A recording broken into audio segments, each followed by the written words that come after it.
Alright, I'm here. I'm back. We didn't have as much work as I thought we did.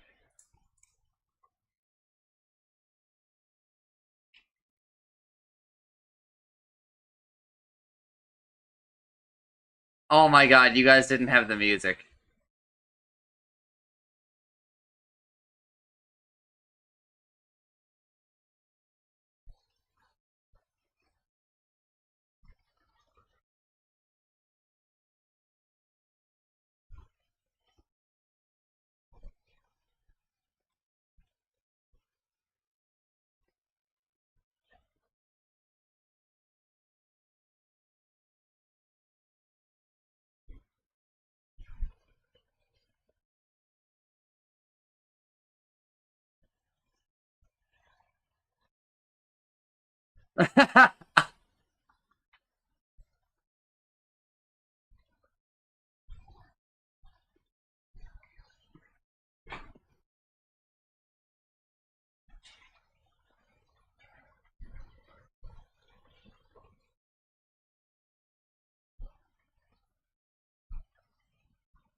Alright.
Milk.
Itadakimasu.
Miss often? Eh?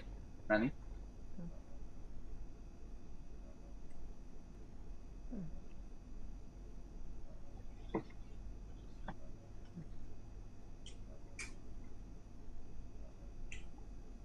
Miss what?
Oh.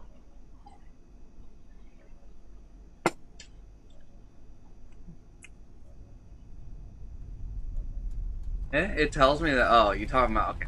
I was talking about Avionic Factory, you're talking about before. Yeah, yeah.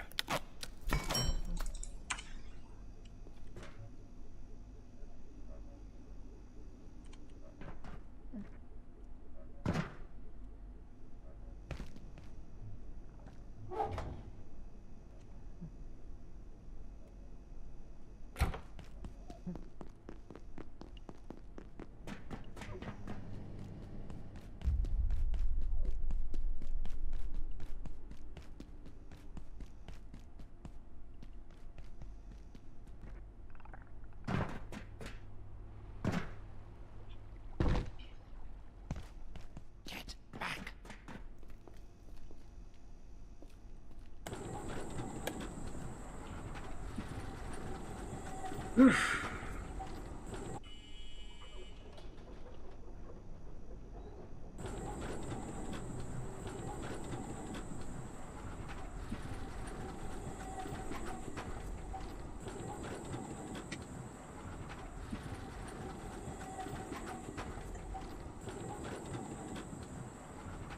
Mm. Mm.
thirsty.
There must be water here somewhere.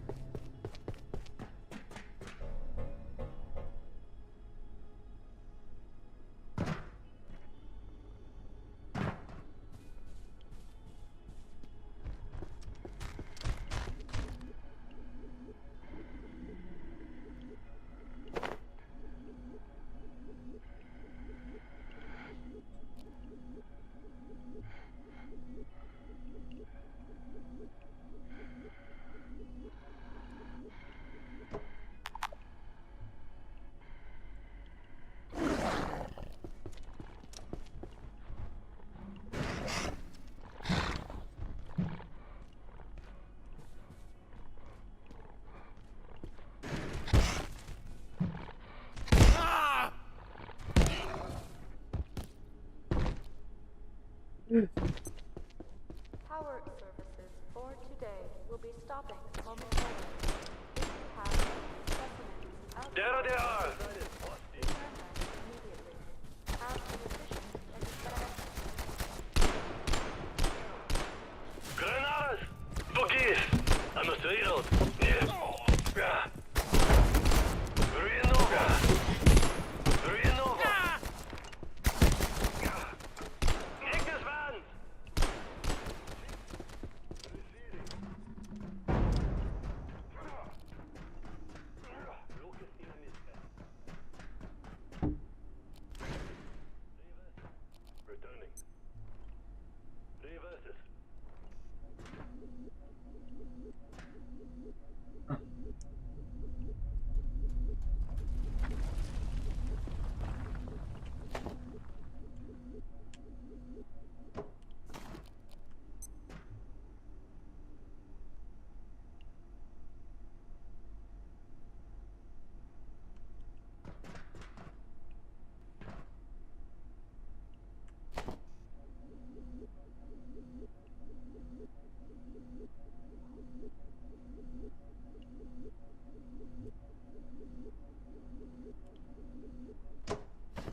Whew.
Chodźcie cały zapach.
Alert! There has been a complete containment failure. Please make your way to defense Stay away. by any means available. Have an efficient and effective day.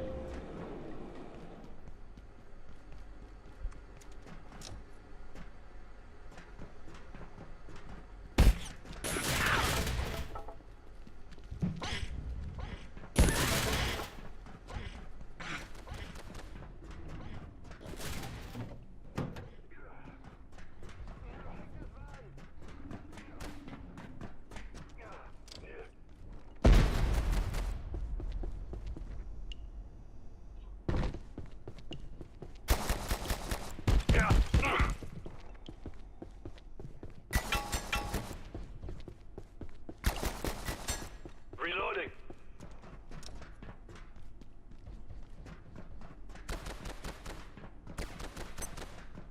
Bro, I'm just looking for the fucking fabricators.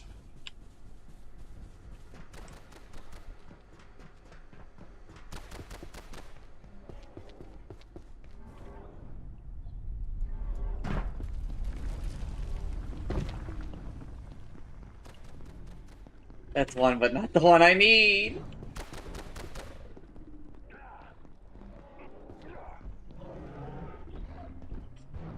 Also not the one I need.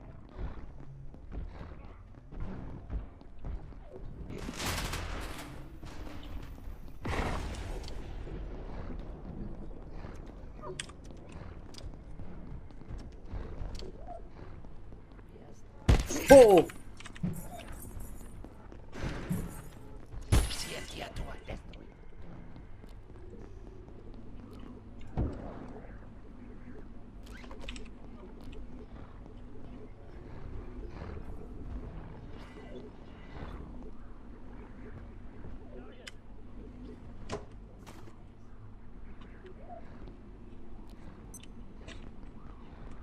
Oh.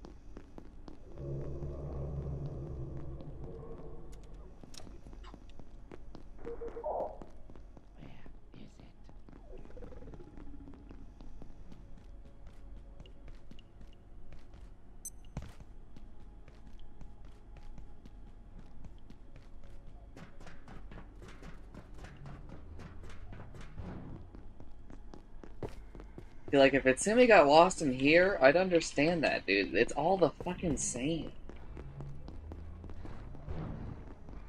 Even though, like, they have fucking labels.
Alright, we're out of here. We're out of here. Oh. don't want to fight that guy.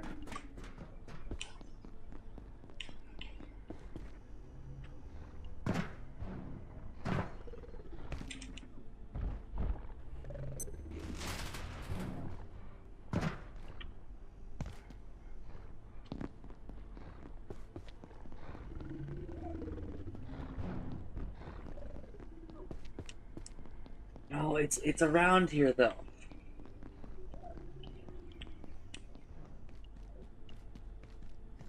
But not here. This is the room we've been in like 8 times.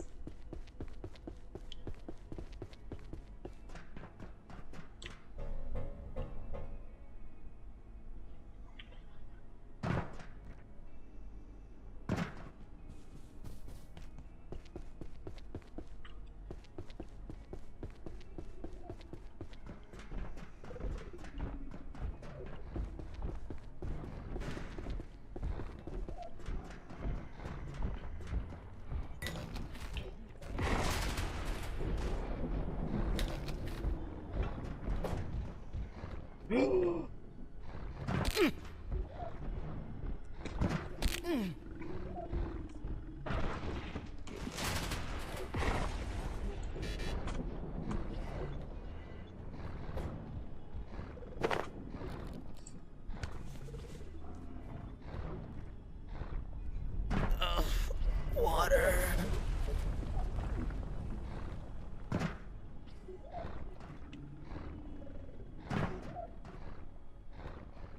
What?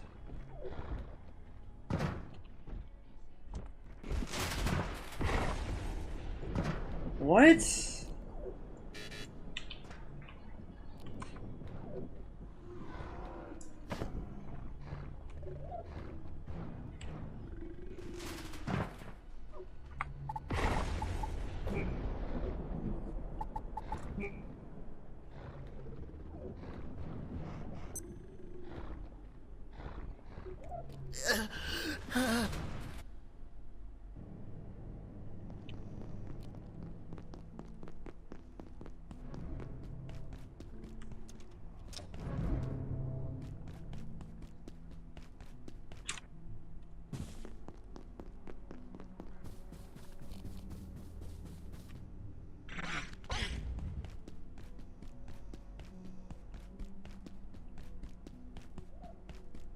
I got stuck. I got stuck in that elevator. There's just enough space where you can get stuck.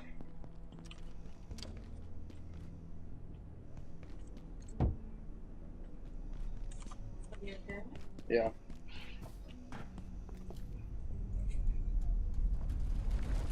That area over there is a fucking nightmare. I am just about boiling up. Oh.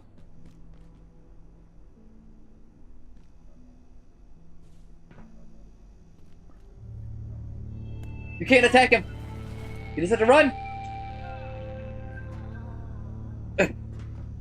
I told last night. I think you caught it, Townsend. Alright, but you were there! I am just about boiling up.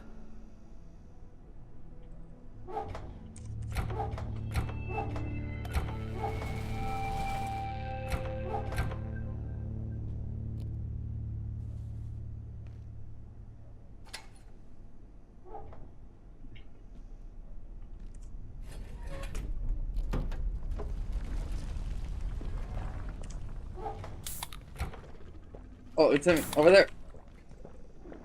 Locker! What? Right!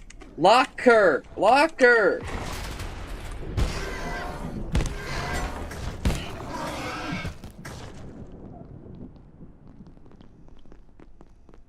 These things are called lockers.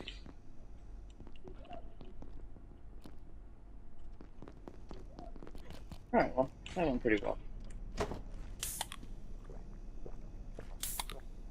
Thanks for the soup, Utsumi. Also, I put a pot in there, but I gotta go. I gotta get my stuff.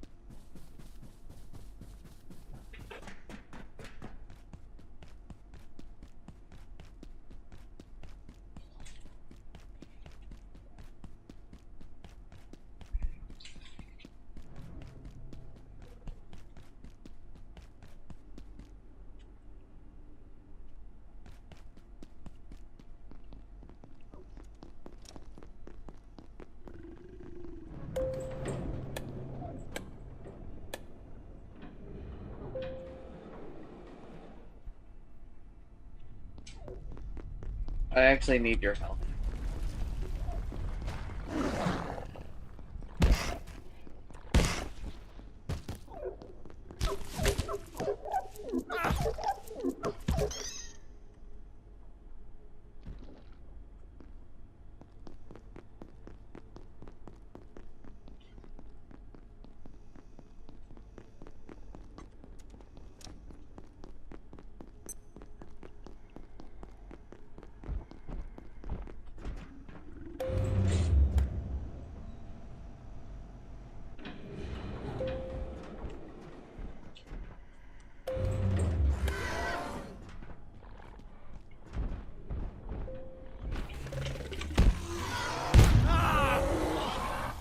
Hmm?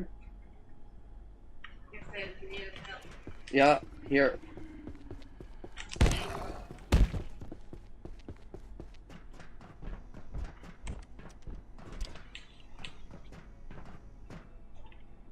Asta, do you see anything? Non lo signo prima.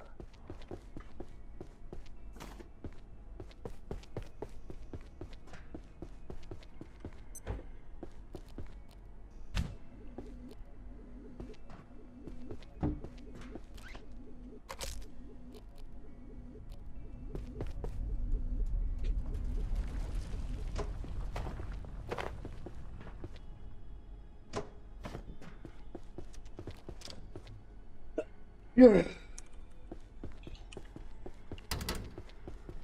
Enemigos! You are fit.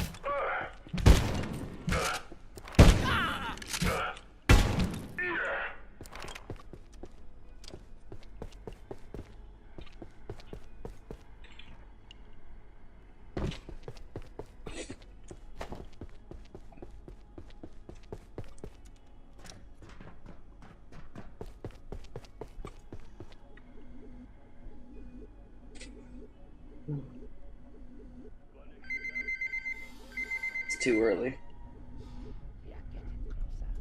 You're not even close.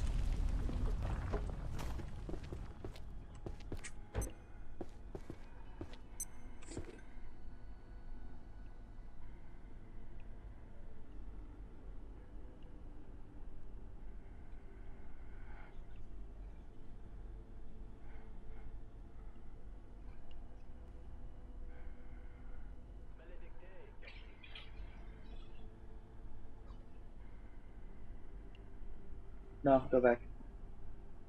Left. Left!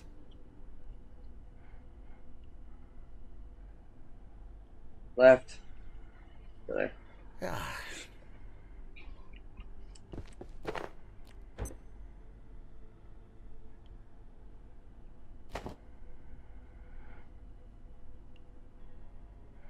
Sentina.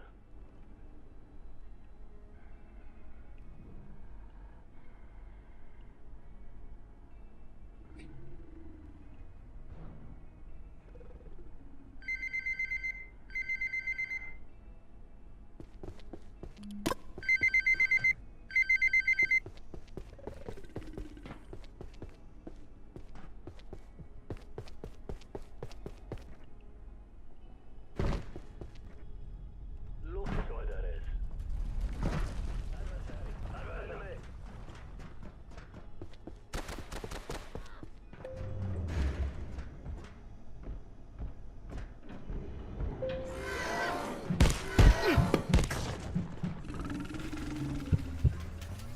Shit, do you have enough for a bandage? Yes.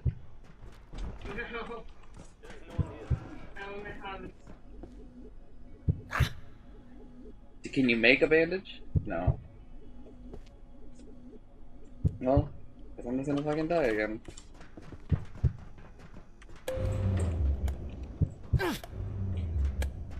I need to find some way to get into the elevator shaft.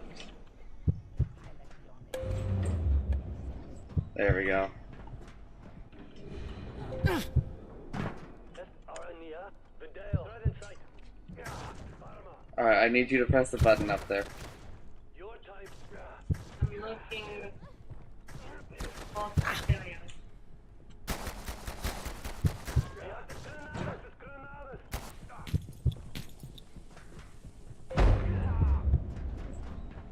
shit.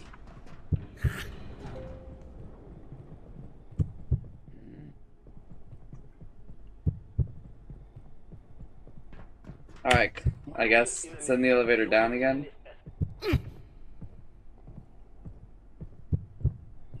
Hopefully it doesn't just crush me. Oh! Thank God. Alright. I'm fine now. I can probably, yeah, I can make a bandage. I got my stuff back.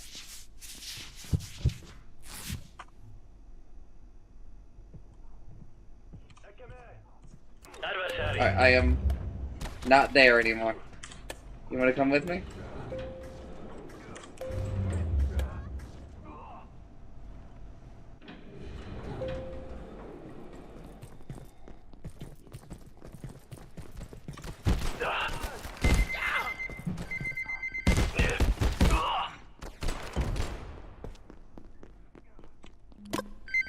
Elevator.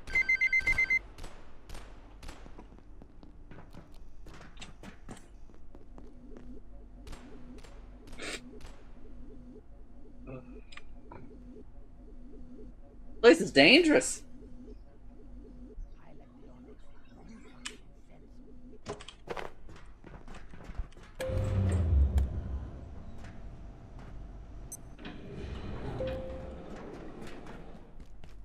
So we go this way. Oh.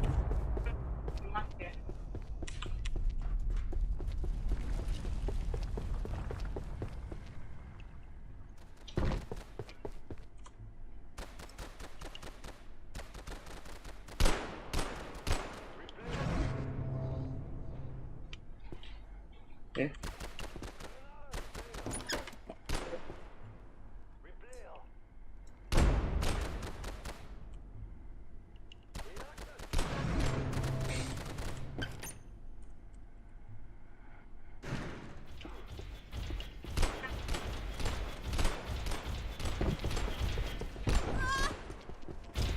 Run. I'm not really in the mood to fight him.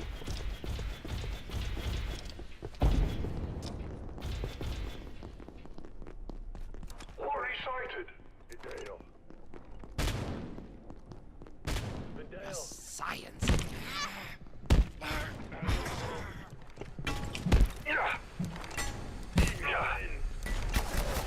Run. Oh, fuck, get in the elevator. Oh no. Replenishing. Replenishing. In the elevator. Replenishing.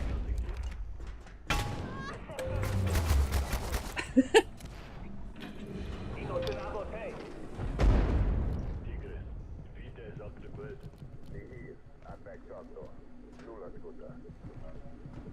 You have a briefcase? Oh yeah, you do. Alright, bring it over here. Ah, fuck! They're following us! Go up the elevator!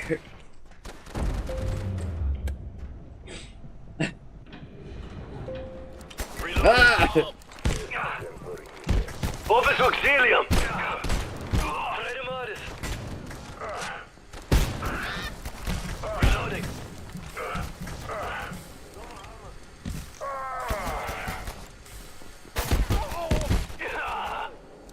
Hostile! Alright, over here.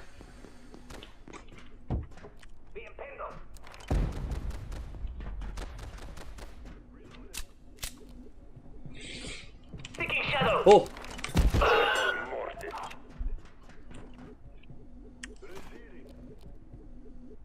Oh, we have to plug it in. Replenishing! You ready?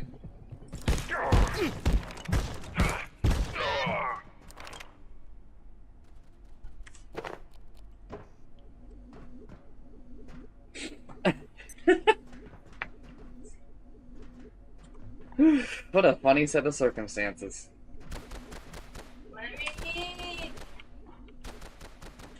Hmm?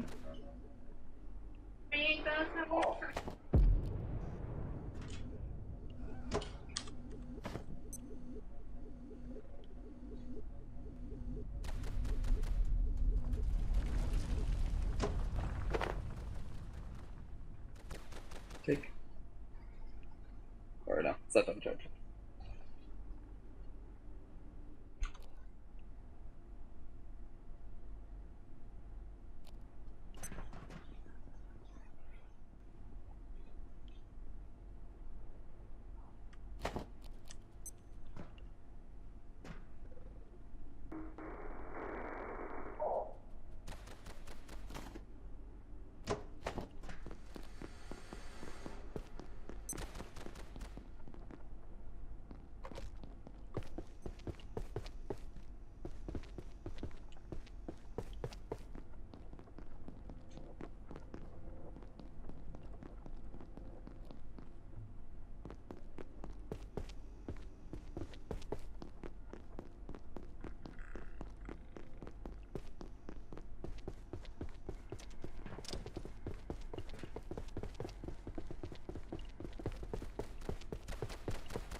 I already did that one.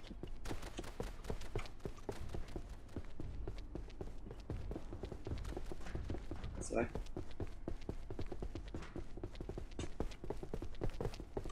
Alright, I need to find the lock of these. But I've seen a couple of them.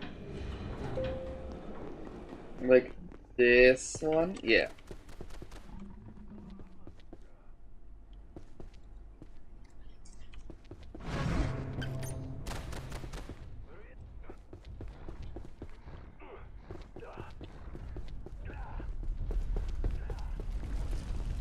Actually, I need to go back to the other one. I'm gonna convert more of my weed, I think. But I'm gonna have to ask you to, oh, fuck.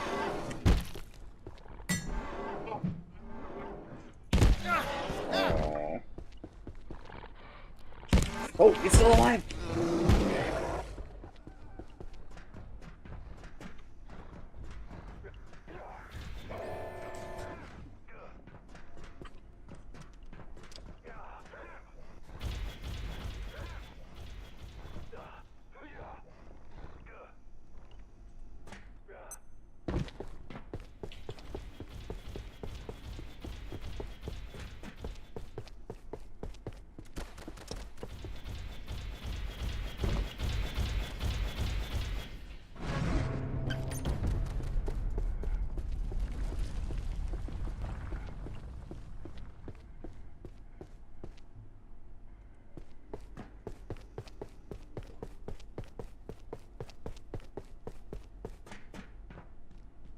Here's the crazy thing. I don't know where you're gonna end up in the elevator. Right? Like, how exactly does it save you? Do you think it saves you in the air?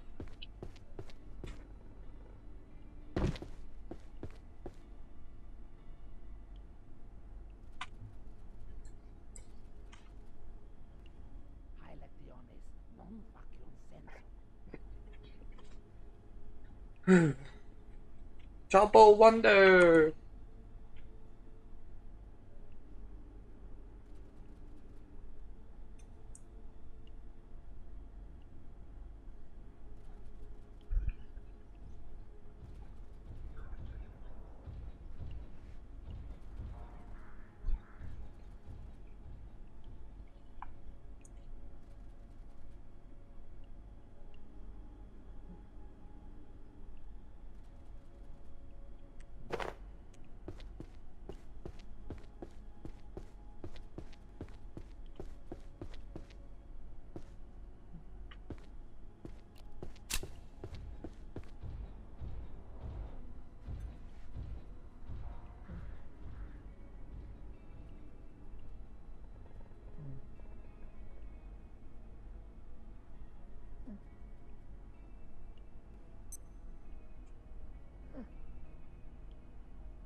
Oh no!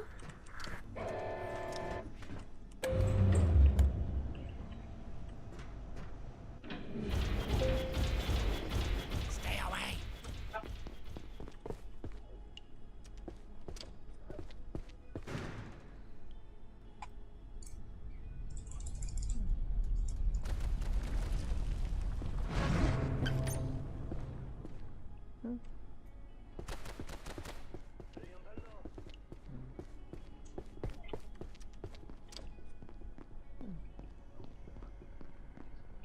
Alright, we need...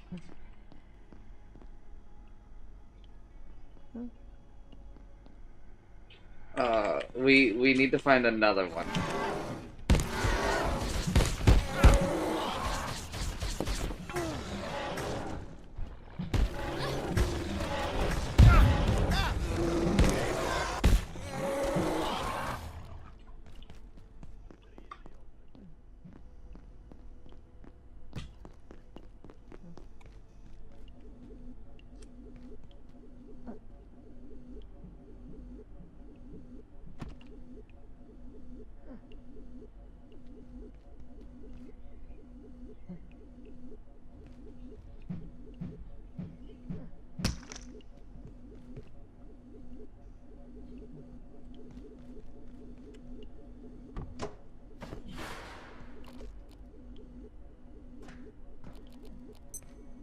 Power services for today will be stopping momentarily.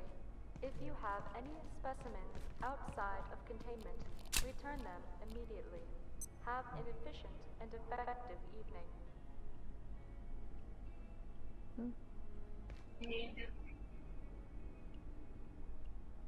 Hmm? Nani?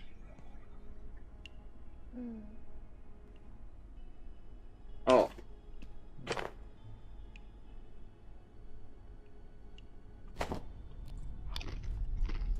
If you're told it's you.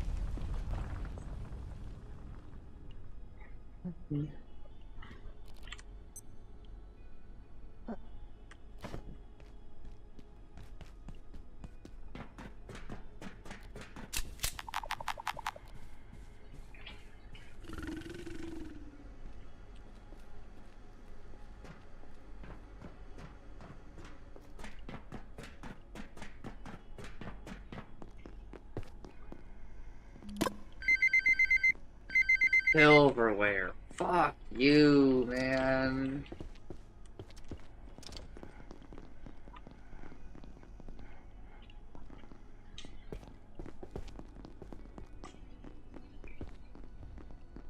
I may soon need the facilities.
All vacant perforations will be resetting in 3, 2, 1. Reset complete.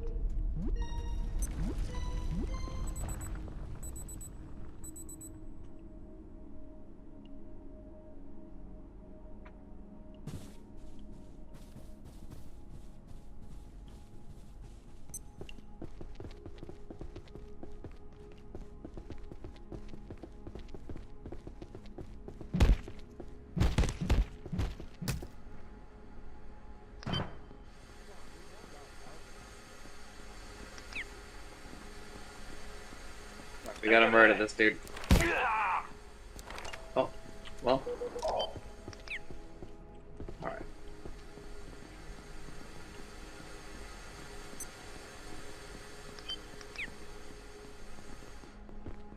Hello. Udon. うどんさんも一緒にやらない？ Oh, good night, Udon. おやすみなさい。 Hostis.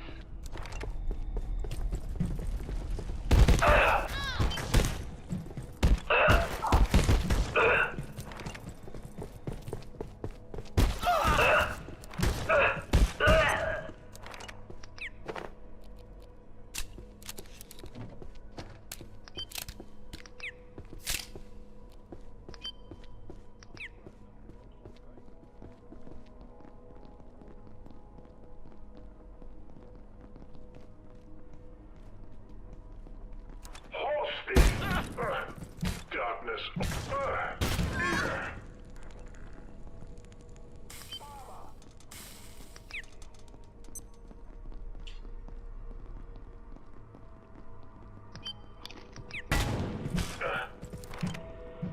You are finished here.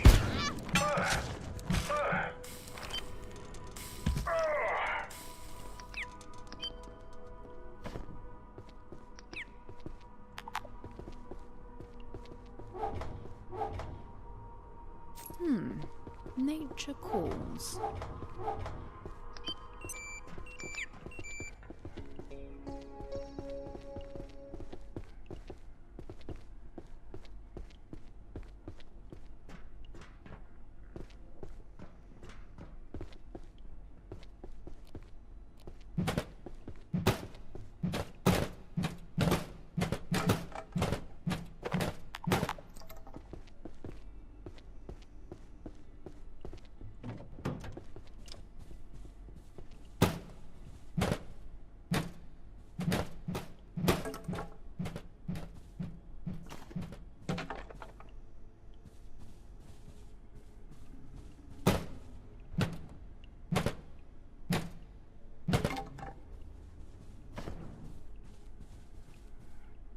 Dr. Derek Mance, Cascade.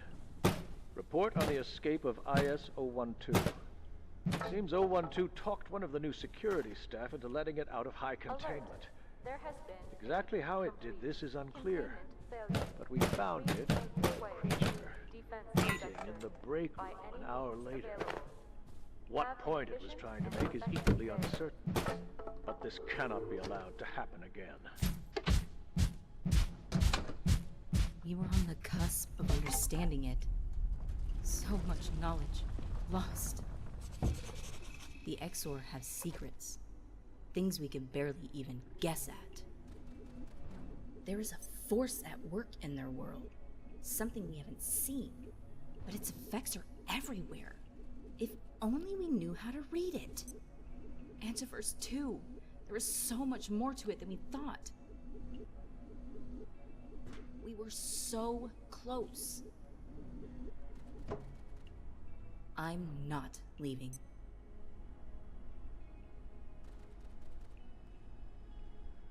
The Exor have secrets. Things we can barely even guess at.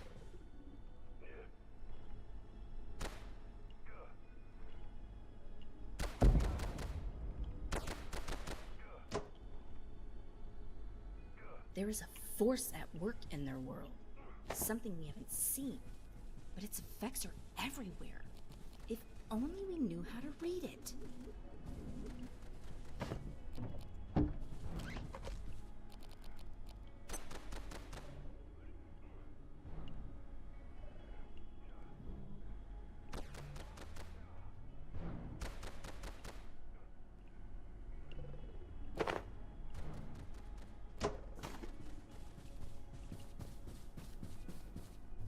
Oh, actually, I dropped something in here.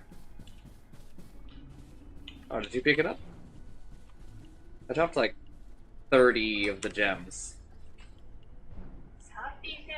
いや、じゃなくて。 Oh, there, I put it in the crate.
I guess I'm going back. I need to pick up the silverware.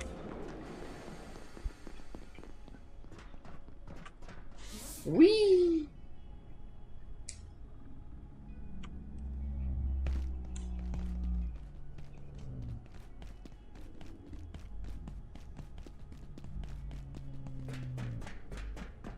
How fascinating.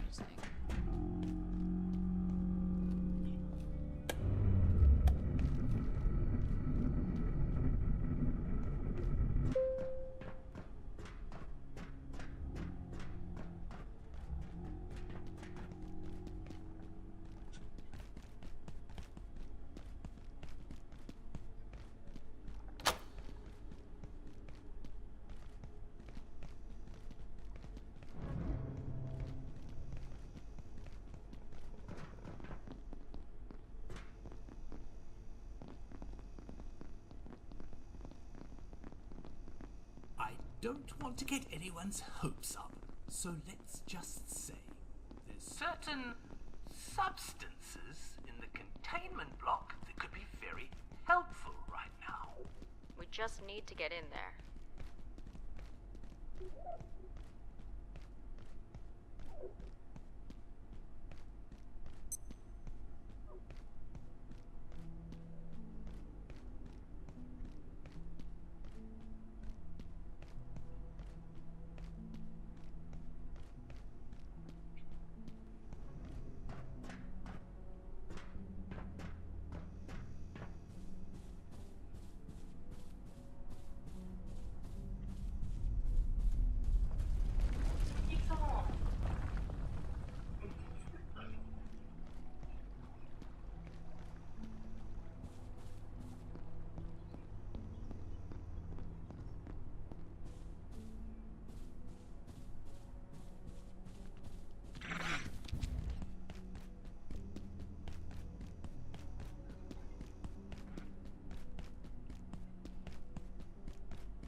I am just about boiling up.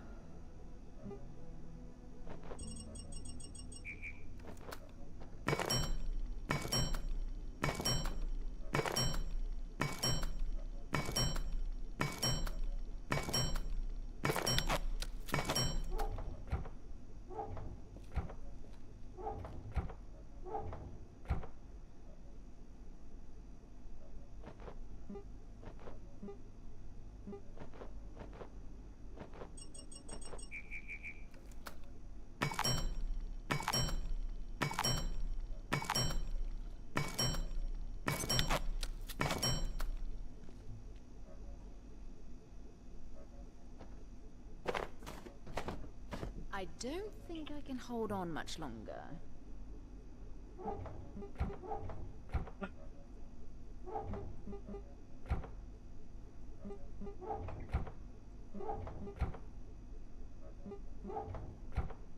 Oh, too hot.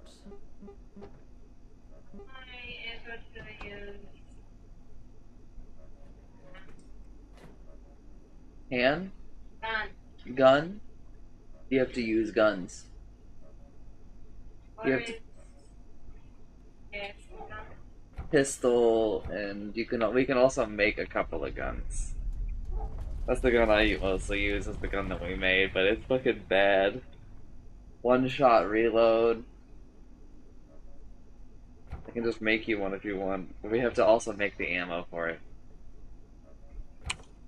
So if we have a pistol, I would recommend doing that. Because the pistol is also better for training.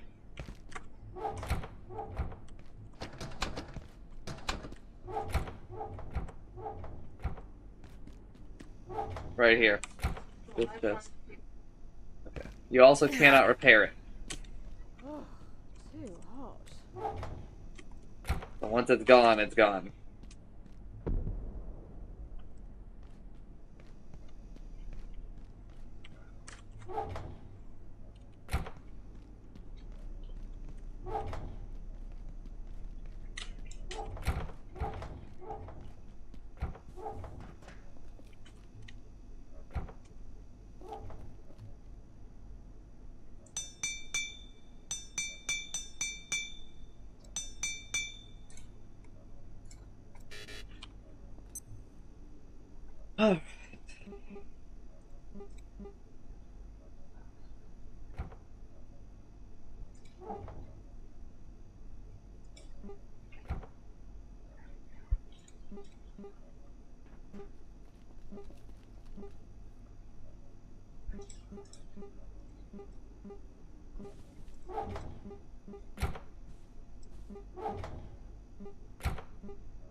We need staplers. We are super low on staplers.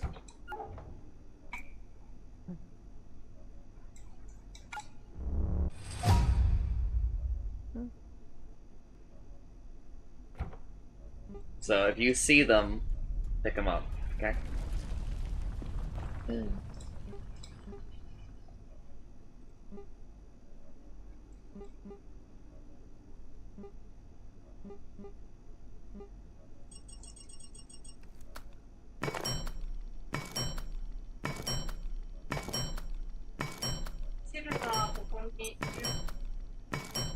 I know.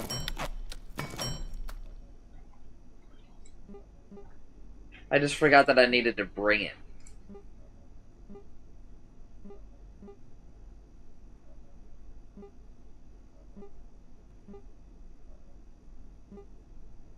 Fuck, we are gonna have to kill more of the robots.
Did you bring any of the hearts back?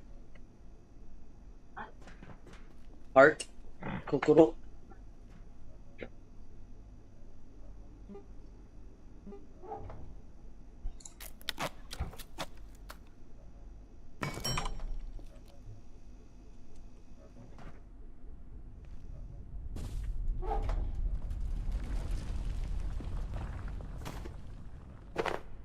New delivery for you.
Alright. This thing should stop the fucking stupid ghost thing from attacking us.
I gotta go get hearts now.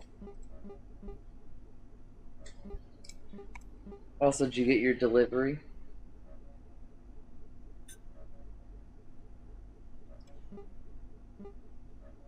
Light the new lamps.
God bless you, my child.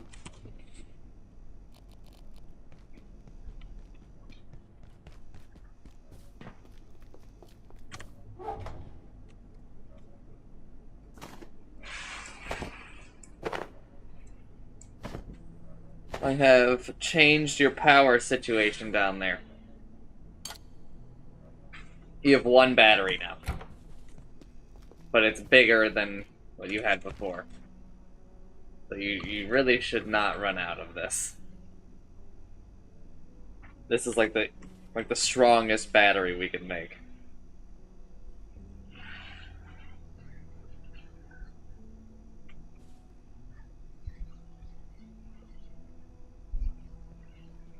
It cleans up a lot of your wires. Right.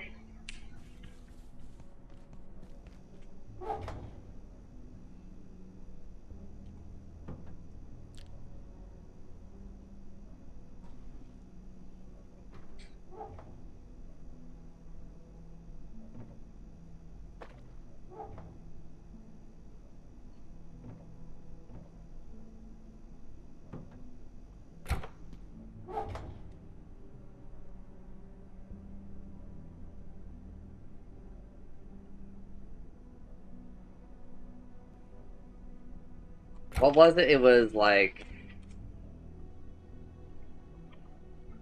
this, and this. I don't know. I don't really get how this is gonna work out long term. Alright, I'm going back.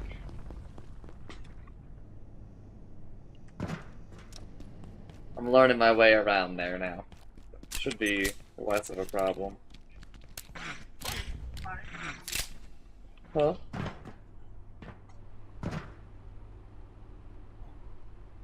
You might run out of power tonight, though, because it's still charging. Right.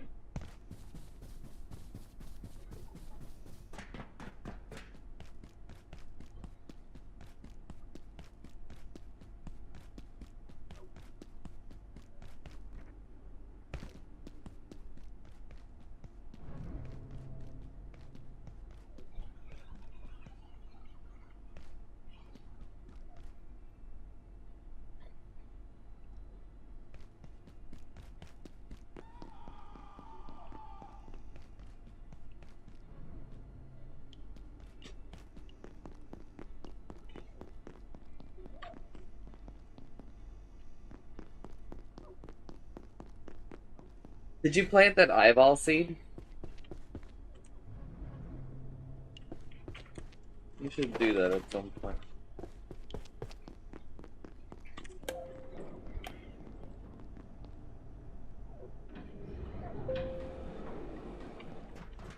What's going on?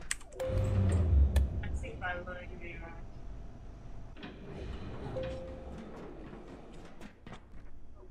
I'm sure you can figure it out. It wasn't very complicated.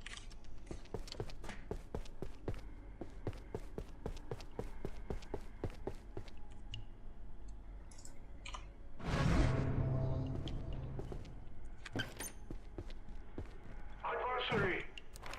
Ah.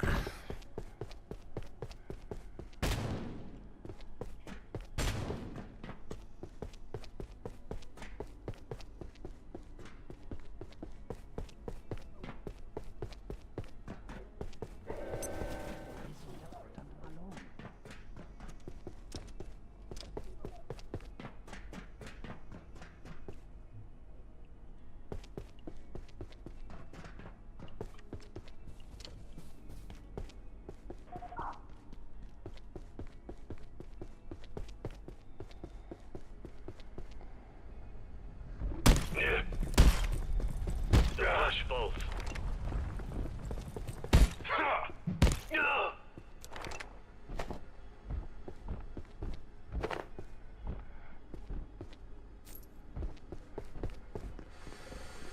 We shall preserve it.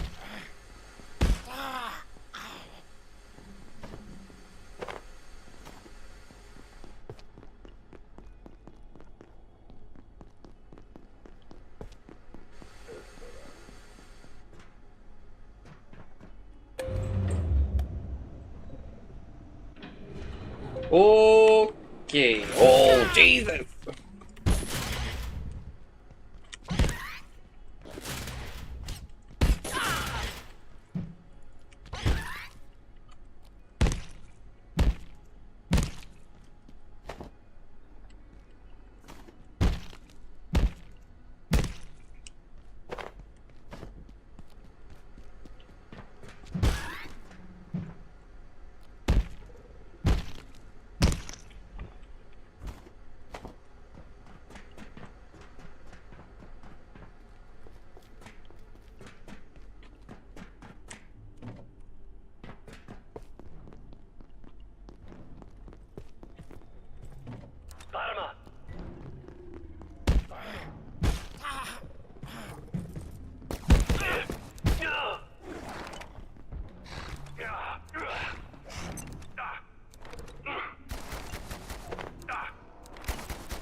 I mean, when I fucking chop up a corpse and I get nothing from it, I'm gonna fucking become the Joker. Power services for today will be stopping momentarily. If you have any specimens outside of containment, immediately.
What?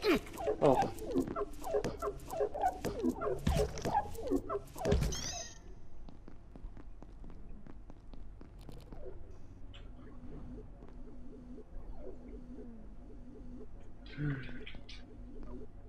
Timmy.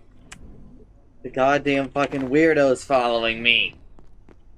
I hate him.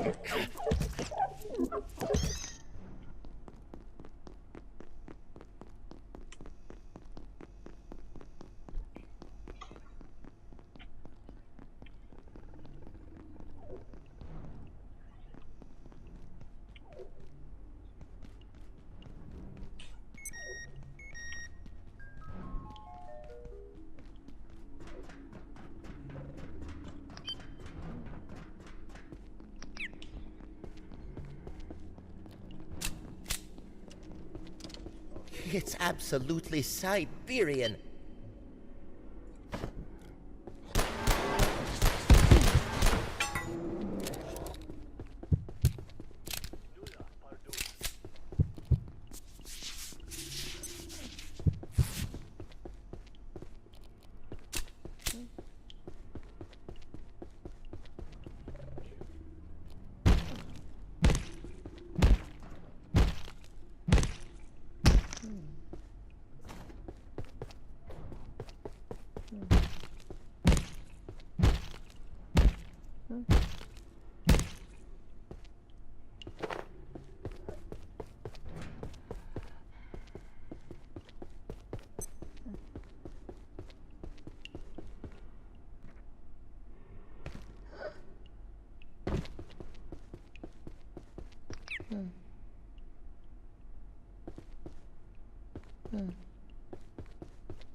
So he's just looking at me.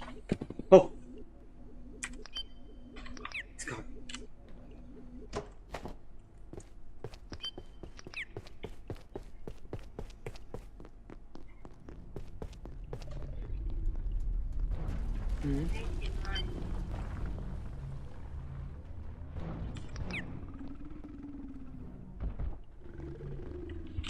I don't know. Oh. Oh, yeah.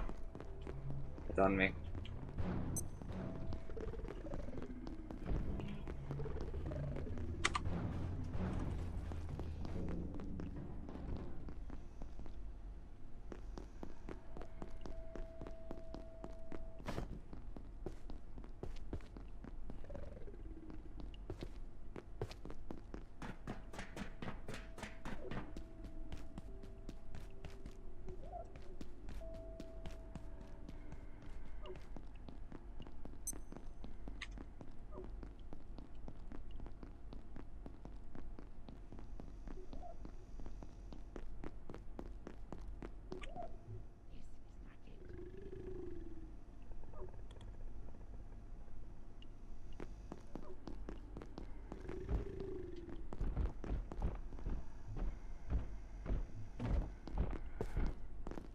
I stashed some hearts somewhere, but I can't find them, Utsumi. I put like 5 hearts into a container. And it's like all the hearts we need.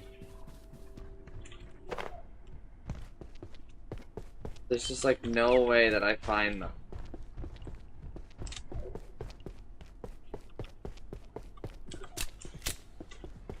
Go next to gun. Reporting no target.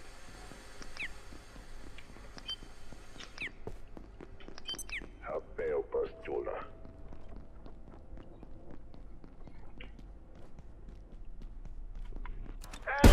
Oh, no.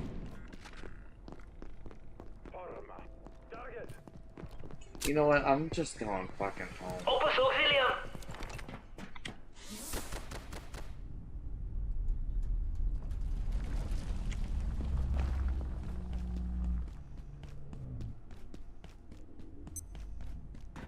I'm cold. I'm tired. I'm in pain.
I am just about boiling up.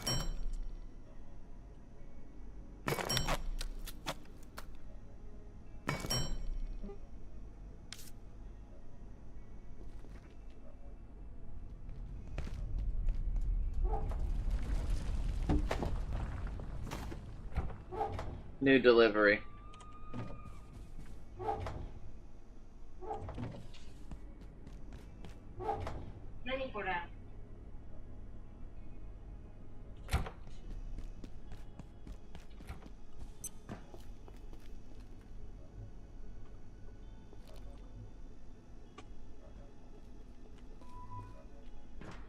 I was not made for this heat.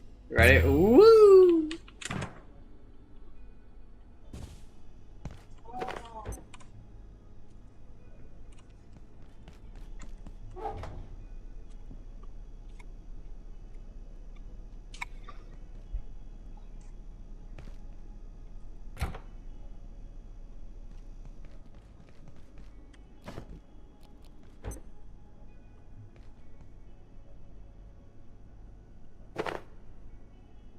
I was not made for this heat.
Yeah.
Target!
Getting thirsty.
I was gotta go not kill one of made the for this robots. heat. Yeah.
This may get awkward.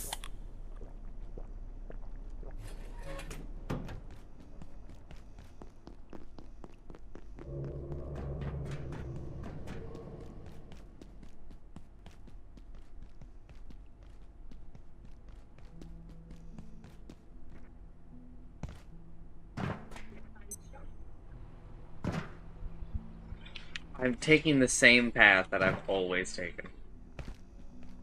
Where are you going? Turn around.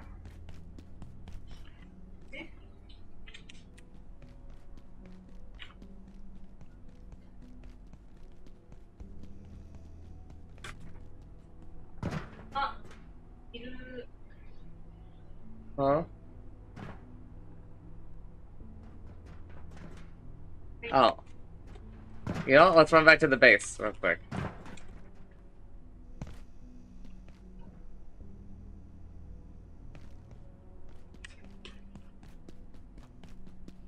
Let me bring the fucking X-ray thing. Let's see if we can blast him and see if he'll drop something.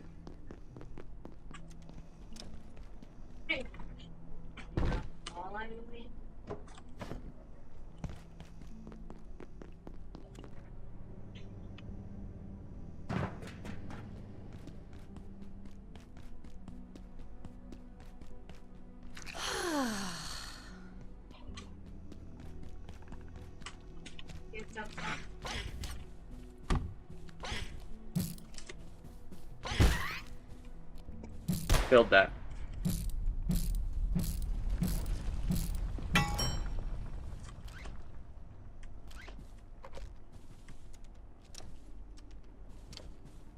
Where is he?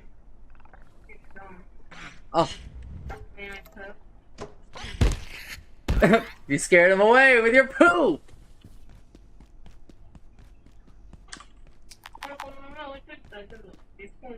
Ooh.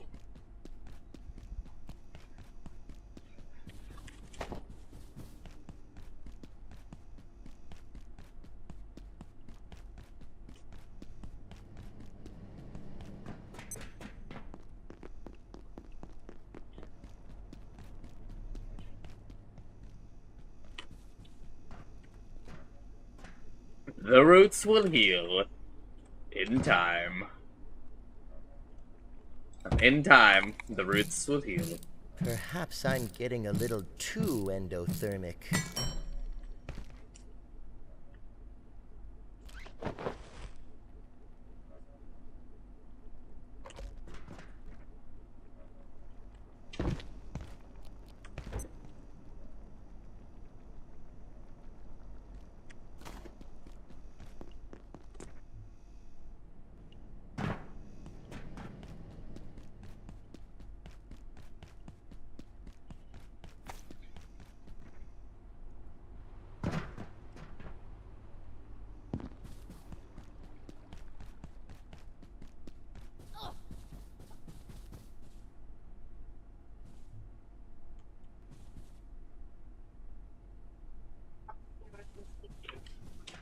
Yeah, I stepped in your shit.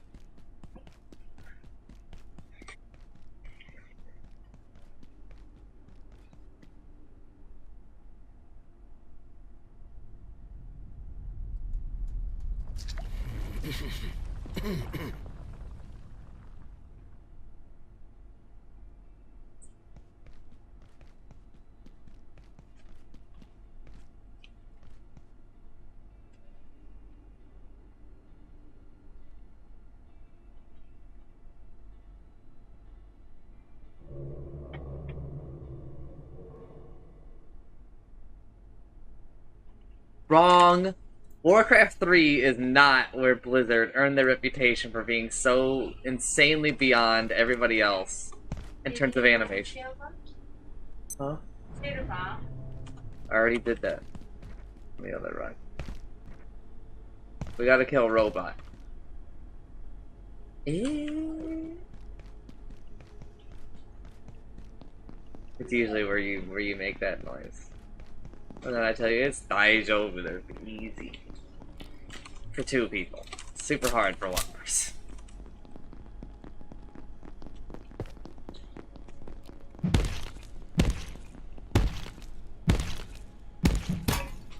The fuck, Utsumi? It gave me nothing!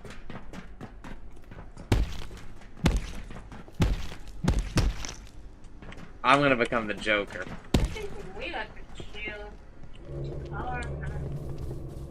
I think maybe those are cosmetic, those corpses.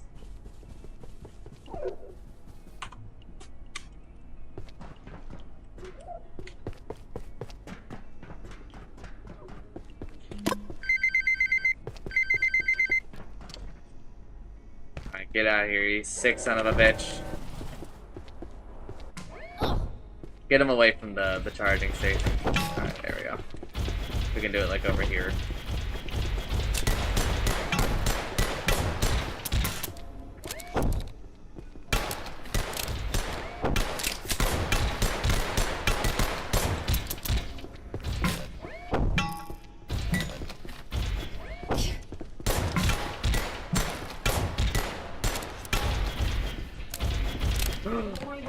No!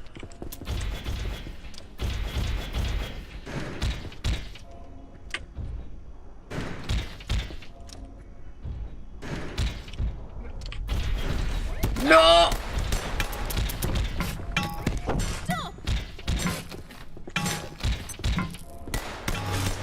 Alright, good job.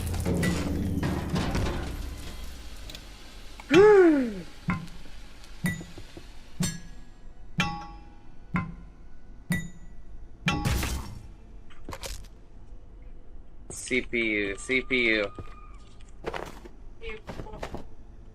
Right there.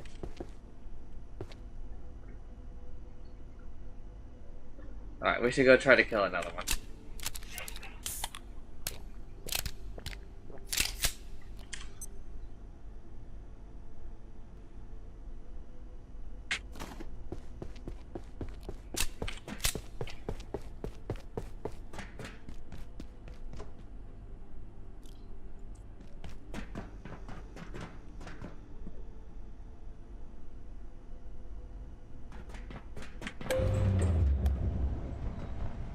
Don't snap, I'm Unchi. You're cook? Yeah. You are cook? Uh-huh. Don't?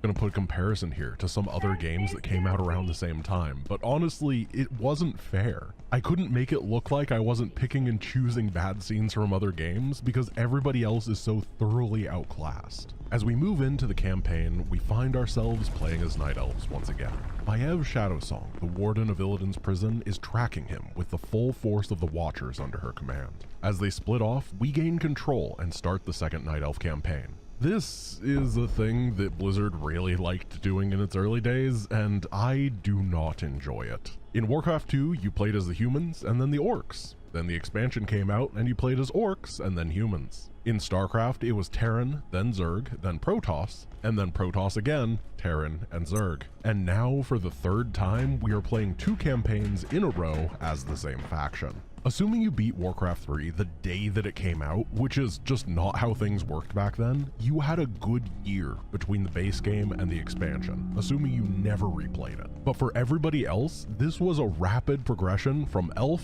to more elf. However, the reason that I'm making this complaint is because as soon as we get into it, I'm gonna have an incredible time and start talking things up, because this campaign is good. The expansion changes a lot of things in Warcraft 3, but one of the major ones is that each faction has a new hero class. Maiev is the Night Elf Warden, and she is an absolute blast to play. She's a high mobility glass cannon that is incredibly snappy and responsive. Blink is a short-term range teleport that allows her to not only maneuver during fights, but opens up some incredible levels of exploration. This campaign is jam-packed with secrets hidden everywhere. Small islands, high ground, weird hallways, and more that Maiev can blink into, explore, grab something neat, and get out. It takes the idea that map exploration is fun and cranks it up to 100, and I love it. Another important addition are runes, which are a good solution to a complex problem. I'm the type of person who hoards consumables. I might need my potion or scroll later, so I don't want to use it now. But from now on, sometimes loot will be in the form of a rune. These cannot be saved. You click on a rune of healing, and it heals everybody nearby. Back. A rune of mana restores mana nearby. It can't be moved, it can't be held on to. And it's as simple as that. As a result, they don't clutter your inventory, they don't cause stress about using them, it's a simple solution that makes things fun. As Maiev explores through the forest, she runs across some satyrs who she claims Illidan is using to slow her down. Fortunately, Blink is not her only ability. Fan of Knives is a phenomenal area damage spell centered on Maiev. As long as you can keep her safe, this ability deals some serious pain to any target. We then rescue some allies who are fleeing from a wildkin that Maiev claims Illidan drove mad. Normally this fight would involve taking a lot of damage, but using some Shadow Meld trickery, I can take them down without a scratch. As we approach a clearing, we come across the Serpentine Warriors, the Naga, sinking Night Elf ships. After dispatching them, Maiev realizes that they must be covering for Illidan's escape. He's fleeing the continent by ship and is burning the boats to stop any pursuit. It is kind of funny listening to Maiev talk hectically about Illidan escaping while I teleport her over to this little island exploring every nook and cranny of the map. But I'll let this dissonance slide because I found a tome of strength. As we reach the top of the map, we rescue some more allies who warn us that their sisters have been captured by the satyr. So we slay them too and add to our forces even more. Which is to say that this mission continues the theme of starting missions just assuming that you get it now. You know how to play. We have multiple control groups worth of stuff to manage at once here. We are past the tutorial town and we are never going back. Once the elves are rescued, we make our way to the harbor and find Illidan fleeing by boat, with a legion of Naga sinking all of the remaining ships. The fight here is actually quite rough. The Naga deal damage quickly and we have to keep at least 2 of these boats alive. It's a tight damage race that's very easy to lose if you haven't taken care of your units throughout the mission. When the ships are secure, Maiev it automatically puts the items from your inventory into can chests. Actually defeat Illidan if they track him down. With the powers of the Skull of Gul'dan, Illidan is more than elf or demon. He's an immensely powerful being. And Maiev kinda dodges the question and only answers that Illidan must be captured before he causes more harm. So I'm not sure she actually thinks she can win. The next day, the elves land on a mysterious island chain that doesn't appear on their maps. But Maiev recognizes these ruins. This is the ancient city of Suramar, which sunk deep beneath the sea during the Legion's first invasion 10,000 years ago, meaning that these islands were somehow raised from the sea floor. But that is a mystery for another time. Right now, we have to set up a base and hunt down Illidan. I really like what they do for this mission. We simply have to find Illidan. The game doesn't give us initial hints about his whereabouts, instead it leaves it up in the air. We gotta go search for him, literally. The mission takes place on an island map, so to begin, I start scouting out my island and throwing up sentinels for vision. You may have noticed that the Huntress model for Naisha is bigger and purple compared to normal Huntresses. She's an elite Huntress with bonus stats, and instead of having a single sentinel owl, hers has a 60-second cooldown. She's both good in combat as well as setting up vision. We also have a new building, the Ancient of Wonders. In the Frozen Throne, each faction has a shop that's given a curated set of goods to buy from. This is another way to approach the consumable problem. It's a lot easier to justify using a potion if you know you can buy new ones at home. As I explore the island, I find an orc. He introduces himself as Drakthul, a once powerful warlock of the Stormreaver clan. He claims to be haunted by ghosts. If we remove the source of the spirits, he will tell us why he is here. But the spirits are on another island, so we have to use the special mechanic of the mission to get over there. Boats. I'll talk more about boats later, but we start with a few transport ships that allow me to move across deep water and find the restless souls of the orcs warring against each other. After destroying the soul spawners, I start to head back home, but spot a Naga attack wave. I have very little to defend right now, but the Night Elves have a sweet new tactic to help me out. The trees, they punch people now. Any ancient that isn't busy building something will now slap down nearby enemies, which is both useful and hilarious. Once the Naga have been held off, I completely forget to turn in the orc quest and go exploring with Maiev. In addition to getting runes, there are some other forms of loot that we can get now.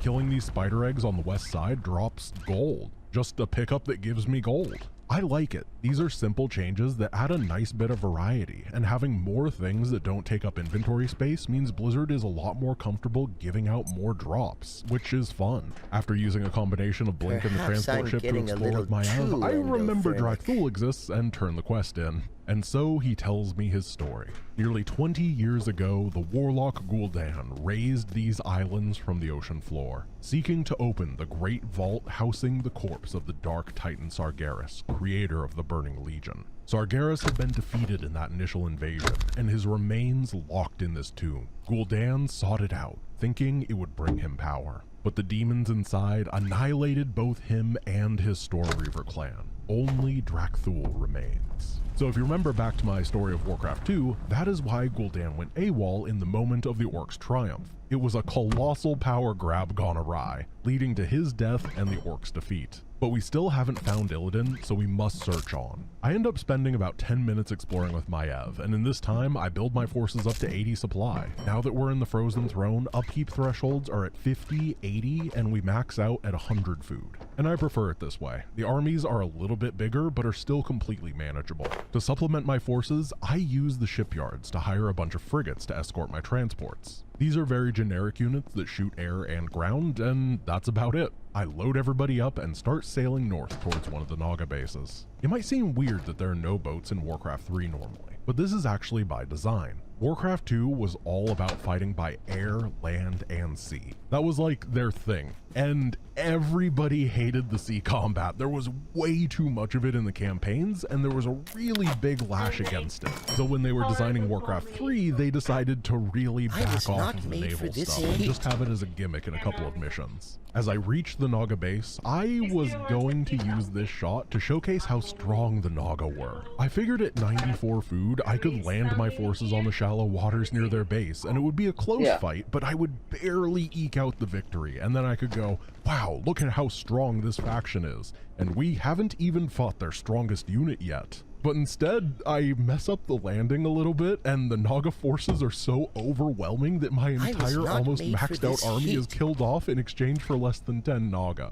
They then proceed to come over to my base and straight up kill me. And that marks my first loss in the run so far, on mission 2 of a campaign. So I guess the lesson still stands. Naga units are absolutely ridiculous compared to what I have, and I still haven't fought against their strongest unit. Unfortunately for Illidan and his minions, this video has taken a really, really long time to make, and I don't have the spare hours to spend wiping against him. So I restart, build up my base quickly, use Maiev's Blink to bypass the need for boats as I speedrun the Orc quest, kill everybody at the Lobster Library, and use Nisha's Sentinel ability to spot the high ground and grab these hidden tomes. Then I strike the Naga with extreme prejudice. I blast through their base, this gate, and the defenders who are trying to protect the tomb while Illidan explores inside. We charge our forces towards the temple in hot pursuit of the betrayer.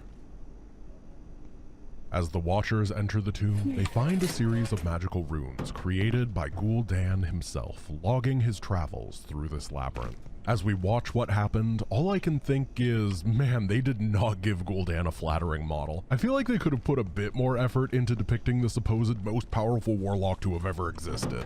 As he enters the tomb, he sends his followers to scour it. He intends to take whatever power Sargeras has left behind for his own. As the vision ends, we begin yet another dungeon mission, and in my opinion, this has the single best bonus quest in the game. But first, we need to explore a bit. The beginning of the tomb is filled with skeletal orcs, the fallen followers of we'll Gul'dan. probably After do some dispatching them, runs we at the come across a portals, small yeah. gap with a rune and a tome in it. Maev's Blink is what makes this mission special even amongst the dungeon missions. There are a lot of places to blink around, each filled to the brim with good loot. Going further into the tomb, we find demonic guards whose health bars are the single worst color possible. On some monitors, it is really, really hard to see how damaged these guys are. What a terrible color choice. After exploring a tad more, we fight this slime monster, and after it, we find the first fragment of the Shadow Orb. This is the bonus quest that I love. There are 10 Shadow Orb fragments scattered around this map, all hidden in weird little locations. Like this one that's in a little cavern to the left of where we rescue some allies, or this one across a giant gap next to some water elementals. Each fragment increases the orb's power. First, it starts off with a simple +1 damage bonus, but as it's completed, it gives +10 damage, bonus armor, and extra health regeneration. It's an incredible item that's always worth holding on to and feels very rewarding to seek out all the fragments for.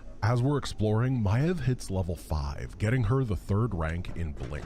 While most spells gain increased damage or duration when leveled, the 2nd level of Blink decreases the mana cost from 50 to 10, and the 3rd rank reduces the cooldown from 10 seconds to 1. She is now the undisputed queen of mobility. As we reach this open room, we find another series of Gul'dan's runes. They tell the tale of an angry Gul'dan whose servants have all fallen. He hears the mocking laughter of a demon, and the warlock declares that he will claim Sargeras' burning eye for his own.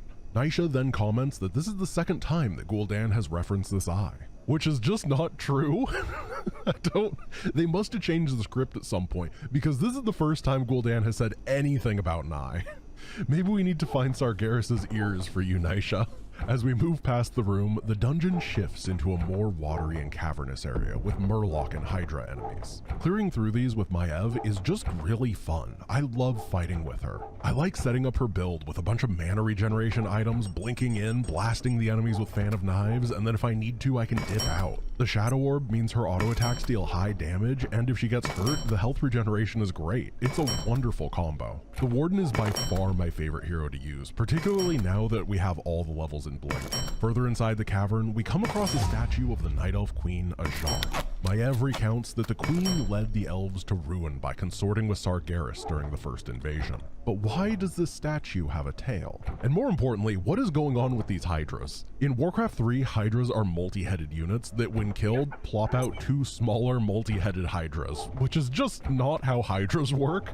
Sometimes the really big ones will pop out medium-sized ones that then pop out smaller-sized ones. It's Hydras all the way down, apparently. These caverns are packed with some pretty impressive enemies. Hydras, big old turtles, more Hydras, and more turtles. Normally in no-build missions, we would be long dead, but the rune system is coming in clutch here. Enemies that don't drop some really good loot generally drop runes to help recover from the fight, which means that either way, it doesn't feel like a waste because you either got something really cool or you got a rune and are back at full HP. It means that the enemies can be significantly more menacing in these no-build missions, which is nice. After a little more exploration, we come across a leader of the Naga, Lady Vosh, who then proceeds to lore dump unprompted. The Naga were originally Queen Ajara's chosen, the highborn night elves. They were I don't even know where we go to get into their current form, and with Illidan's help, they have returned to take their rightful place in the world. This first group isn't too bad to fight, but the next enemy is something straight out of the deranged mind of a psychopath. The Naga Royal Guard.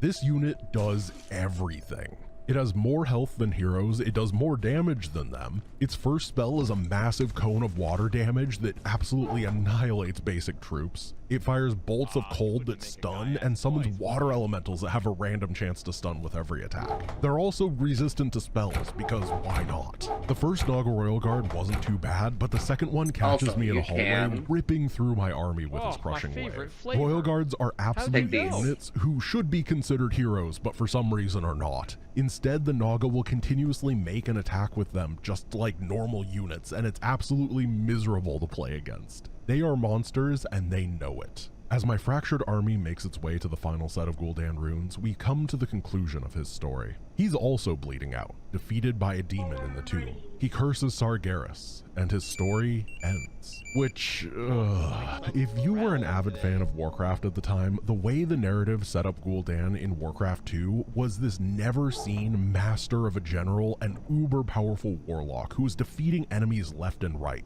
An incredible commander who your character is constantly compared to unfavorably until he took his trip to the Broken Isles and died. And now, when we finally get to see this absurdly powerful warlock and strategic mastermind, his model is not only ugly, but he instantly loses all of his followers and then dies against the first enemy he fights. This is not a strong representation of any of his traits. I remember it being a major letdown when I was a kid. It is absolutely possible to make a being like Gul'dan be defeated in these ruins, but make it look cool in the process. Either way, we must press on. After a little more exploring, I finally find the last two pieces of the Shadow Orb and a rune that summons a temporary Furbolg buddy, and move against the final Naga defenses. Once slain, we enter a chamber where Illidan has found the Eye of Sargeras. He explained that when he consumed the powers of the Skull of Gul'dan, it granted him memories of this place. That's how he knew to come here and claim the Eye. He needs the power of this eye to defeat his enemies, and its first target, the warden that kept him locked up for 10,000 years. With a blast of energy, the tomb starts to collapse. There's no way out for the Night Elves, save for Maiev. Yeah, I'm thinking I'm going to safety. Naja. Naisha tells her to go as the tomb falls down upon them. The end of the mission is an escape sequence where Maiev has 2.5 minutes to navigate back to the entrance of the tomb while battles rage on between Naga and the inhabitants. But because I have level 3 Blink, I just turbo mode Maiev and get through the entire map with 1.5 minutes remaining, escaping the tomb and leaving her sisters to their untimely fate. Just a quick note for these next two missions, there is a bright flashing lightning effect, and I don't understand how photosensitivity works, so I figured I would mention just in case. If you need to listen to these next two missions, I will make sure to announce when the effect is over. As Maiev escapes from the collapsing tomb, she tells her watchers that we have to return to Kalimdor and get Shondo Stormrage, who is Malfurion, to help. But the elves are pinned down by the relentless Naga, so we have to call a runner to escape the island and call for help. But she must be escorted, so Maiev and company send a small squad through the cave, which then collapses, blocking additional reinforcements. Well, collapses is a bit of a bold word here. It shakes and some dirt falls, and I guess it's like an OSHA violation now, so they can't send anyone through. We now have to defend our base against Naga assaults while escorting the runner to the sea. This mission I don't think is so, but I'm very not easy. sure. With the exception of a few Naga Royal Guard, there is nothing that can even hope to stop the runner. I rush through recklessly and am completely fine. Meanwhile, at the main base, we start with about 1 billion ancient protectors, and while they're the infinitely less cool variant that's just a glorified arrow tower, they tank well for a group of archers, making defense effortless. On the exploration side, there are some caches with items for Maiev, as well as some gold pickups to make sure nothing can go wrong at the base. But overall, there just isn't much to say here, so let's talk about attacks and damage for a bit. This is actually a topic that I've been avoiding for a really long time now, because it has changed a lot in the expansion and I didn't want to have to explain it twice. Every unit has a damage type and an armor type. There are 7 damage types: normal, piercing, siege, magic, chaos, spells, and hero. And then there's 6 armor types: light, medium, heavy, fortified, hero, and unarmored. And every damage type does some amount to an armor type. You kinda just have to memorize the table. The reason I held off on explaining this is because about half of these damage and armor types were added during the expansion, and a bunch of the multipliers were shifted around. I don't actually have a greater point here with damage types. I'm not like weaving it into the narrative in any way. I just felt like I had to cover it at some point, but to maximize damage, you want to pair the correct attacks to the correct armor types. Also, magic and spells are different, which I actually learned about 5 minutes ago. Magic attacks are the weapons of spellcasters like priests and sorcerers, while spells are the actual spells. It is pretty confusing, partially because a unit that is immune to magic is both immune to magic attacks and spells, but the game doesn't actually differentiate between the two anywhere. Overall, I don't think that this system is bad, but it definitely could have been displayed in a cleaner way that's easier to remember with having the same bonuses. It's just sort of messy and requires just a bunch of memorization.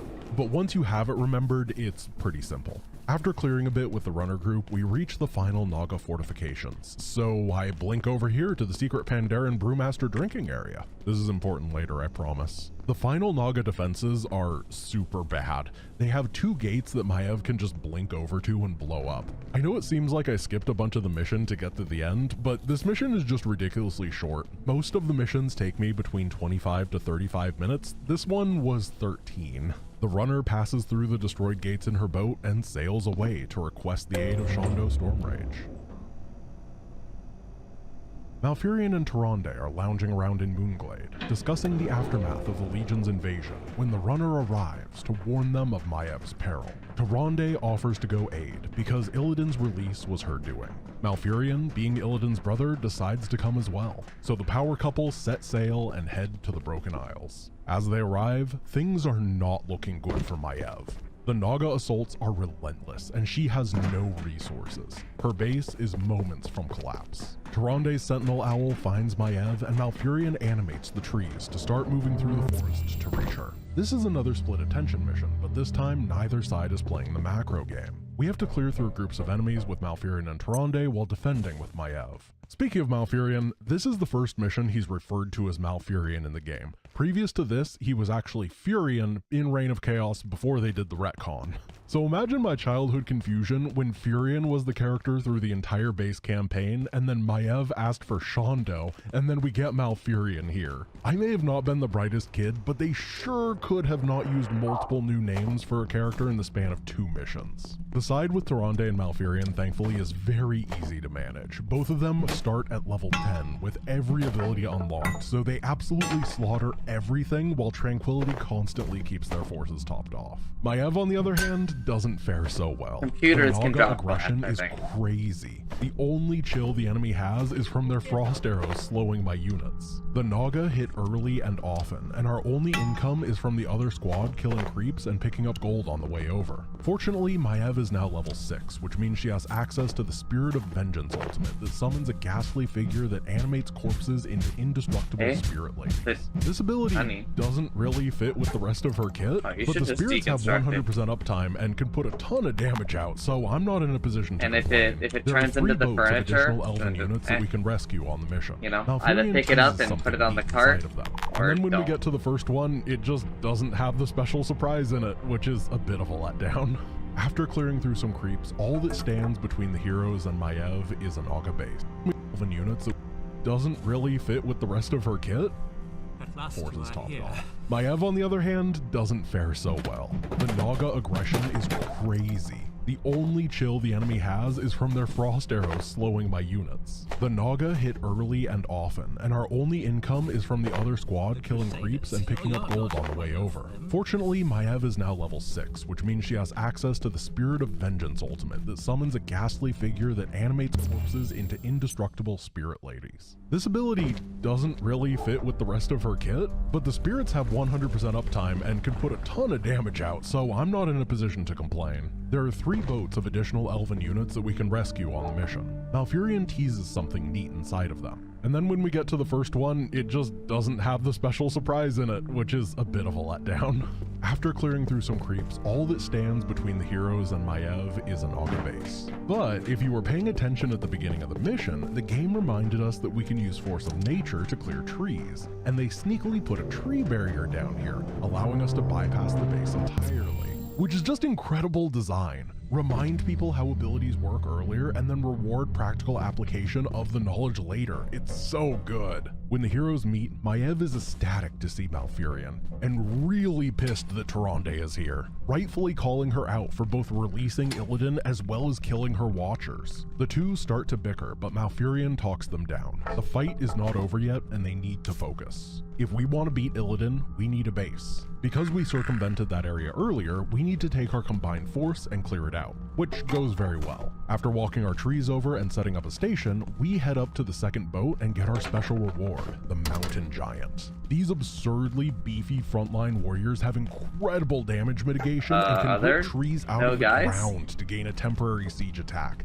They can also taunt enemies. They're so cool. After defending a few Naga attacks, Illidan appears, and as soon as he sees Tyrande, he's disheartened. She calls him a monster for seeking raw power instead of true strength, and that is why she chose Malfurion over him. Ouch, dude. I know Tyrande was ruthless, but I didn't know it applied to emotional damage as well. We now have to build up to defeat Illidan's forces on the island. I do the normal thing of sticking at no upkeep for a bit to bank up some money, and then I absent-mindedly get the final transport ship, rescuing some allies and pushing me over the supply limit. This is actually a really big issue constantly in the campaigns. There are so many rescuable units, which is incredible, but the negative interaction with upkeep can make free stuff feel really bad sometimes. There's exactly one mission that identified this problem and fixed it. Reforged Siege of Dalaran golems don't cost supply, because whoever designed that mission seriously just got it. After rebuilding Maiev because I accidentally let her get eaten by a turtle, I head out to attack Illidan. And wow, the beefcake nature of the Mountain Giant combined with a large backline of archers is absolutely incredible. This is the first time I feel like a peer fighting the Naga instead of an underdog, snapping Illidan's first base with ease. And then I get a bit overconfident and hit the second base without reinforcing, which was a big mistake. But it's nothing a rebuild can't handle. Once the Naga are routed, the heroes pursue Illidan, who tells his brother that he has a new master and a great task to perform. This cannot be where he's stopped. Once again, the Demon Hunter takes to the sea, fleeing towards Lordaeron. Alright, the lightning effect is over, and you should be good to look at the video again. Sorry about that. In hot pursuit, the heroes make landfall in Silverpine Forest, part of the human homeland. Malfurion can see that the Legion's presence has caused the forest to suffer greatly. Being the Archdruid, he decides to channel his powers and communicate directly with the land. While he conducts the ritual, Tyrande and Maiev move to locate Illidan, but instead, they find another elf, Kael'thas Sunstrider, and his elven caravan. The undead have been attacking his people relentlessly, so we strike a deal.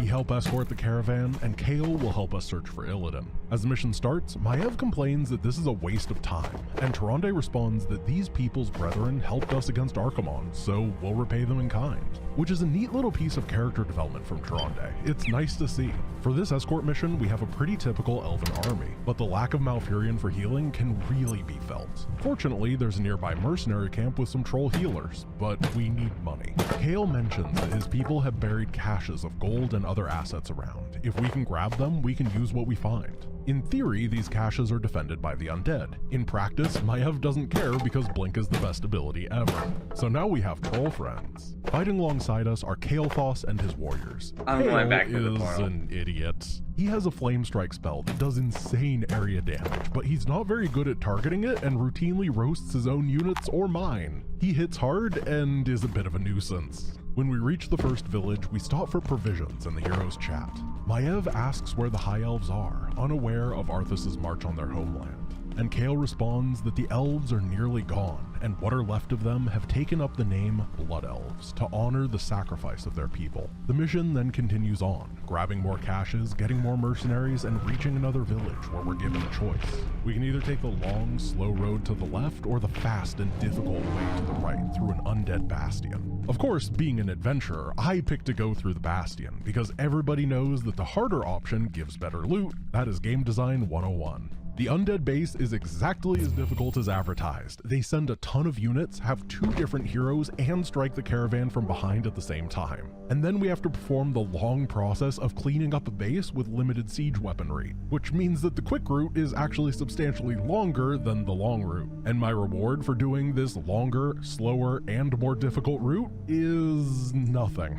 Not even a single item. which is double lame because there are items on the other side. I don't know what Blizzard was thinking here, but this sucks. After reaching the final village, an enormous undead attack comes from every angle. We deal with the first wave, but they keep coming. Tyrande decides to use the bridge as a choke point until it collapses, sweeping her into the water. Kael quickly moves to save her, but Maiev says no. Tyrande knew the risks, and finding Illidan is more important. The Blood Elves are safe, and now Kael has to live up to his end of the bargain. Returning to Malfurion, as the druid is communing with nature, he feels a great quake. Azeroth is being torn apart. He channels the spirits of the Force to show him what is happening. It is Northrend being struck by these quakes, and the source is a ritual being performed by Illidan and his Naga using the Eye of Sargeras. Malfurion quickly returns to the Elven base, reporting that they must stop Illidan, until he realizes that Tyrande is absent. Maiev tells him that Tyrande is dead, that the Warden watched her be torn apart by the Scourge. Malfurion is heartbroken, but Maiev reassures him they can still avenge her. Illidan is the reason Tyrande is gone, and so they should work with Kael to defeat the Naga and disrupt the ritual. We have 30 minutes to defeat 4 summoners deep within the Naga base before the ritual is complete. They are immune to physical damage, but are vulnerable to magic. This physical immunity is absolutely to prevent Maiev from blinking in and cheesing the mission at the 10-second mark. To fight the Naga, we have a ton of new stuff. But first, we need to go to jail. There's a bonus quest to bust into jail and rescue this paladin, Magroth the Defender. It's really cool having heroes from other factions, so I make him priority. Okay, now on to the new units. Well, some of them are new. We first unlock the Hippogriff in the first Night Elf campaign. It can fly and peck air units really hard. I still don't use it here because there's not that many flyers. But it can be upgraded into the Hippogriff Rider, where an archer can be mounted on its back, allowing it to shoot air and ground at a range. They're very bad, but this is my last opportunity to make them, so I do. We also have an actual new unit, the Fairy Dragon. These little pink guys do decent damage, are immune to magic, and phase out of reality when hit. They can also become an egg that electrocutes people when spells are cast near them. They're specialist anti-casters and are adorable. And finally is the Chimera. This is the I win button of the Night Elf. These 2-headed lightning dragons are so busted that they're the only unit from any faction in the base game of Warcraft 3 that they just don't give you in the campaign. Not even against Archimonde. But in the expansion, we get them, and they do insane anti-ground damage in an area and have a powerful anti-structure acid attack. They will destroy everything in their path as long as you keep them safe. And by the time I'm done explaining these units, we are at the summoners and have won the mission. I didn't even get to talk about my ally Kael or the undead who attack him. I just sort of accidentally won with my first push. The trick is that the reason the Naga are so ridiculous is because they produce royal guards like normal units, but if you can hit them early in one powerful attack, they can't build more of them fast enough, so it's significantly easier to handle. With the summoners dead, Illidan is defeated, and Maiev delivers her judgment. He is to be executed for the blood he has spilled and the damage he has done to Northrend with the ritual. Malfurion agrees, but the Demon Hunter makes his case. The ritual, the earthquakes, these were targeted at the Lich King. This was an attempt to destroy the leader of the undead. But Malfurion doesn't care. Because of Illidan, Tyrande is dead. And then Kael is like, hold up brother, she might be okay, all we saw was that she fell into a river. Maiev lied to Malfurion to capture Illidan, and now the druid's rage is directed at her. Which is fair, because if we are to recap for a bit, Maiev is completely obsessive, delusional, and sociopathic. Let's look back a moment to mission 1 of this campaign, where she declared that Illidan was using satyrs to slow her down. You know, the satyrs that Illidan had previously been fighting. She also declared this random wildkin to have been corrupted by Illidan simply by passing by, with zero evidence on either of these ridiculous claims. She then expressed exactly zero remorse when Naisha was killed by the tomb collapsing, and then lied to Malfurion because she was afraid he would try to rescue Tyrande instead of capture Illidan. Maiev is an unhinged psychopath masquerading as a hero of justice. She's willing to throw away anything and anybody to do the job, and now everybody knows it. Illidan pledges to help his brother find Tyrande. He'll use the Naga to scour the river, and Malfurion agrees, using his entangling roots to mobilize Maiev as the brothers begin their search. After sweeping the river, the Naga locate Tyrande, holding out against the undead while stuck on an island. There are too many enemy air assets to make use of our own flyers, so we must clear the undead base. Did you already finish everything? Illidan offers to be the one to do the rescue mission. His Naga are more mobile in the river. Malfurion agrees, and the brothers split up. This is another split mission, this time macroing on both sides. All Malfurion has to do is not die, which is fortunately very easy as he can turtle up behind mountain giants, archers, and dryads. This allows me to focus on the rescue force of Illidan and his Naga. Can we take a moment to appreciate how bold of a move it is to swap factions for the final mission of a campaign? Because it is, and I love it. We're not actually playing the full Naga faction just yet. We don't have royal guards and some of the other high-tech units. Instead, we have a vertical slice of the faction, with the Myrmidon, a melee bruiser with a net, the Siren, a spellcaster with a shield and a damage over time spell, the Snapdragon, a ranged poisoner, and the Dragon Turtle, a bulky short-ranged siege unit. The level design is completely imbalanced in our favor. The map is a series of islands, but all Naga units are amphibious, meaning we have ridiculous mobility and the enemy have to use these clunky barges to move around. Occasionally, the undead will attack Tyrande, and the game makes it sound like she's in dire trouble, but she can't actually die, so there's no time limit here. As we move out of our base, we get the single most awkward cutscene I have ever seen. Lord Illidan, we've discovered a dam blocking one of the river's tributaries. The dam is guarded by forest trolls, but the stream beyond it might provide us a faster route to your friend.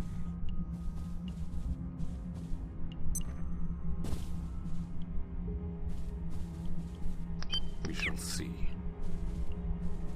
I don't know why the pause is so long, but it is incredibly funny. It's a nice reminder that these campaigns were built by real people with real flaws.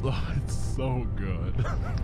Illidan has the same abilities as last time, but he starts off at level 10 and with one item, the Orb of Kil'jaeden, which is probably not important. The remaining 5 inventory slots will be filled with a selection of the best loot in the game. For example, Maiev was sporting Claws of Attack plus 3 for quite a while. Illidan gets Claws of Attack plus 15, and Rings of Protection usually give 1 or 2 armor. Illidan's gives 5. Even though it's the last mission in the campaign, we're actually rewarded for collecting all of these items, because this is not the last time we're going to see Illidan, and he keeps whatever he gets here. Once I kit the Demon Hunter out, I blast the trolls guarding the dam, which causes it to explode for some reason, so now we can move about the map easily. To win the mission, we have to destroy the red base, which is guarded on both sides by some weaker green outposts. After gutting the bottom one, I send my workers to start building one of the low-key strongest Naga tools, the Tidal Defender. This is a tower that is just completely overstated for its cost. It just does way too much damage and it has far too much health, and because of that, the undead are now regular dead and Tyrande is saved. The Naga are ridiculously powerful, and using them feels great. Once the base is cleared, Illidan races to rescue Tyrande, who is momentarily confused, but reluctantly takes the rescue portal he opens. And then this happens.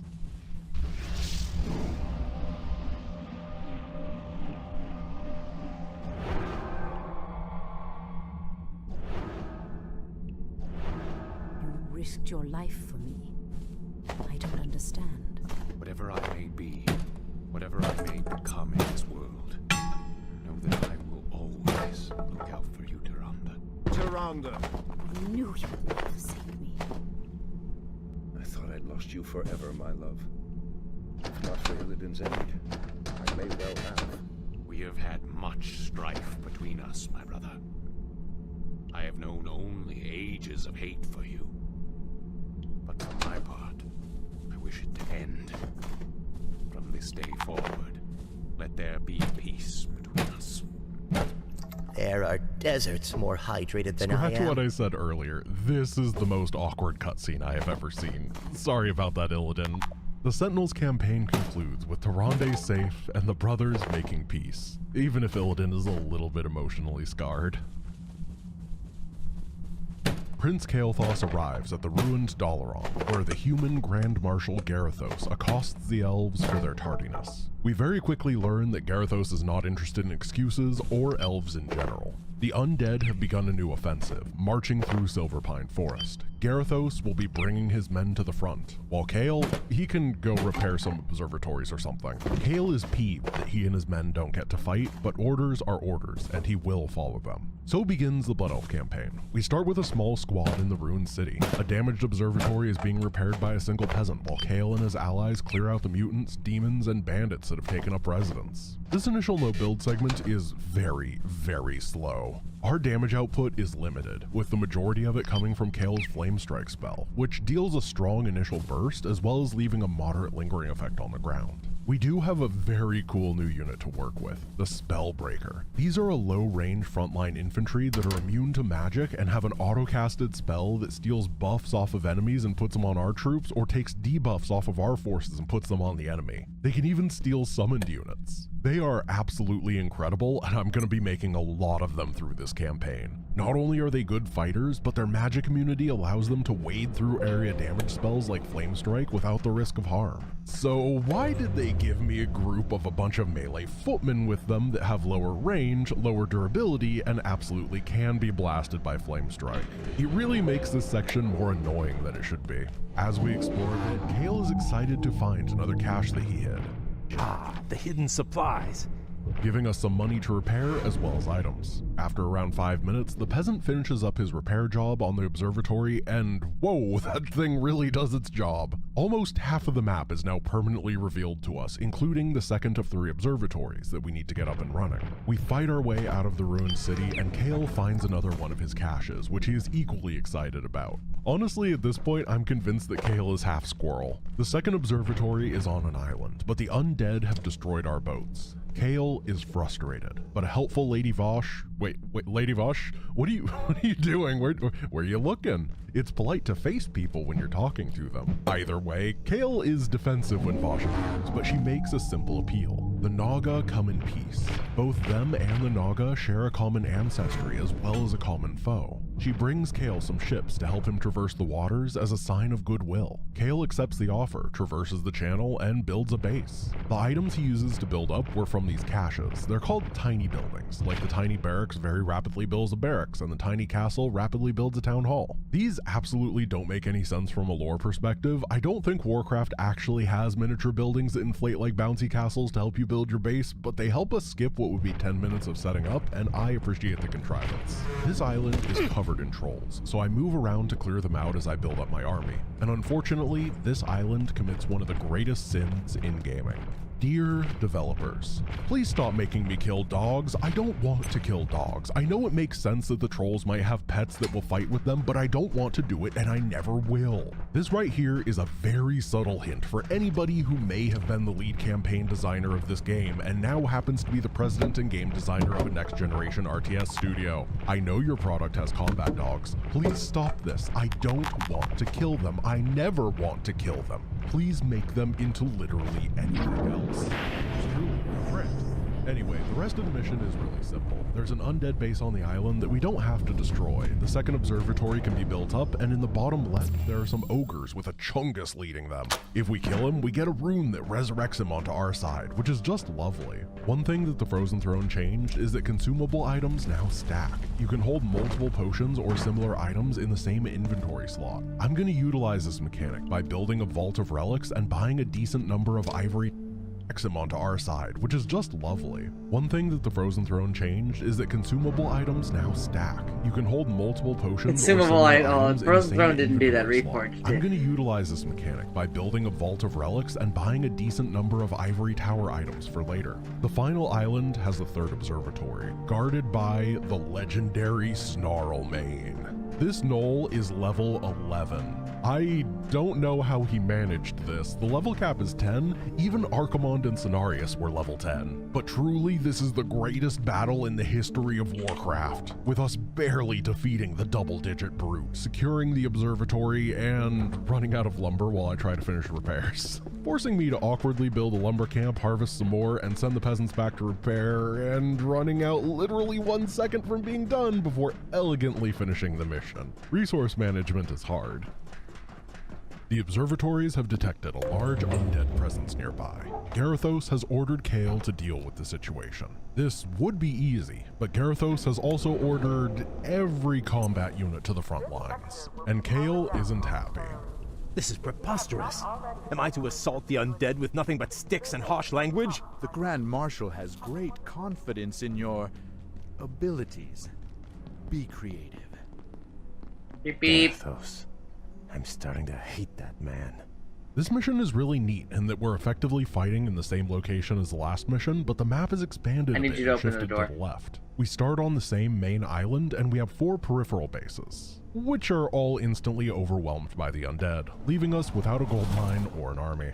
If this setup sounds familiar, let's say that this mission was very slightly inspired by the StarCraft Brood War mission, Fury of the Swarm, but this one is much, much harder. As the outposts are lost, Kale what is is it? feeling So- helpless, but once again, see it. Lady Vosh appears, this time with a host of Naga at her side. She offers to aid the Blood Elves in their fight against the undead. The prince accepts the offer, and the counterstrike begins. When I said this mission is hard, I meant it. I honestly believe that this is the single most difficult RTS mission Blizzard has ever made in any of their games, Warcraft or StarCraft. I'm gonna metagame here, play a bit abusive, and still have a really rough time. The undead have taken up each of the 4 outposts. We're intended to head to one of the weaker ones, either top right or bottom right. I decide to charge straight into top left, gutting a major enemy base before it can produce very much. There's exactly one reason that I have enough power to do this in the early game, and it's because Lady Vosh brought a single Naga Royal Guard with her. You know that a unit is overpowered when you think it isn't fair when the enemy has it, and then you get a hold of it and it feels even better than that. The Royal Guard's chaos attacks allow him to deal full damage to buildings, making him a de facto siege weapon as well as tank and spellcaster. Because of that, I'm able to quickly grab this base and head to the right and get another base. The ivory towers I bought last mission now can be set up and upgraded into guard towers to defend. The issue is that because Garithos recalled all of our troops, we are playing a custom elf faction that is very barren with unit selection. We can only make 5 different units: the priest, sorceress, and spellbreaker, as well as a swordsman that's a footman clone, and the archer, which is the archer. We're completely lacking in any high burst damage or area damage options, and most importantly, we're lacking any sort of siege weapon besides the Royal Guard. The objective is to kill this nearby green undead base, but I I'm wonder if not I can prepared to do that yet. So instead, it's time to creep. Navigating this map with the Naga is an absolute joy. It's another island, so we can easily swim around and grab all the loot. The enemy sends some pretty strong attack waves from the green and purple bases. One of the reasons this mission is hard is because they're both considered different players, and they don't do anything like alternate attacks. It's completely possible that they'll strike the same location at the same time, or multiple locations simultaneously, both of which are incredibly hard to deal with. In my case, they both dive my island base at the same time, and I sort of just have to let it die. I don't have enough to defend it anymore. Once my castle is dead, the flyers make their way over to my mountain. I can't fucking see! Shackle ability to stun and damage them while my ground forces snap them out of the sky. At which point, I'm at 98 supply. I've killed the enemy army, and I'm very close to their base, so it's time to attack. Are they breaking shit I over use here? more ivory towers to quickly set up. Oh shit, yeah, they're breaking a crazy amount of stuff. Green sends everything that they have at my maxed out force, but the massive army in combination with the towers cleans up his army, and I have 90 supply remaining. The fight went incredibly well for me, and this They is fucked the this shit up. 20-minute mark. I don't beat this mission until the 40-minute mark. The green undead base is enormous. It has a ton of structures that produce, and its entire tech tree is unlocked. Yeah, but they It's ruined the way constantly this all rebuilding looked. masses of units with no limits on money to care about. And the Blood Elves don't have any anti-building units or high damage dealers. Even at a maxed out supply against an almost empty base, it takes me 20 minutes of slowly moving in, blasting the rebuilt defenders, slowly targeting down a single building, and then pulling back, regrouping, rinsing, and repeating. I almost run out of gold at my bases, and let me remind you, I metagamed this mission so I would quickly get 2 bases mining. I normally shouldn't be able to do this, and I'm still struggling. Eventually, the elves managed to clear out this monster of a base, but it wasn't without a lot of blood, sweat, and tears. As the elves stand victorious, the heroes start to get talking. Kale's honor binds him to the Alliance, but his people seek something more. There's a hunger inside of them. Vosh understands it too well. Kale's people are addicted to magic. When the Sunwell that provided them with power was destroyed, they lost the source and their birthright. And without another font of power, the Blood Elves will perish. As Vosh begins to offer alternatives, Grand Marshal Garithos returns and discovers that Kael has been conspiring with the Naga. For this treason, he arrests the elves, intending to put them to death.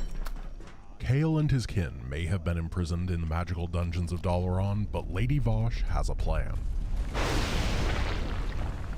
After rescuing the prince, she tells him that while Garithos' forces may vastly outnumber us, there's still an option for escape. The portal that Kel'Thuzad used to bring Archimonde into this world still remains. The elves and Naga could use it to flee this world. Illidan awaits on the other side and will find a solution to the Blood Elves' magical addiction. Kael agrees. We must liberate his forces from the dungeon and then make our escape. We now have two heroes to work with, Kael and Vosh, as well as a progressively increasing number of elven allies that we rescue through the mission. A cute thing that I like is that the elves use civilian models while in prison and then will run to the nearest weapon rack to switch into combat mode once released. Both Kael and Vosh are intelligence-based spellcasters. To supplement Kael's Flame Strike, the Naga Sea Witch's Forked Lightning deals damage to multiple targets in a cone. These two make a powerful area damage combo. As we delve through the dungeon, we'll occasionally come across some of these levers. If a footman is allowed to trigger it, an alarm will be raised, sending elite troops after us. Kael's Banish ability is perfect here. It phases the target out of reality for a short time, making them immune to physical damage and unable to do any.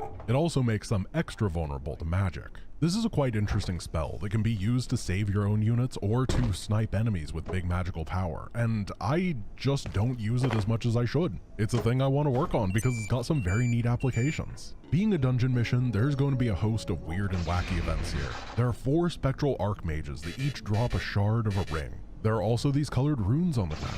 If we can find both of the same color and stand units on them, then an effect will trigger, generally giving us an item or unlocking a door. Many of these runes are hidden in the water, where Vosh can make use of her swimming abilities. After a bit of exploring, undead killing, and ally rescuing, we find the final Archmage. Taking him out drops the final piece of the Ring of the Archmage, which gives +3 to every stat to the holder and, importantly, grants the Brilliance Aura passive. This is one of the Archmage's spells, giving all nearby allies an increased mana regeneration. The spell rank system is a cool way to allow these aura items to exist. It's always awesome when you find an item that gives an aura to your heroes that you can't produce with your faction, but you can only get rank 1 aura from an item, so it's never as good as actually having the hero of that type on your team. But the additional mana regeneration we now have lets both of our heroes cast constantly. I didn't notice this before, but both of our heroes' primary damaging abilities, Flame Strike and Forked Lightning, both have the same hotkey of F. I wonder if this was intentional, because it makes using the heroes a lot easier. After venturing through the dungeon a tad longer, we come across the Colored Sheep room, and after inputting the secret code, the flying sheep fall from the sky and explode. And then these footmen have names in this cutscene, Seth and Troy, which is like really weird. You basically never have generic units with names, but these guys do. It's totally bizarre. To end the mission, we fight against Jailer Cassian, whose forces are impressive but beatable. Now we have to hold the portal while the elves make their escape. Welcome to the Secret Tower Defense mission, unlocked from the Sheep Room. It's not really anything special. We play through a run-of-the-mill tower defense where we can also use our heroes to soften up the enemy. Killing enemies gives money, we unlock more towers over time, and the top tier tower is completely overpowered and kills everything. It's fun enough, but I do think that it drags on for a bit too long. But it does beg the question. Why the heck were this and the previous mission the final set to get reforged? Like, I get the previous 3. They were all lore important scenarios, but the prison break and tower defense? The crazy thing is that unlike the previous reforged missions, these are basically the same. They just changed the floor plan for no reason. There's no new events, no weird scenarios, but also no breaking things. They play out virtually identical to the originals, but sometimes you go left instead of right. I do think this signifies that at some point Blizzard truly did want to rebuild everything in Reforged like they initially promised. There's no way that this mission was high enough priority to be reforged if they weren't intending to do every single one of them. The situation is incredibly odd, but at least we get this cute panda picture when we win. Once the elves have made it through the portal, they start to get their bearings in this desolate land. This is Outland, formerly known as the Orc homeworld of Draenor. When Ner'zhul tried to flee the planet after the Second War, the massive number of portals he opened tore the planet asunder. And this lore cutscene is a great time to talk about one of my pet peeves in this game. For some reason, the vocal audio and the sound effect audio use the same slider, which means that sometimes in cutscenes when there's fighting, it is basically impossible to hear what people are saying. Listen to this. Amazing. I remember Khadgar led the Alliance expedition here years ago. He almost succeeded in defeating Orcus with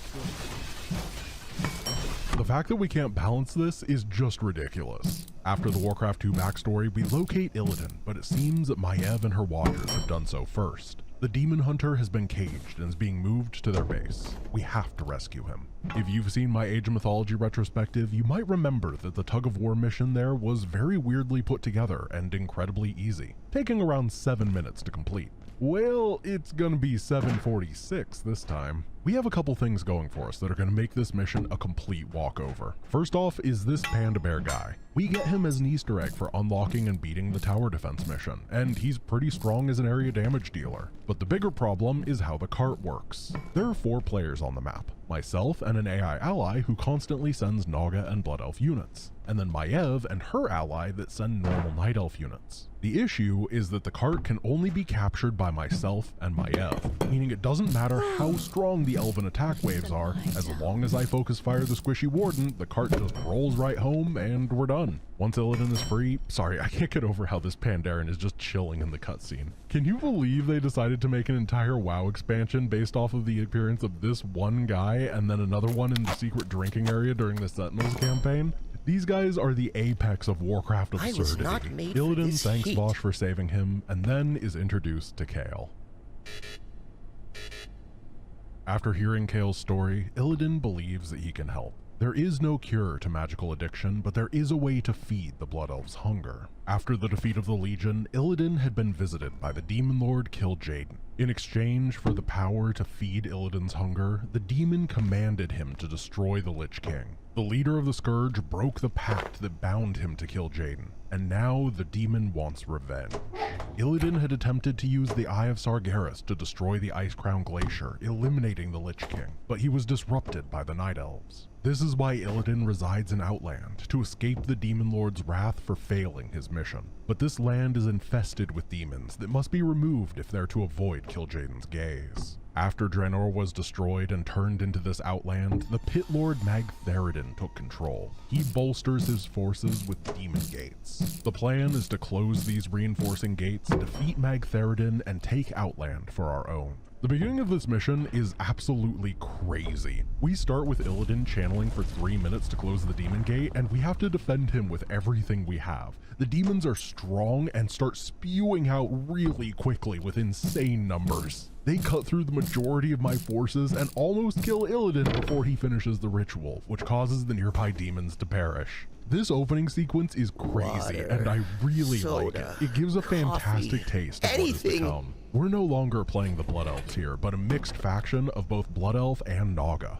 This is why Mission 2 felt like we were running around with half a faction, because we were. We have the full Naga suite from when we rescued Tyrande, as well as the Coatl, a low-cost, high-damage flyer. And of course, Illidan is now on the team, and he kept all of his gear from last time, so he is an absolute unit. To the south of our position, we find some being called Draenei.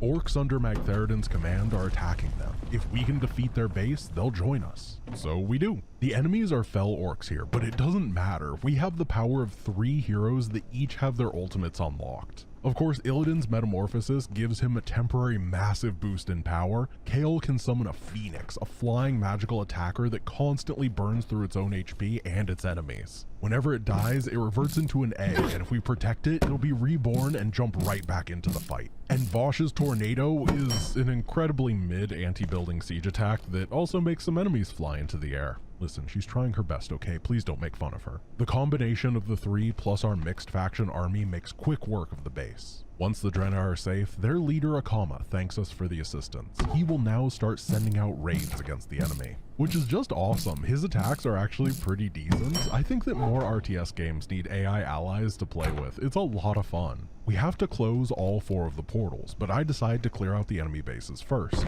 Mainly because Akama sends his Draenei attack waves to one, and I didn't want his sacrifice to go to waste. I intended to join up with him, but it took too long to get over near him, so I used him as a distraction to pull the enemy forces away while I struck a base from behind. It goes great, and the second of 3 Fel Orc bases is cleaned up easily. The third base sends dragons to attack me, and they're really scary, so they gotta go. And this fight highlights Not the going absolute so well, my absurdity plan. of the Blood Elf Naga joint faction.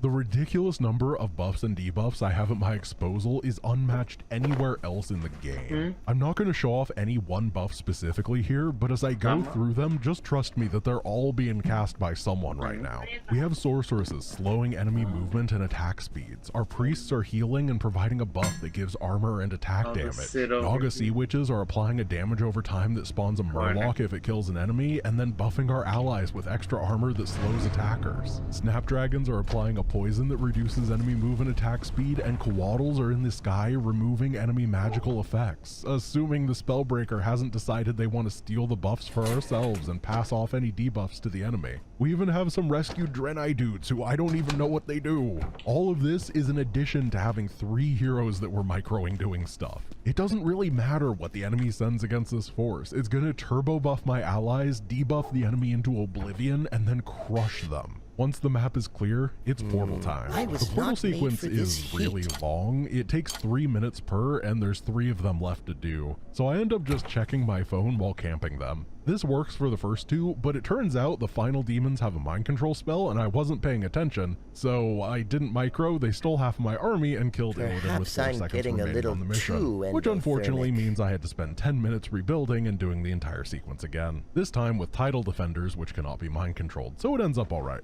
With the portals disrupted, it's time to march on Magtheridon's Black Citadel and take control of Outland. The Siege of the Black Temple is a fantastic mission where there isn't actually that much to say. The temple's defenses are strong, but the Draenei come to assist us. Their stealth can infiltrate the fortress and destroy the magical generators powering the outer defenses. This allows the elves and Naga to push through, slowly clearing the bases. We're split into 2 sides. The elves attack from the front, while the Naga make their way up through the waterways until they inevitably join up. I decide to work with the land forces first, because I don't want to accidentally send Vosh somewhere weird with a messed up hotkey. This isn't a normal macro mission. Instead, the temple is littered with gold. As we progress, we get more to work with, and we can buy more troops. Magtheridon's forces are very passive, sending light attacks at best, making this more of a puzzle mission where we focus on losing as little as possible as we dismantle the web of defenses. It's a fun design that doesn't work like any other mission in the game. One thing that's a bit rough to manage on the mission is the sheer variety of stuff that we have. I mentioned unit diversity last time, but now we have a bunch of Draenei Saboteurs and Akama to fight with as well. The micromanagement level is honestly off the charts, and it's just too much. Once we've killed the Butcher, raised a couple of Orc bases, and killed the Master of Pain, it's time to shift towards the Naga side. Because Illidan can walk on water, I dash him over to join up with Vosh, making the assault significantly easier. I really like how in this initial boat area, they use Orc ship models from Warcraft 2. I always thought that the Juggernaut was a ridiculous boat in the best way possible, and it's fun to see it back in action again, even if it's only a brief appearance. The rest of the mission is fun, but more of the same. We make slow and steady progress, but our 2 Naga Royal Guard destroy anything that has the audacity to be targetable. We crush the Mistress of Torment and make our way to Magtheridon's chambers. And while the Pit Lord is strong, he's not that strong. He's eventually defeated, and Illidan is now the king of his own planet. Which of course attracts attention, specifically the exact attention Illidan was trying to escape from. Kil'jaeden appears before the trio, accosting the Demon Hunter for his failure to destroy the Lich King. Illidan claims that the Eye of Sargeras was merely a setback. He was using this opportunity to rebuild his forces so he could strike the Lich King again. The Archdemon looks over Illidan's companions and is somewhat impressed. He's convinced to give the trio one final shot to destroy the frozen throne that houses the Lich King. At this point, the loyalties of Vosh and Kael are absolute. They vow to follow Illidan to the ends of the earth. The ends of the earth. Before we enter the final campaign, we should talk a little bit about the I'm orcs. getting a They're little conspicuously too absent from the Frozen endothermic. Throne as a playable faction, and that is because they were given an experimental campaign. This campaign's story is completely isolated from all the others, so it is fine to do it in this order. Instead of having traditional levels, we take the role of the Beastmaster Rexxar, a Mok'Nathal, half ogre, half orc. He meets Thrall, who is overseeing the orcs' construction of their new capital city, Orgrimmar. And then he sends us on a bunch of grindy RPG-style quests. The map is an open world. You have the ability to travel between various zones, doing incredible quests such as collecting herbs, killing harpies, or escorting some goblin sappers. Skipping a bunch of filler, eventually Thrall discovers a bunch of humans attacking the orc outpost. The orcs meet with Jaina for an explanation. It turns out that Jaina is still cool, but her dad is a racist jerk. So the orcs go on a wacky, zany adventure with Rexxar and eventually kill Jaina's dad. The campaign is fairly fun, but it's also incredibly long and very light on story, so this is all we're going to say about it. I can't be too judgmental. The campaign was released in 3 parts, 1 coming with the Frozen Throne, and then 2 being free DLC, which is a foreign concept these days. Our final campaign opens with the 3 Dreadlords tasked with overseeing the Scourge in the formerly human lands of Lordaeron. It has been months since Deathrock, Balnazzar, and Varimathros have had contact from Archimonde and his legion. They're growing bored with holding the Scourge on standby. As they complain, the undead Sylvanas and Kel'Thuzad watch on, when suddenly Arthas makes his appearance. He thanks the Dreadlords for their service and relieves them of their duty. The Legion has failed, Archimonde is dead, and once these 3 are defeated, the demon threat will be gone. The Dreadlords retreat and Arthas meets with his allies, declaring himself to now be King Arthas, as this land is now his. And his first act the human lands of Lord. But her dad is a racist jerk, so the orcs go on a wacky, zany adventure with Rexxar and eventually kill Jaina's dad. The campaign is fairly fun, but it's also incredibly long and very light on story, so this is all we're going to say about it. I can't be too judgmental. The campaign was released in 3 parts, 1 coming with the Frozen Throne, and then 2 being free DLC, which is a foreign concept these days. Our final campaign opens with the 3 Dreadlords tasked with overseeing the Scourge in the formerly human lands of Lordaeron. It has been months since Deathrock, Balnazzar, and Varimathros have had contact from Archimonde and his legion. They're growing bored with holding the Scourge on standby. As they complain, the undead Sylvanas and Kel'Thuzad watch on, when suddenly Arthas makes his appearance. He thanks the Dreadlords for their service and relieves them of their duty. The Legion has failed, Archimonde is dead, and once these 3 are defeated, the demon threat will be gone. The Dreadlords retreat and Arthas meets with his allies, declaring himself to now be King Arthas, as this land is now his. And his first act will be the eradication of all human remnants in the name of the Lich King Ner'zhul. So, do you remember when I said the second Blood Elf mission was the hardest Blizzard RTS mission? I still believe that, but the mission King Arthas sure wants to take the crown. The humans exist within a valley. There are 3 exits, blocked by Arthas, Sylvanas, and Kel'Thuzad. Waves of humans try to evacuate from each side. There are 3 human camps sending refugees per side for a total of 9, and they all have to be defeated. The issue is that the units we have access to are limited, we're capped at 30 supply on each side, and the waves are constant and often hit 2 or 3 sides at a time. Every side can make ghouls and 1 additional unit. Arthas gets the Abomination, Kel'Thuzad the Necromancer, and Sylvanas the Banshee. The issue is that none of these are particularly fast fighters and definitely not good at attacking buildings. If we want to attack a village, we're potentially leaving a path exposed, and 2 of the unit sets are spellcasters, so they require active attention. As a result, this is an APM nightmare where you're constantly managing 3 sides at once. The only reason that I consider this not to be the hardest mission is that the resources you have are effectively infinite, and there is a degree of inevitability on each side. If you play your cards right, you can win the long game and be guaranteed an eventual win. It's just a nightmare of a slog to get there. Oh, and did I mention that whenever you attack a village, a paladin teleports in and kicks your butt? Because that oh, hey look, it's Magroth from the Sentinels campaign. How's it going, buddy? I gotta say, I do adore things like this that increase the continuity between campaigns. I'm running away from you now, but it is great to see you, Magroth. Each side's inevitability is crucial for beating this mission. Arthas's comes in the form of his Raise Dead ultimate, whose minions have a timed life but are indestructible, meaning they can waltz in and destroy the houses. Kel'Thuzad's ultimate, Death and Decay, is similarly very effective, dealing 4% damage per second in a large area. The skill is useless against enemies who can move out of it, but it's incredible at raising these buildings. And despite starting at level 2, Sylvanas has the strongest inevitability of them all, because her faction is highly focused around the Banshee, and the enemy sends these overpowered militia captain units. Possessing them allows her to brute force through basically everything. After the undead have cleared around half of the human encampments, Arthas is beset by an incredible pain and is contacted by the Lich King himself. The Master of the Scourge is losing his power, and danger draws near. As the Death Knight regains his composure, he orders the attack to continue, but his powers have diminished. As we resume play, the level 10 Arthas has dropped to level 9, increasing the mission's difficulty yet again. One additional aspect of the mission that makes it far harder than it would otherwise be is the faction's lack of access to each other. We can't unite our heroes because the only connection between the 3 parts of the valley is this human base in the middle, which is also the final objective once the villages have been raised. One thing that is very interesting about the map design and goes against everything we've seen before with the Split Force missions is the pathing if you mess up movement. Because this base is the only crossroads, accidentally commanding a group onto the wrong side not only opens up a path for the humans to escape, but sends your forces straight into the toughest defenses on the map. It's basically a guaranteed loss. So why the heck is this mission so insanely difficult, harder than everything else in the rest of the campaign? And why has it been a running theme in the Frozen Throne expansion that one of the first 2 missions is by far the hardest in the campaign? It wasn't this way in the base game. Well, I have a hypothesis, and I have no evidence to support it. I think that the overtuning of expansion campaigns early on was intentional due to the way that other RTS worked at the time.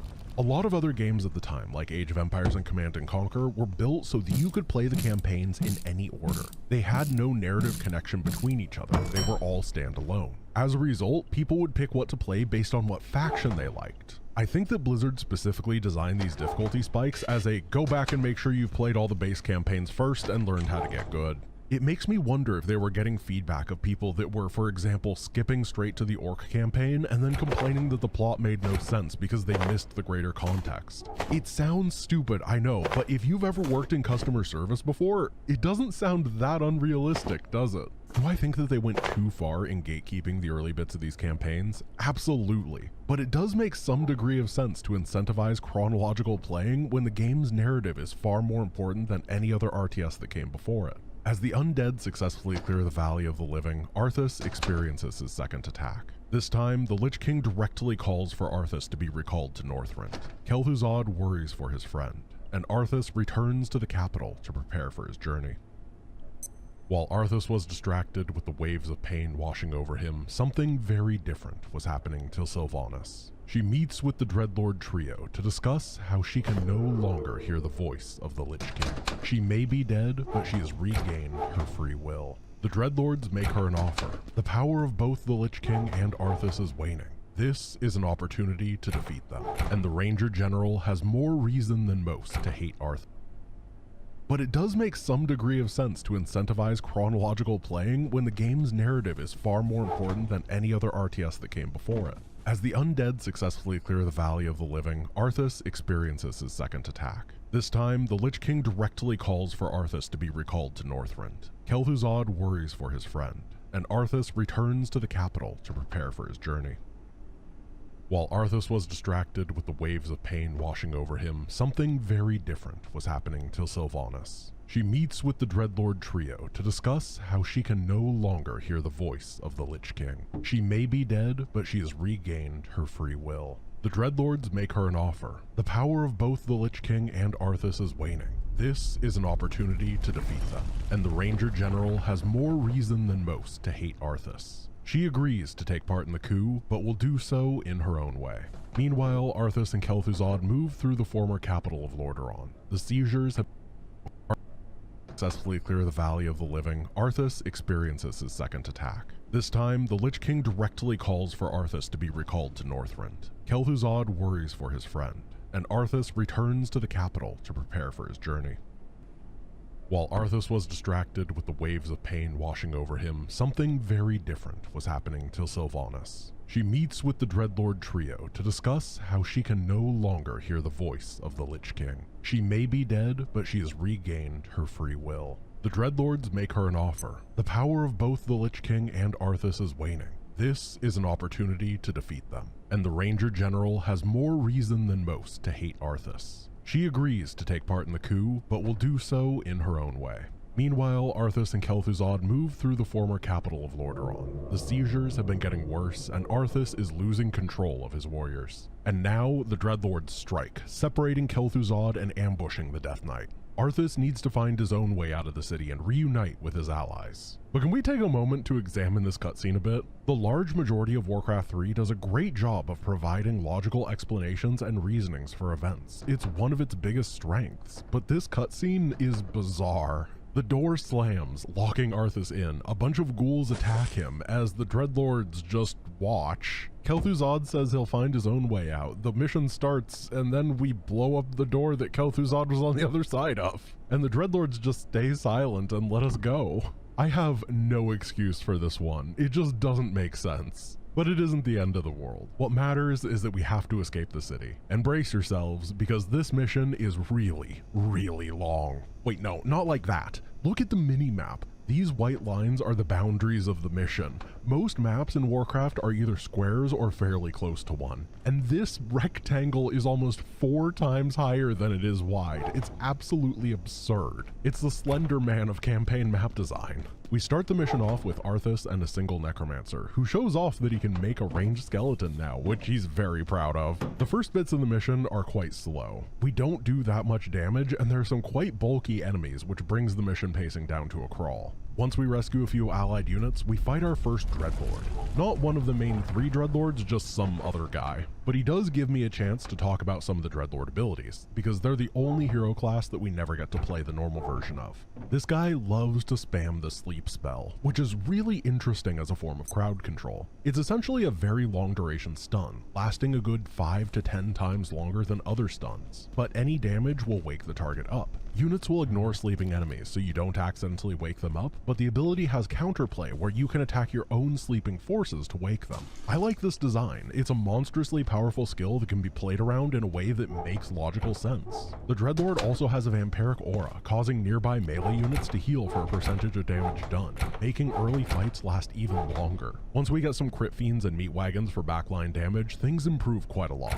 We just have to be careful of the constant chaser waves. Every few minutes, a group of undead will hit us from behind. If unnoticed, these can easily kill the wagons. The idea of being attacked by these little tiny waves during no-build missions first popped up on the Black Temple. I think the intent is to stop you from being able to get up and get something to eat or do your taxes after every fight to fully regenerate your mana. The pressure is minimal, but it does have to be dealt with. Across the map are a series of gold coins to pick up, and the only way to spend them is at this one single shop that has one good item, a mana stone that provides some mana regeneration. Besides that, there are just more and more groups of undead to clear as we get more items for Arthas. The mission is honestly kind of boring. It's not bad by any means, but fundamentally it's a dungeon mission that they forgot to put the weird and wacky events into. Frozen Throne mission design overall has been very strong, but I would argue that the Flight from Lordaeron is the weakest mission in the expansion. There is a pretty good boss fight at the end though. This Chungus of an abomination and his Dreadlord friend come to play, and I legitimately almost lose Arthas. A very fun ending for a very long mission. As we breach the front gates of the city, more of the Dreadlord's forces arrive, but Sylvanas' banshees come to aid us. They promise to take us to her in the wilderness, so the Dreadlords will lose our trail.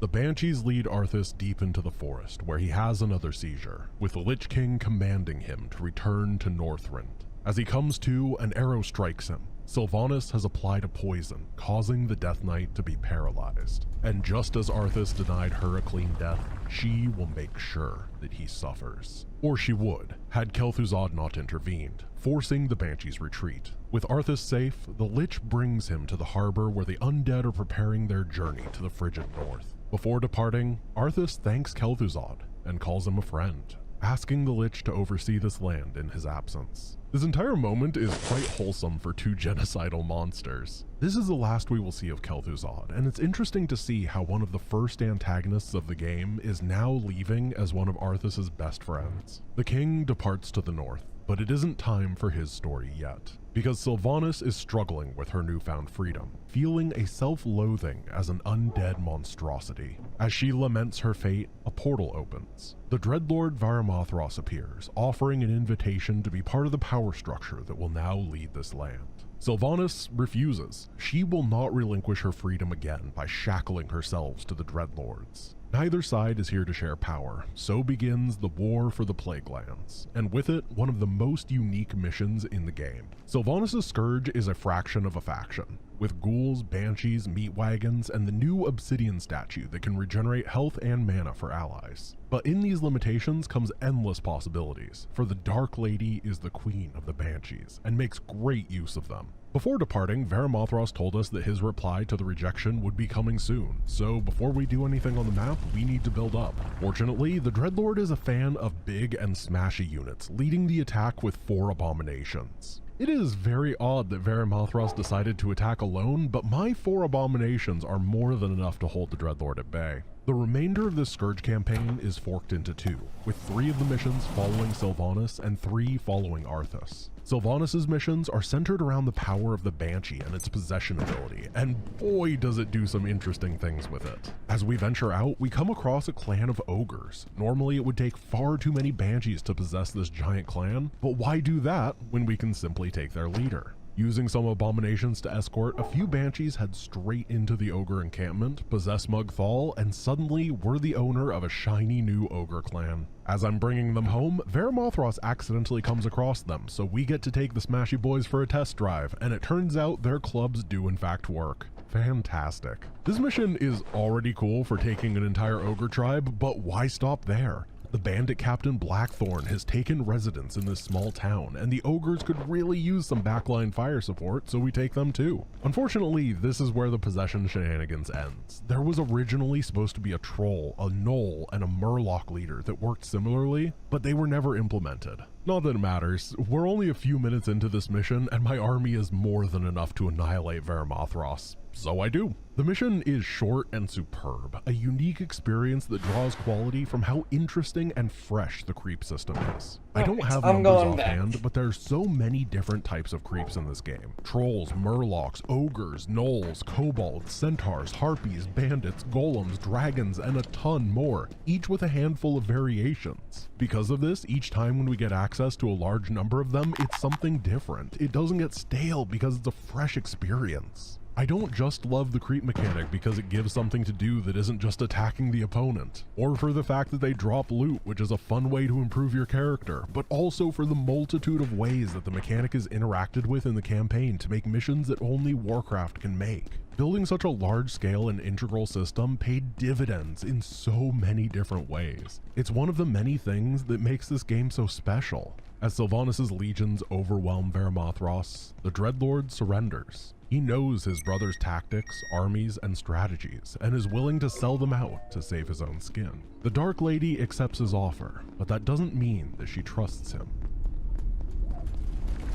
3 weeks later, King Arthas makes landfall on the icy shores of Northrend, and is immediately intercepted by a patrol of elves. But the Dragonhawks are brought down by a force of Nerubians, led by the Crypt Lord Anubarak. These Nerubian were sent by the Lich King to guide Arthas and aid him. The mission starts us off on an island without any gold. We need to cross this small stretch of water and invade a nearby elven outpost if we want to start our economy. Unfortunately, Arthas has 0 ability and never has had the ability at any time or any place to cross small bodies of water. This is because the Death Knight currently doesn't have any ice powers. Honestly, it would be a silly thing to think that he did, right? This is why he brought boats. This is why he has to use them to siege the towers and clear a landing zone, because he has the anti-paladin kit right now. He's not a chilly Billy. In fact, this mission is absolutely full of small bits of water that freezing would be very convenient, but we don't even consider that because it isn't part of our skill set, right? Perfect.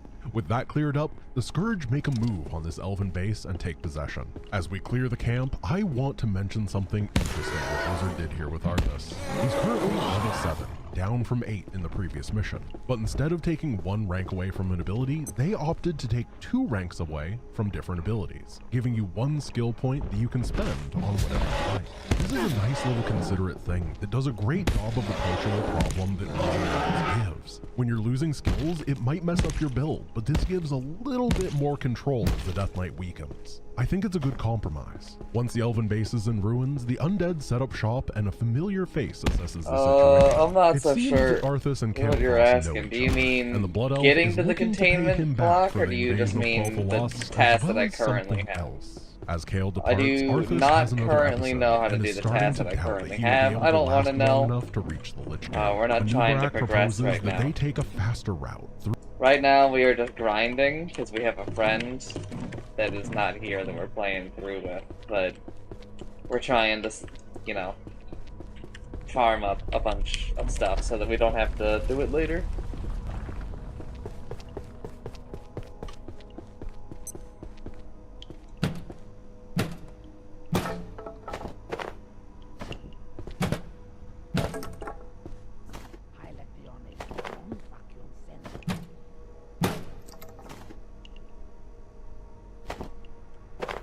But if you are looking to progress, then my recommendation, I don't know, don't tell me otherwise, is to, oh, I don't have any on me, is to come do this.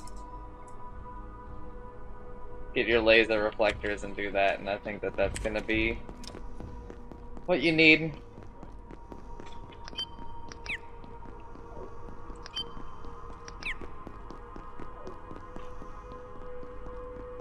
Corruption.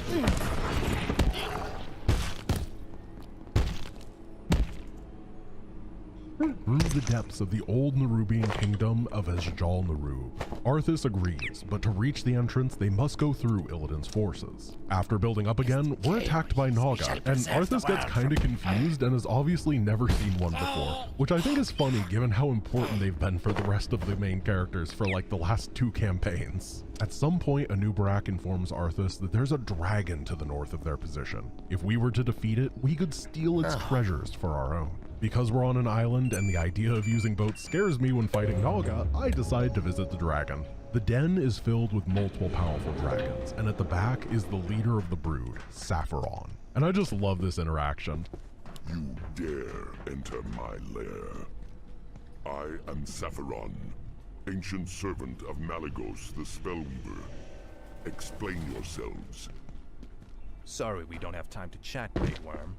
We've come to murder you and steal whatever artifacts you've hoarded over the centuries. Honesty? How refreshing. None may challenge Sapphiron and live. I respect it. I really do. The Sapphiron fight puts out a lot of damage. Unfortunately, on this mission, we don't have access to flyers, so we can't build gargoyles, who are the masters of air-to-air combat. Instead, we have to rely on the Crypt Fiends to bring the dragons to the ground. Eventually, the Great Worm falls, and we're given the single greatest reward of all time. Because when I said we didn't have access to flyers, I lied. Arthas channels much of his remaining power and brings the Great Dragon back as a colossal frost worm.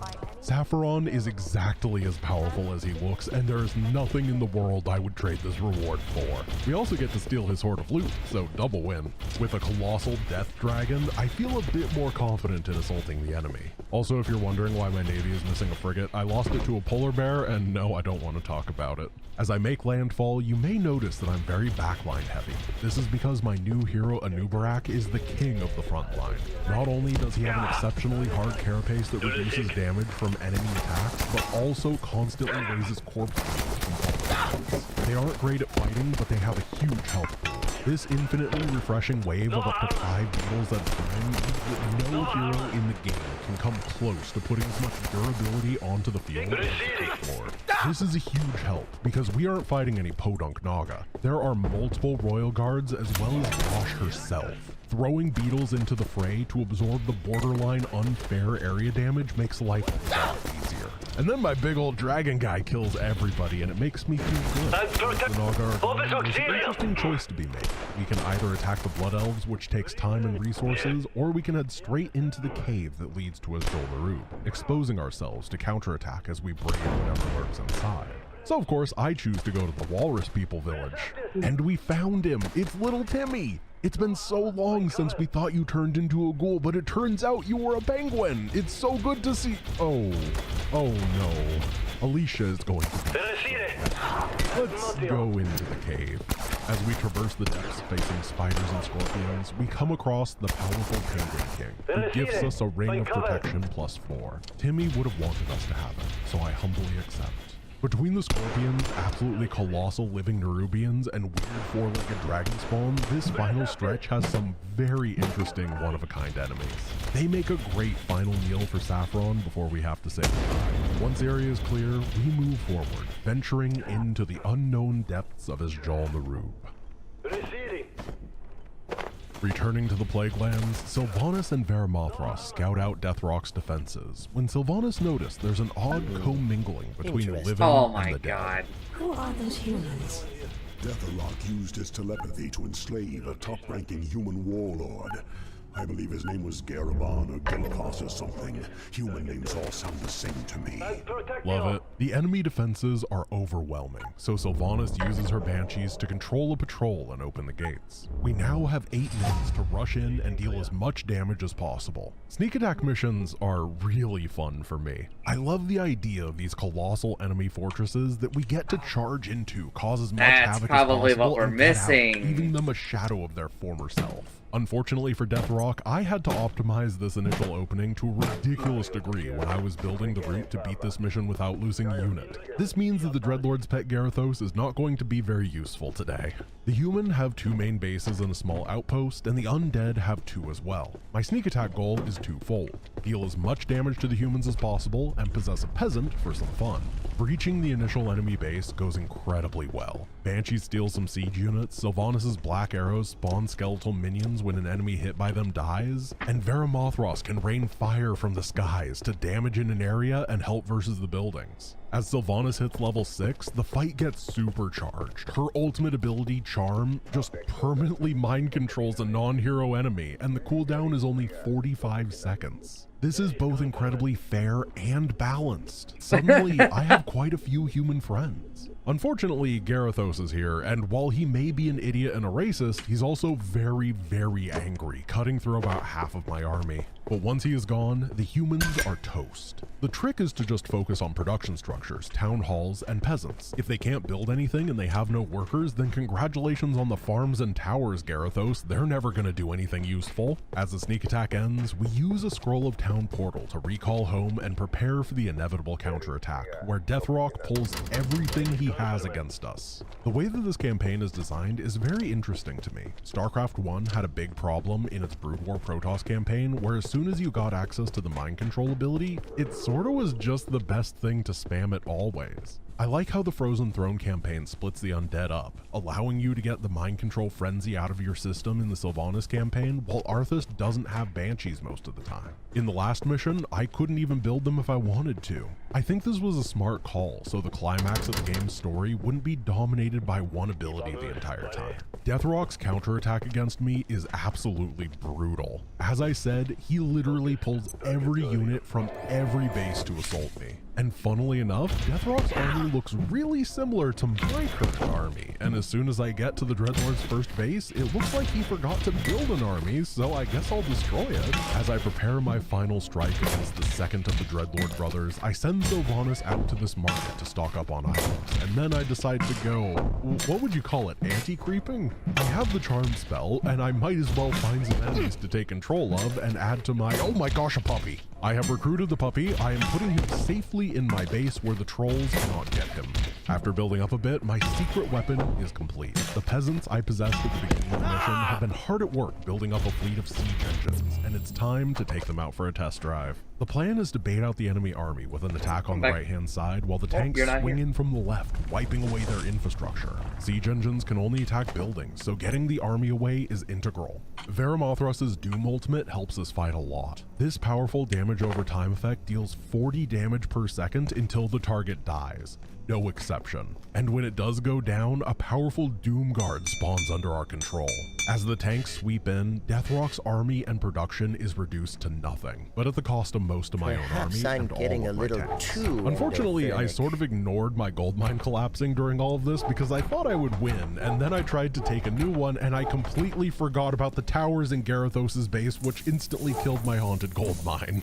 So then I had to awkwardly send an Acolyte home and use its special ability to unsummon some buildings for a small refund that could be used to finance a new gold mine. And then I built some more tanks because Deathrock had one remaining Acolyte who proceeded to run around and build like 20 freaking spirit towers just to slow me down. He's doing the equivalent of raging on ladder and refusing to leave after you lost a game. Eventually, a couple tanks help me clear the buildings, and then I sort of have to awkwardly wait until they clear out Garithos' random towers before I can take the full victory. It was supposed to be an easy mission, but my laziness made it a bit weird. With Deathrock gone, the spell binding Garithos is broken, and Sylvanas makes him an offer. The final Dreadlord Balnazzar is their mutual enemy. If the Grand Marshal helps the undead kill him, the humans will get their lands back. Garithos is the only person stupid enough to believe this, so we have ourselves a new ally. Sylvanas, Varimathros, and Garithos look over the ruined human capital, which Balnazzar now uses as his base. They decide on a pincer attack, with the undead striking from the front and Garithos hitting from behind. Sylvanas at this point is supporting a full undead roster, while Garithos is limited to human units only because he tried to execute his elves for treason. Fortunately for us, he's calling in the dwarven reinforcements. We just have to find them. This is the final Split Forces mission of the campaign, and this time we're going to have to get to a full 100 supply for both armies before we can march on Balnazzar's base. This is a lot of units to manage. I was feeling pretty lazy, so for the undead, I start building the technology to make a bunch of frost wyrms, and assume they'll do their job pretty well without active control. For my human army, I'm gonna need to rescue the dwarves, who spawn on the top right of the map on the other side of some kobolds. As I push towards them, the undead strike my human base, and after talking about it multiple times in this video, I finally make the mistake. I send my undead force to respawn, and it charges straight into Balnazzar. Fortunately, I catch myself before things fall apart. But whew, that was close to a game loss. My goal in the mission is to build a big army on both sides, clear the orange base near my undead, and get some breathing space, and then go for the middle. After rescuing the dwarves, I can start spending to get that big human army because they're now available to build. The reason I go full dwarf is that they start with +3 attack and +3 armor upgrades. At the blacksmith, unit archetypes can be upgraded with bonuses to their attack or armor.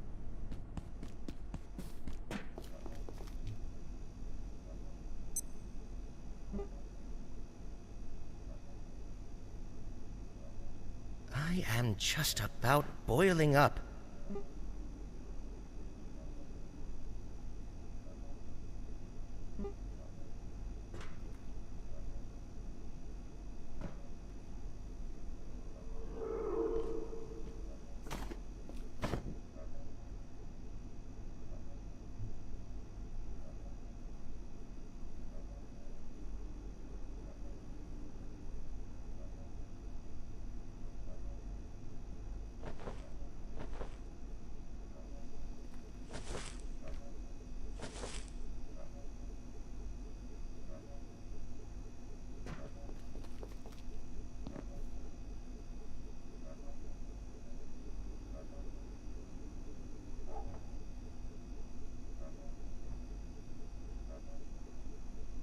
For example, as humans, you can upgrade your gunpowder units to do additional damage, and you can get a different upgrade to make your metal weapons do more damage. The same applies to armor. These upgrades give approximately 10% bonus damage or 6% bonus durability. They upgrade quickly, but they're incredibly expensive, so getting all of them for free for these dwarves is a huge savings. As I prepare to make a move against the Orange Undead, Balnazar decides to attack Garithos and dies. So I use a town portal scroll to teleport my undead to the human base and do a joint attack against the heroless main objective. I'm not gonna let the Dreadlord's stupidity go to waste. The riflemen tear through the undead while the frost wyrms slow the enemies so they can't connect with my dwarves. One funny thing that I experienced is that Garithos has the Holy Light healing spell, and I kept trying to reflexively use it to heal my undead units, which absolutely doesn't work. The Joint Strike Force manages to eliminate the third of the Dreadlords, and Sylvanas is now the ruler of the realm. She orders Ver-Mothros to execute his brother, which upsets him, but he eventually follows through. And then much more gleefully does the same to Garabon or Gilithos or whatever his name is, providing a snack for the ghouls. Now victorious, Sylvanas declares her people the Forsaken. It is time for them to find their own path in the world, and they will slaughter all who stand in their way. With Sylvanas ascending to the throne of Banshee Queen, the only thread that remains is the confrontation in Northrend. As we reach the gates of Isjol-Nerub, we find that Muradin's dwarven companions have taken up shelter here. Unfortunately, our friend Sapphiron is too large to fit in these caverns, but he does breach the gate for us before we must bid him adieu. Isjol-Nerub is a 3-section dungeon mission, with the first being a fight against a dwarven holdout. Arthas has once again lost power, now being reduced to level 5 with no access to his ultimate ability. The gimmick on the mission is that the dwarves love explosives, so barrels are placed all over the place that can blow up. Sometimes they blast our enemies, and sometimes the dwarves use them to blow up a bridge. The Mountain King Bailgun is leading these dwarves, and he is not going to make things easy for us. No, seriously, over this 3-part mission, I had to restart 3 times, which basically doubles my restart count for this entire campaign. Things are not going to be easy. Between riflemen, mortar teams, and these crazy flamethrower tanks, the dwarves quickly take down my ghouls, and moving deeper into the caverns, were ambushed by Nerubian, who fell one of my crypt fiends. Arthas is confused. Why are these Nerubians attacking us? As it turns out, the Spider Kingdom has suffered a very similar fate to that of Lordaeron. The fallen king Anub'arak leads the undead spiders, while pockets of living Nerubian resistance try to reclaim their empire. Which, first of all, I love the fact that there's a Spider Kingdom. The Frozen Throne has done a really good job of shifting the focus away from everybody being humanoid into something different. Naga are halfway there, and now we have an actual spider empire that's pretty far out for most modern franchises. Big props to that. I love seeing it when everybody isn't just some reskinned human. Inside of this fallen kingdom, there are caches of gold. If we find them, they're sure to be useful. I do find some of the interactions here to be quite funny. As we reach this old storage building, Anub'arak is like, "Our people are very crafty engineers." And then it turns out the hidden door we were looking for was behind a pile of rocks. Incredible engineering.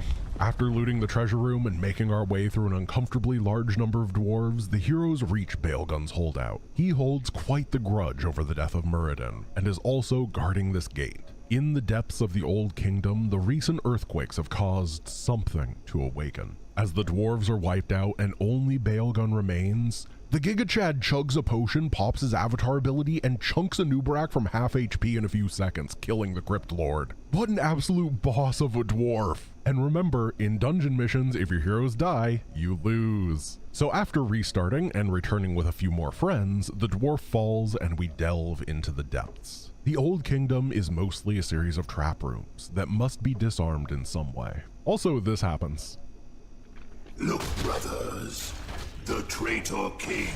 Who, me? He is referring to me, Death Knight.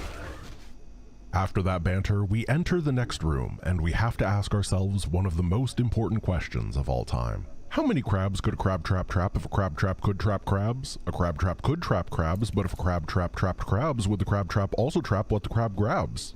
I've been waiting for years to make that joke, and I've finally done it. This entire video was an excuse just to put that tongue twister in, and I do not apologize. This second stage of the mission is very short, with only a few rooms. As we reach the Nerubian throne room, I can't help but ask the question, why do they have a normal people chair? What use could they possibly have for this? They're enormous spider people. Was Anub'arak sitting on it? How does that even work? What an odd piece of set design. As we venture further, the Nerubian attacks stop, and a large number of tentacles burst from the ground, supported by the Faceless Ones. After making it through Tentacle Turnpike, we reach the final chamber. A Forgotten One resides within. A hulking monstrosity of a being that spawns an insane number of tentacles and faceless to aid it. If you've ever done a boss fight that constantly spawns ads, you might know that eventually, if your damage output is high enough, it's almost always correct to just burn the boss instead of fighting the additional people. That is absolutely true here. He'll put many times his HP total in minions and tentacles, so why bother attacking them? I can just click on him.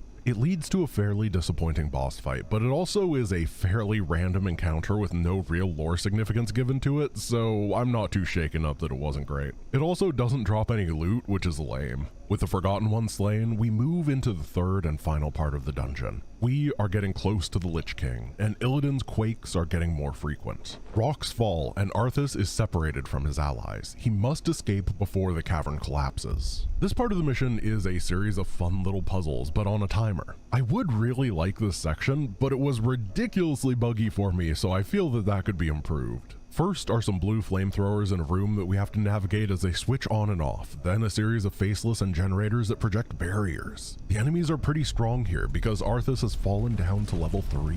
After that is a little puzzle where we have to use the enemy to help activate a pair of pressure plates to get an item. And of course, you can't forget about the iconic Nerubian magical bouncing square land. Each of these squares just randomly moves into one of 3 positions every few seconds, and we have to move across— what?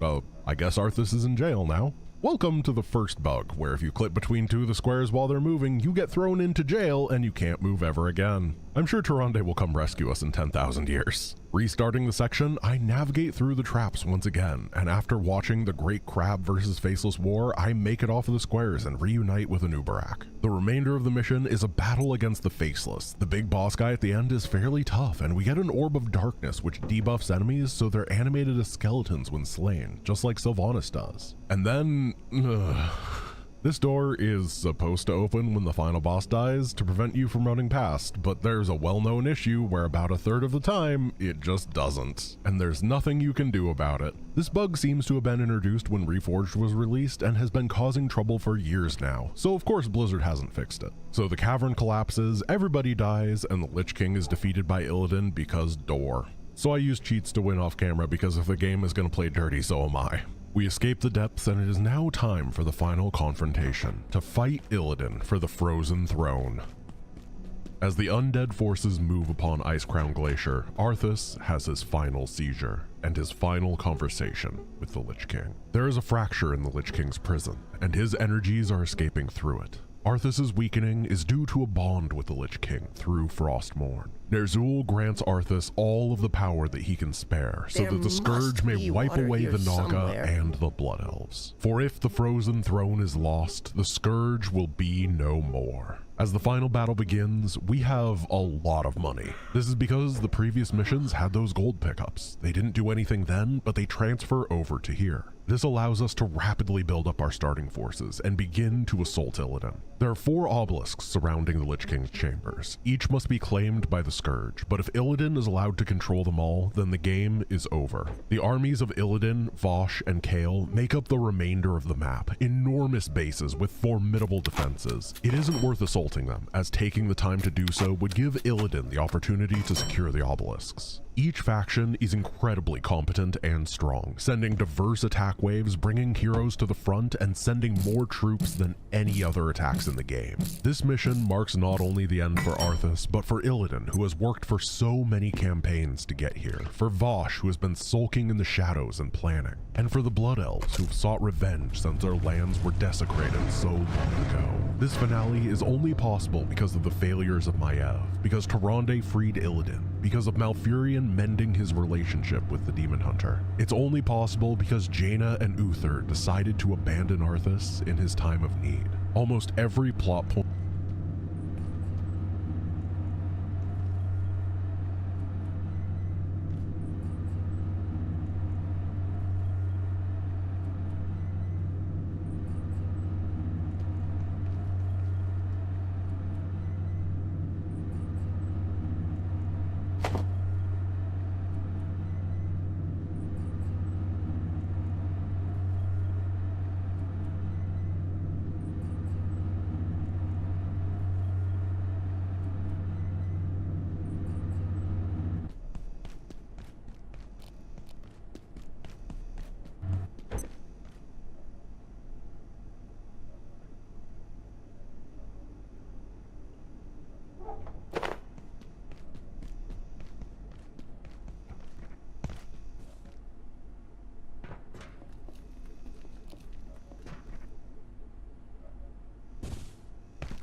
point in the previous 50 missions have led to this confrontation. It is truly fitting as a finale. I don't have much to say here. I've discussed every gameplay mechanic and design decision I can think of. I've talked about every unit, faction, and hero. The only thing I can do is build up my diverse and well-balanced composition of undead units, march upon the Frozen Throne, defeat Illidan's Naga, and claim the obelisks for the Scourge. But as I fought the enemy, defended their assaults, and dueled with Illidan, I started thinking, this isn't only a finale for Warcraft 3, but for me as well. I fell in love with this game when I was a kid. I absolutely adored it. I still remember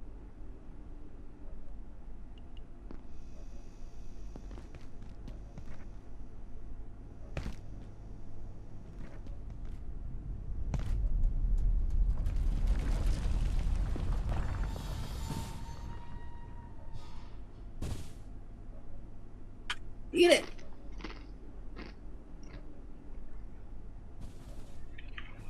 IS-0091.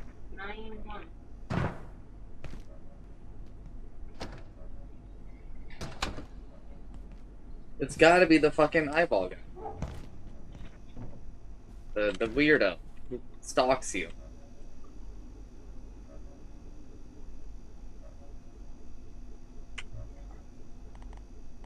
I was not made for this heat.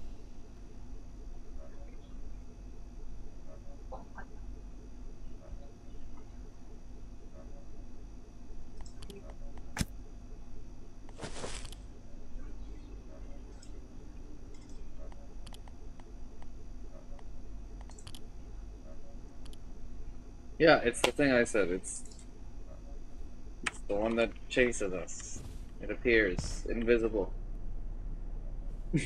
I said it like 8 times. He doubts for my me. feelings as I slowly walked my way through the campaign, then ventured online, played against other people, met friends, joined a clan, and started playing custom games. It is truly fitting as a finale.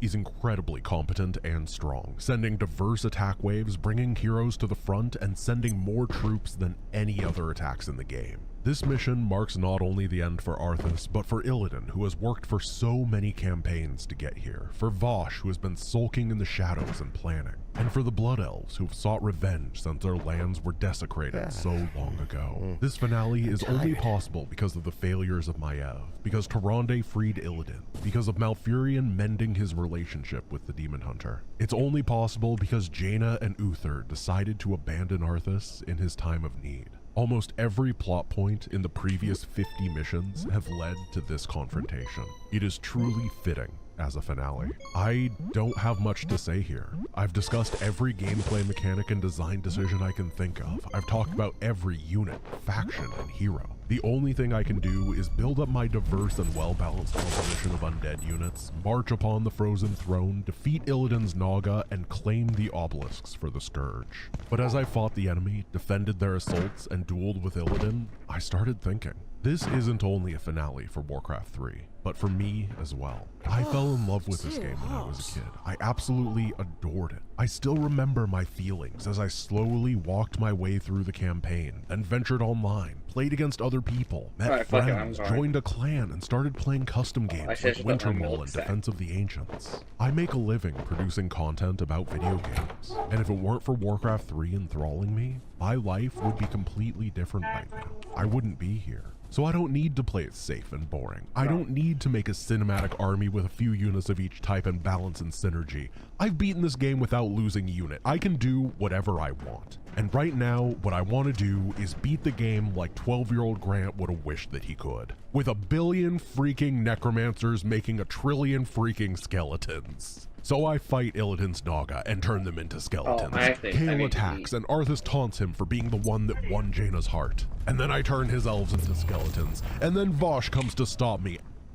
Freaking necromancers making 1 trillion freaking skeletons. So I fight Illidan's Naga and turn them into skeletons. Kael attacks and Arthas taunts him for being the one that won Jaina's heart. And then I turn his elves into skeletons. And Arthas taunts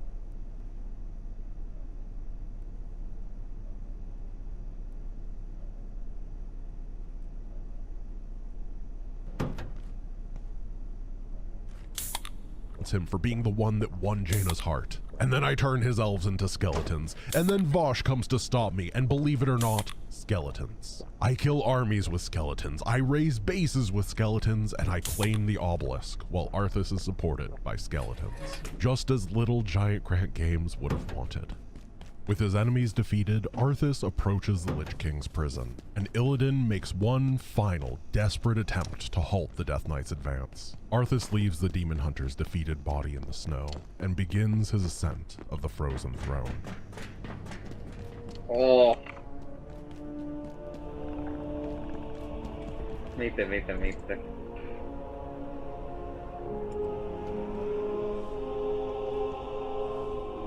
Actually, I know this is dumb, but get my sound.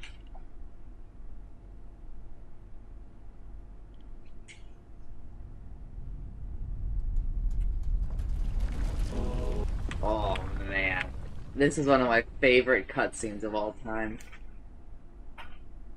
It's not gonna mean a lot to you, but it's so cool.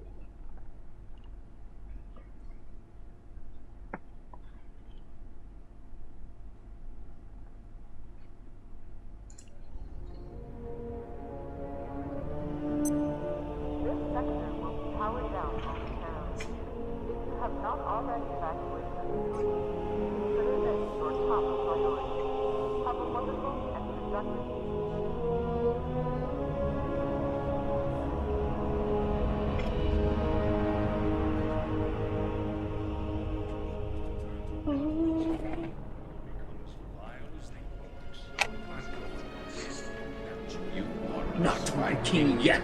Forget this business. Lead your men home. Alright, here you go, do it.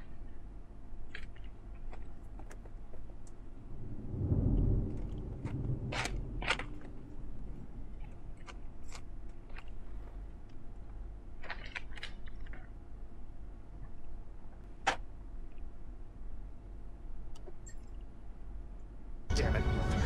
As your future king, I order you. You lost your mind. Consider this an act of treason, dust. You lied to your men and betrayed the mercenaries who fought for you. What's happening to you, Arthas? Your young prince will find only death in the cold north. Return the way. Complete the circle. Release me from this prison.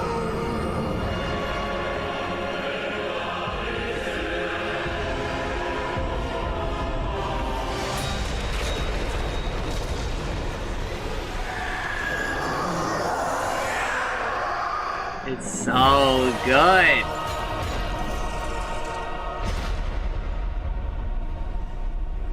So here it is.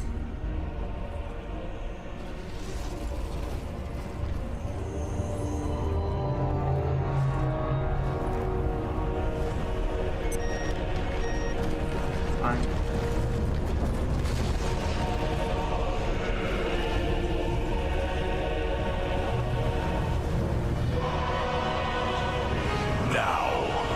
We are one.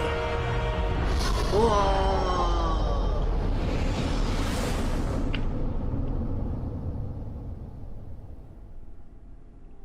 The ending of Warcraft 3 is not fucking loud. Alright, that's it.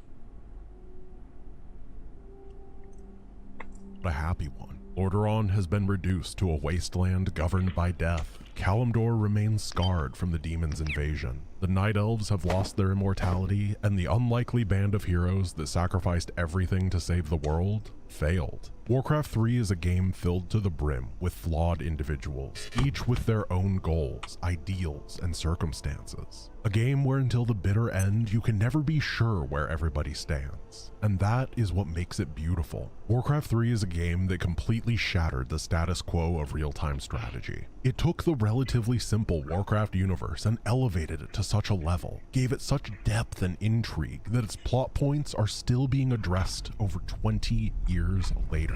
And if that isn't a hallmark of success, I don't know what is. Thank you for watching. These videos take a Herculean effort to make, and I genuinely appreciate the fact that you made it all the way to the end. I wanted to thank my patrons for their support, as well as my editor Finlay for his incredible hours that he's put into this project. I also wanted to thank Davey Gunface, who leapt into the fire and helped us with editing the Frozen Throne so we could get this done before the holidays. Warcraft 3 is an incredibly special game, and I hope that this video properly expressed that. Thank you again for watching, and I hope you have a wonderful rest of your day. Peace. What? Hmm? Hmm? This tank. This teleporter. The heart. I used the heart to make it.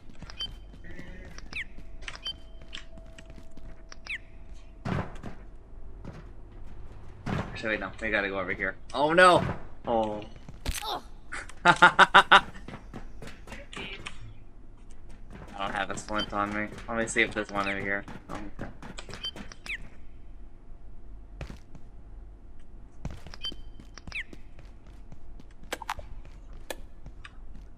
I want the gravity. That sucks.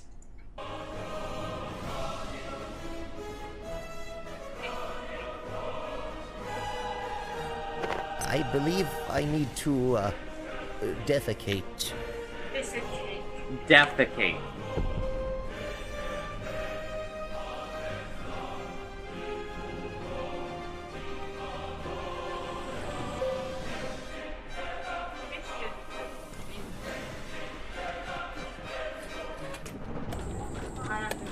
Okay, so, everybody's gone, right? This sure is embarrassing. I work really hard to get this video to be 4 hours, 44 minutes, and 44 seconds on the thumbnail, and I planned things pretty meticulously, and then right as I was done, I realized I had accidentally put one section in the video twice, and now I have 40 seconds where there's nothing. I guess I can spend this time talking about the fact that the thumbnail time isn't actually the same as the runtime of the video. You probably noticed that this video says 4 hours, 44 minutes, and 43 seconds on the player. For some reason, the thumbnail always adds 1 second, which is really annoying. YouTube, just let me do both at the same time. Why is it different? That's not how time works.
Oh dear. I really need to use the restroom.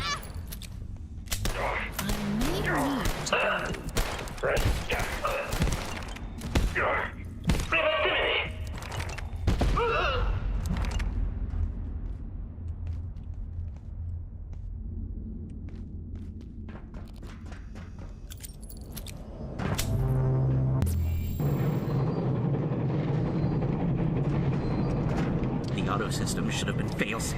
These said it was immune. must fix it. We must fix it, but keep it going. We must fix it, but keep it going. It must not stop. It must persist at all costs.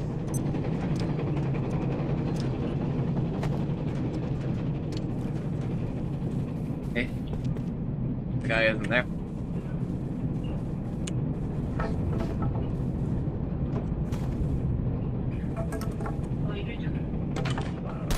Oh.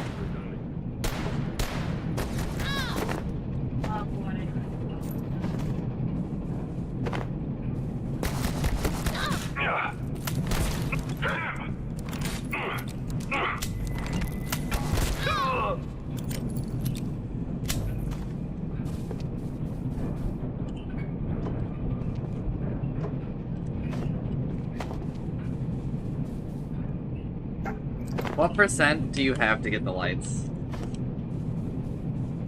Look at the light. The light.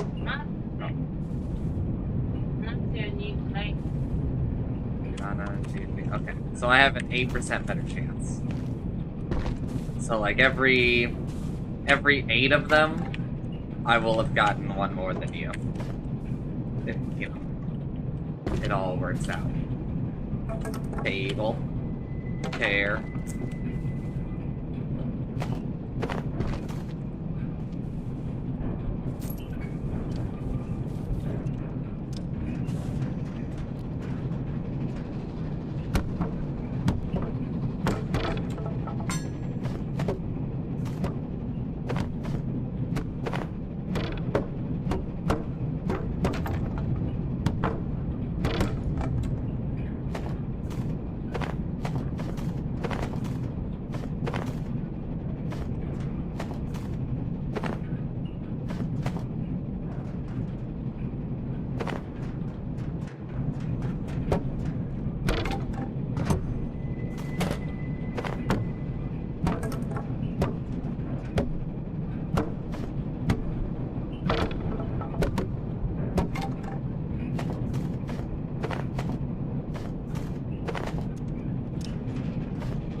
Ammo here.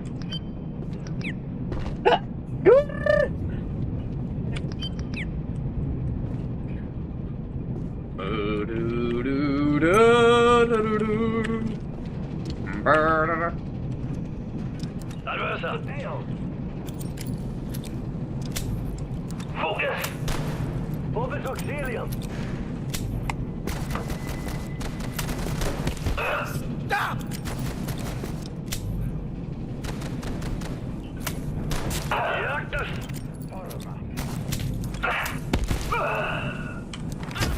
Ow.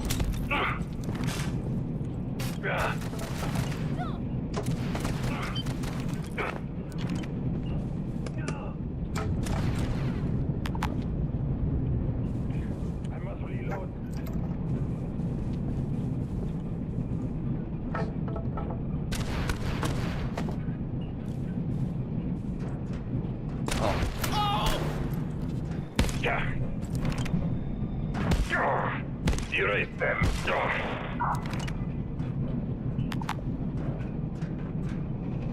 I think some of his items fell off the train.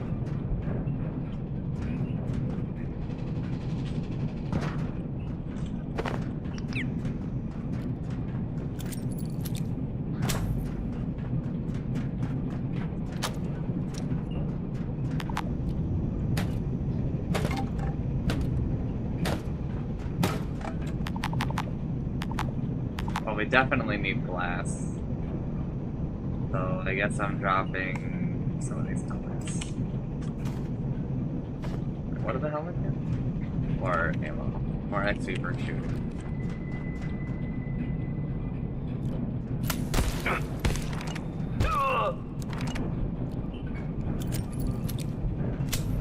Where are you sighted?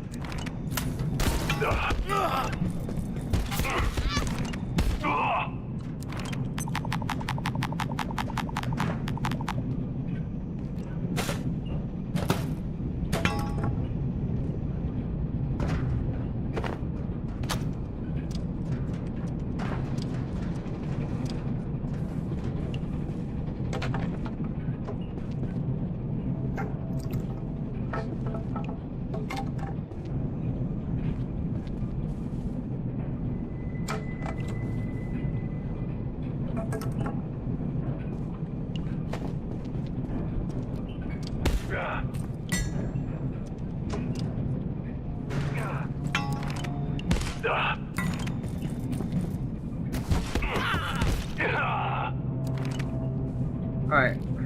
Goodbye. Oh.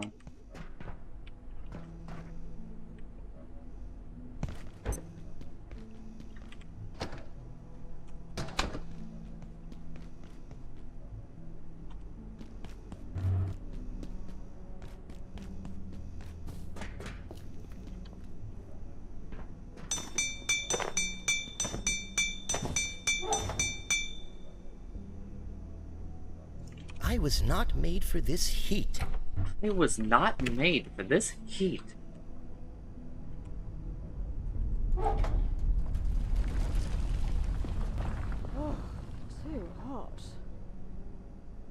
You are too hot, Utsumi. What? You're supposed to say, "Oi."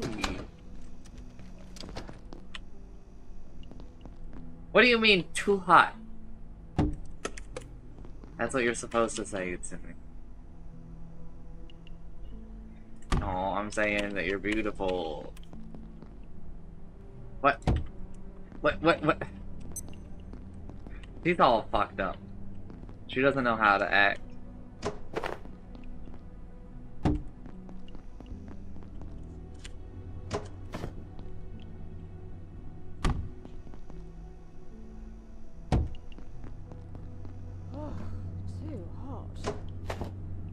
See, you're too hot.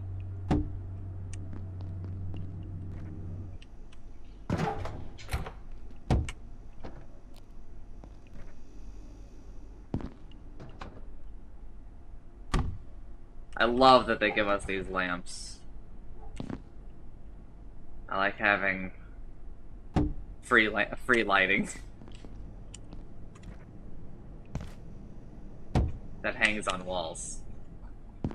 Man, this place is looking pretty good.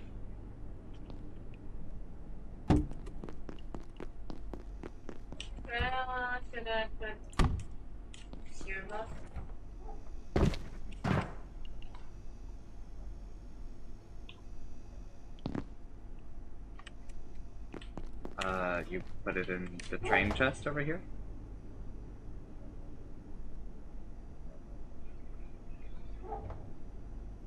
I was not made for this heat. Oh,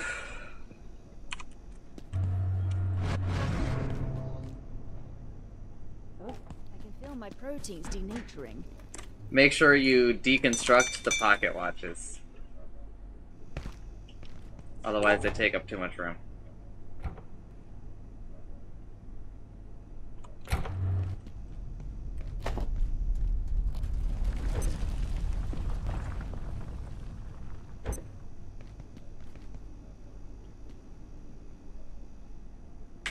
Alright, it's available.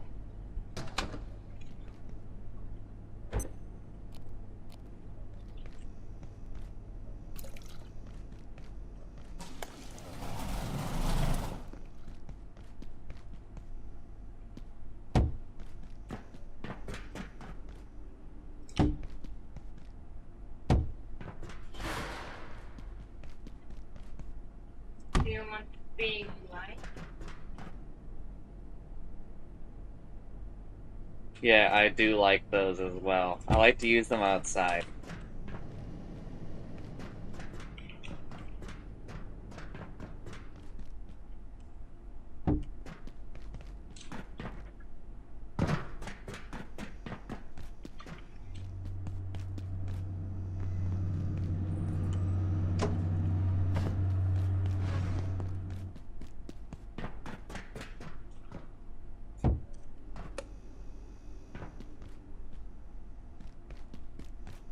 I put the server in my refill life because they need help. Okay.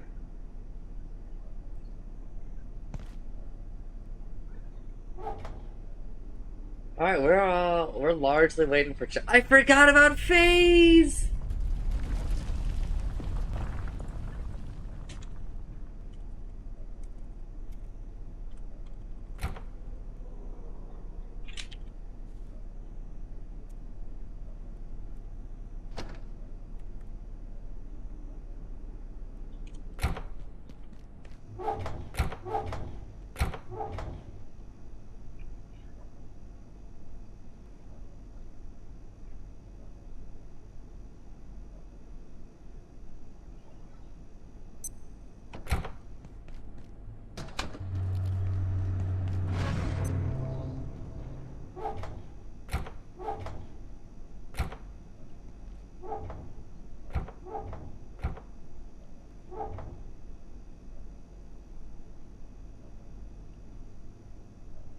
This heat, I'm distinctly deliquescent.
Thanks for the resub, Maddie. What do you mean he sat in the base for 10 minutes? Ah.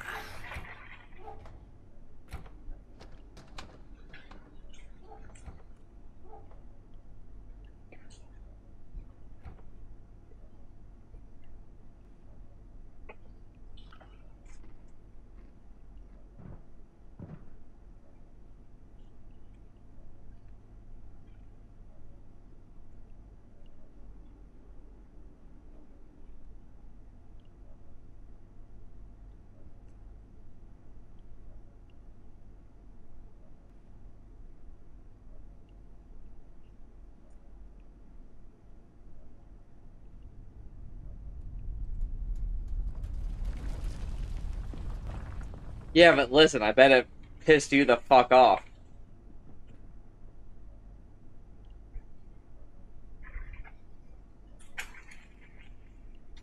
If I don't go soon, horrible things will happen.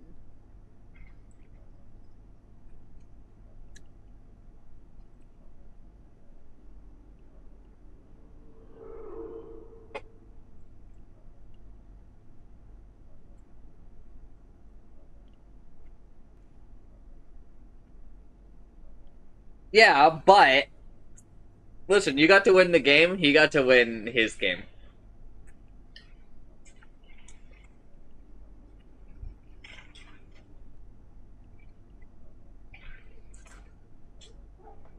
Sometimes you just want to make other people suffer.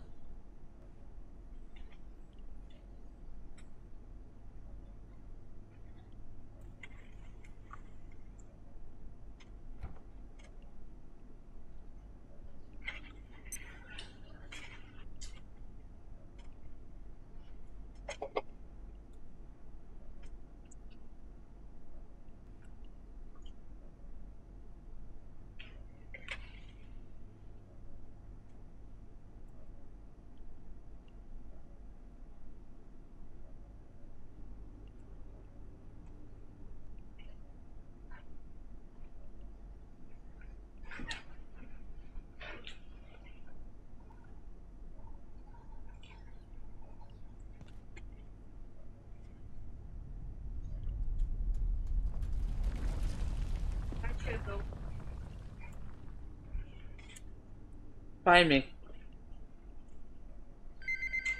No, find me. No.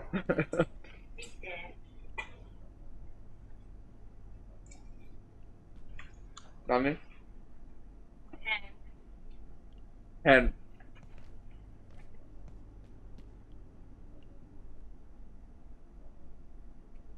trouble wonder. Up and down and left and right and left and right.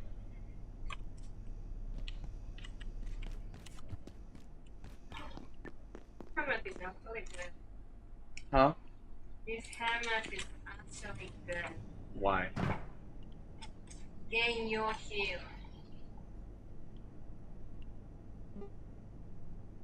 Doesn't say it does that. Drop it.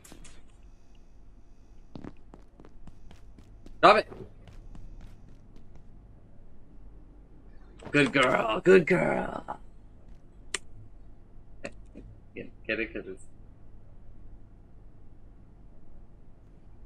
Ah, you have to say it.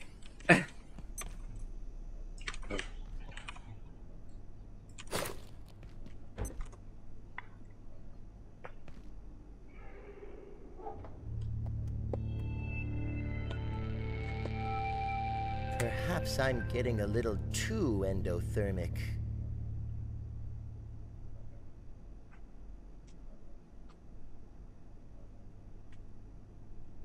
Backing down. Backing down. Trouble wander.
it's Arctic.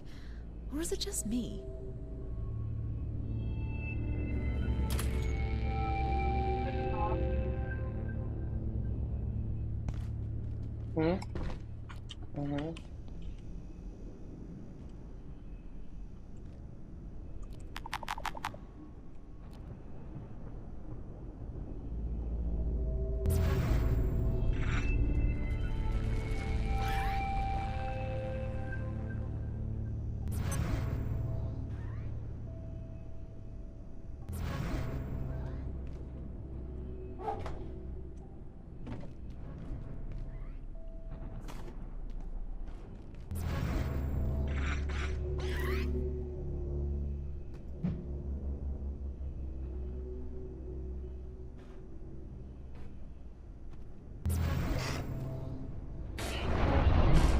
I didn't get any.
Alright. Chancellor is now online. Trouble Wonder!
Then you can keep it.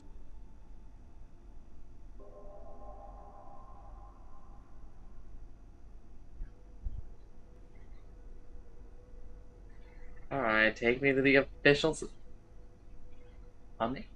Attention. This sector is under precautionary security measures. Please remain in place and wait for security assistance. I'm checking my phone.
Timmy, I think I've just learned about an insane soup recipe. I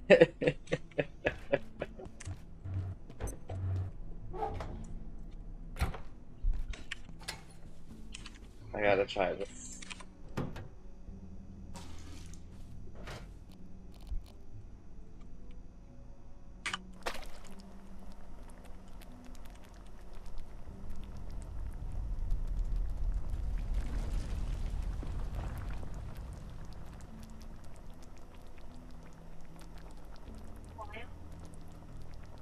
Mm-hmm.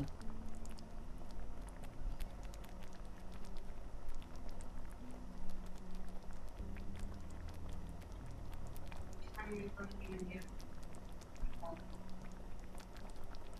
Combine right now.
I got some bad soup.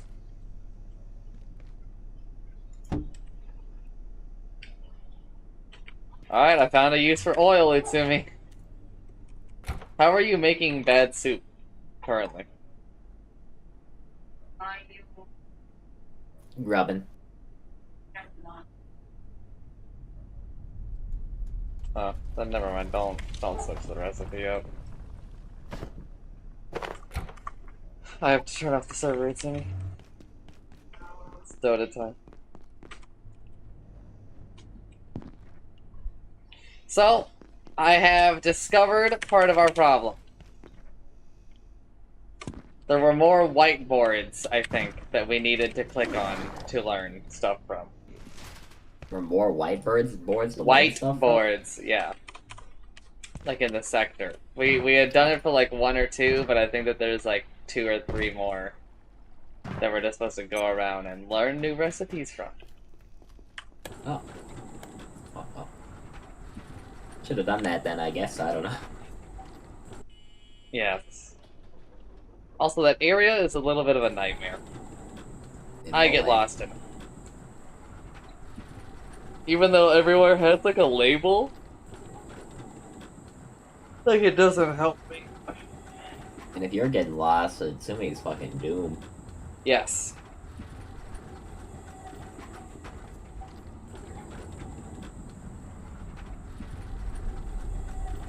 Alright, are you ready, Itsumi?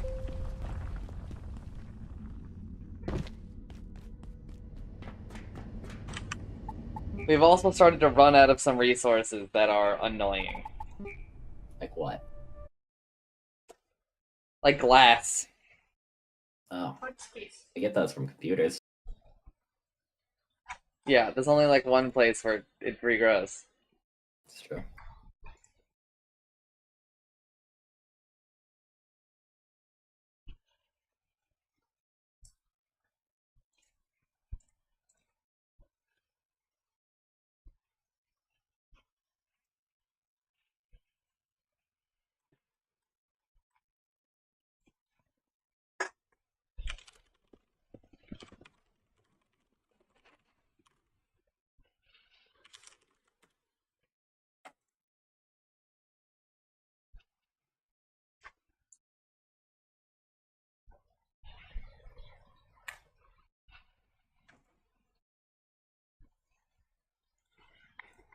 Itsumi, can you change my category for me?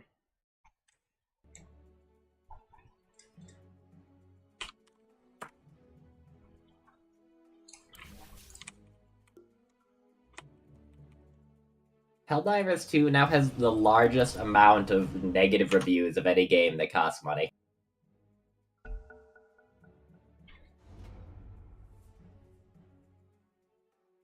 Did you know, in the Undead mission, where Sylvanas breaks the bridge, right? Yeah. Did you know that you can repair the bridge? I did not know that. What? You can just send an acolyte over and repair the bridge. What the hell? Just need a goddamn teleporting token and Coddle is goddamn bad. 10 seconds remaining. I'll just play a normal game of Dota then. No, I want to play Darkseer. I haven't played Darkseer in a while. I have also made us several new things. One of them is like kind of almost what I'm asking for from the game, but it doesn't really work very well, I think. Oh. But they have some real things to address with the future of the game where it's like, I can't imagine going up from where we are. Like, in terms of, like, progression? Yeah. I'm sure they'll think of something. We have gained a thing that just teleports us back to the base. That's pretty sick, I like it. And, like, all you have to do is recharge it. But it's like, okay, like, where do we go from there? Teleporting to other places? Like, sure, I guess, right? But, like, I don't really feel like there's much to go.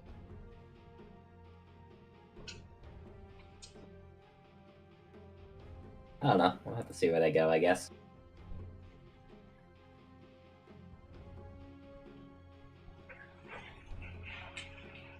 This is the game that I pick Darkseer. The enemy team also just has to pick Disruptor in the same phase. Here, I think it's to pull me back.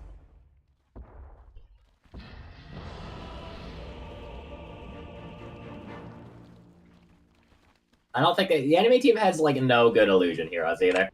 Right?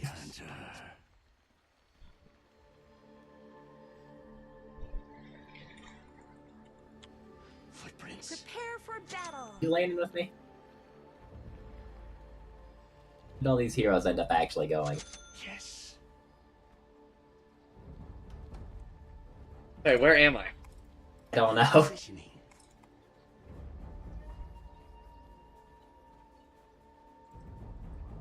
This way. Assume Undying is our 5, but everything else, I don't know. I said I would go top, but if they decided to fuck me over, I don't know. I'll just find them. Die, I guess. Alpha has also changed his review of the game to negative. I don't know. I'm just here because I want Sony to get a little fucked on. Yeah, the people who are calling me like insane, I do just want to I don't like Sony. Like, I really don't like them. It's not a secret. I've been pretty vocal about my dislike for Sony for the past, like, 8 years. I haven't always disliked Sony. Sony used to be a fine company. You know, as far as companies go. This ain't no snowball fight. But, like, then they decided to just be insanely cringe. Like, all the fucking time. Bro, who is the one? I think you're coming top. Clinks is our one. He's heading down there. Okay. I was about to be, like, pretty mad. Is that a broken twig I spy? Is that a broken twig that I spy, Dancer? Yeah. I broke it. Pretty sure this camp is blocked. Would make sense. Missing, yep. No, she did it to her pull.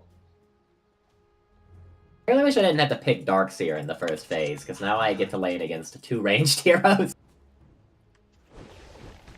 God, I fucking hate Hoodwink so much. Twig I spy.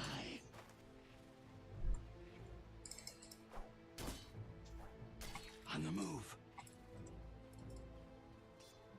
Motherfucker can kill creeps. I got a photo finish on the D ward. I'm just gonna put this on you. Enjoy. So that's what you get to do now. Wow, they actually brought 2 sentries to the lane. This way.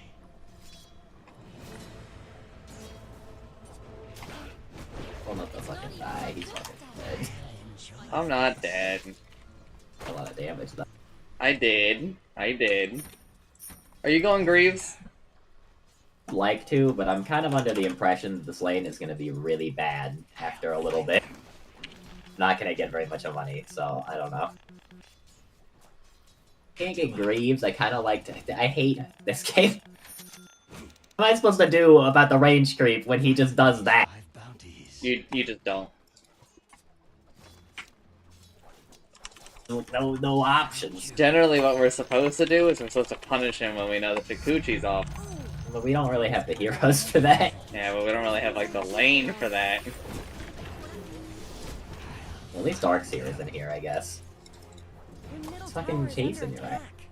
Look at my courier. Why the fuck did this shit happen? Those little guys are all so cute. Even if he doesn't do the Shikuchi, he does 66 damage twice. My blades grow thirsty. Wait, this one. There we go. Stalking.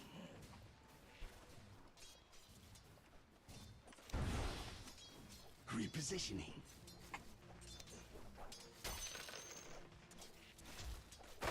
Footprints. You'll see no gold. My blades will do the talking.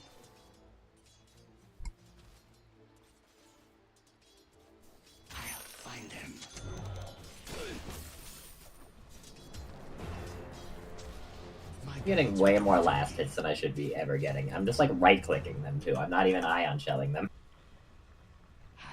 Get the Lotus.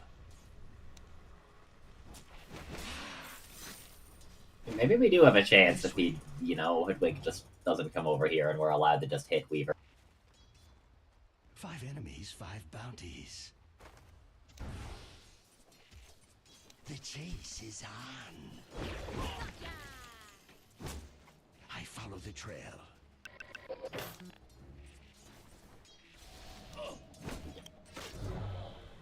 A lead. It's a level 2 ion shell now, so it does like real damage. On the move. First blood. The first of many bloodies. From sight. Is that a broken twig I smell?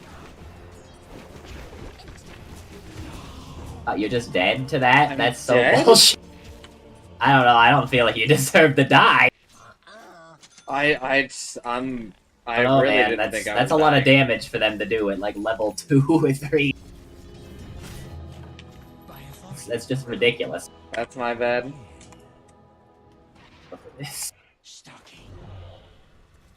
Actually, you just gotta like stun lock the death and lane. I one stun. I went up pretty far, like I'm doing right now. My blades grow thirsty. What are you supposed to do? I hate this fucking game. Hoodwink's stun needs to be deleted. I don't understand why it gets to be in the game. You can straight up just kill us. No, I was at like half a health, but like, I took 300 damage from Hoodwink. Over there. It's like level 3. Footprints. I have a Quelling Blade because I'm Darkseer, and I don't like to buy a Quelling Blade on Darkseer, so I can't just cut down 100 trees. I bought a Quelling Blade. Probably a good idea, but I don't know if it's really gonna matter. 5 enemies, 5 bounties. Furry's just a fucking stupid hero who gets to gain damage on spells. On spells. It is like a spell, it's just also like a passive spell. My blades grow thirsty. Stopping me from pulling this. I kind of feel like she has a ward over here or something. She just has a, she just pull through. People do that sometimes, apparently. A lead. Actually dead. I'm dead because this man took the swarm. I don't know, he runs into me with Shikuchi, I am ion shelling him, he's getting hit by hard creep cams, he wins the fucking bullshit, dude. I hate this stupid fucking game.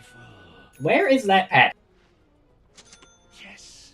Anytime between now and the next 15 days. Also, happy Cinco de Mayo, chance. Isn't good. I don't really know what Cinco de Mayo is about, to be honest. It's really not about anything anymore. It's just like Reaper wasn't so overpowered. Is he overpowered? Is he gonna stay this way because we're having a TI soon or something? Like later this year. Later this year. It's kind of soon.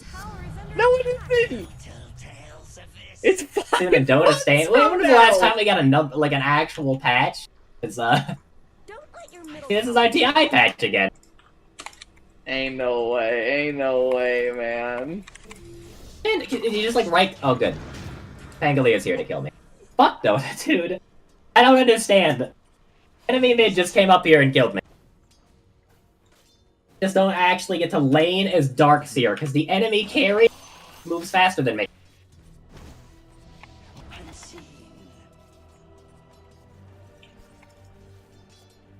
I really wish that my fucking teammates didn't make me first pick, because if I saw a Disruptor, I would not have fucking picked this hero. I know that, like, even late game, I'm not gonna be able to save anybody with my spell. This sucks, dude. Fucking beating that guy instantly. Reaper is just so broken.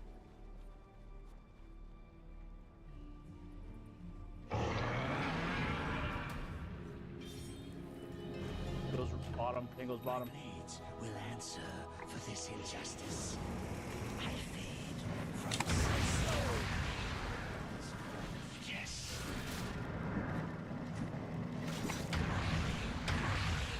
A mana boot. Steal that wisdom run, or did you get it?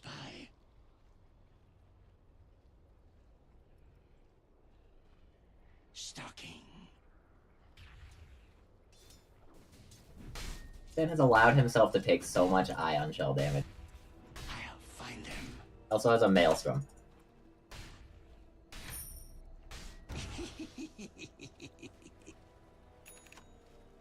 On the move. Disruptor is here to kill me. Every enemy hero just comes into my lane to kill me. I don't understand. Why do I just get 500 rotations into my lane? This is like the third time in a row where just a hero from somewhere else has come top and killed me, and this time it was just under my fucking tower. Let's talk about your top tower. Bro, I think that Bounty Hunter, like, statistically is good. Not like he wins a lot of games. I mean, like, his abilities, I think the numbers are good. I just cannot win a game as one of my best heroes. I think I got, like, fucking counter-picked. The enemy team is just... I don't know, I think they have 5 overpowered heroes on their team. My blades will do the talking. You really think Disruptor is overpowered? Disruptor is so broken, dude. It's just that people aren't buying his shard. If people wake up to his shard, it's over for anyone playing against that hero. He's so unfun, and he's so broken.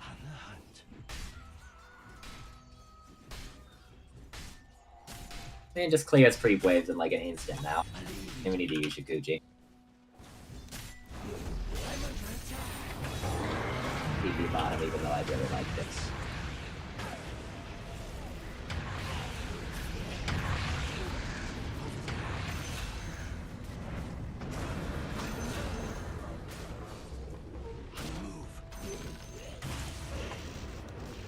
Man just ulted because of Ion Shell.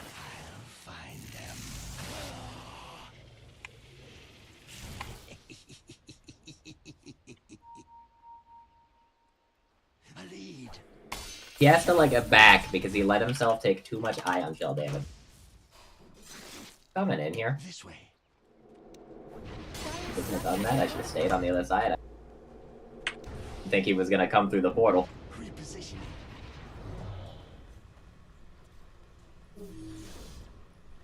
5 enemies, 5 bounties. Careful, Weaver's up here still. Over there. The chase is on. Is that a broken twig I spy? No! Alright, I'm dead. That's fucking 3 heroes in my lane again. I just don't get to do shit, man. I don't know. I get like every rotation into my lane. Nobody from any other lane on our team has ever come up here. I don't know if Song has ever gone anywhere but like a mid and then bottom. I think he only went bottom once. It's just very frustrating that I just have to like have an awful game like this. He's got a Glamdir! He's just fucking rich.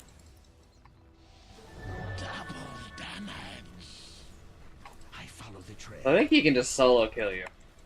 He can just solo kill me. On the hunt.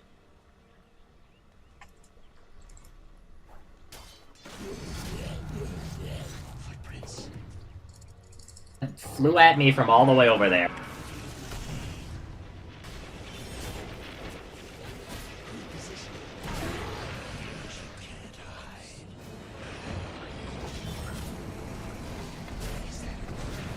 Coming over, dude. No. Oh, really?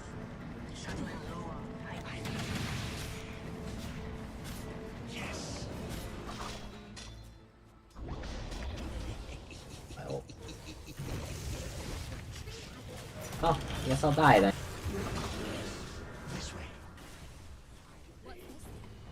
Should have my ult for that. Over there. The middle tower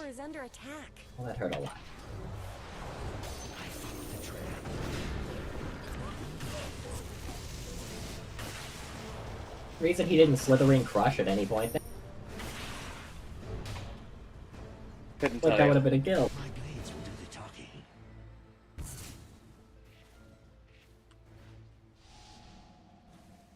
I'm working on the mech now, unless you have it or something. But you going in? I was going it. So you had a bad Something start. else, but like, what the hell do you think I even buy this game?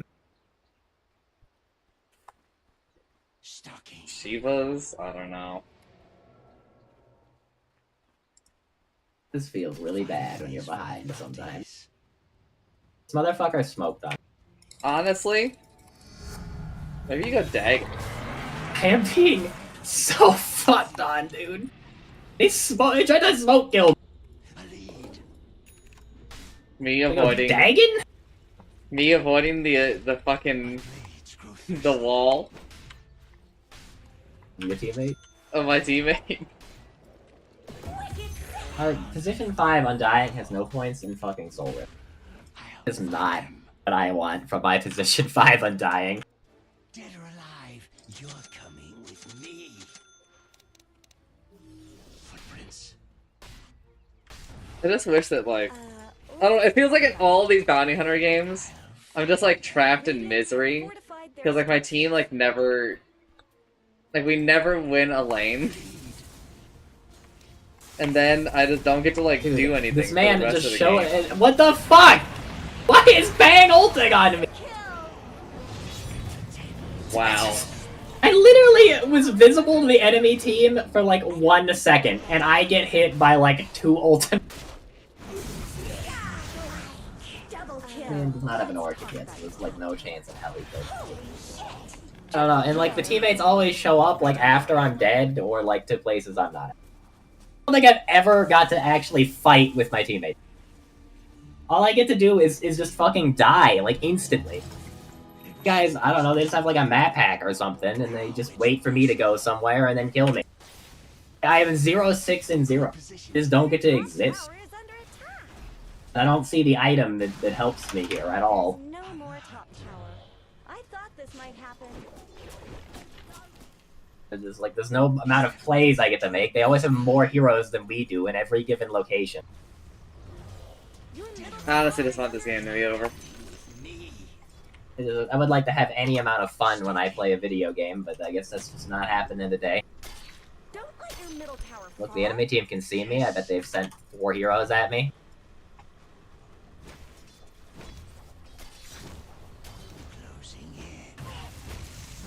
They actually did.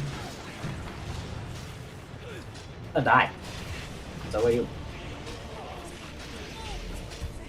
I actually didn't get to cast a single goddamn. Does that guy have a fucking haste rune? Okay, he died. He got a kill. I'll have 1 assist for my contributions in the game. Tower has fallen.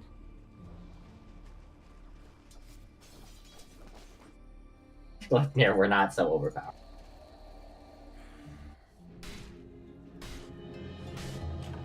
Gonna need to do better than that to shake me. At least that guy's almost got an orchid. Maybe we can ever kill Weaver. Except he'll probably buy like an item that solves that problem in like 2 seconds or something. On the move.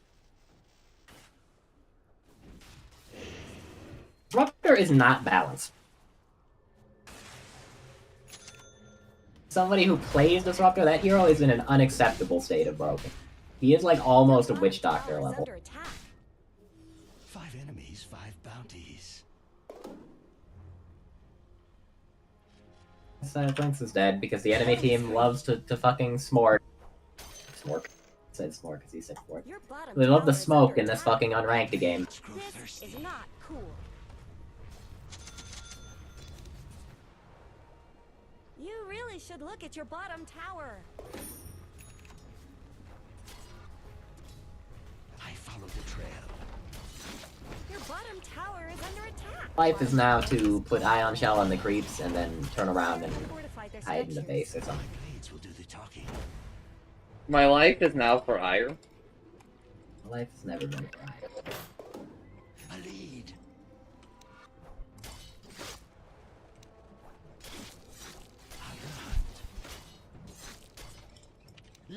Then my entire team is on the other side of the map, so I guess I'll just go stand on the tier 3 ground. Just in case. Oh, where they are. A little scary, though. Your middle tower is under attack. He's pushing out, so they're not here, I guess. Maybe they're mid, waiting for somebody to show up to farm these creeps.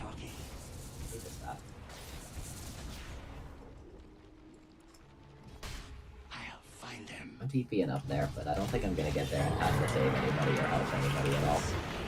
He's just backing. He's not just backing, he's fucking dead. They have a disruptor, and disruptor's overpowered. Oh, not dead. Currently dead.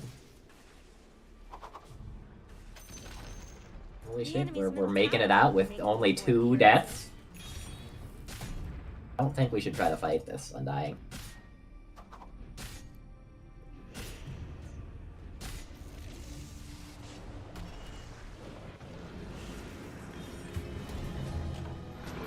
And still died.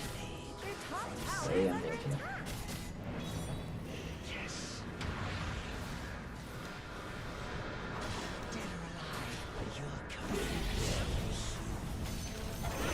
Let's go. Oh. Got 1 track kill though, that's like something. Too bad we're gonna lose every other hero. Oh man, I just can't win a fucking game. Also, I don't think I've won a game in like 5 in a row. I really wish Undying didn't like try to force that fight. We were like out. Decided to like try to do some cute Tombstone on the Hill things. They got 2 of us killed, including him. I've never lost a mark. I'm not going to start now. It also just sucks because like most of them are just shitty illusions. They none of them like really give me anything. I get like a diffusal blade from Pang. That's like it. Repositioning.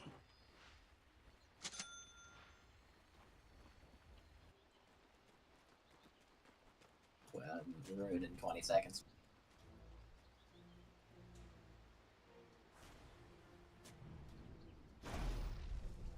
I don't know why the enemy team, like, straight up aren't just 5-manning and killing every single one of our buildings. It would honestly just be that easy. Like the lowest level, the second lowest level, so I can just pick this up. The trail is clearer.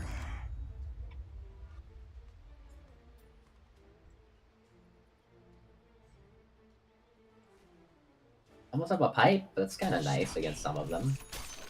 And they also do 1,000,000 physical damage. Not yet. I'll find them. Slice is nice. I've got my mech. Or McCansome. My handsome McCansome. I see 1 hero on the same side of the map as me, I'm leaving.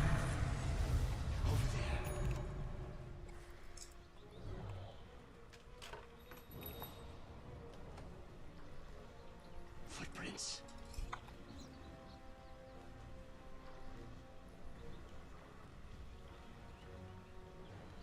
A lead. Some people, like, talk online in such an annoying way. I have a question. Let me introduce you to my blade. 1 minute later. When I play Avionic Factor, sometimes there are these scientists crawling around on the grounds night. What the fuck is that? I give them food, they eat it, and they go crawl around some more? It's just like... the way that the topic is approached, instead of just like typing like a normal person being like, what's up with the dudes that crawl around? Right? It's gotta be like this 10-year-old... It's just like a little it's just like a little formal, I guess. No, it's like a fucking 10-year-old describing it to me. Man. 5-man smoke again? Yeah. Oh man, like why do these people play on rank? Go play rank. Blah blah blah blah, I'm doing my cavern crawl. Like, yeah, fucking go play ranked and do it if you're gonna play like...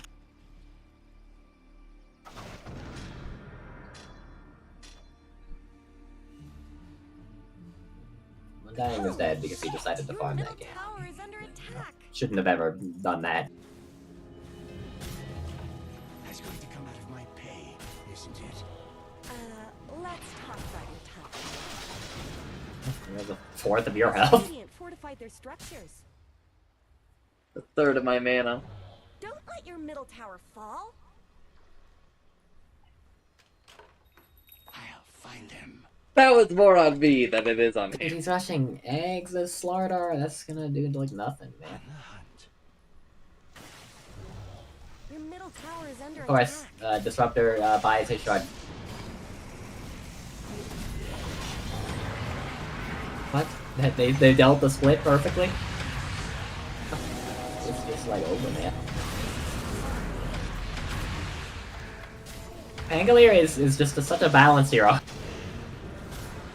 So happy that his ult lasts 100 years.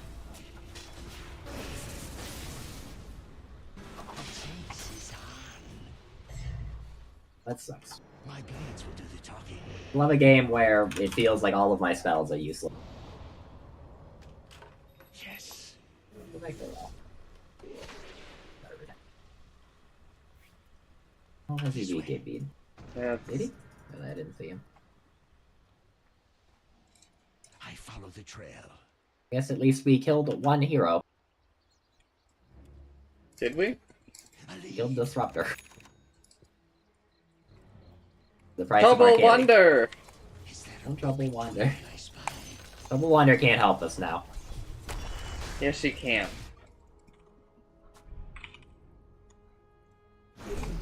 Okay, how is she gonna help us? Gonna input the Konami code? My blades will do the talking.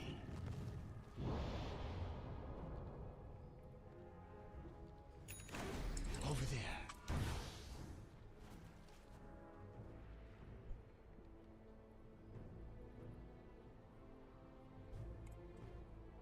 Weaver is currently top. I'll find them. Also, he moves really fast, so they're rushing. On the move.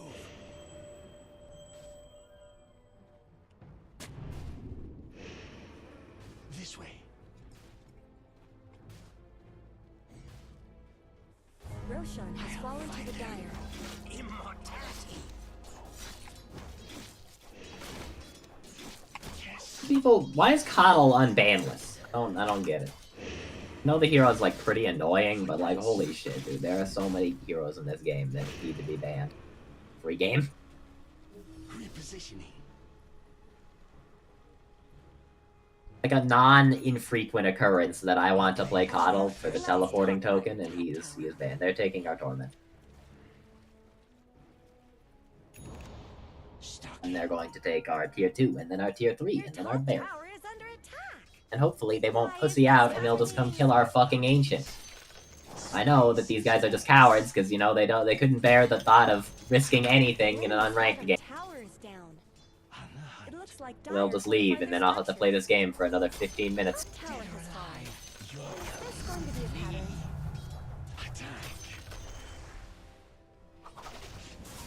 They're at our building.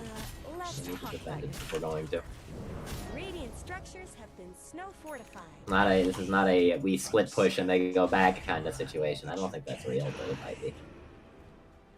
Standing there a while. Pretty sure it's real, brother. Enemy's bottom tower is gone. You did the right thing. No! Killing spree.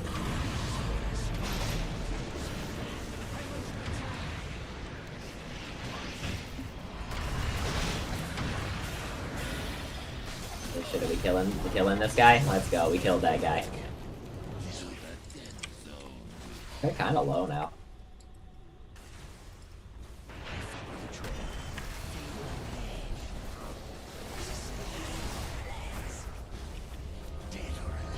We got her to Aegis. To use with BKB for nothing? He thought one of us would jump in on him, but the only guy that can do that had to go back to well because he has no health.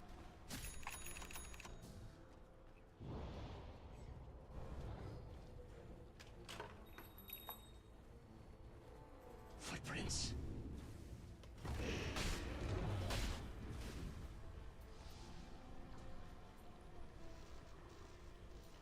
Yes. To play against the one disruptor other than me that buys a shard. You walked right into that. So. Yeah, I want to get the fucking sentry, brother. Okay, but you could have waited like 1 second. I think it was about to expire. They last also, like 15. Flutter left the base.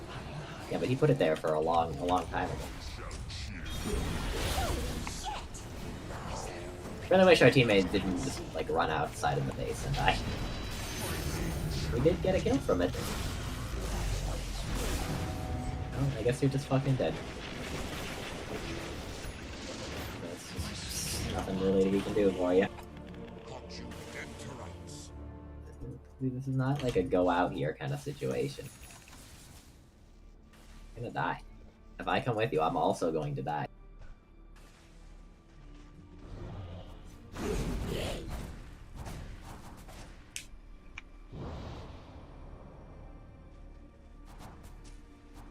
I don't know, I guess I'm more useful now. I don't know, I'm not really doing that much, but I can do a vacuum that kind of seems to inhibit them a little bit. How would you feel if we won this game? I would be very upset at this enemy team's inability to win a game of Dota. If they lose this game, it's like 100% their fault and not really like anything that we did.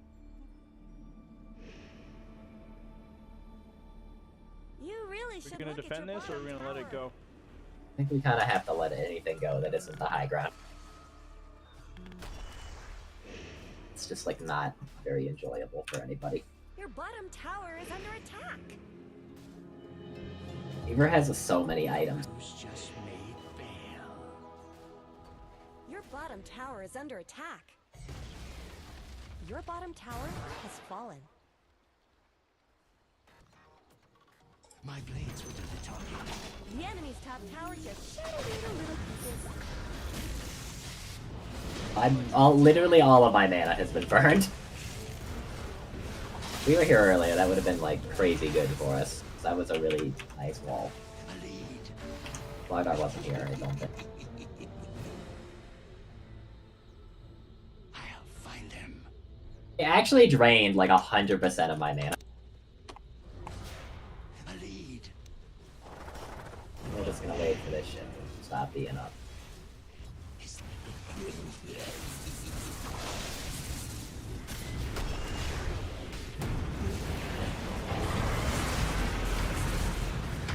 Am I still rooted?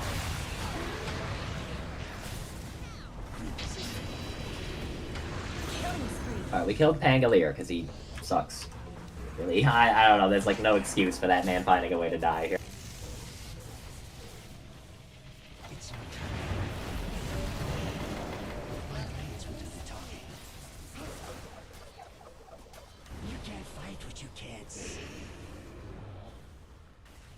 On the move. I don't think this is... Oh, almost got him. But the rest of these guys are alone. I don't know why he didn't just gain some wins.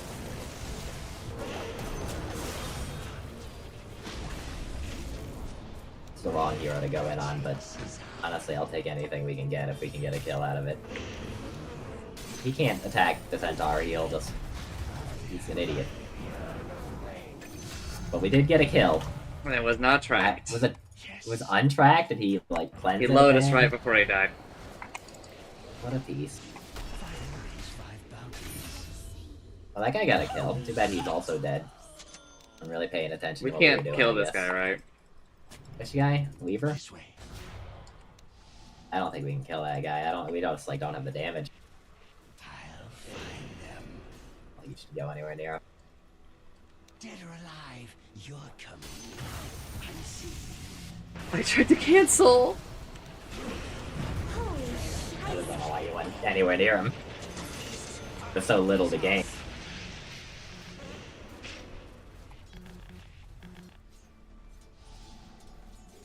I'm gonna take my swarm kill for the gold. Got my 34 gold from that exchange.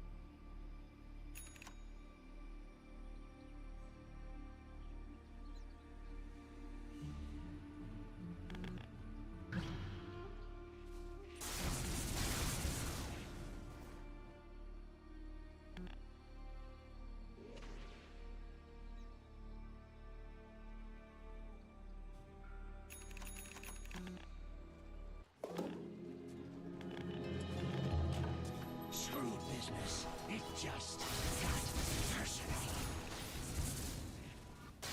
Footprints.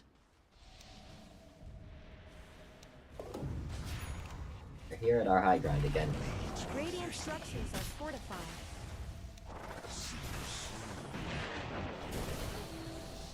This way. Okay. I mean, if they do Stampede for that, I don't mind. Walled because they're pushing our high ground, and if they stay here, I can vacuum them again.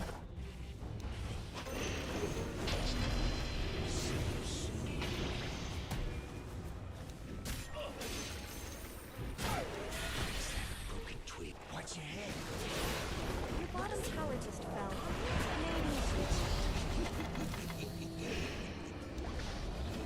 That just expired. Need a fucking Octarine to play this game now. Nothing I can fucking do. Slaughter ever gonna like come defend our racks? My blades will do the talking. Yes, they left. Enemy team is so bad Repositioning. at ending games.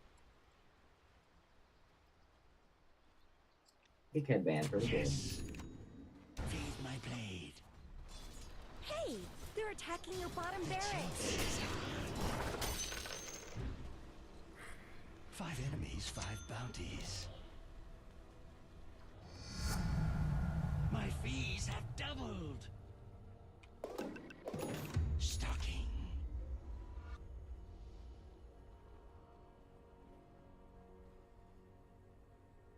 Over there.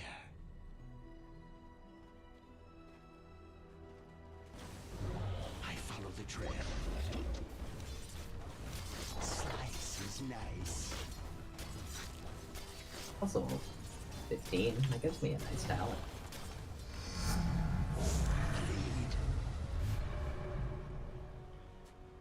You want to buy Octarine or Shiva's Guard? My blade. Octarian.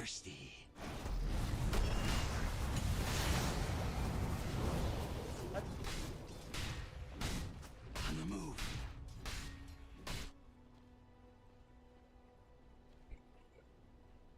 My blades grow Otherwise it thirsty. dispels my ult. I'll find them.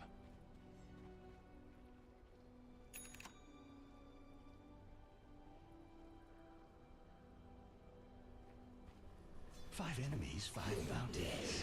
Probably kill him. Let me introduce you to my blade. Footprints. I mean, they're not next to him. No way they aren't grouped up. They're always fucking grouped up. Devotion. This way. A save for buyback. Contest. I don't. It's best kill Centaur. Stalking. Motherfucker, just like say kill Centaur, like that's just a thing we can do. I don't think we're actually killing that guy. We're dead, dude. There's no way.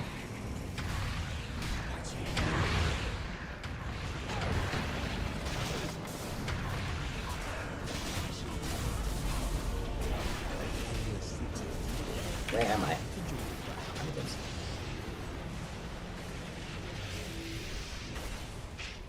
Oh, well, we killed Hoodwink. That's, you know, I guess we lost like an equivalent hero. We're behind, so. That's a good kill, though. That's like a really good kill. Oh, looks like we're gonna lose our boy, the Slardar, though. Okay, well, I guess we won't lose Slardar. Insane. Simply crazy. That was like kind of an insane win. They just took ages and we just fought them and somehow we came out ahead. I don't really know what to do to react to that. Enemy team is somehow just unable to win that fight. My blades will do the talking.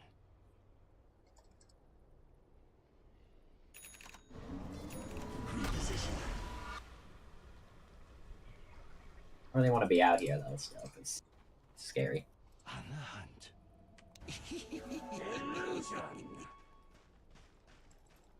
The chase is on the move.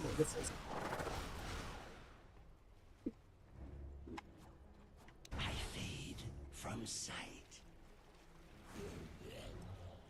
I'll find them. Getting close to Octarine. But I think we should avoid fighting. They still have Aegis, right? Yeah.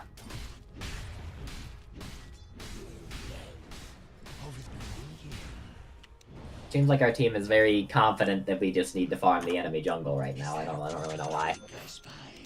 That's me. You? It's your fault? I'm just up here, chilling. Blades grow thirsty.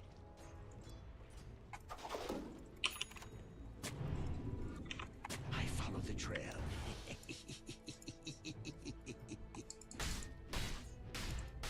Repositioning.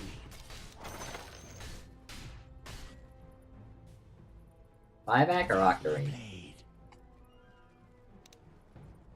My blades will do the talking.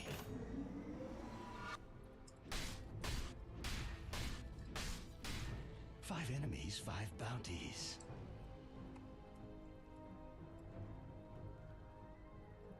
Over I have a gem. I'm just like kind of guessing, but I feel like they might have one. Footprints. Don't go over there, I don't think. On the hunt. Crazy. We're like just there. I knew they weren't here. Is that a broken twig I spy? Could have been there. I don't know where they are. If they're not there, then they're gonna be down there. What are you doing? What? You just I thought I saw them going up to their jungle.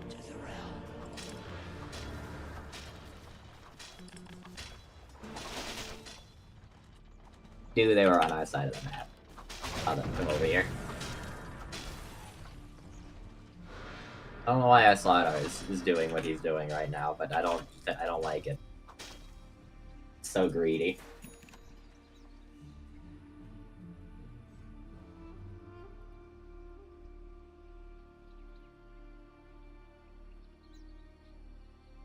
Your middle tower is under attack.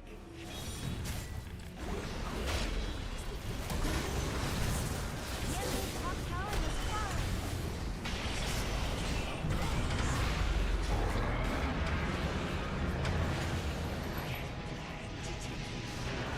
Slaughter has gone impossibly deep. There's no way to help him. I don't know why he had to chase so far. Oh, fuck. Well, I'm dead? Dead, apparently. Oh my god, both of its hits crit, dude.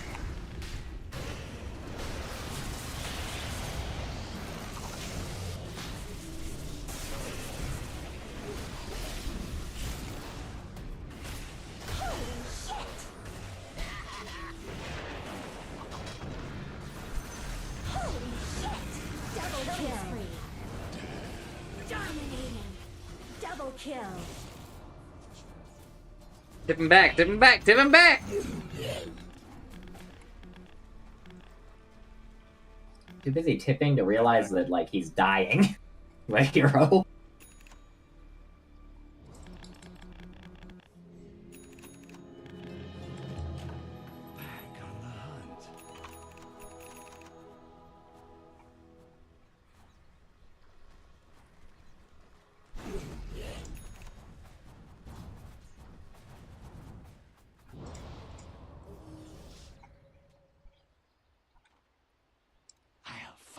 Well, I honestly think that was a win. I mean, I guess I would carry die back, but I don't know. We didn't lose a building. Killed heroes. Sucks that he died twice, but also like it would have sucked more if we lost our base. As long as I get paid.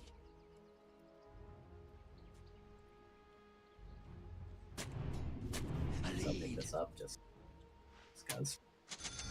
That's level 20, and that's gonna be huge for the wall cooldown.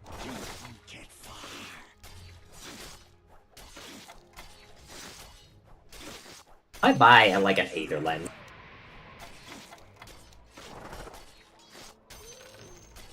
Cut him up.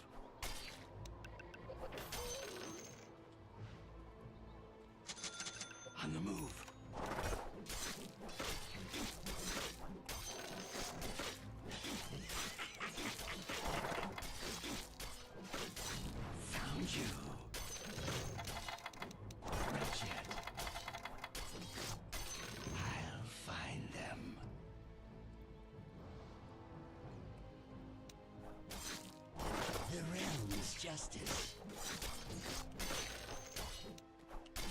It's not time yet. My blades will do the talking.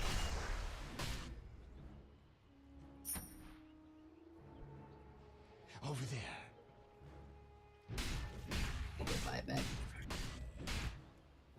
On the move.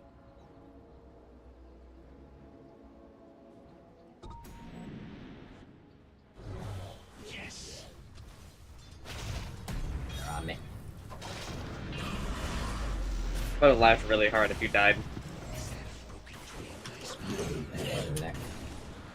Couple sentry. Scooper. Actually just sitting there, doing the return thing.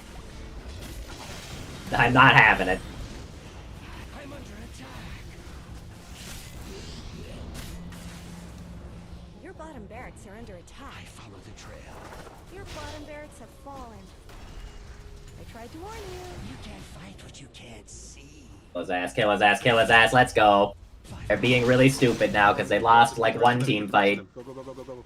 Go, go, go, go, go. On the hunt. Dead or alive. Fuck, man.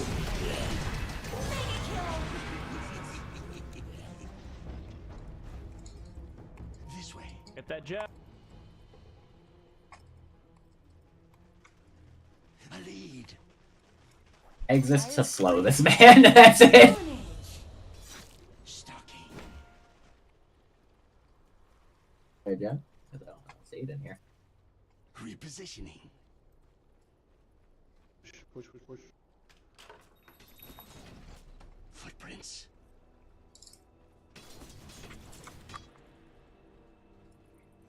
The enemy team is just fucking up so hard. I guess we did lose a the rag spot on, but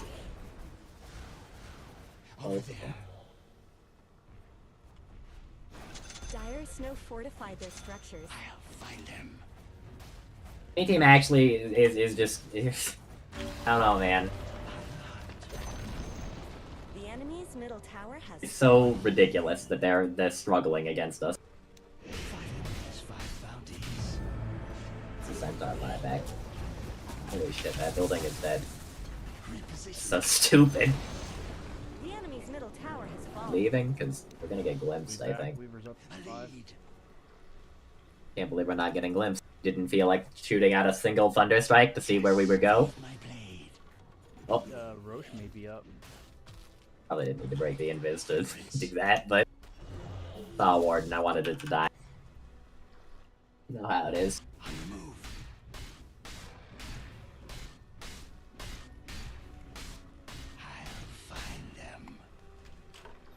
I haven't died in so long that now I have like some of the least deaths on the team. That must be nice. It is kind of nice. Past range and being really tanky.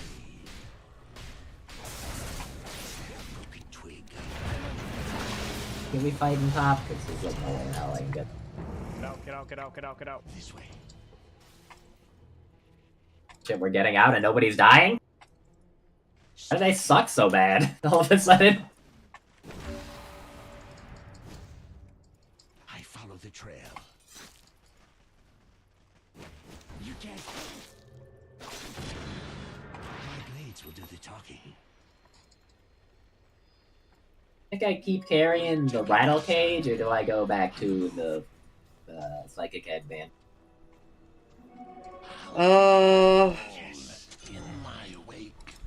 I would probably just do the psychic headband.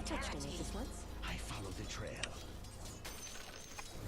The thing is, like, they all like almost never go in on me. Hard to tell, like, if I need the rattle cage for survivability or not. They could just kill me anyways, no matter what. Come back to base. Get ready for them to high ground.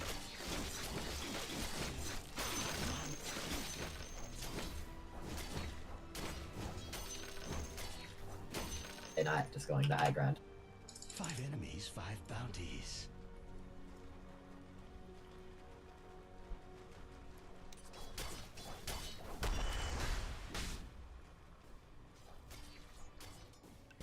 My blades will do the talking. Air friends, he says as he runs into a lane. From sight. It's haphazardly farming it. Repositioning. Hey, is this here? I hope it is. Oh, it's here. You can't buy. There's an ag scepter on the disruptor. Great.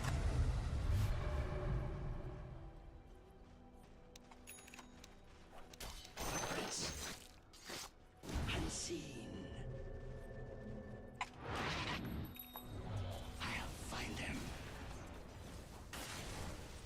Ugh. Annoying.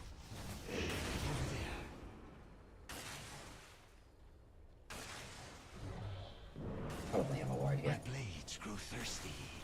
I'm a sentry right now.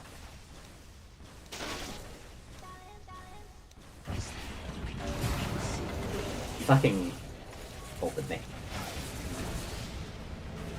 You for the friendly shadow. What it's called? And that's what it's called. Forgot. I've killed Disruptor with the power of Weaver. I'm in the goddamn tombstone because the fucking hitbox is too big. Okay, when that happens.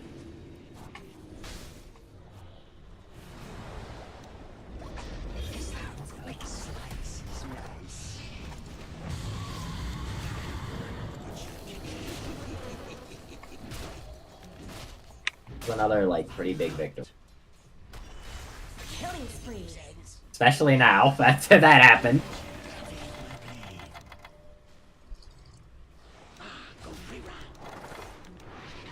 He didn't stop to do that, he probably would have got her. Eat them grow. What surge is this? Almost buy a Shiva's guard. Buyback. I don't know, they just suck now, I guess. Blue fucking Disruptor ult on me and then were unable to kill me because they didn't have reveal. Scepter. Bountiful. I think this Crimson Guard is a pretty good choice. I think it makes it a lot harder for them to kill us, but I don't know, it's kind of hard to I think also I hit level 15 and I got my shard. Oh, the one that makes it so you get like percentage damage reduction. Yes. And I like the reason why you took 0 damage in that fucking thing was because you piped and then I put it on you. I would do it.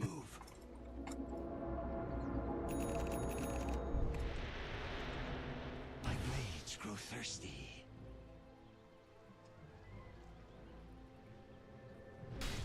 This removes them.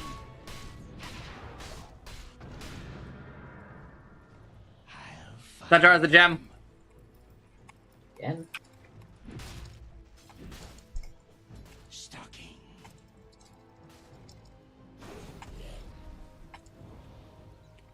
Over there. I just got a whole lot of money by pushing that bottom. Would you believe that I like still need this soul ring to keep my mana from just like going down? It insulates you against the diffusal. And Yeah. oh, actually, the guy didn't take the mana break talent. I follow the trail. I don't know why I mean, I guess he'll probably get it eventually. He is level 27.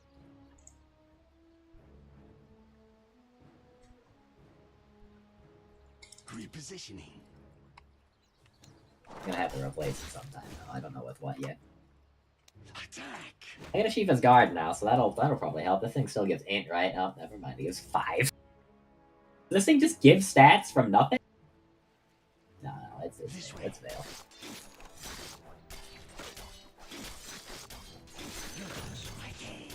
This thing gives 5 all stats, but instead of just saying like 5 of all stats, it just lists out all 5 attributes. Or not all 5, all 3. That's good. 61 gold? Ow.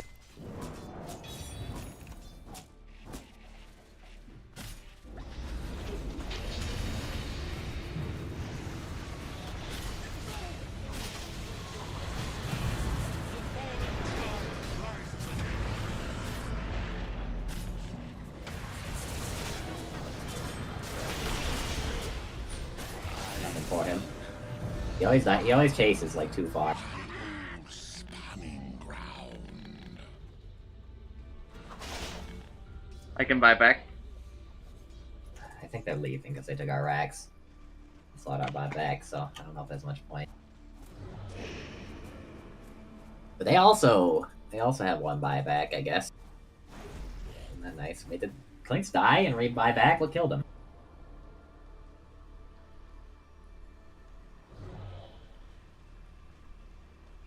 That's not good.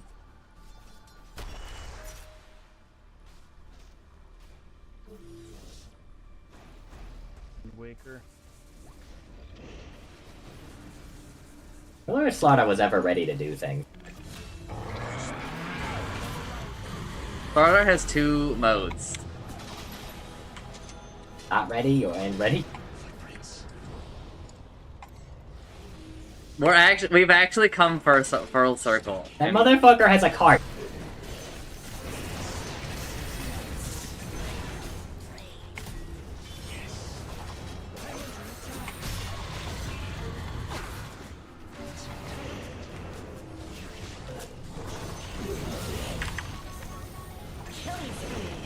Double kill.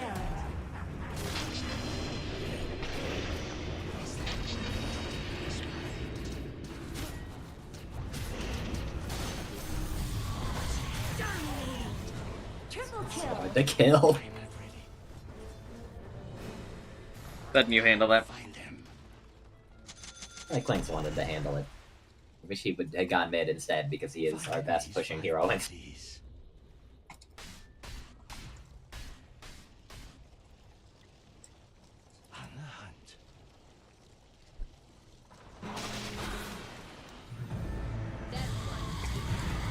They're forced. I bet you guys will help you. Back. Run. Well, I guess Rocco's gone, so nobody else is gonna die. That's nice. Fuck, they just got the gem back. That sucks.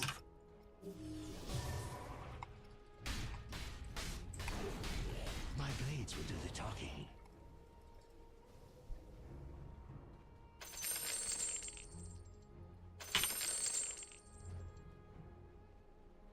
I follow the trail. I've got AoE Surge now. It's kind of hard to use it because I try not to stand next to my teammates because they die if I do that, I think. I am going to drop my Soul Ring. What do I replace it with? Glass? Or I guess we have one, right? Lotus? Lotus any good this game? Lotus is okay. Anything else you think I should get? I'm like not dying myself. I feel like I just need to buy items to help my Buy a team, sheep. I'm like running that. Think so? Yeah. The sheep pay for itself in mana cost? Yeah, more so. By like a lot. We'll buy Mystic Staff right It now. pays for it by 110 max mana, but also it gives you 8.5 mana regen. It is kind of crazy. I can almost just like buy it too. So in every 30 seconds, it pays for its own mana cost. So 10 seconds over the cooldown. You're at like an 80 mana deficit after the second use. Actually, you're lower than that. Well, I've got all the secret shop components, so It's like the third active use where you actually lose mana. It's kind of crazy. It's like our first time killing that thing. I know the enemy team has killed ours, but As compared to Yule's, where the first time you use it, it's at a mana cost. It's only like 50 though. What about Super Yules? Super Yules, it takes, I'm not gonna do the math on the mana regen, it takes like 3 uses to start costing you mana. Oh, well, I have a sheep stick now. I don't know what else to buy. I guess I could also buy a Greaves for a purge, or in case you die or something. Is that even worth it, though? I would probably... Roshing. Go. Hard for me to get there, boys. I don't know about this. They've really done it already. That's like an Ags, too, isn't it? I follow the trail. He's going to die.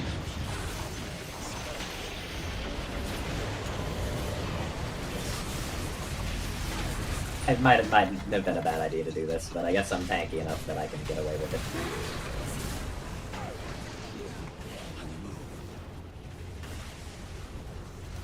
We going more? We done? Are we chasing? I'm chasing.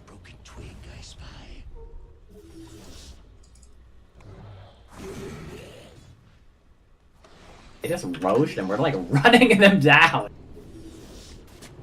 Yeah, we're turning around. That's probably fair. Probably reasonable. We put the fear into them and nobody died. I'll find them.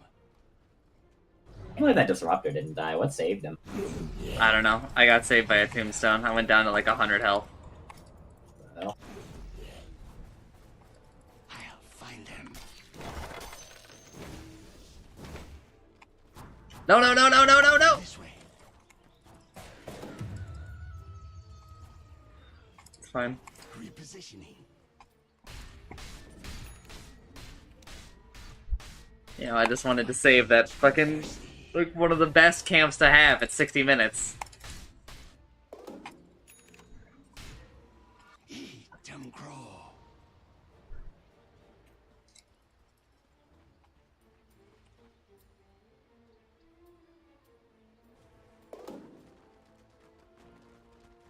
Mirror Shield or Seer Stone or Force Boots or Arc. I have 5 neutral items that I can take. Arcanist Armor, Mirror Shield, Seer Stone, Force Boots, or Giant's Ring. Let me figure out mine really quick. I have to take the Mirror Shield, right? I think so. I think that'll annoy I have the Mirror fuck Shield out or of me. Seer Stone. I think I'm gonna take the Seer Stone, even though maybe it's the Arcanist Armor, dude. It's For everything you, is so good. For you, I would say, yeah, it's down to those 3. My blades will do the talking. Force Boots is your obvious other option. Because Force Boots is obviously I feel insane. like I don't know if there's an item I can buy that rivals one of these. Seer Stone or Arcanist Armor. It's so hard to tell, like, if the Arcanist Armor is actually, like, doing shit or not. I'm taking the Seer Stone. It'd help me play around Disruptor Eggs, like, way better. Also, it's got my name on it. Slice is nice. One is never ready to go. Am I Mirror Shield or am I Seer Stone?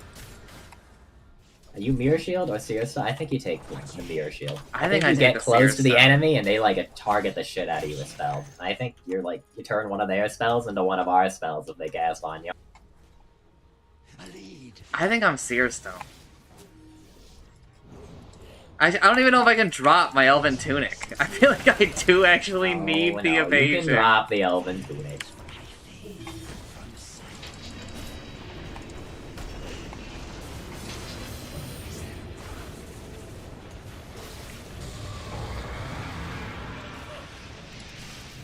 We're getting all of our ults and BKBs used now. I have another wall.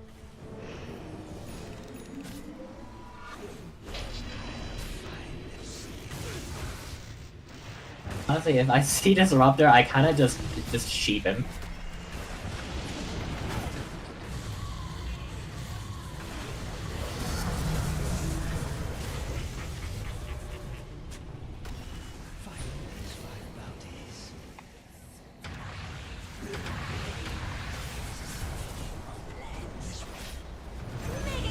Okay, well, that guy's dead.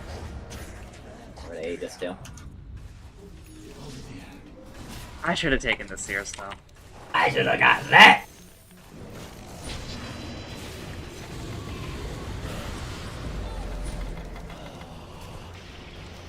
She's got her fucking... that thing that makes the illusion that shoots at you if you cast on it. I remember, I always forget if it's a shot or the other thing.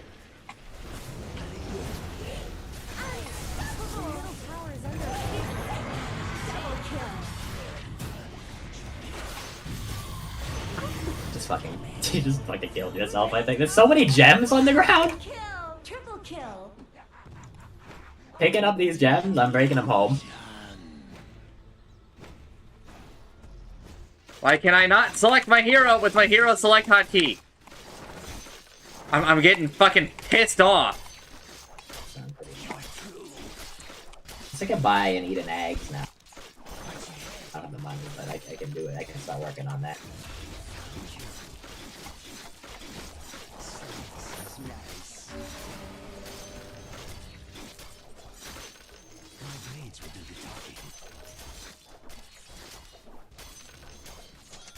Get max movement speed without my help. It's still worth it to surgeon.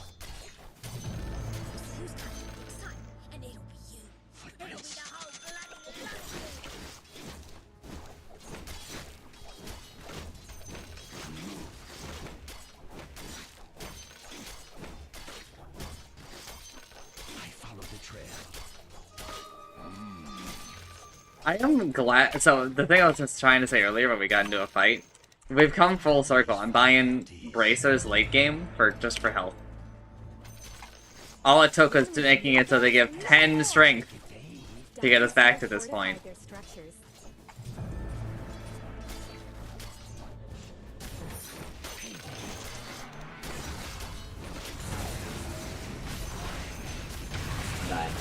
Melted. No, Undying is alive. Oh, he's alive? Oh, is he in the tombstone? He's in the tombstone. You'll love to see.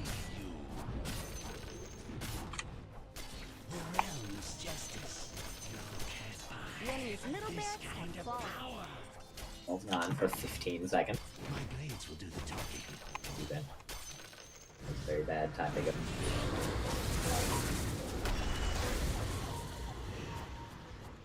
Over there. You waited like 5 seconds, I had a sick wall. But And some life steal. we do kind of just like run out of health and then not gain it back. Follow the trail. 49, 63, right? 63? Ah.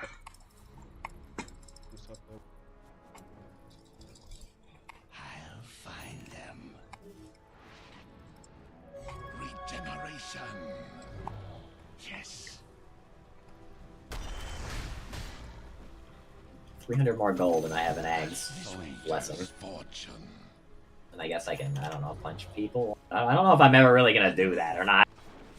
Sometimes it's good for when there's like one hero left.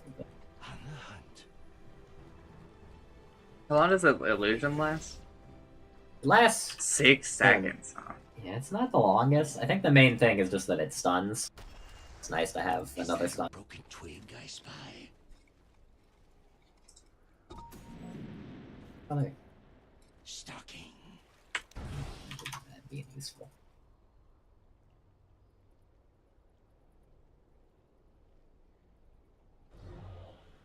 My blades grow thirsty. The shutters on that base are too good. No, they're not, brother. There's no real threats in the game. I don't know, I've never really had trouble with like the base defense. I kind of wish there was like a more of a threat.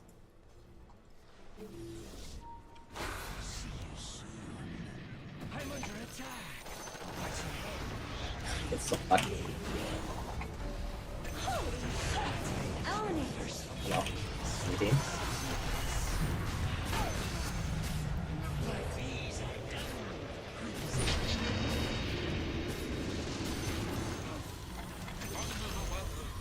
Why were they out here?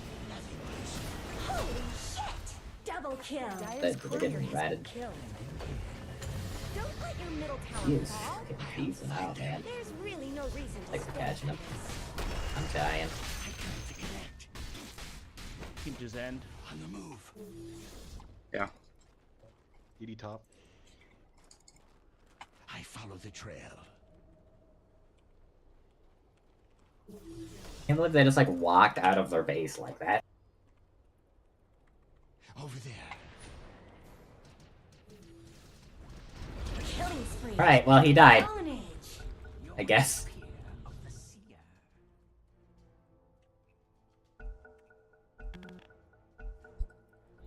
Go Prira.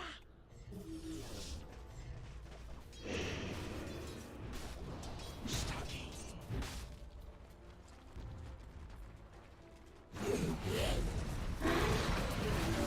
You can Naga vacuum up. Oh, it does work on. It doesn't work on Yules, but it works on the other thing. His middle tower has fallen. No way. We actually won this game. The enemy team actually tried all that hard, try hard bullshit, and then lost. They still have more kills than us. They actually just lost this game.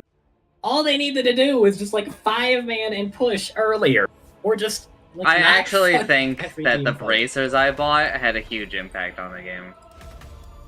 I don't know. It's so crazy. Like, Your account was affected by a crownfall bug during an approximately 2-hour period. You didn't receive post-game tokens or rewards from unlocking map locations.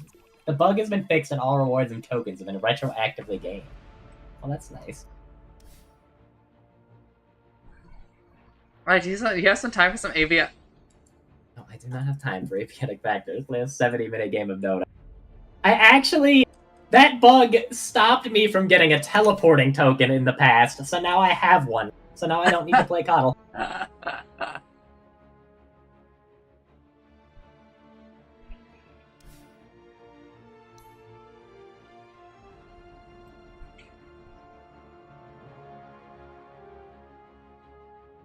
I need a walking token. Maybe I should claim the snakes. 6 tokens of the snakes! Jeez.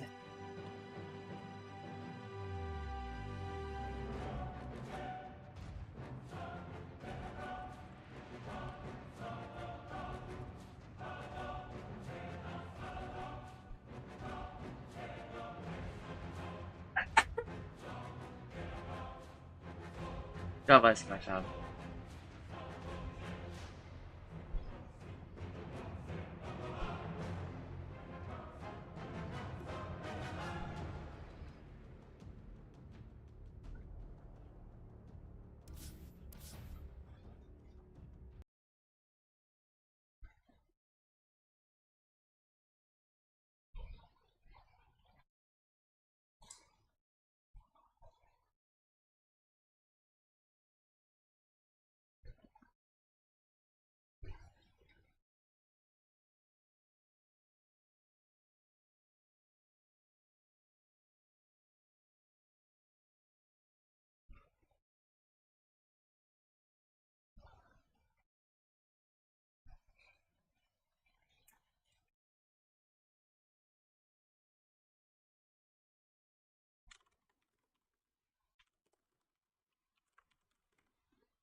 Alright, what do I do now, gamers?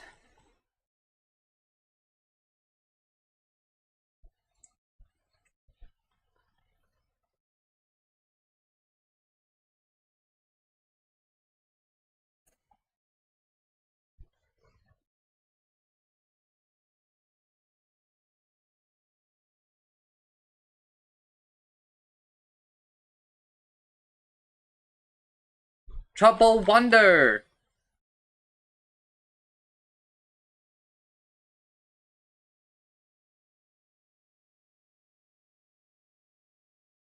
Itsumi. Would you like to do Layton, or do you want to keep working? No, I can't. I'm finished. Cool. How does it look at emote size?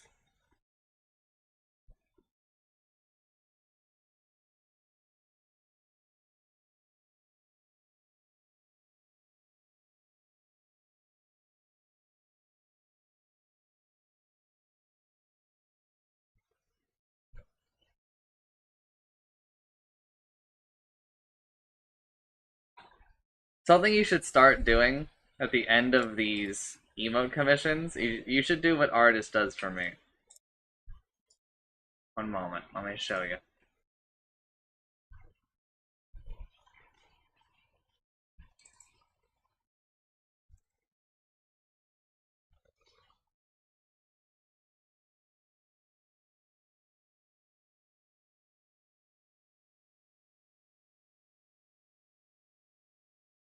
So, like, look at this. Yeah. All 3 sizes. Or the 3 main sizes that Twitch asks for. So then, you get a good idea of, like, what it actually looks like, right? And then what it looks like at the emote size.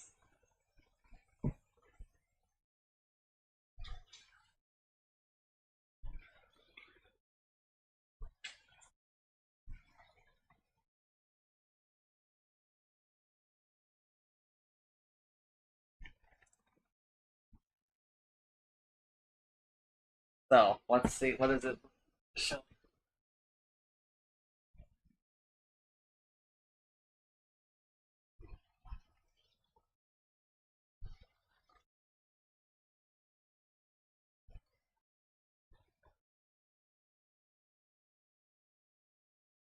Time to see Twitch destroy your beautiful art.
The background black.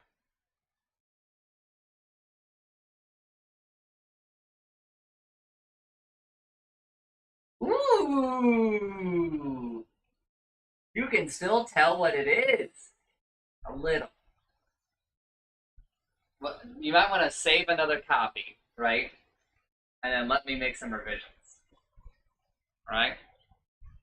And then you should show them both and be like, which one do you want?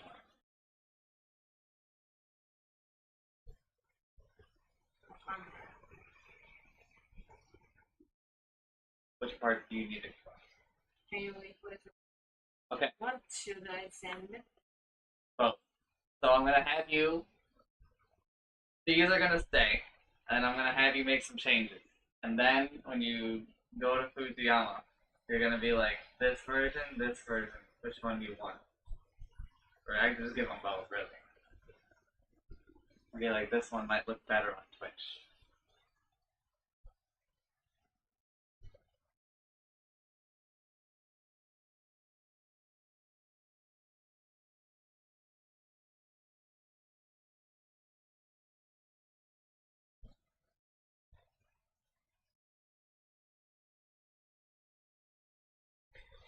Oh. One.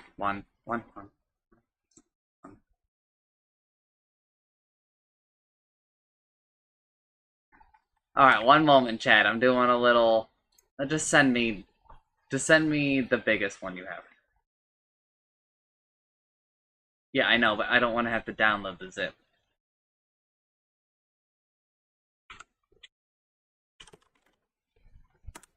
Thank you.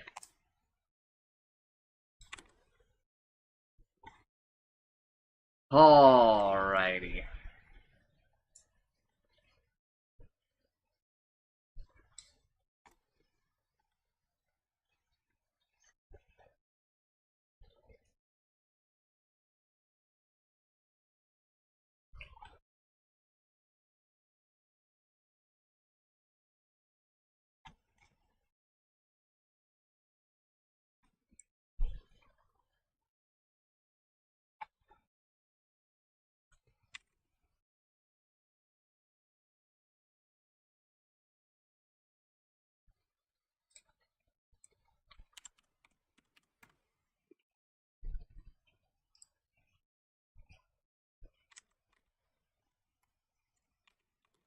Alright. Try changing that to the correct resolution.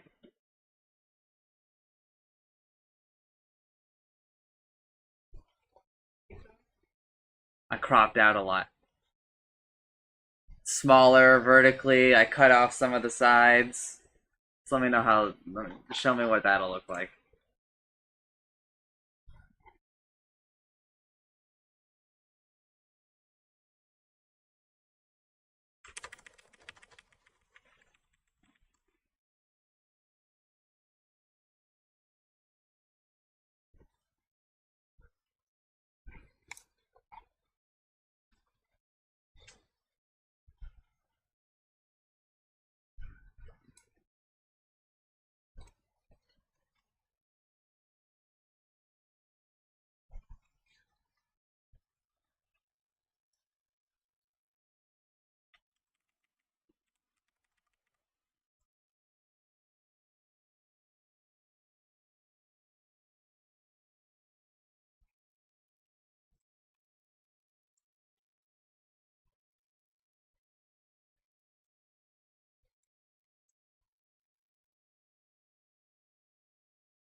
I just more meant like right click in Discord on mine.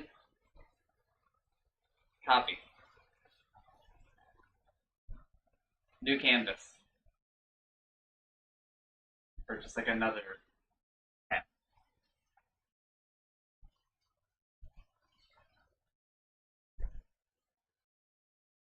Right? Oh no!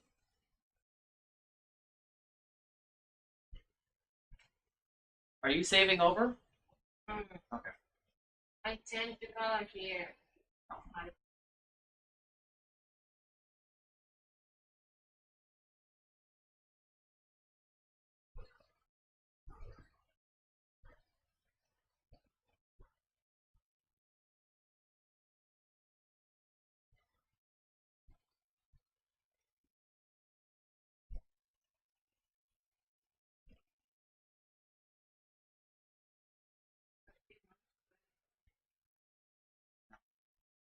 But your program will still adjust it.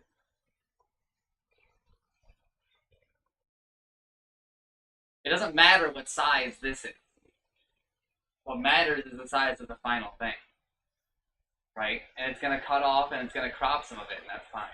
Because what it's going to do is it's going to make all of this bigger. Slightly. Right?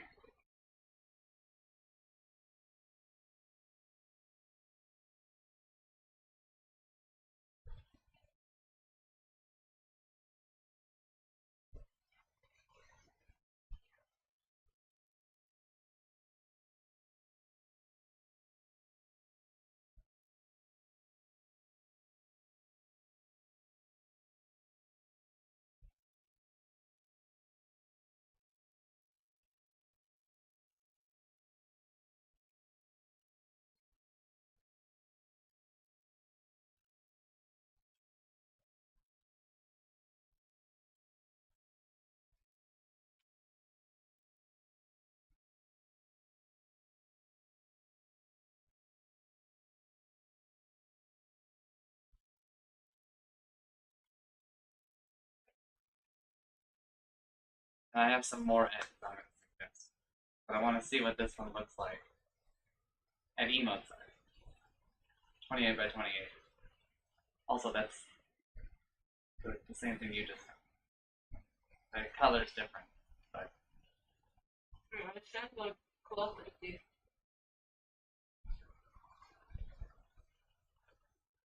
alright, then send it to me, or show us what it looks like at 28. All of this is well and good. Your art is great. But there comes a point where Twitch destroys your art. Right? There's making art, and then there's making Twitch emotes. Right? Okay. 28 by 28. 28, 28. It should. It should just resize it. Good to know. Oh, you just need to unlink it. 28 by 28.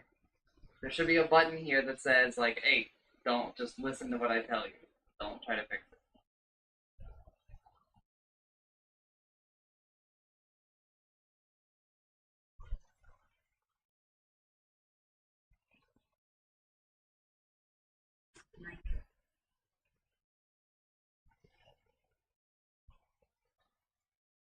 Zoom out.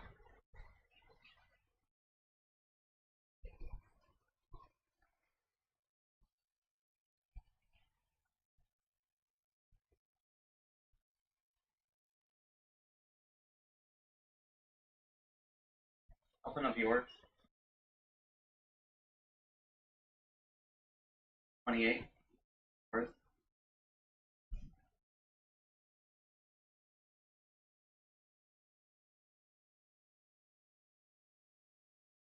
Oh, that it's so kind of hard to tell what, right?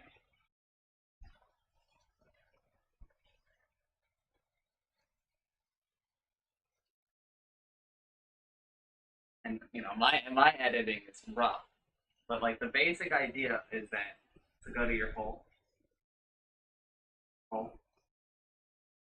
you should try to remove more of like some more of like the space and stuff, right? So like this isn't needed for the evil, right? And you can cut out a bit of this side and a bit of this side if you move the hand over, right? Again, the art works, right? But the problem is that Twitch, you gotta fit a lot into little. So anytime you have hanging stuff like this, look at, like when you look at all this transparency, right? Like look at how many boxes there are for just a finger, right? The finger's the only thing there, right? Same for like these horns, right? Like they look good and you can still keep the horns. If you go look at my edit, you'll see I don't get rid of the horns. I just get rid of all of, I just make it so that you don't have to see all of the horn, right?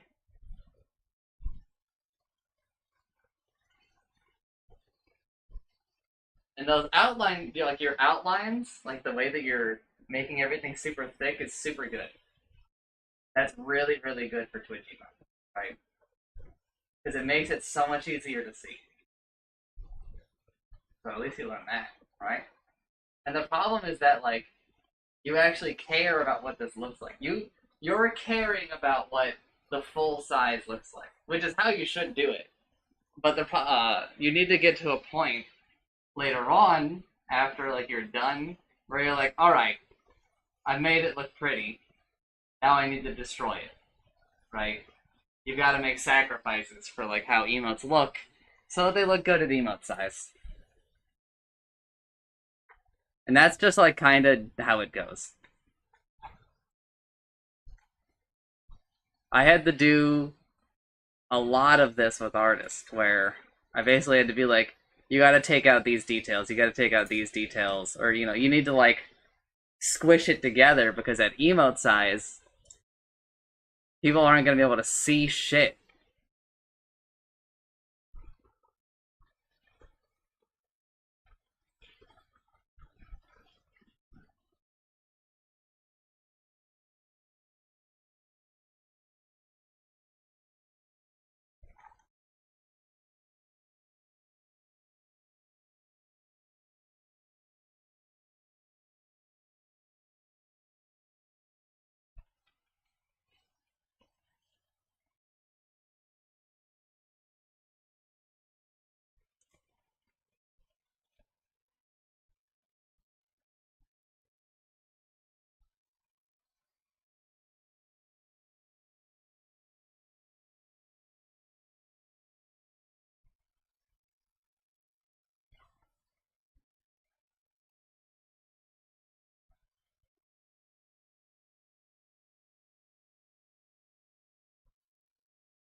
Wow, Chib.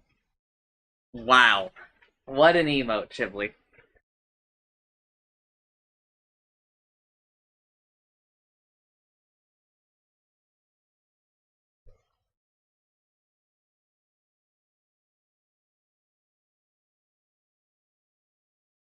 Yeah.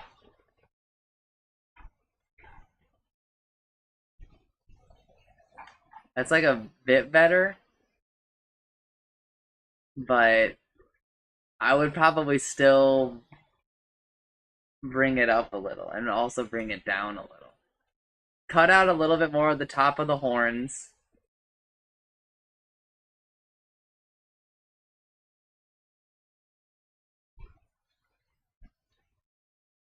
Like, I would just, like, I don't know. It's hard. And also, you don't have to listen to me. You can just tell me to fuck off.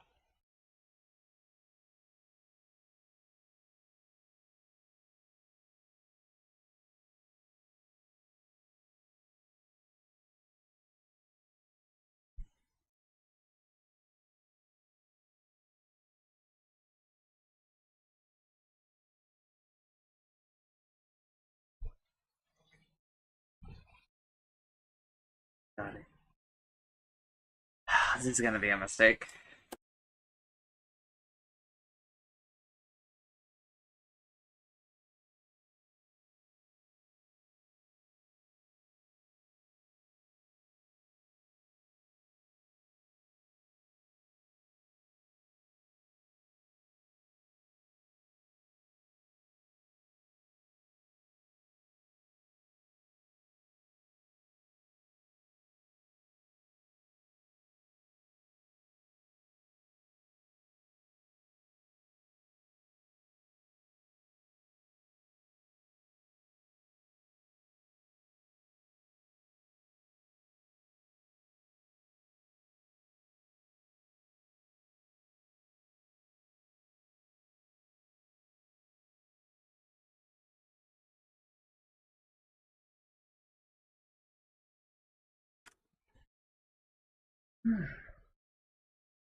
Yeah, send that to him. See what he says. But I still think that there's room to make it a bit bigger.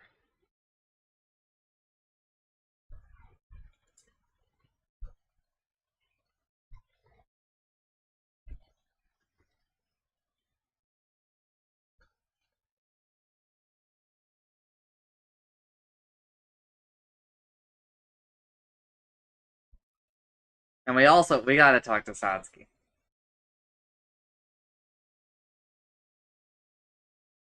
about her emotes, because Satsuki's emotes are fucking deplorable. Depressing.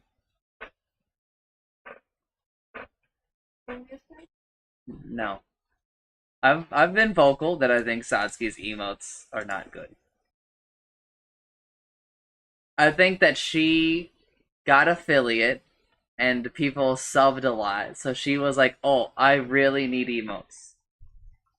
Right. I do understand that feeling. I don't know. I don't want copy paste in. Yeah, traced. Generic emotes. One of the things I'm very much against. I don't mind it for other people, but she should have better emotes than that. Her emotes, they don't just look generic, they look like someone fucking, like, stole them. Like, they made, like, a generic emote, and then they were like, okay, I'll wait for somebody to come along and buy this. And then someone was like, oh, I need this emote, and they were like, oh, let me pull this pre-made thing I already have.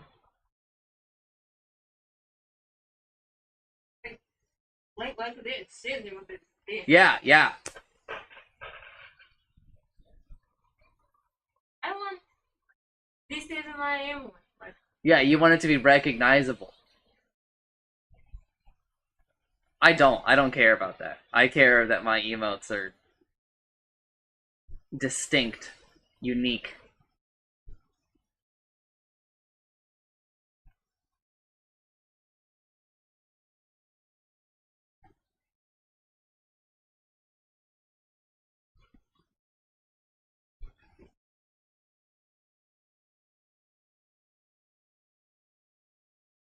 But we gotta talk to Satsuki because her emotes fucking suck.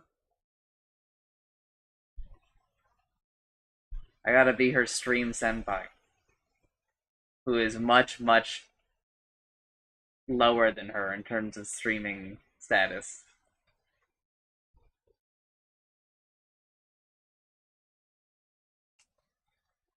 But we wait for me. We wait. The next Vash emote comes out when I fucking get an idea. I won't be bullied into not doing it the way that I want to do it.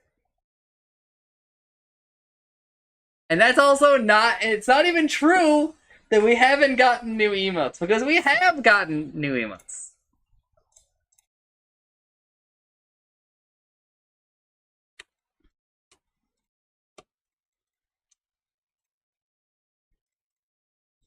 Because we have these. These didn't used to be there.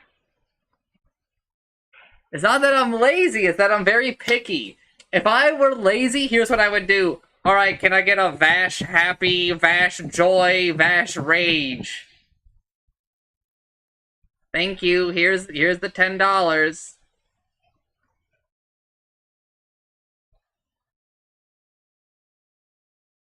Vash S.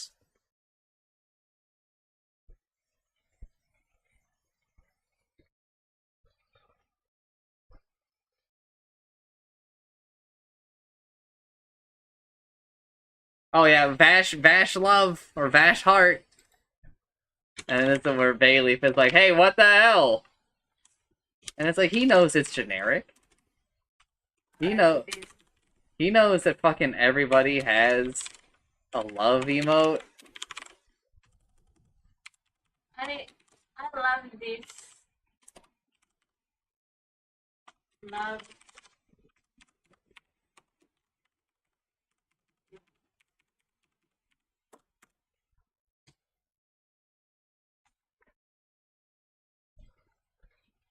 Bayleaf is not in the bad. Yeah, Bayleaf's love emote is the best one, for sure. It's not even like a contest.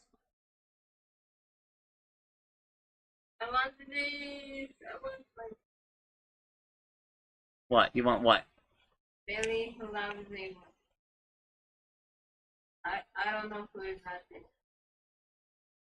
You want to talk to Xander? Yes. That's the name of the person who drew it? I'm not decided yet, but I want... Oh, not Xander. Sorry, it's Zan. Xanderkind.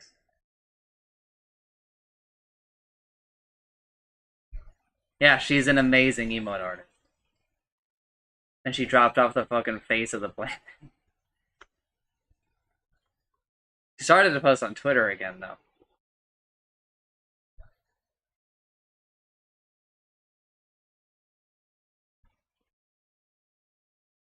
Yeah, and if you hover over Leaf Love, look at how insanely detailed it is. Look at how much she put in a 28 by 28 image. Like, how? I want long. I mean, part of it is, look. Look at what's cropped out. You can tell that she drew more of the body. You can tell that there's more to the ear. And you crop that shit out. The more that you crop out, the more detail you can put in the smaller space. Alright, what got he? You gotta stop being so attached to the ears and the tails and the sides. Right? It's a tough lesson to learn. Trihex is one of like the best people to talk to about this. Because Trihex is very good at filtering out the unnecessary parts of emotes. which is hilarious given how bad he is at filtering out the unnecessary parts of the things that he talks about.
Alright, once Utsumi is ready, I will fire up Layton.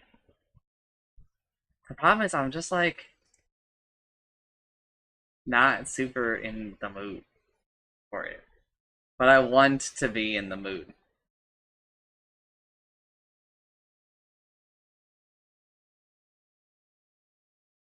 Know what I mean?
What else do we have? I'm already weaseling out of late. I just don't want to do it. I'm not in the Layton mood.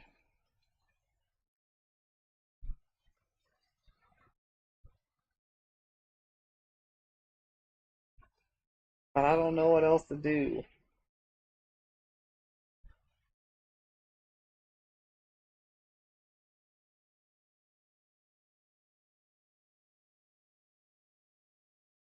The Witness? Well, that's a fucking idea. Understand is more of a solo one, I think. I don't know if Itsumi's gonna be too interested in Understand. Actually, you know what? We're gonna do Understand. We'll try it out with Itsumi. Once she's ready.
Could fire up Lingo? No, we're not allowed to play Lingo until we finish Understand.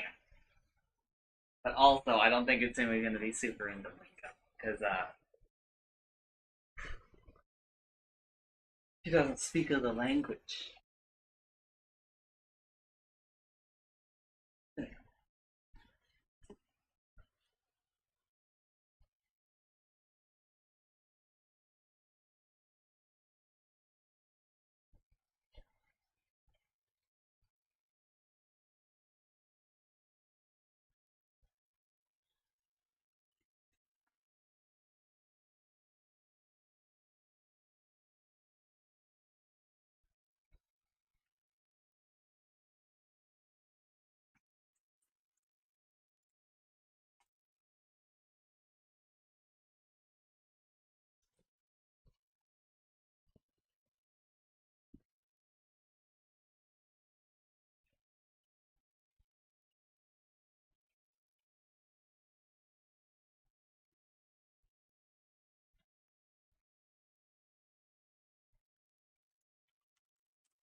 Something that was super weird is during that Dota game, we had like 11 viewers.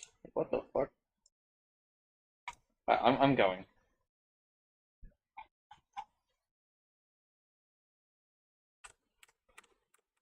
I don't even know if Itsumi answered me when I asked Itsu.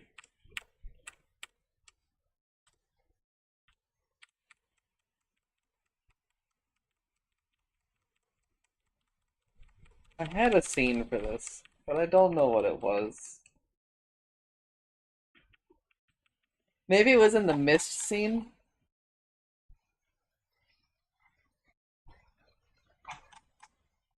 Called like Mist and its cohorts? Yeah. Negative. Mist and its cohorts literally has one source in it, and it's Outer Wilds.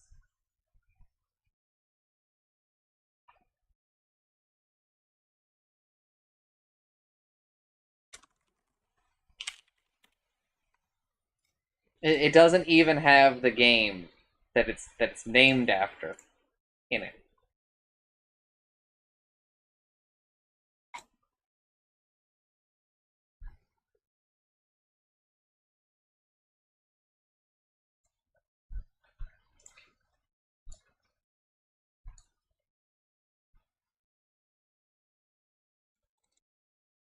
Alright.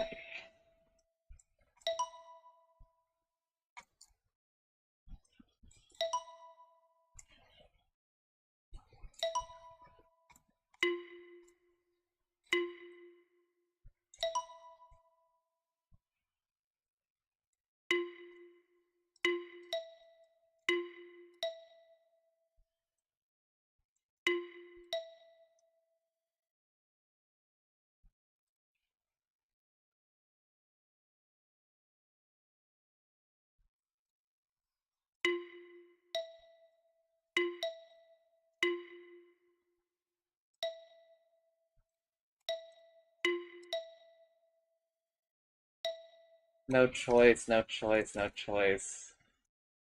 Still not really a choice.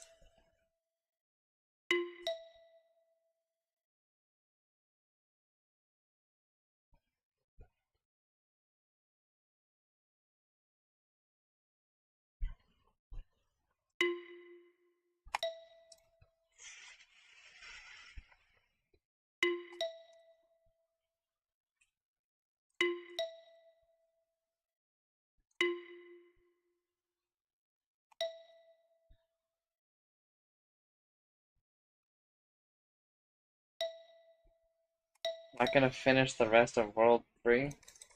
I'm gonna be honest, I actually don't remember how to... Okay. No.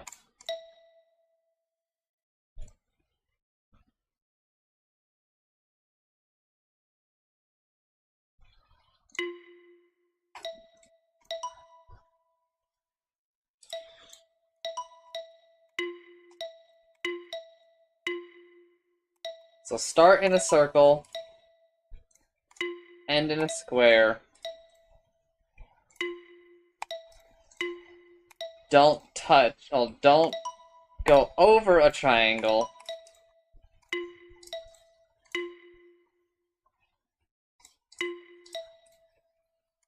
Touch triangles exactly once? No, because then how would this one fail?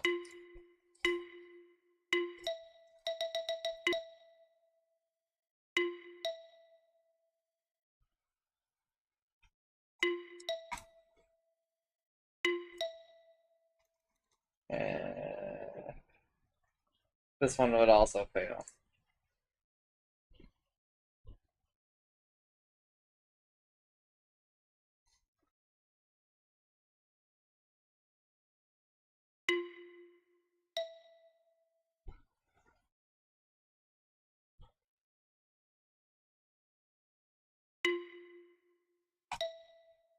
Maybe it's not min touching, maybe it's max touching, but I feel I just did a max touch.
Easy.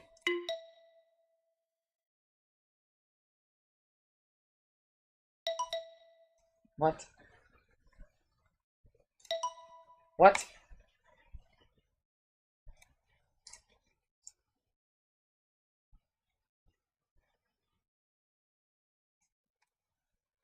They have to be in a perfect square. That's why these ones don't work. Because it's in a rectangle.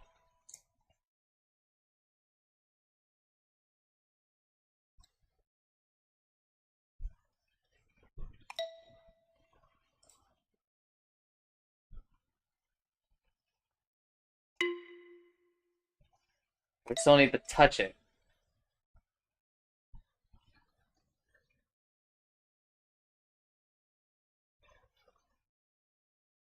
But I'm not sure. No, I have to be wrong, because that's just not possible.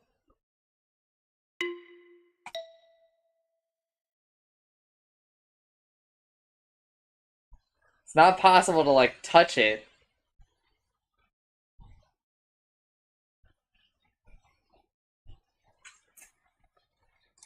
And to leave it in a perfect square. Here.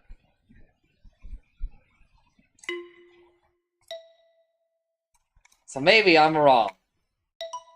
But you know, 3x3, 2x2, 1x1.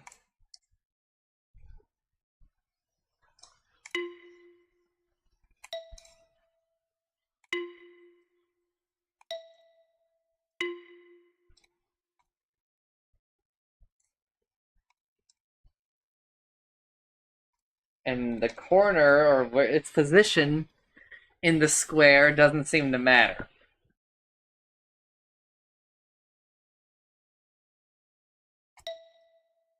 Just that it is.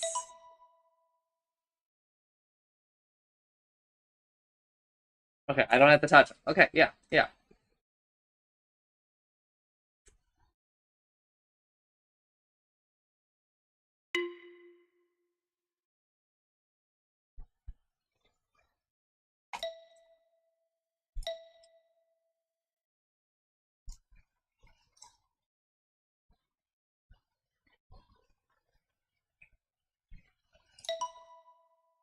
Perfect square, perfect square.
Jensen, what the fuck is this?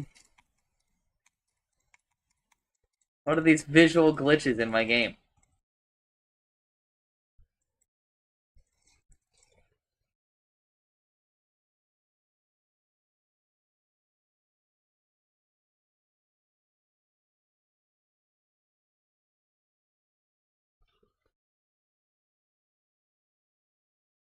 I know, but why are they here? I can't... I thought that I only got to see those once I...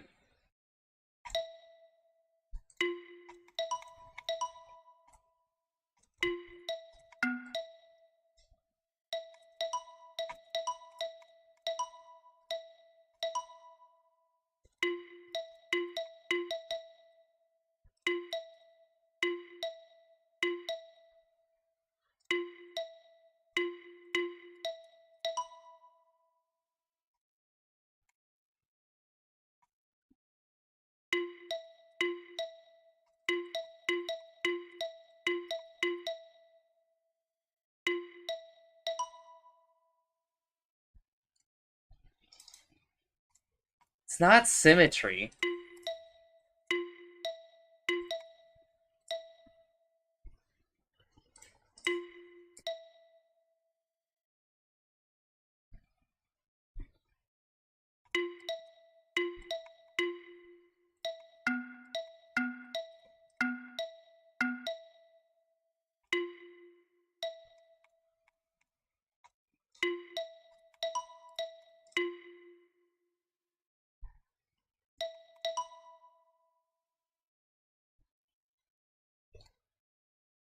We're allowed to touch adjacent to it.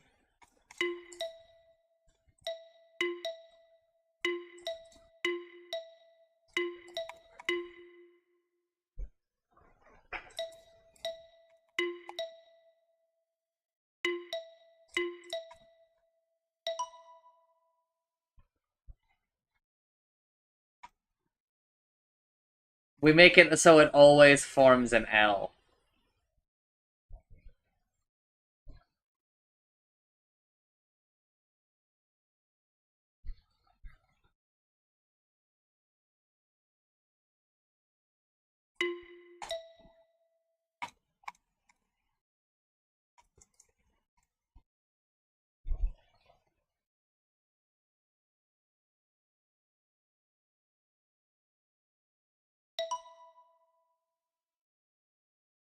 Alright, so here's how the game works, Itsumi. We have to learn the rules of the game. Alright? Hi. Right? So here. Right? We fulfill both conditions. Right? You might want to get your chair.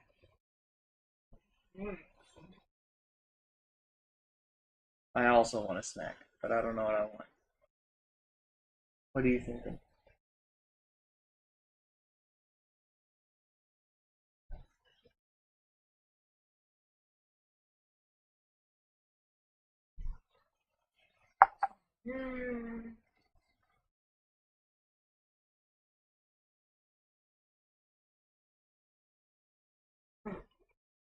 Me option. Ice cream, I guess like a Pop-Tart, or maybe like a sandwich. A sweet sandwich, as you call it.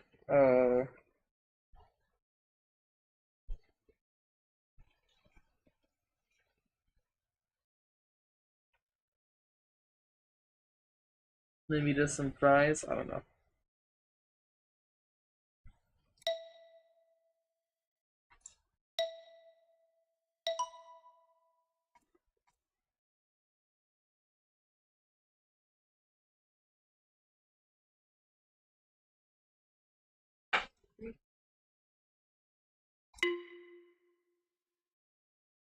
Alright, do they need to be in their own L's?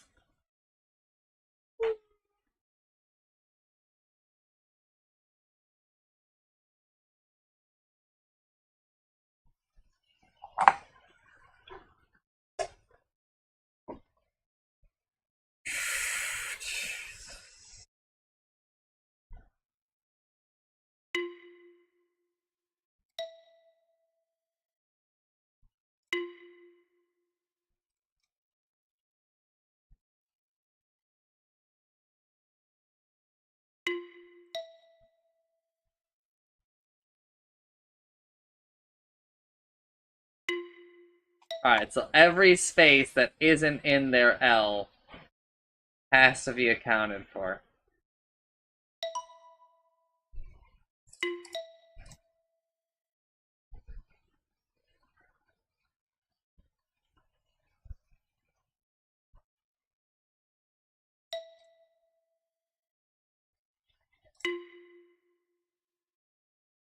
They need to be in their own fucking L's, huh?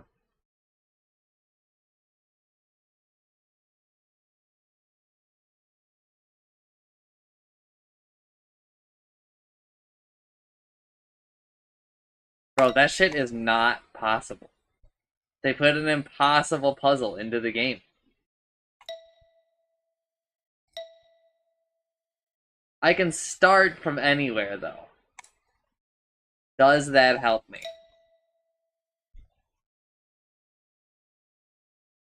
Yes and no.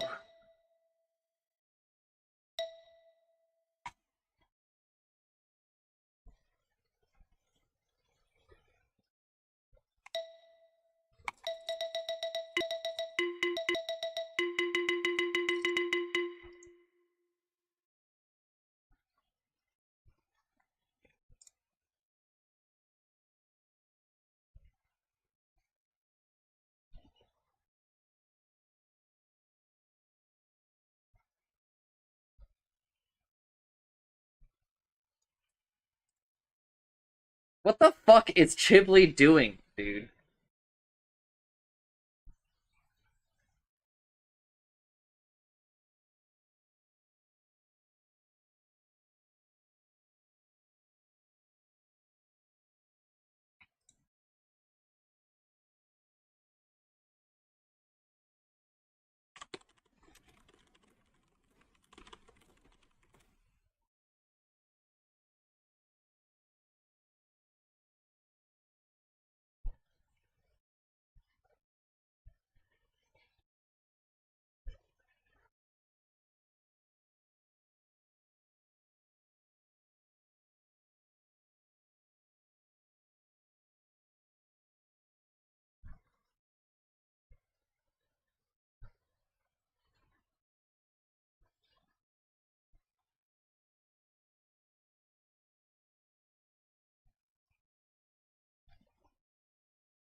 Two.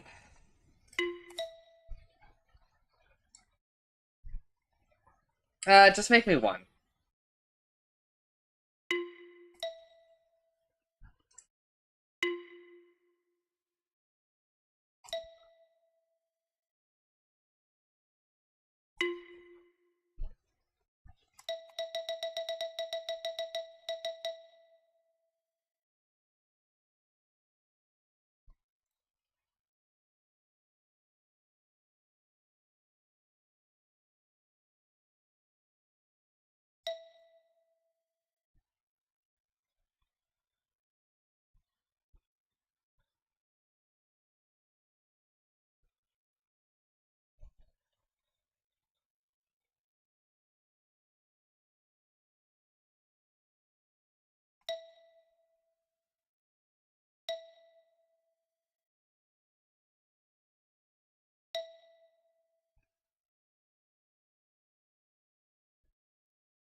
Fuck!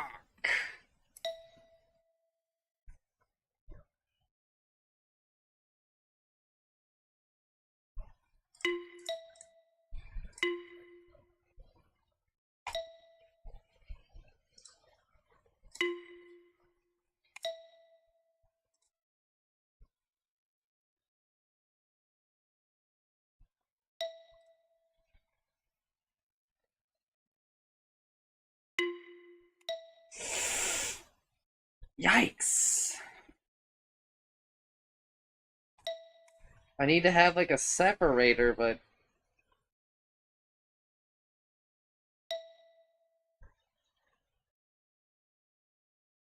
obviously that creates a problem.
Alright, but why is the one before this one harder?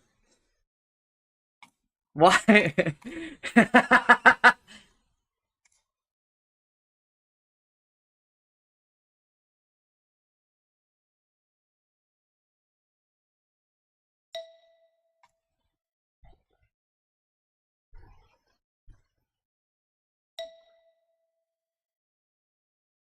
Bro, they put impossible puzzles in the game.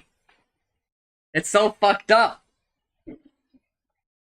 They're driving up their own strategy guide sales.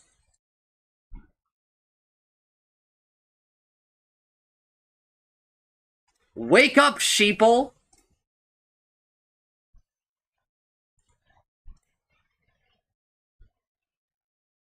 I know that they didn't, but...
I'm putting on some music for myself. This is what's happening right now.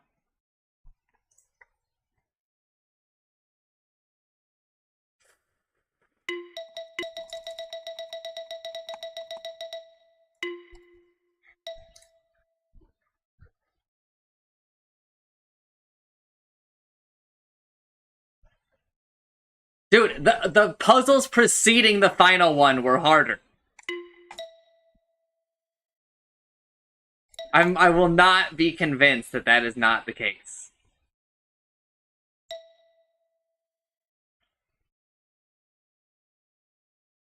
I was thinking like, oh, if I just do this...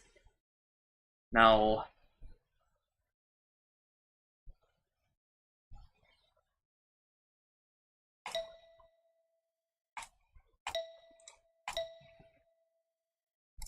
You have to be an inside one. And then you have to be like that. So I have to start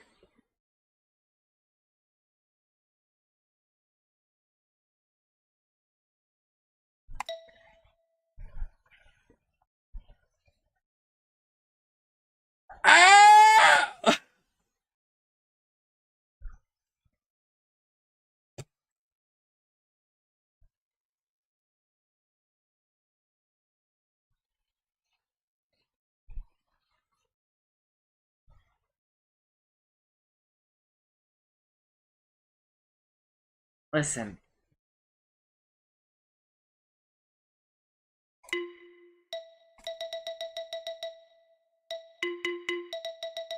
I will not promise that I won't.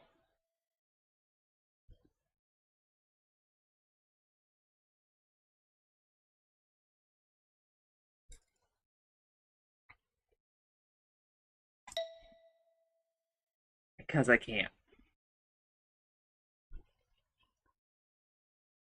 I'm going... Wait, hold up.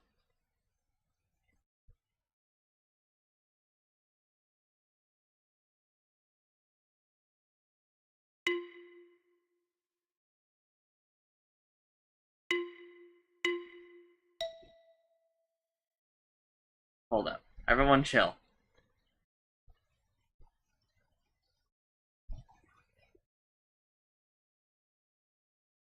No. Yes! Yes! They can be slain! They can be beaten!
Oh man. The crowd fucking screaming.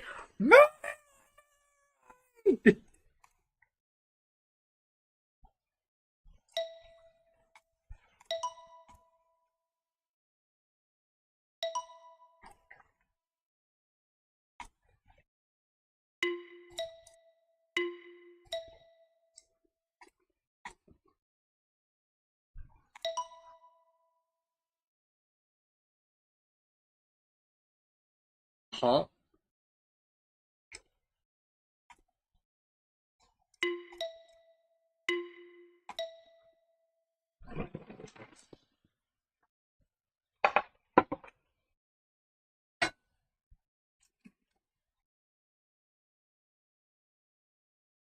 Need to like you know.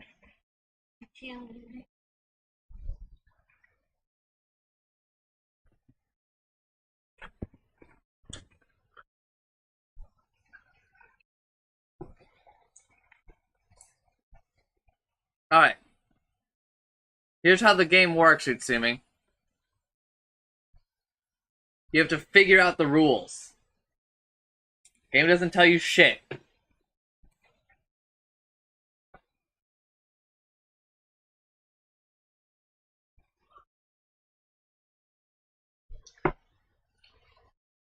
So let's start here, right? There are rules, right? And it will tell you at the bottom if you're succeeding or failing them. So look, I click here, and I go to here, right? I fail both conditions, okay? So I click here, and I start here. And I end here, right? Then I fulfill a condition. I click here and I start here and I fulfill a condition, right? So then you're like, okay, what happens if I do that? If I go from square to circle? 0 conditions. What if I start on the circle and end on the square? Right? 2.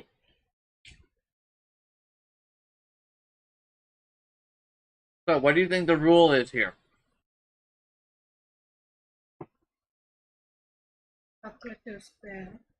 Sure.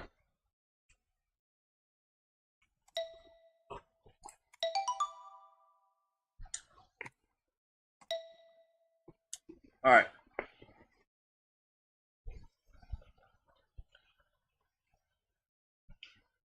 What do you think we do?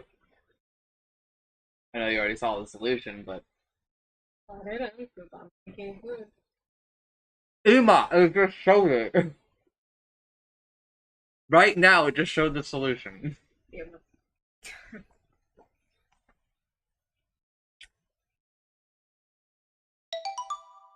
There you go. Alright, you now know as much as I know.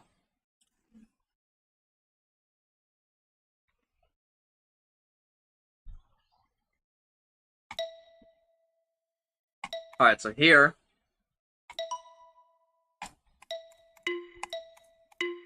I have to start on circle.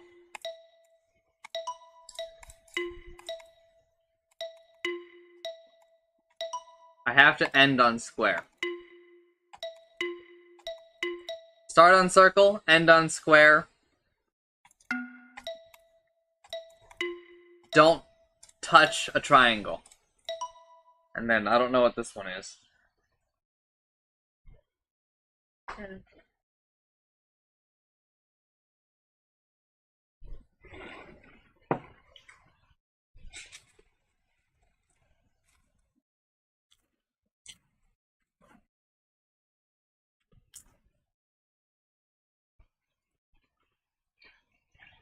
So, do it again, right? Here's our first real mystery. That's the solution.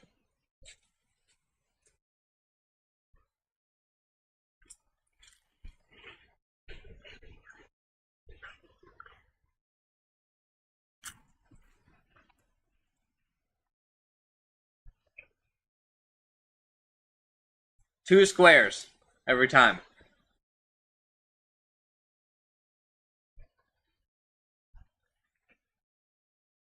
No, I'm pretty sure I have to start on circle and end on square. Because look.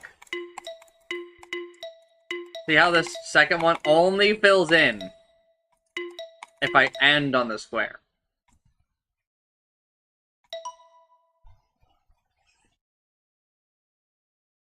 No, no. It's start on circle, end on square. Don't touch triangle. Triangle needs to be in 2 spaces. And here on this are all square. No. Oh, yeah. She gets it.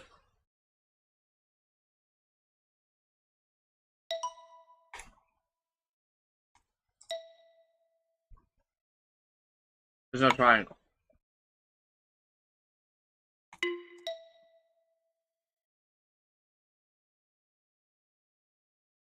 Maybe the triangle isn't even necessary? Question mark?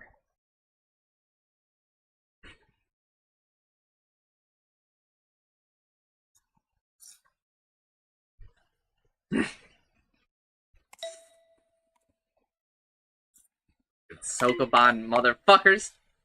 Not actually Sokoban, but let me be mad, chat.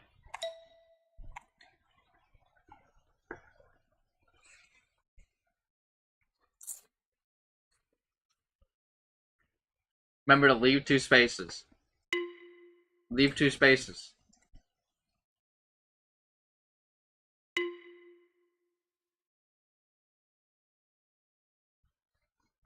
Doomed. Wait. No. What? Wait, hold up. Why did that work? Why did that work, though?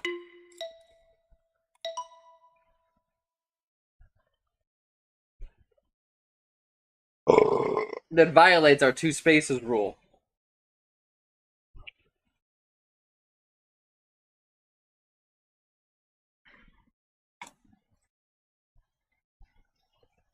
Maybe that means triangle is another square, so triangle empty square means 2 empty. And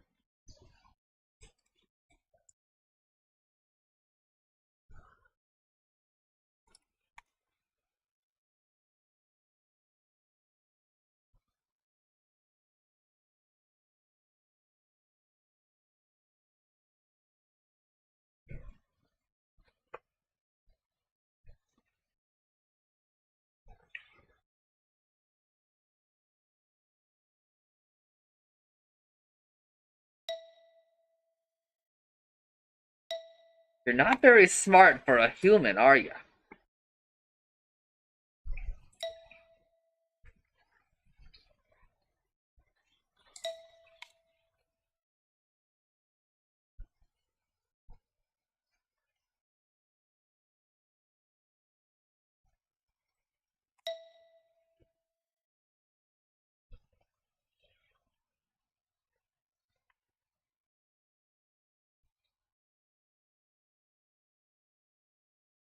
Math.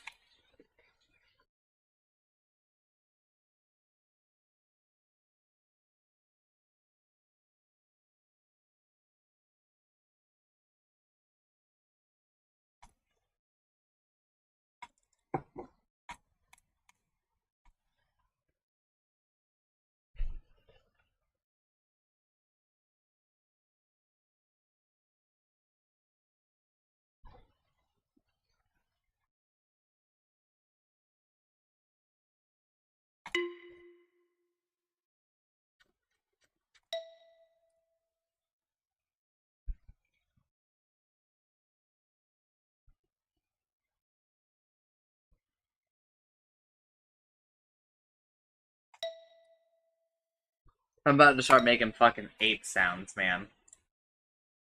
I'm about to get a fucking stick and start smashing a rock.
I think it has to do with the size of the square.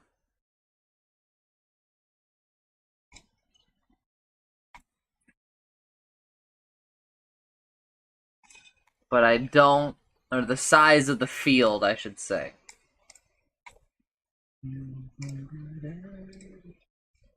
But I don't know. They put another impossible puzzle in the game.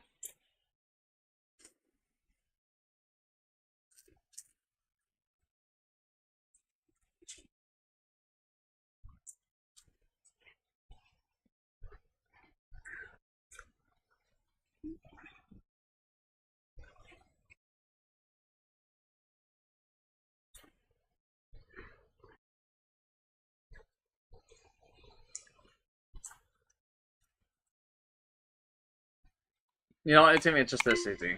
There we go. We did it.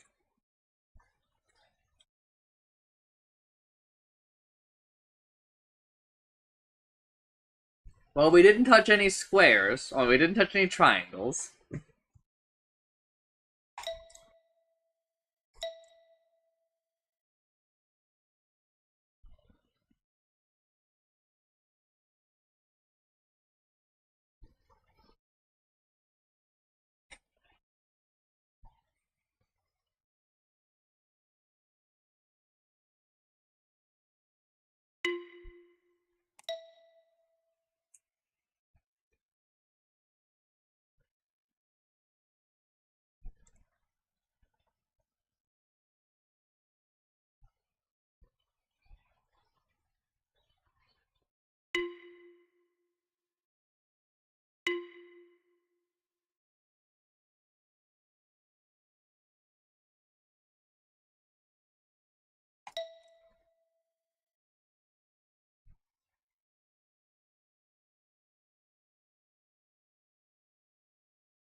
I wish that we could just...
have to end on the square, Utsumi. We have to end on the square.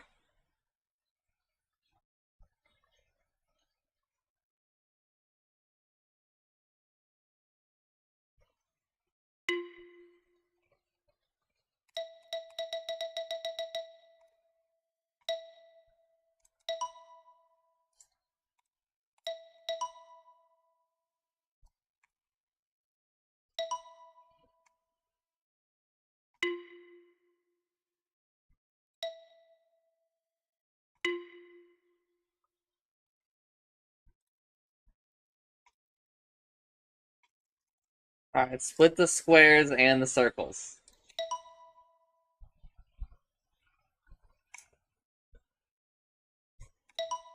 Split the squares and the circles.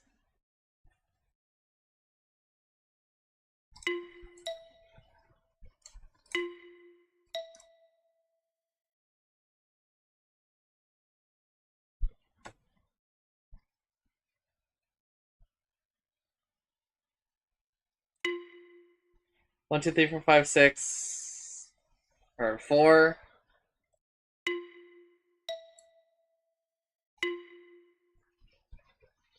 Two, three, four. 1, 2, 3, 4. You want to be the same shape too? Ugh.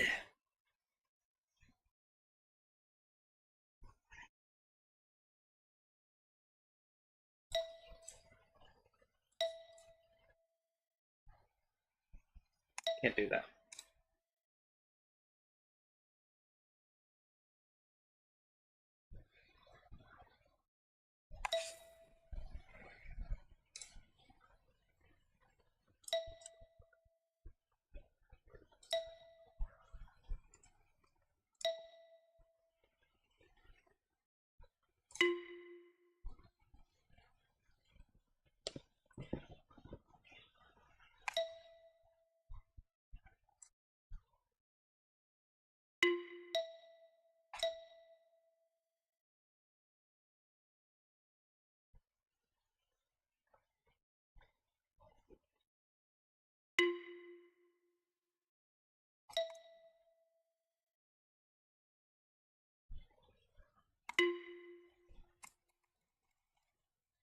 Ideas?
I liked what you did there before. I think that was. Whoa, whoa, whoa, whoa, whoa, whoa, whoa! Go back. You're so fucking smart, Utsumi. So smart.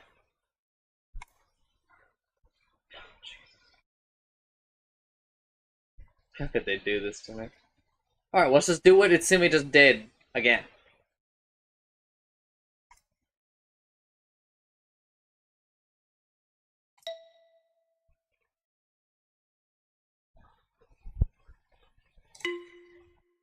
No, it's not even close. You fucking idiot.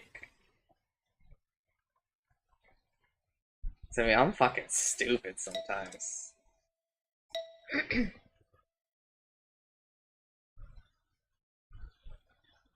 What the?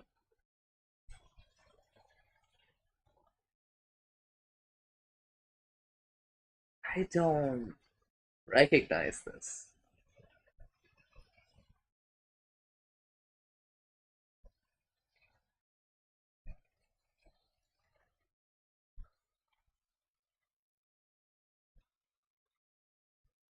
Sorry, go.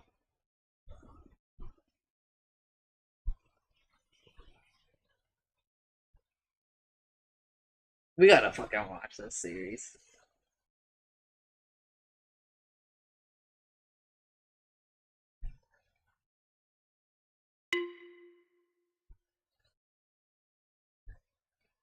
Maybe Guitari will be good for my Japanese learning too.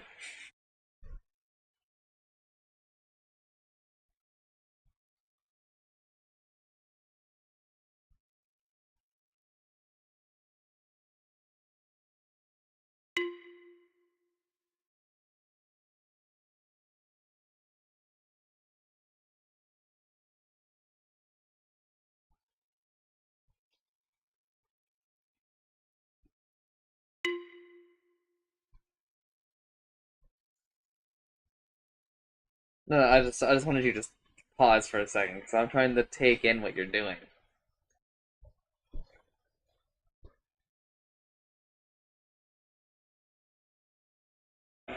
That's Kizu. It's okay when I don't recognize the Kizu songs. Because I've only ever seen it once.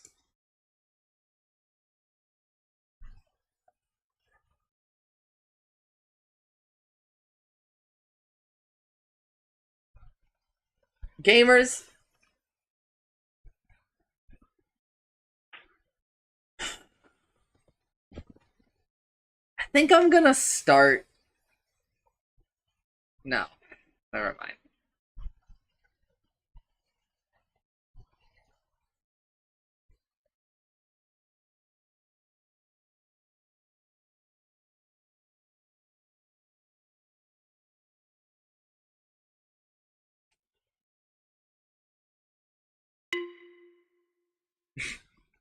No, it wouldn't be that. It would have to be because that's two circles with and two squares. You need a circle and a square and a circle and a square. Wait, whoa.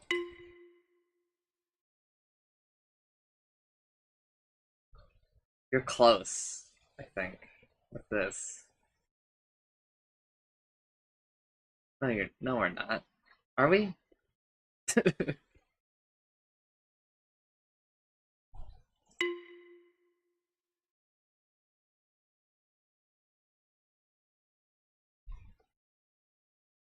No, what, oh, you're going. She's going crazy. Yeah, but look at this and look at this.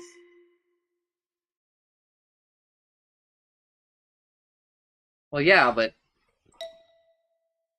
we still have to fulfill the same condition. We still have to...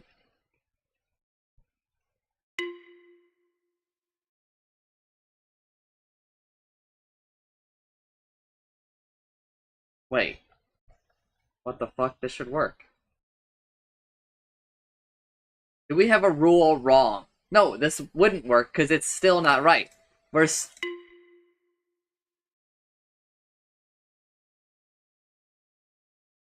1, 2, 3. A 3 by 3. A 3 by 3. No, this should work.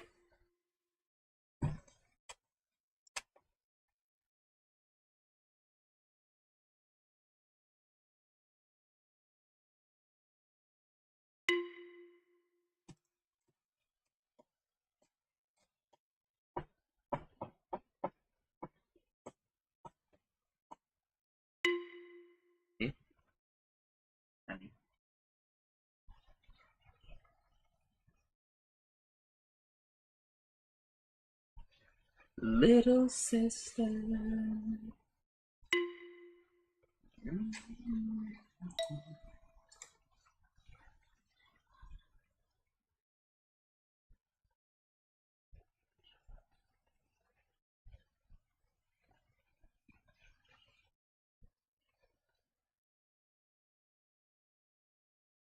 Alright, so a 3 by 3. No, just...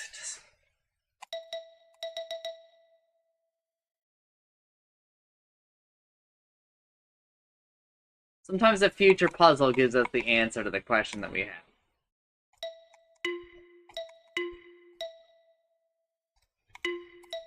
Wait, we didn't even do this. Didn't I? Didn't I solve this one?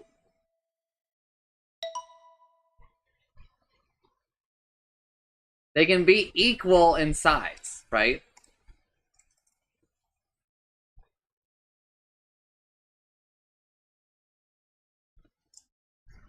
They have to be the same shape.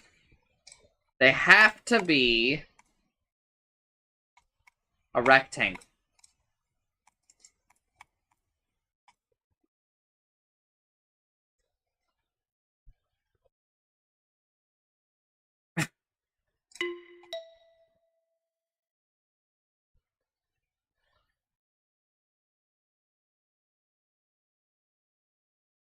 Well, it can't be a rectangle. No, it could. It can. It can't.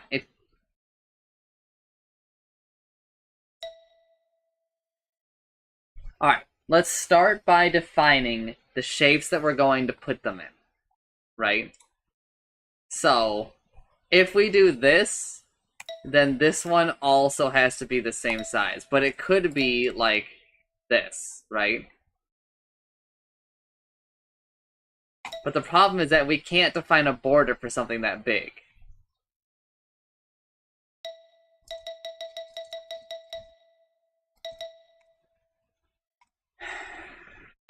We need one where we can test whether or not it can be something that isn't a rectangle.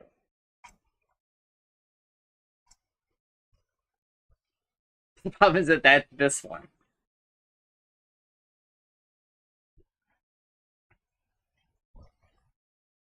Right?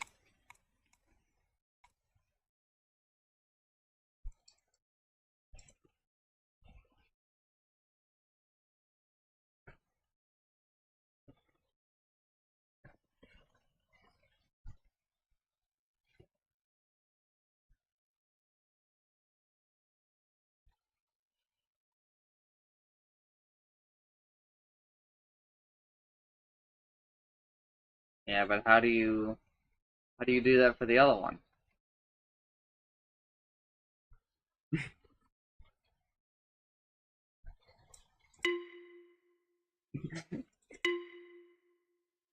Assuming they put an impossible puzzle in the game. Isn't that crazy?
I need to announce the in-house.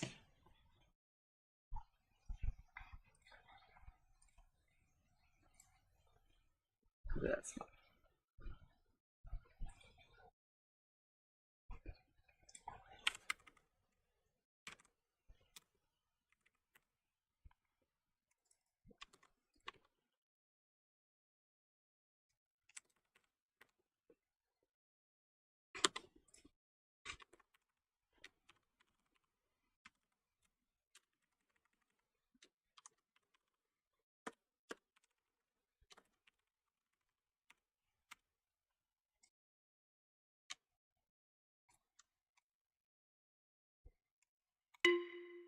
Sorry. Continue.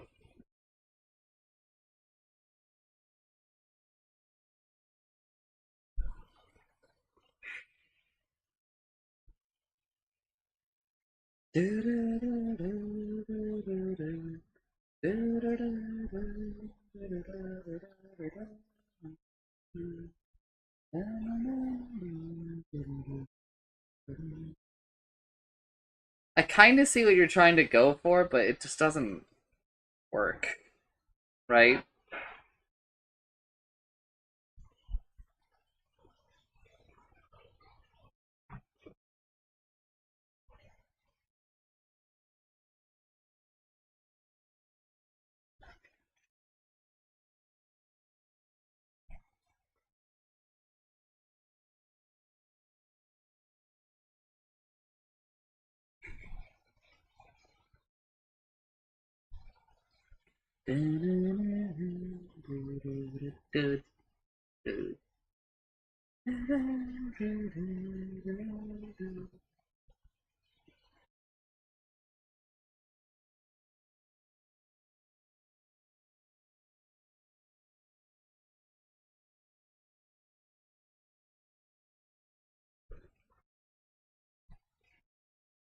I'm gonna fire this game up with your parents. Why? I'm gonna play this game. Oh. It's no longer. Yeah. I'm starting to think that I should stop playing it. Because that would be sick. Back to Aviatic. No, we need to chill on Aviatic Factor. I think we're done right now on this. We made some good progress. We did 2.5 worlds. Actually, I think 2 worlds and 2 half-worlds. Time to boot up the witness? Alright, let's... Did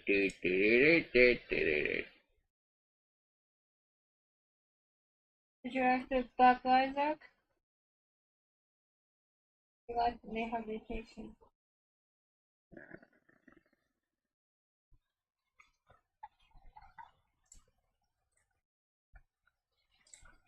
I don't know what the fuck I'm in the mood for.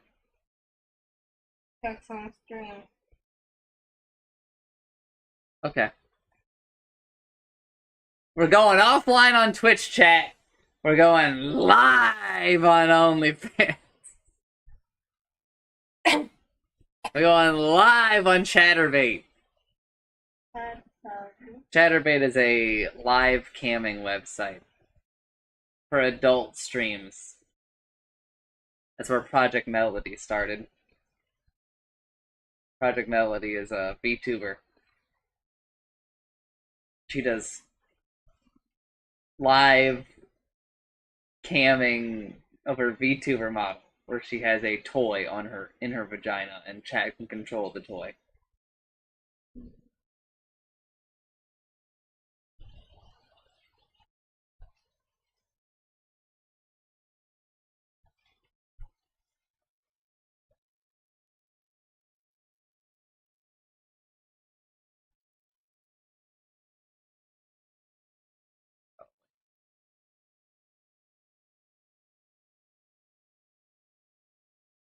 What now?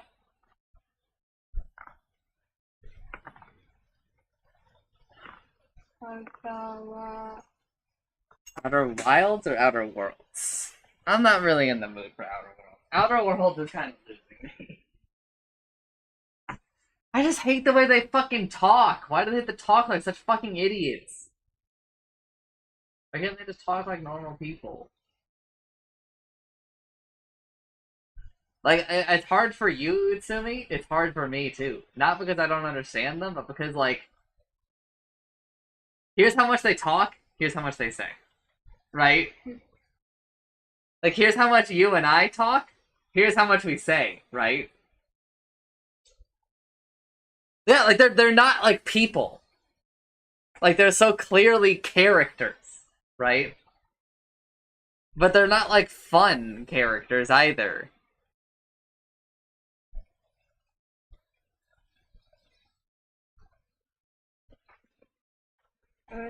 Here.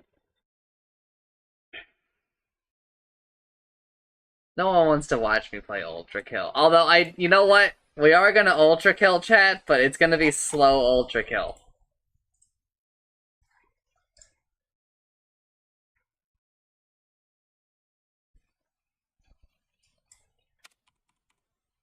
Because I need to find one of the new weapons. So we're going slow.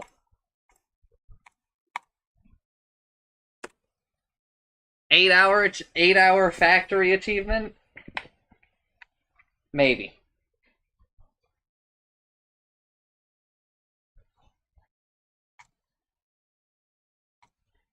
Alright. So I need your help, Utsumi.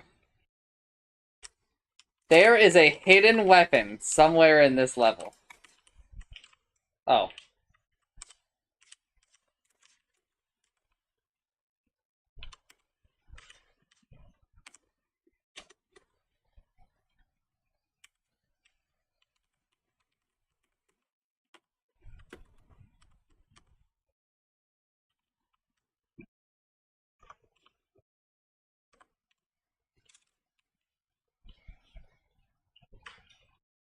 Oh, I also need to go yell at Chancer. You motherfucker.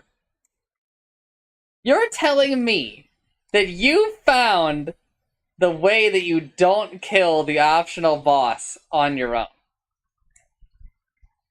In Ultra Kill. In the level with what's his name?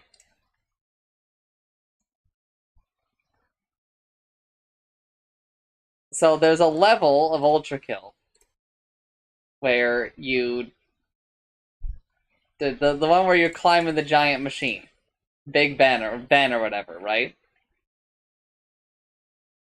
Okay. I saw it in a video, right? And I was watching the co-op video. Sorry, I got very thrown off because I don't think I've ever actually heard this song that I'm experiencing in Ultra Kill right now. No, it said I've only done this level once.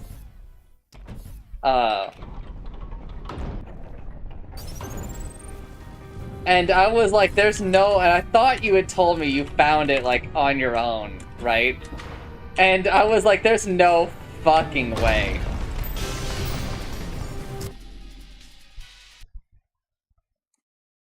No Discord sound? That is because this scene does not have the Discord audio source. We've just got to slowly go through all the scenes and add those.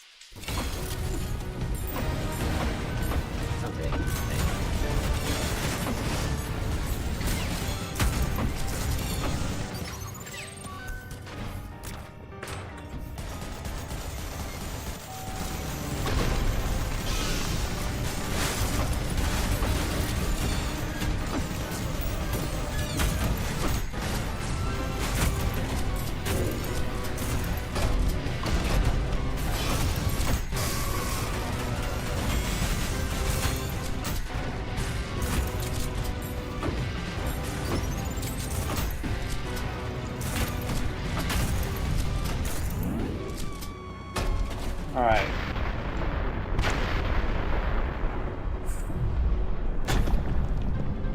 We're looking for a secret weapon, Utsumi.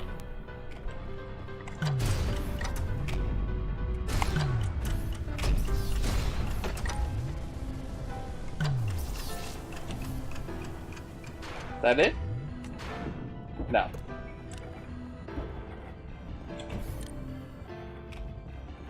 What's that?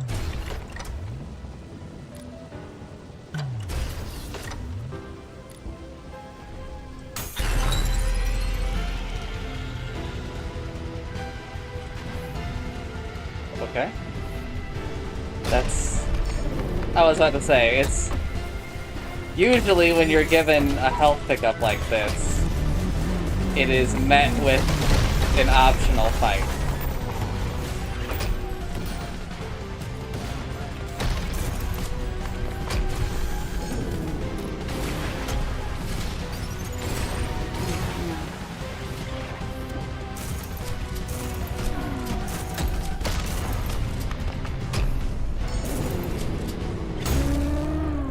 Get parried, bitch.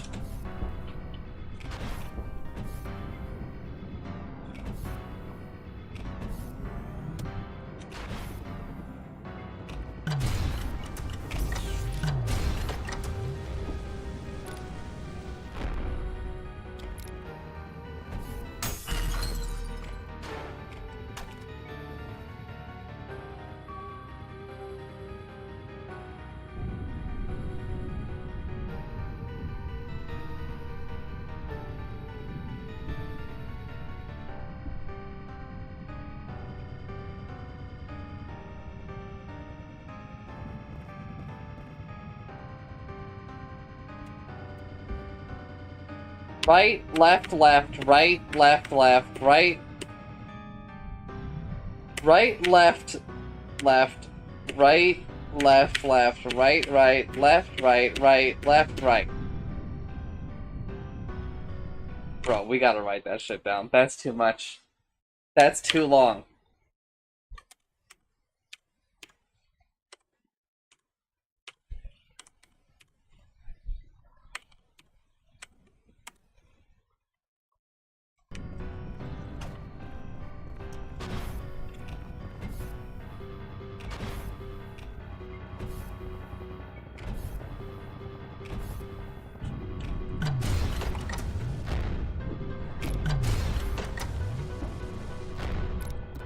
I don't even know where that would be, though. Dude, all the fucking secrets in this level are just going to places early. Which feels like...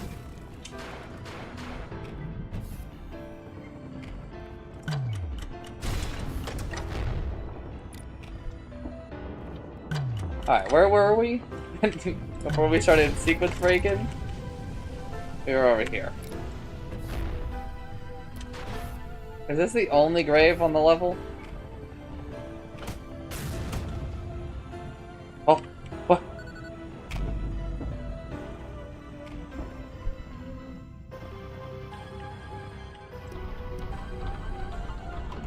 Oh, this is how you do the no kill. So I'm pretty sure that the challenge for this level is don't kill any enemies. I should touch the checkpoint.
I think there's a way in there.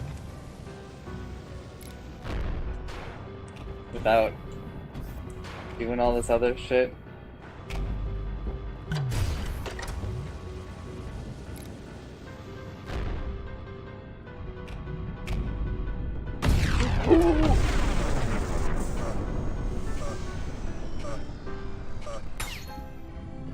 My whole body just seized up.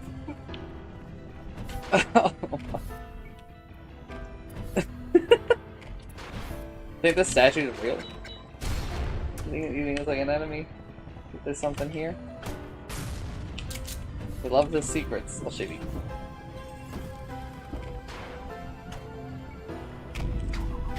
Okay.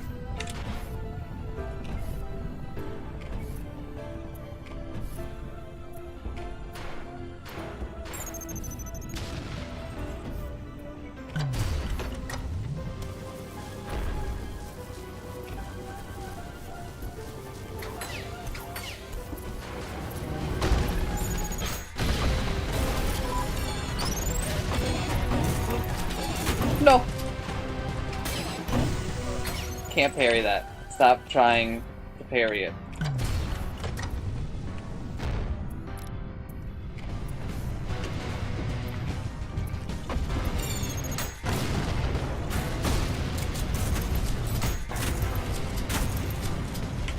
Oh, I thought he was dead! I thought he was dead!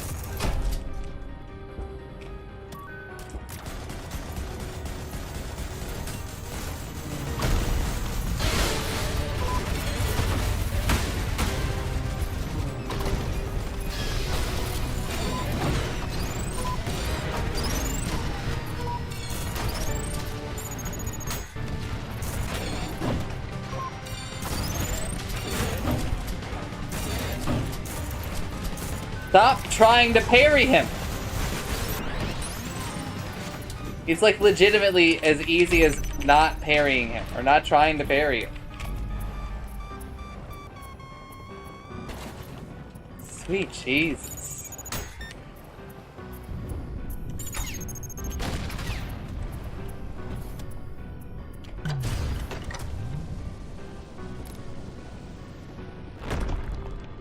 Oh, this is Big Ben. We don't deal with Big Ben.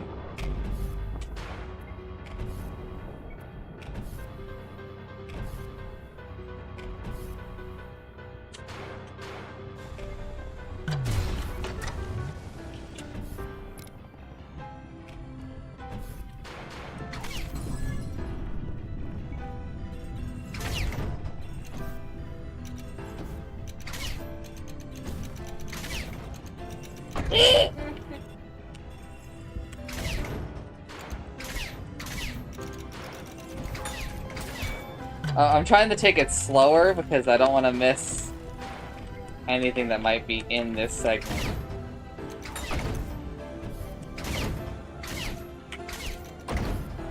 Like, I'm a little curious on if there's...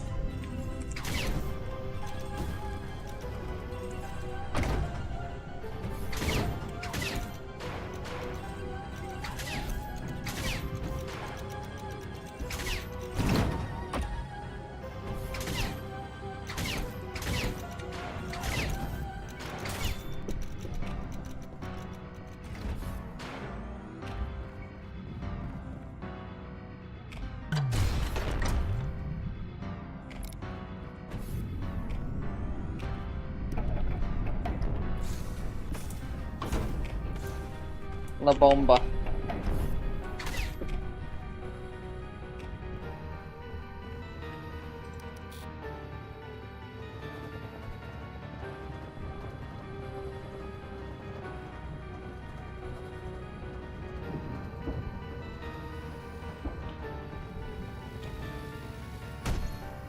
Oh, that's a body? Yeah.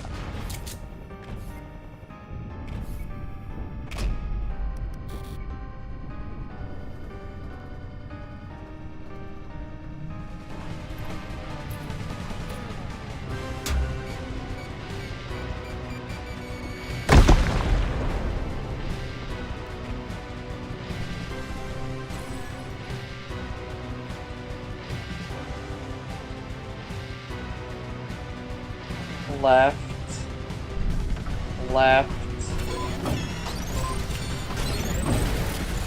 It must not be here then, but like,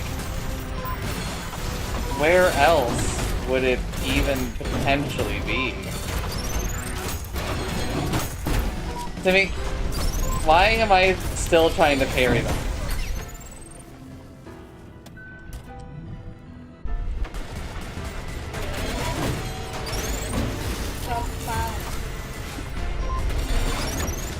I'm addicted, okay? I'm addicted to parrying. With all this, let's get it out in the open, everybody.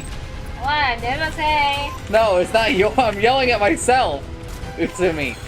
I'm the problem.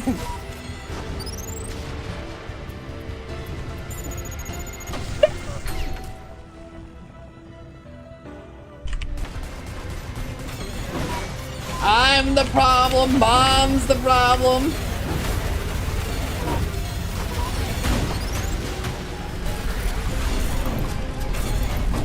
No. I'm not ready to die.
What the fuck?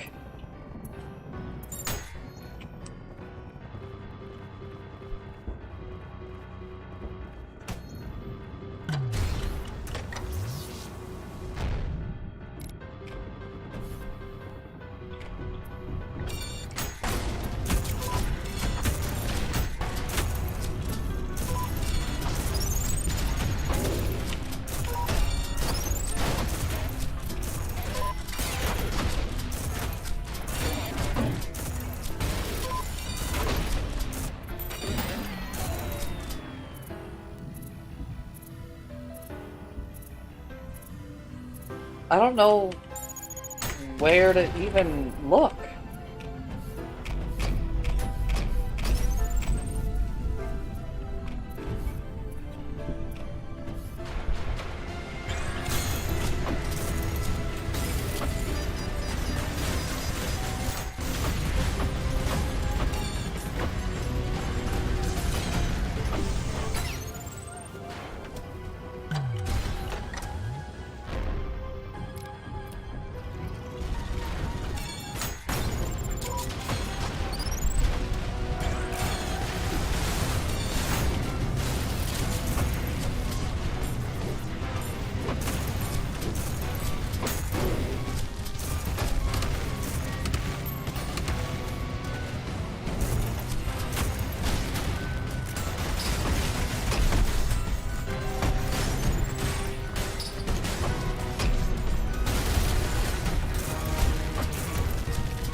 No!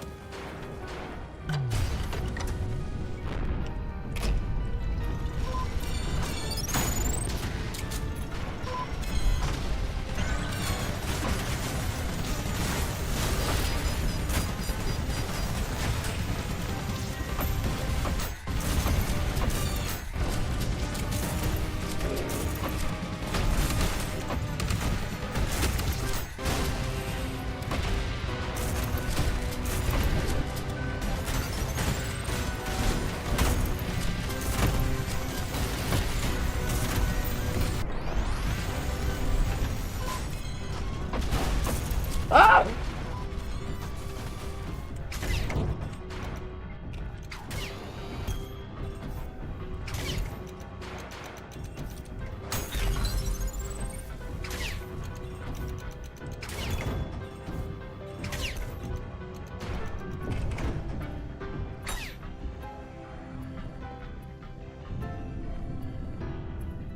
Ah!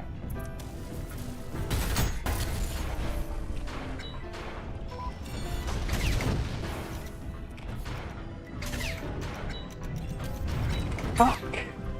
Oh my god.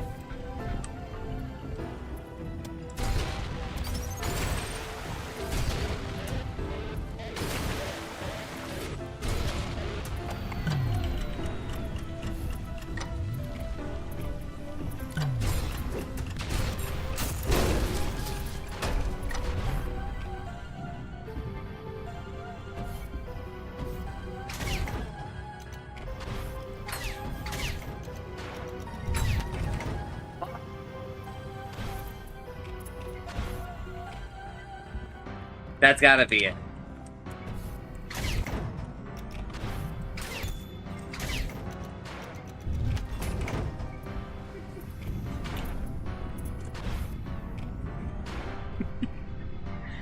Fuck!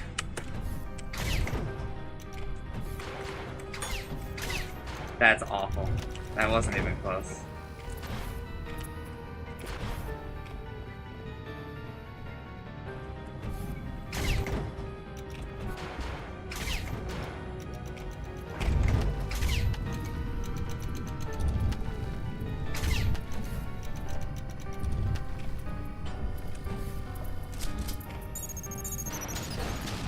All right.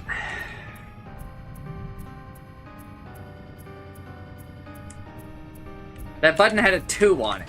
Let's go back to the first jump puzzle in the map.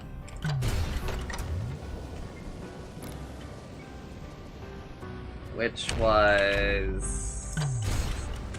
this? No. Has to be like over there.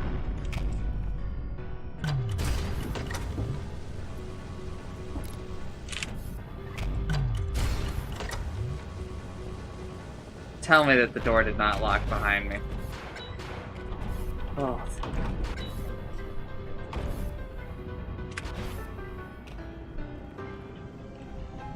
Yeah, okay. So it's... assuming, no. No!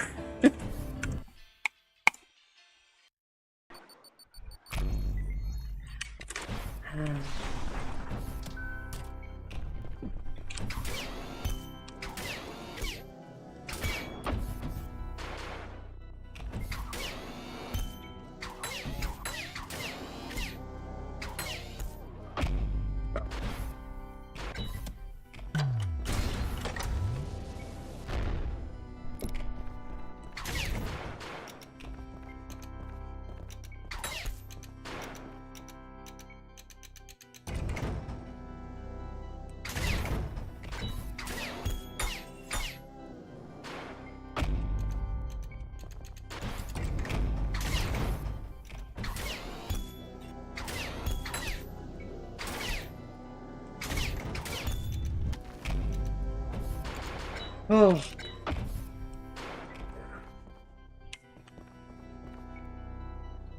That is so fucking mean. That is just uncalled for. They're really gonna make me restart every time I fail?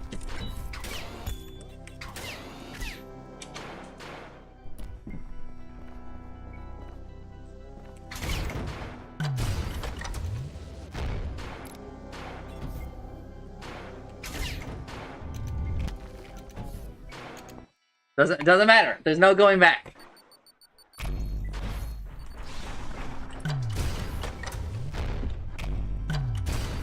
I knew Nameless was gonna type, just don't fail. Like, this motherfucker knows what it's like down here.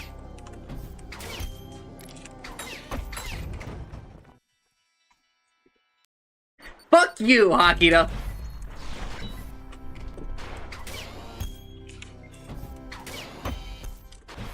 This is weirdo behavior.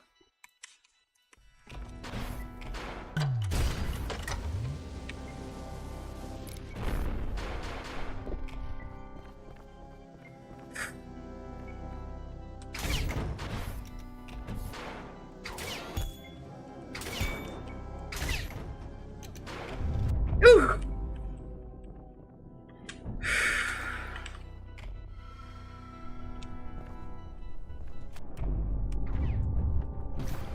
Why is it underwater, though?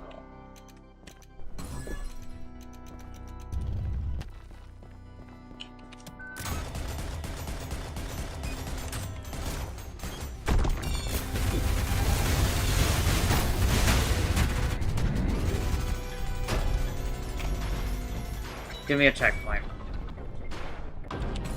Alright. Well, here's the next question.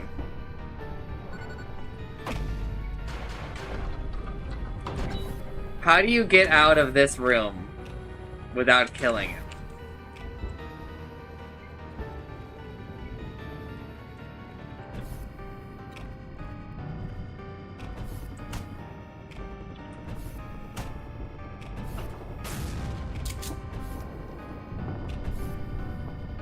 Maybe you can just walk past it.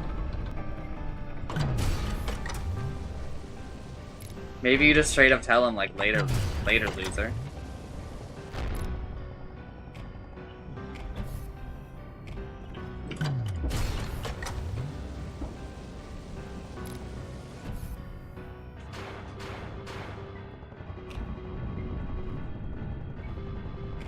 Wait, what the fuck? The buttons stay pressed. It's a fucking boss fight?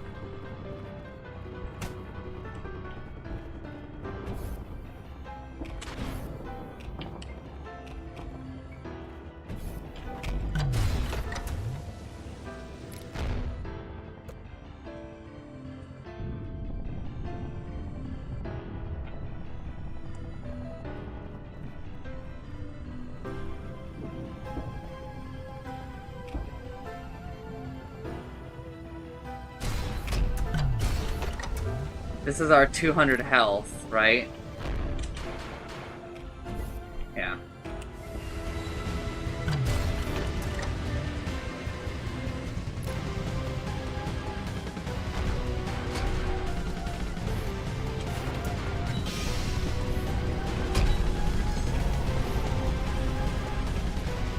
Whoa!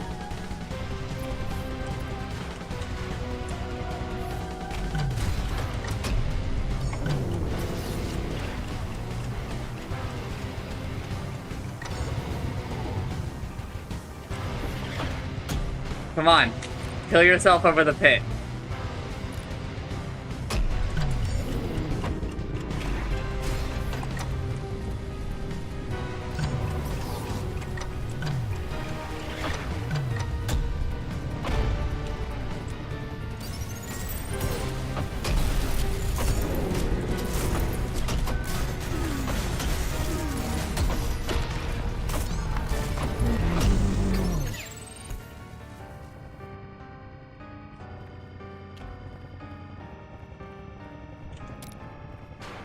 Do you think there's maybe I have to race up to Big Ben before it dies?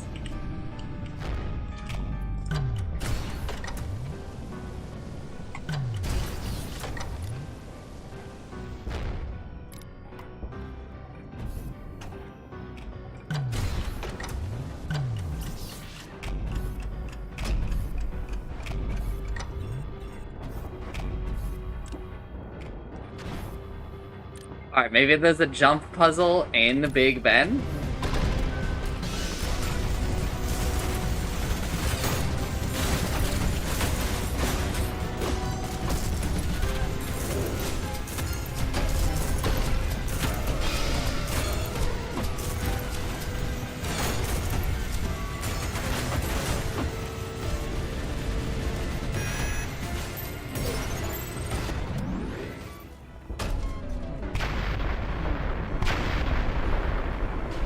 You think it'll actually crush me?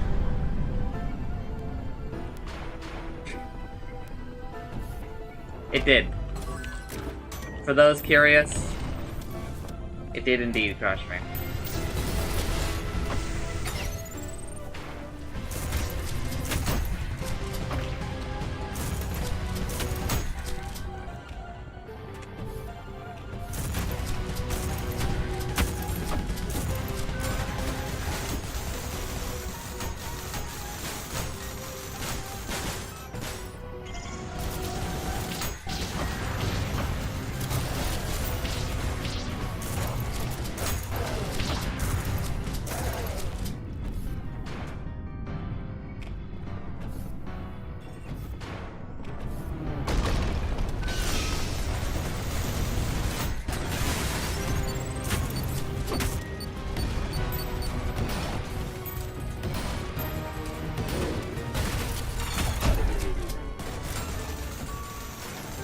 Alright, it's Timmy.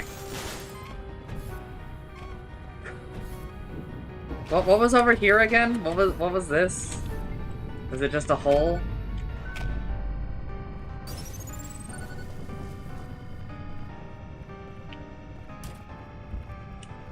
No, it was this early. There is some trick to blowing this up. But I can't remember what it is.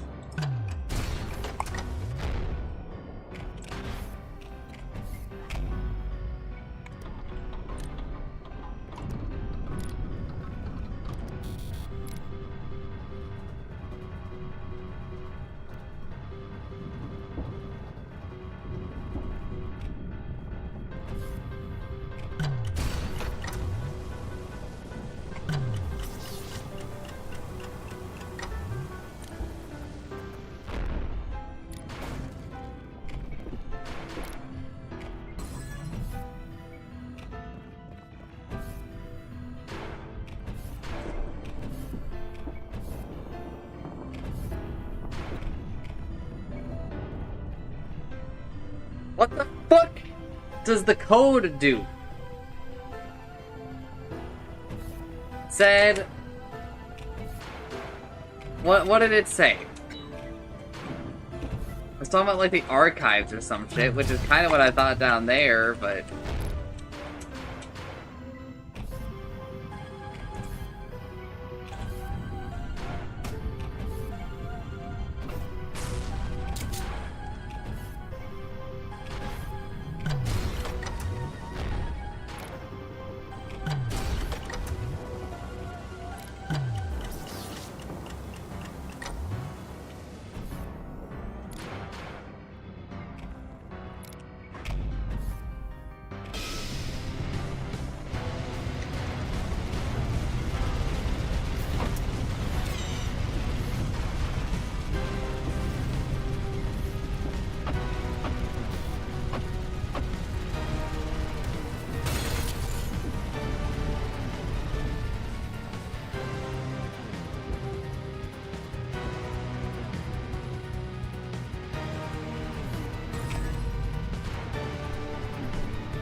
What the fuck?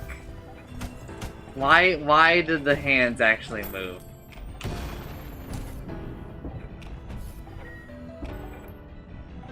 Actually, Hakito, why would the hands on the clock move if the gears inside aren't turned? Oh my god. Negative review. Motherfucker can add the sex update, but can't figure out how the clock works.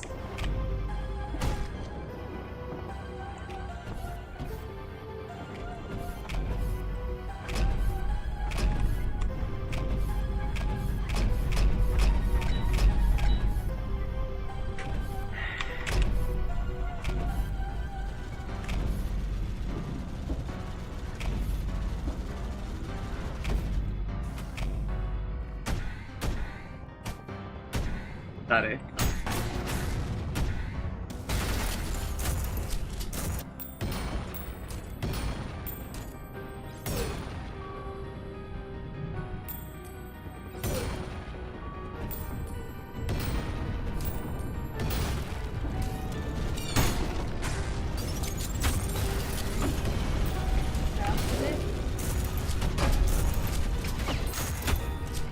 Huh? Yeah, so people were, because you play a robot in this game, right? And people memed on the Steam page a lot. They were like, when are you adding sex to the game? When is the sex update? Why can't I have sex? It's just some meme that started in his Discord for the game, right? And so then, people started leaving like a lot of negative reviews. They're mostly jokes. They're like, I love the game, but there's no sex in it, right? And so then he did a sex update where he made it so that there's a popular brand of sex toys called LoveSense. Well, and they have their own API, which means that, like, you can program around them.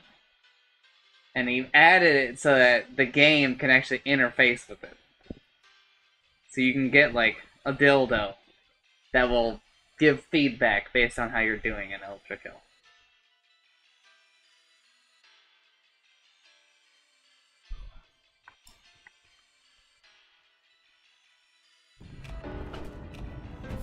What are you talking about, Neymar? Oh, what? That it's like a I guess, you know, it's not like a claw.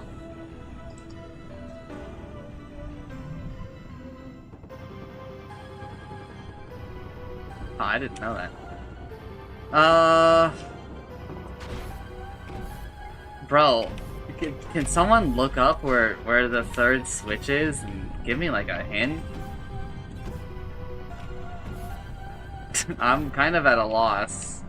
I imagine that I have to get the bomb, go down into the library, and then do something, but like, I just don't know what I'm gonna interact with down there.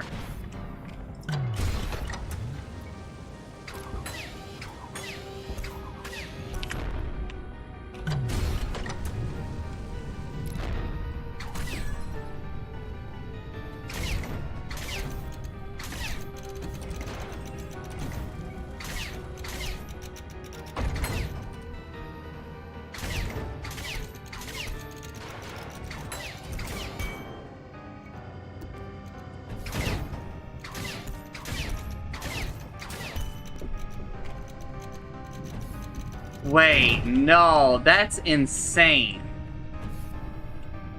That's way too fucking hard. That's like way too fucking hard though.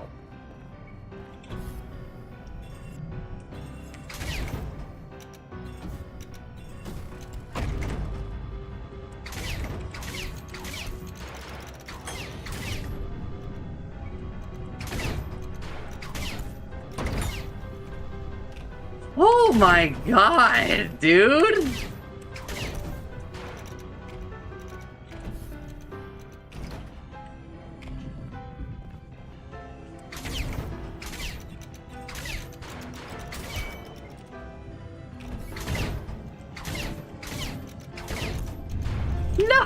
Oh.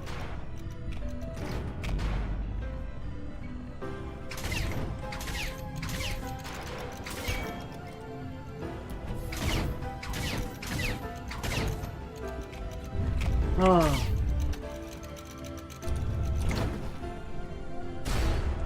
No message or anything for this one.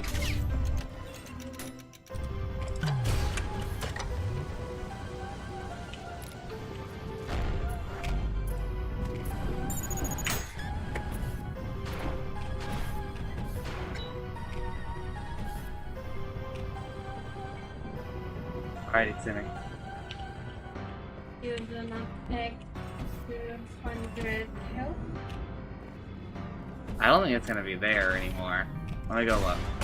That's not the right one. Over there.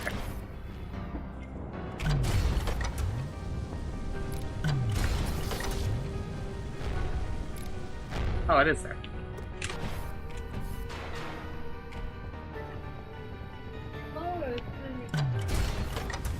Oh, I did get it.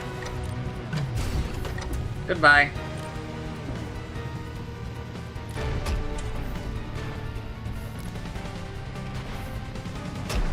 Goodbye. No! No! How did you get inside?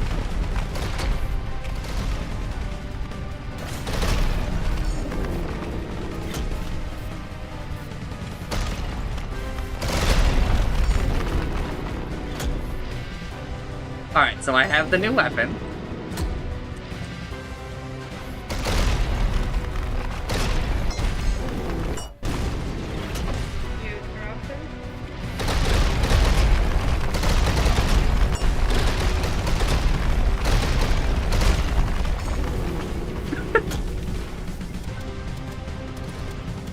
It's a new shotgun.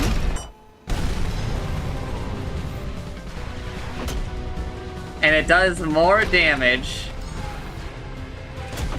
based on my speed when I hit them.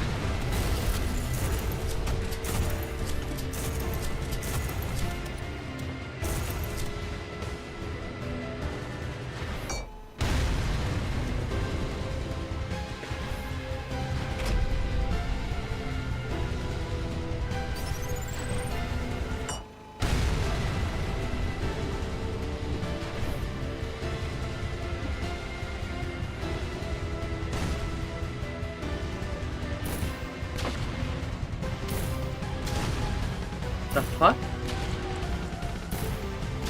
What is that?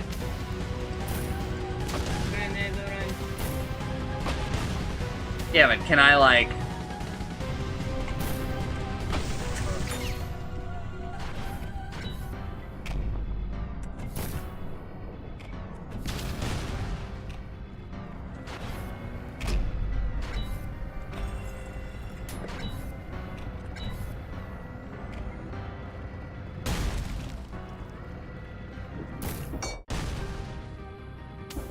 That's what I'm talking about.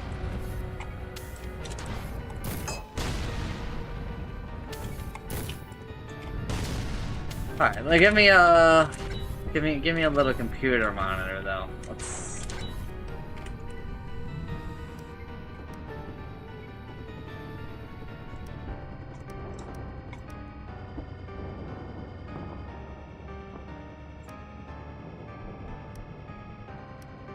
Wait.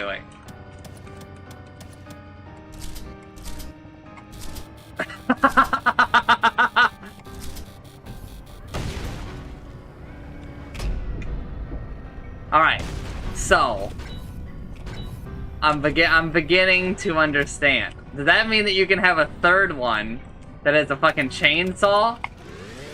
Whoa! Does that mean that I can knock it away?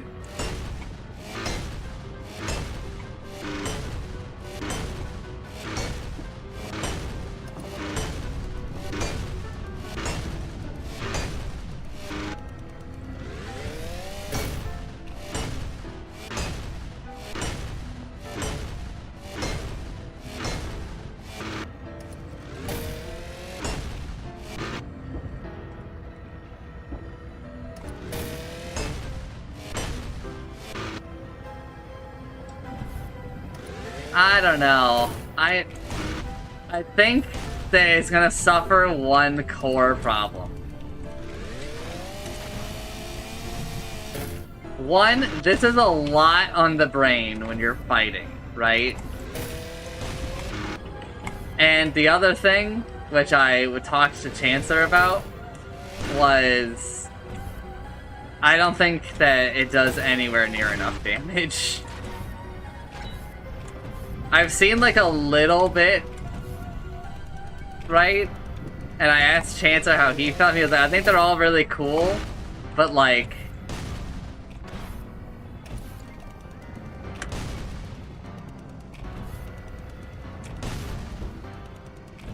It is cool! Chancellor and I are with you!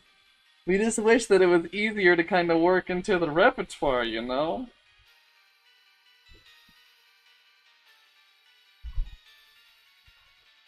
Alright, well, that's that.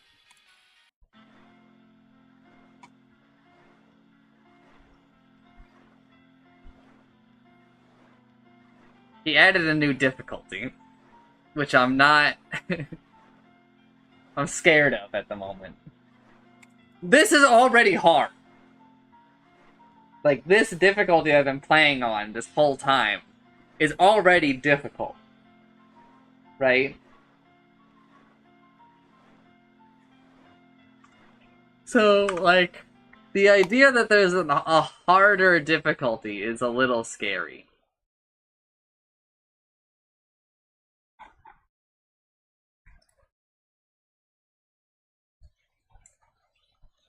Alright, I got my new weapon.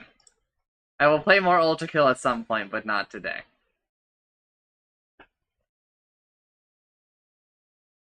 What do we do now, Utsumi? What Nani? Nani?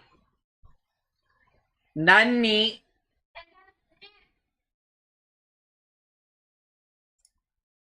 She knows that she's not allowed to sniff, and yet she does it.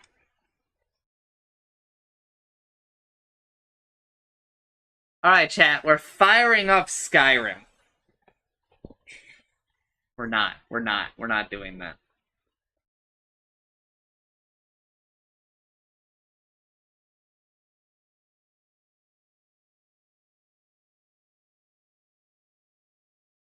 Bro, can PlateUp get, like, an update?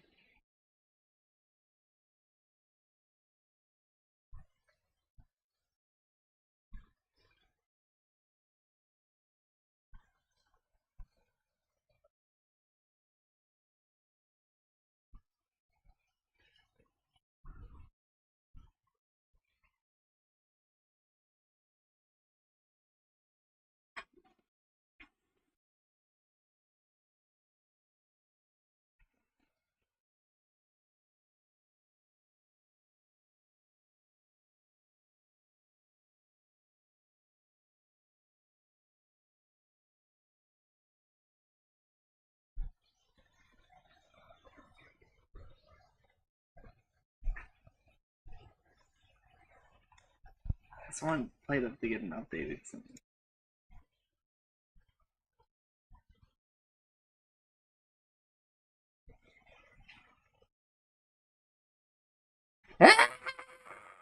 Help! Yeah, okay.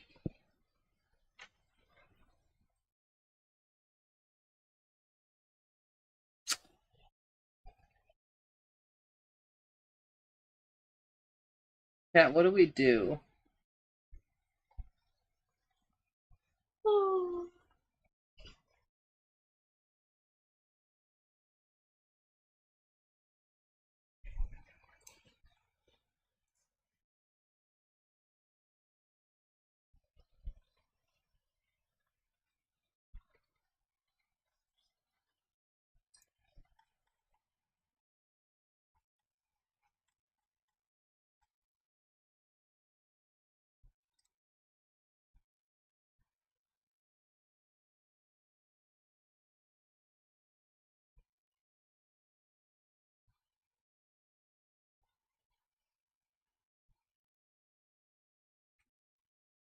So did I tell you about the community manager, Simi? The Helldivers community manager in their Discord was like, if you don't want to make a Sony account, even though it only takes 2 minutes, then go leave a negative review. So Alpha's review is, doing as your community manager told me to do.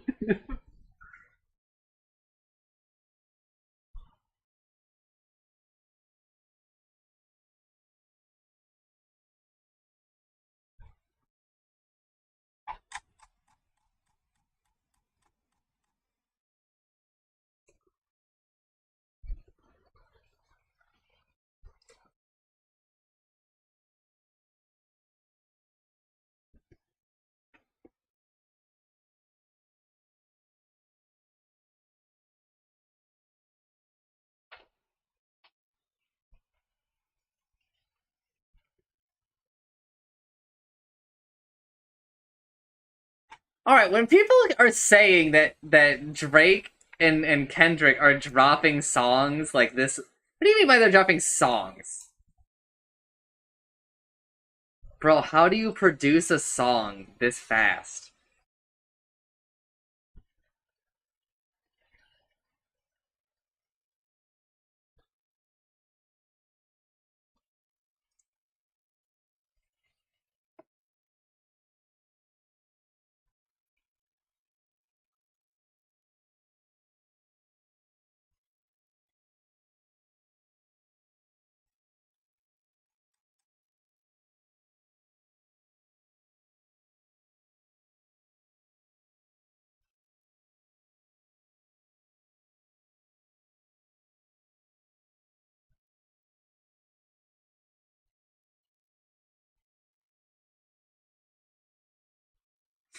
That's an awfully hot coffee.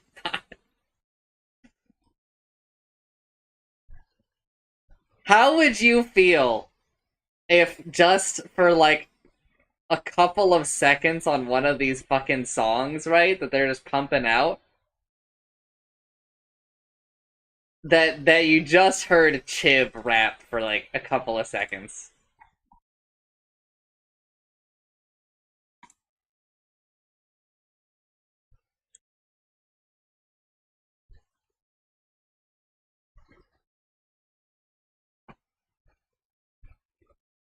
I can't believe Nameless is taking a side.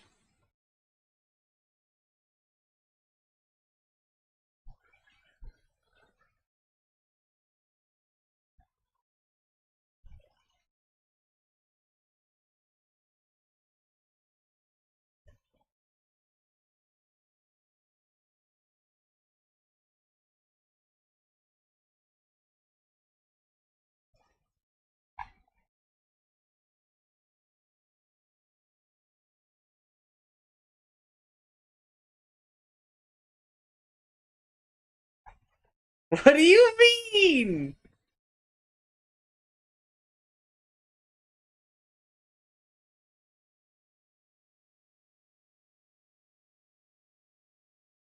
So what's happening? I don't know. I'm trying to figure that out. What should we do, Simi? Yeah, but you're looking for new games to buy. I'm looking at demo.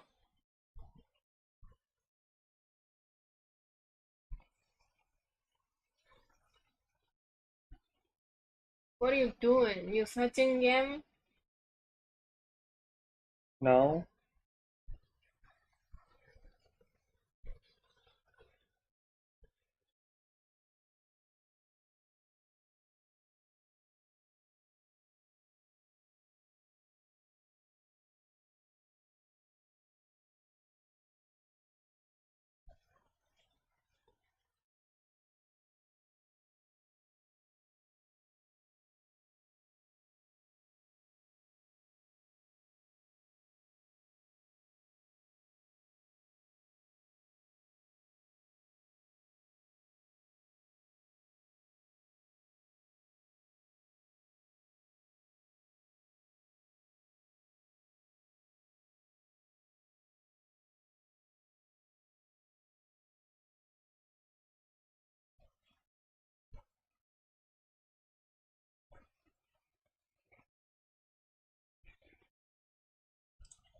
These are company.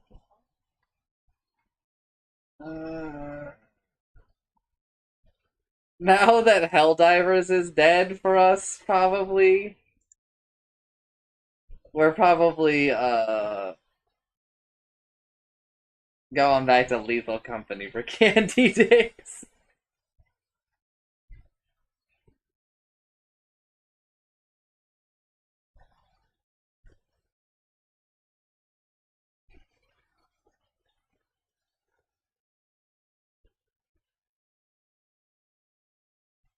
Coco, I don't remember if I asked you, but how did you feel about the Helldivers thing? I think I already asked Coco. Yeah, we did. I did. Never mind. I did. I'm gonna fucking scroll up.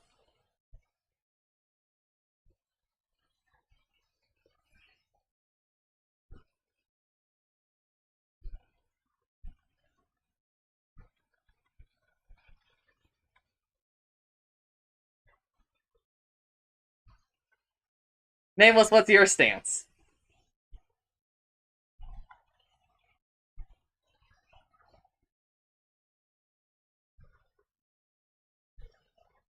Yeah, okay.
Nani?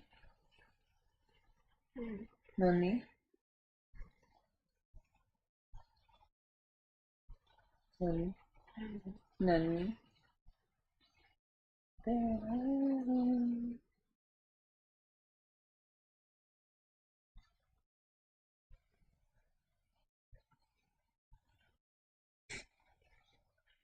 Girl! Honey.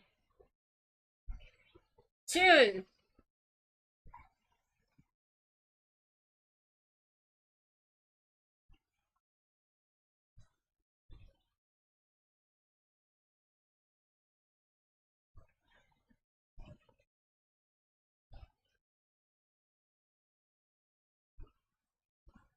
Helldivers is your favorite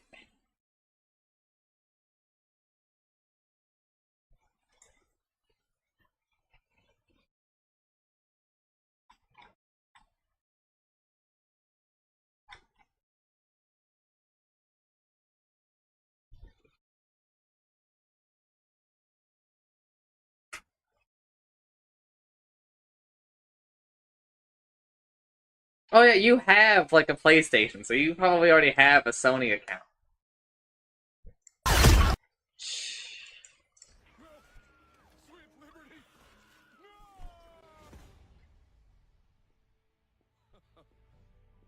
Look familiar?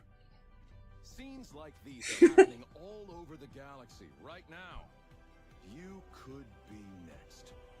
That is, unless you make the most important decision of your life. Prove to yourself that you have the strength and the courage to be free. Join the Helldivers. Become part of an elite force. Oh, that's good. That's pretty good. That's ice right there. Right there, everybody.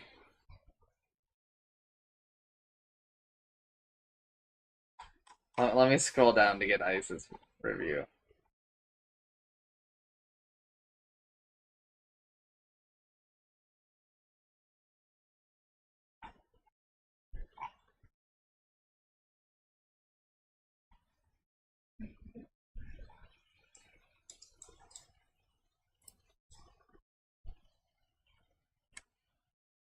Ice says, I stand with my fellow Helldivers. Sony cannot be allowed to ruin access to this game.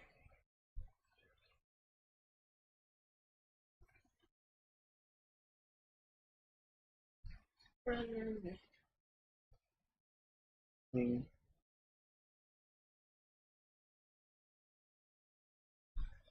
nothing. Could be a million things. Bobby!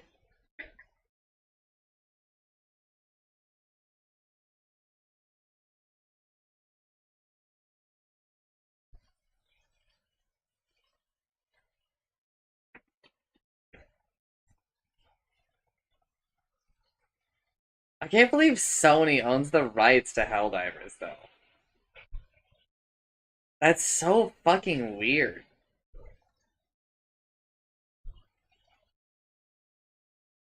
They own the IP, but they haven't made either game.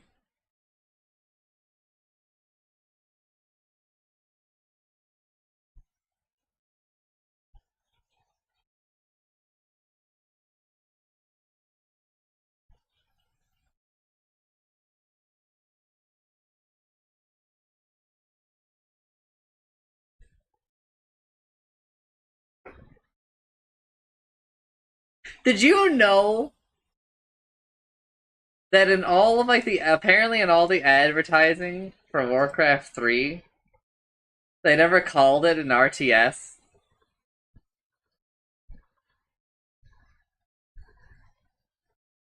I think like leading up to it.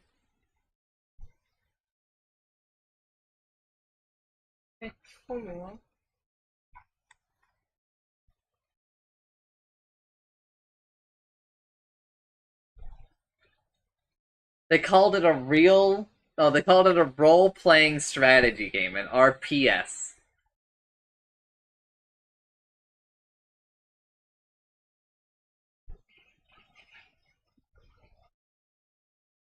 Simi, you know what we should have you stream? You know what we should have you stream? Get back over here.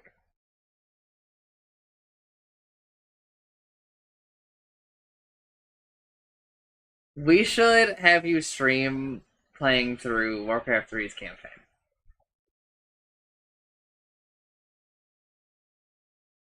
I also think that we should start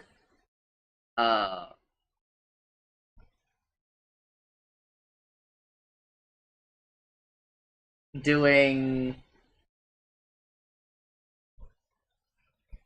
more single player games where we're both there, so including you. I won't do it for like Nier Automata though. You should probably just play that game on your own. But like,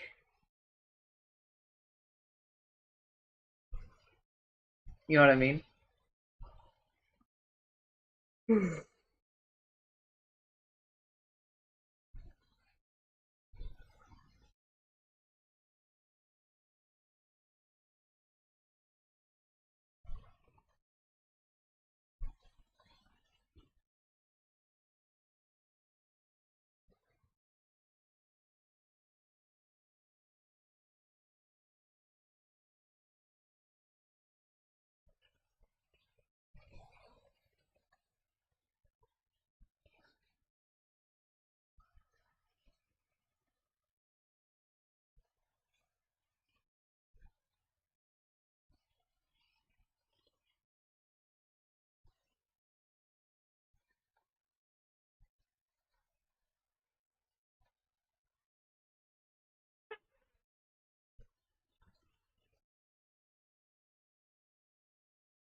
You didn't respond to me at all, so that's enough.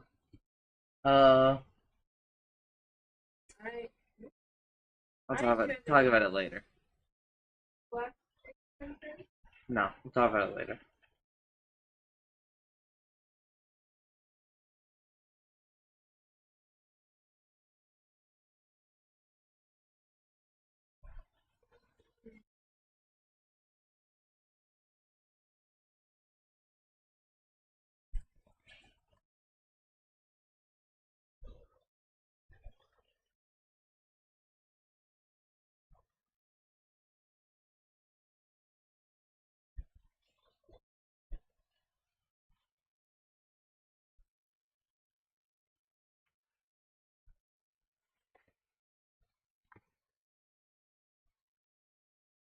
Chat.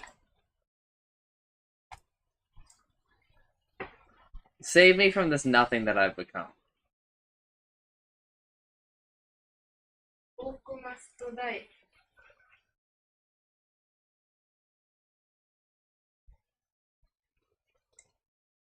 I'm not in the mood for Orcs Must Die. Which is a rare feeling.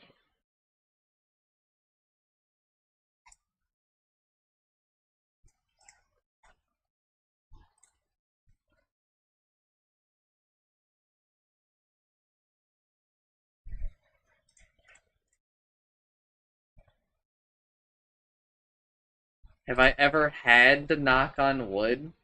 What do you mean? Do you just mean like in the superstitious sense? Or do you just mean like literally have I ever knocked on wood?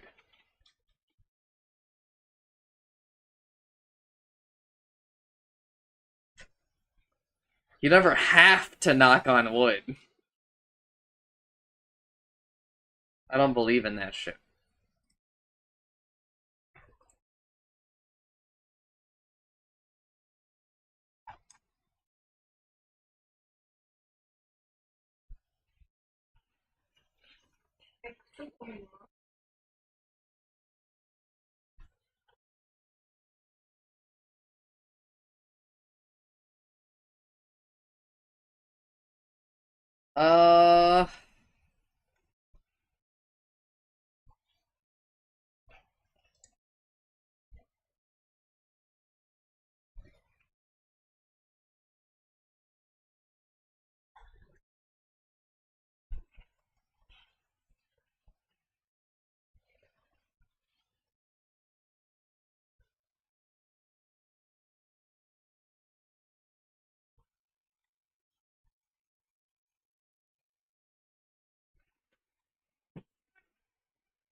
Explain. So he got invited some war games, but he said, but I have daughter, and he like, let's play daughter. Invite me.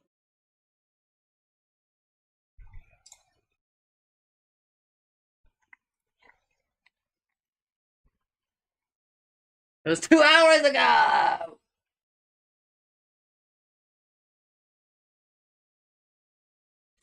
Enemies. This word.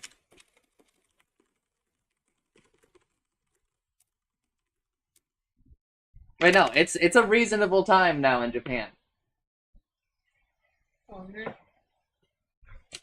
Henry, we need to play games together. What game? That's the later problem. We can figure that part out, maybe, kind of. And you and the stream, we waiting like chance and ready to watch anime. Hi Bash, what game are we gonna play? Oh no. Why do you say Words that are only purpose is to hurt other people. Because I'm an awful person. Well, you should be better! Fix me. What, you think I can fix you? Yeah, but you also think that Kamiki can be fixed. That motherfucker's broken and he's gonna be broken. He can't be fixed, he's gotta fix himself. She can fix. No, she can't, Utsumi. You can't fix people, they can only fix themselves. You know what? You need to fucking rewind. We're rewatching all of Gatari. The messages didn't sink in.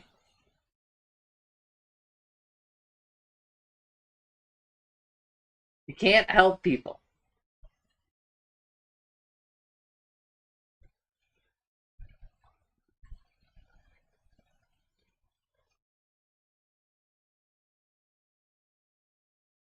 God, I am not looking forward to if they ever fund Final Fantasy XIV. I just don't understand how this is fun.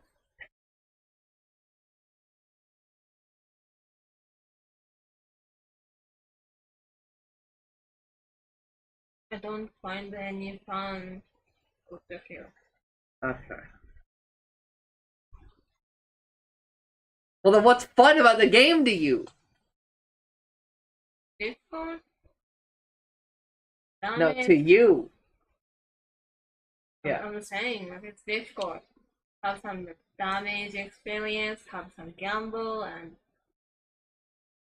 chat RPG, the character.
Don't ever fucking do that to somebody, though.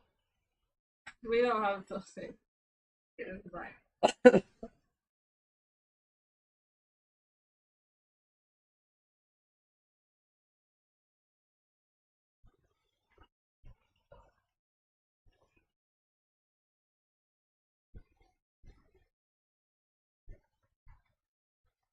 Oh, okay. Why did you do this bit, Nameless?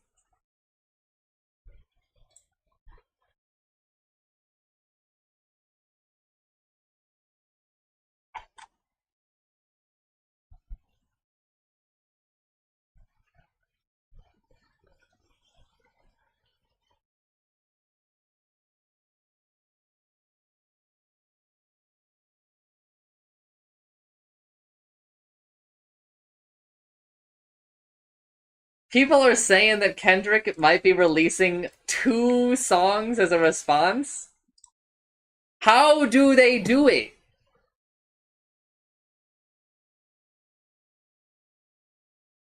How do they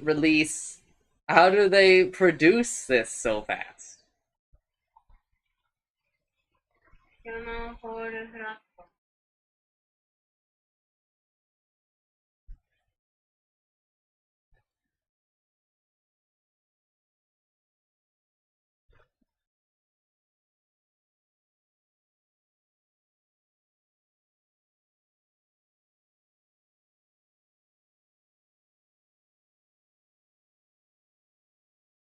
What about play you Katamari Unlimited?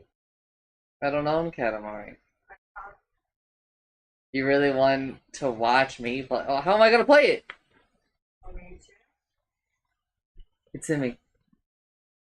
No more family share. If I'm not playing, you can play, right? You're not in the family! We are like normal family share. We do not beg the family share. Like, I don't think I can go back. Yeah. I don't want to fuck with it though. Like, how would I go back?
Someone just posted this in NL's Discord. So there's been rumors of this in rap circles, and with Kendrick starting his last track with I See Dead People, people are speculating he might reveal that Drake got XX Temptation killed. What about Crypto the Necrodancer? Play together. How? Play. They want to play together. If we're gonna play that game, we need dance pads. I'm not playing that game on keyboard. What about the end stream? No, we had to stall for Chancer so that we could play Idiotic Pack.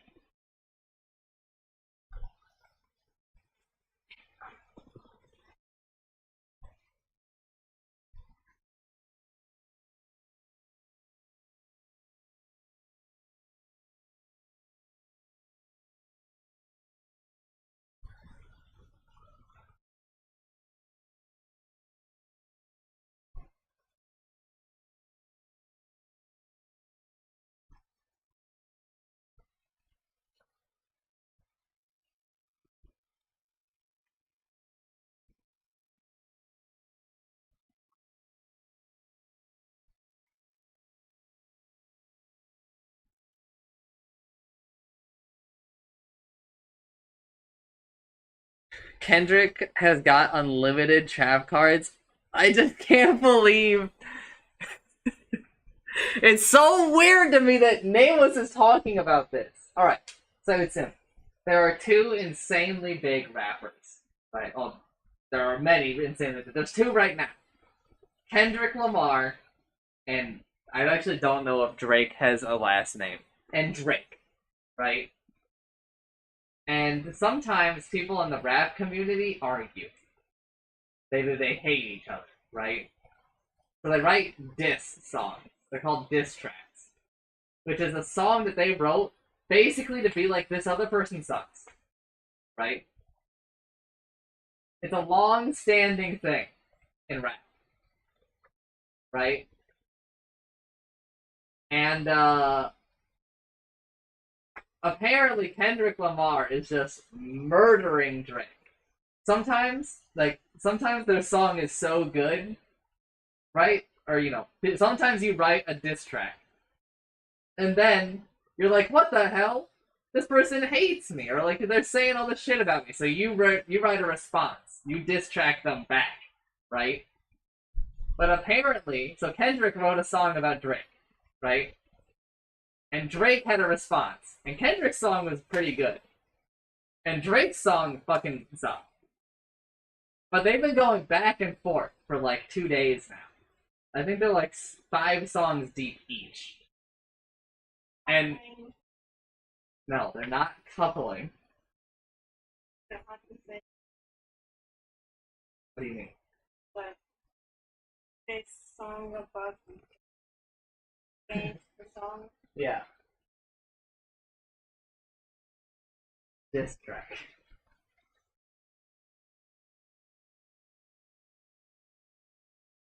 But apparently, Kendrick Lamar is just murdering him. Like, he's winning so hard that people are like, Drake is dead. Or they're like, Drake, you just need to stop. Just lose, right? And Nameless is commenting on it, which just feels super weird to me. There's one person you never want to get into this kind of fight with, though, Nameless. I mean, Utsumi. It's Eminem. He's never lost. And he'll write a song like at the drop of a fucking hat. All you have to do, if you mention him in a song and like you're not his friend at all, even if you're like, he's a good guy, he's like, don't fucking write about me. The absolute worst thing you can do, instantly, like you're gonna like end your career, is if you write about his daughter. Eminem, yeah, he's graduated from college. Currently, I listen to so many members go to advocate. I don't think that. I'll tell you, Eminem has not killed his date. Maybe they got an abortion at some point, but he has a living daughter. She has graduated high school. He's an insanely wholesome dad. He tried to be there, like, at all times for her and shit.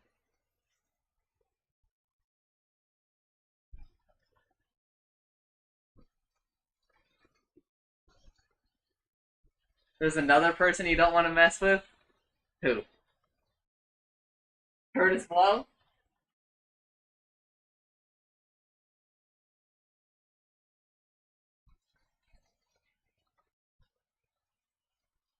Oh.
Alright, so here's what I'm interpreting from this.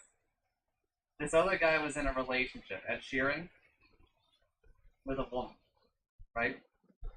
And I guess he was cheating on her. So to get back at him, I think, I don't know, right? Everything I'm telling you is what I'm interpreting. And to get back at him, she started messaging Eminem.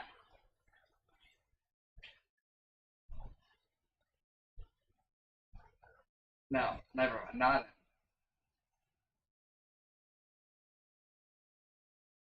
Eminem. Never mind.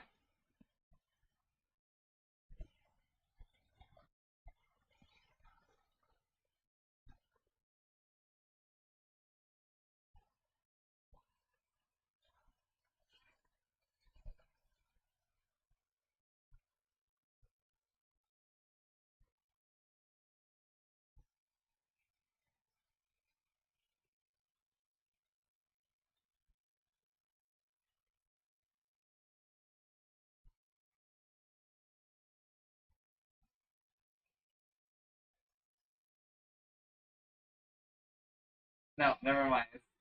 That guy, that other guy, was the husband.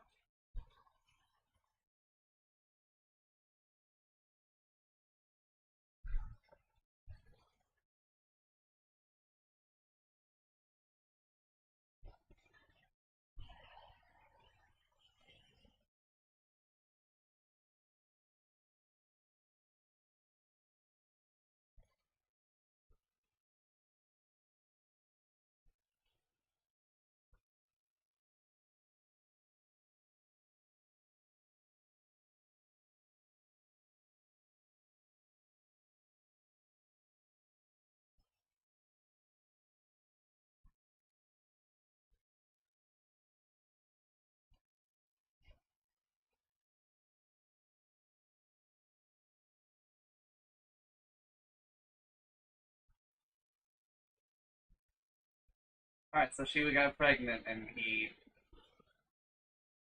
either an abortion or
no, no, it's not true.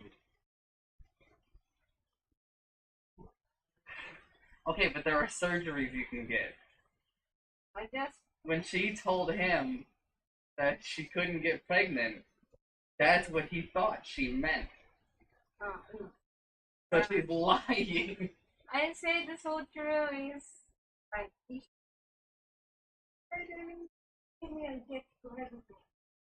Well, yeah, but that's not true.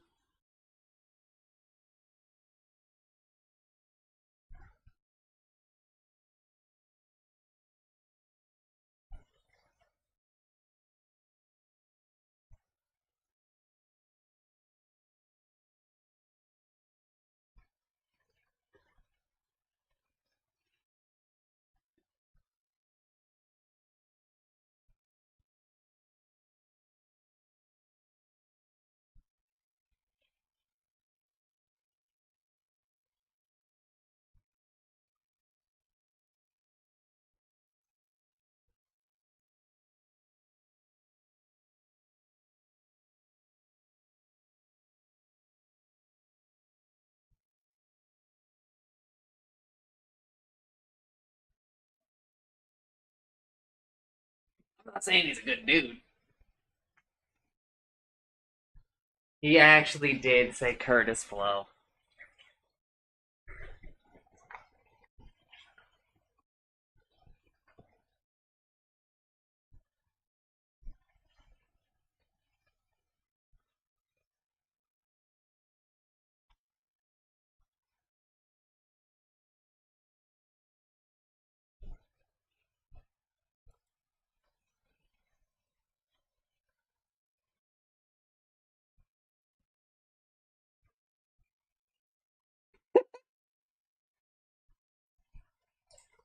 Oh, fuck. Nameless check ship posts.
Bro, what the fuck is Bill Wirtz doing?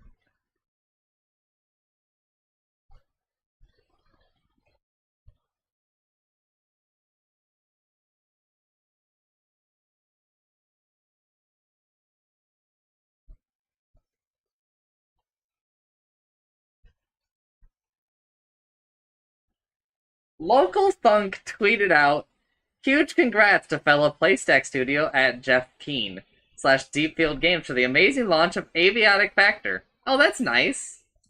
You know what? Let me repeat this for Chancer. Local Thunk, creator of Balatro. Huge congrats to fellow PlayStack Studio Jeff Keen / Deepfield Games for the amazing launch of Aviatic Factor. Oh, that's nice and wholesome. I can easily see this being the next Lethal Company or Content Warning. What? What? Very different games from They're- Aviatic Factor. They're not even close!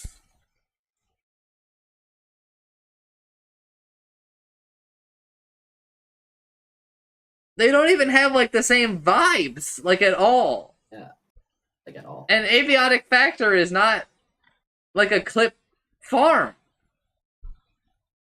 This is true. What the fuck is he talking about?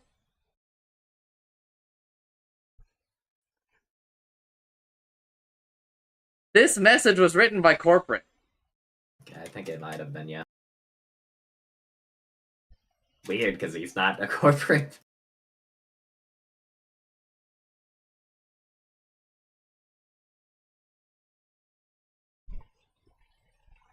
All he had to do is just not type the second paragraph.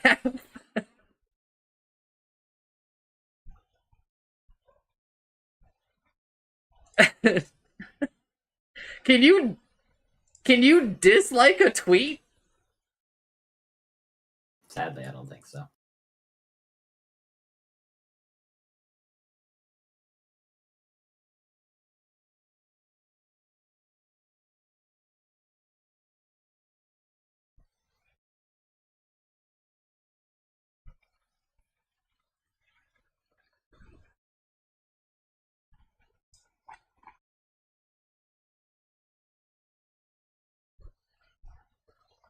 Alright.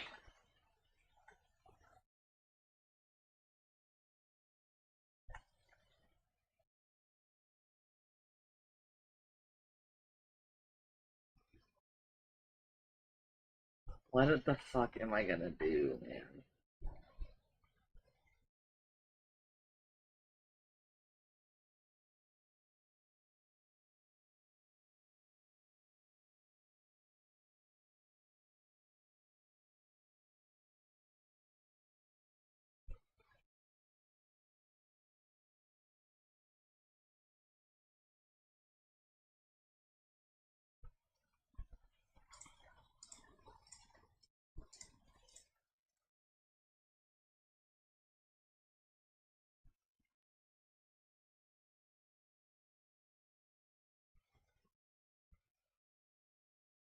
Alright, it's me. Let's go fucking launch a rocket in 8 hours. Factorio.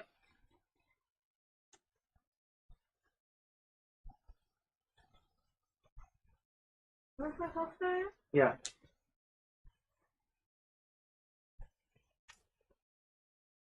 If we plan 8 hours. No, we're not gonna do it all at once. We need a Jensen. No, we don't. He can come if he wants, but you're using the N-word.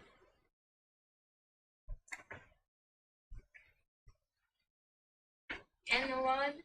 Need. Nippers. No.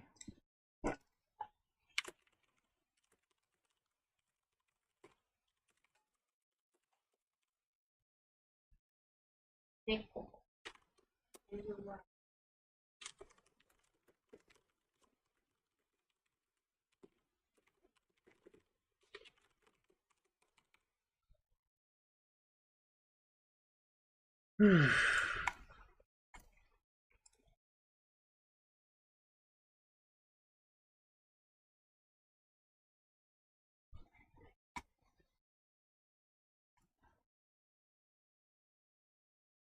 Oh.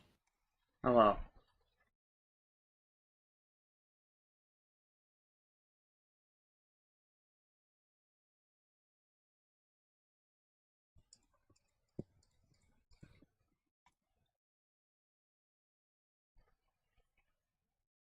Which settings disable achievements?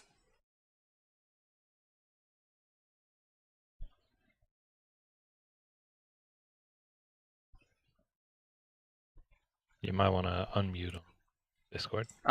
Which settings disable achievements? I am not sure, honestly. It should say, right?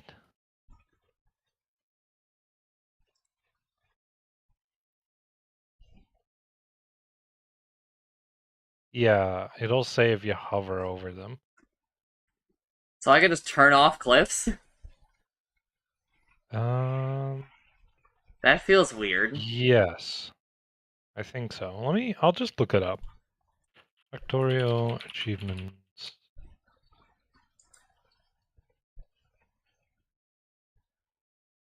Lowering enemy bases at all will disable some achievements.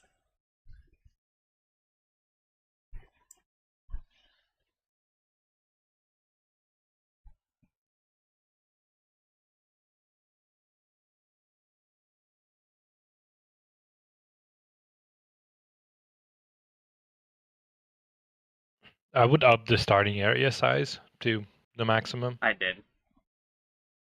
I guess I can also just turn off evolution. I don't know if you can. Question mark? Nani? Hell yeah.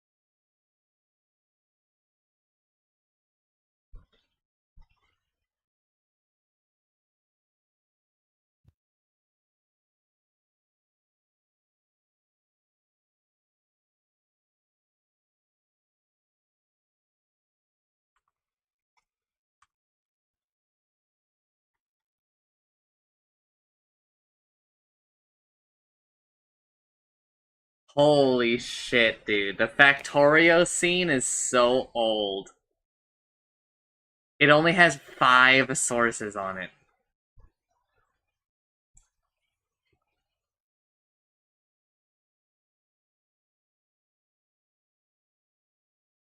Like 6 or 8.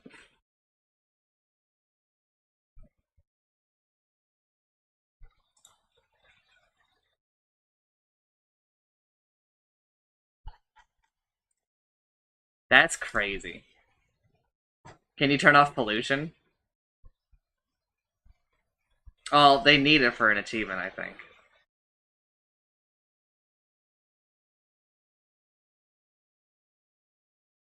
Because I think that there's an achievement for achieving like an insane amount of pollution, isn't there?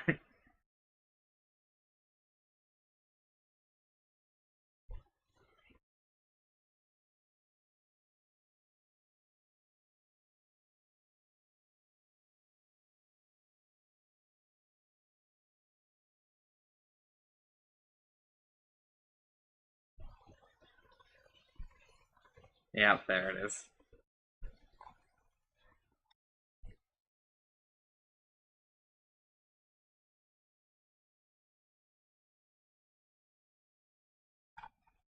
We're waiting on it, but she went downstairs. But the game is up.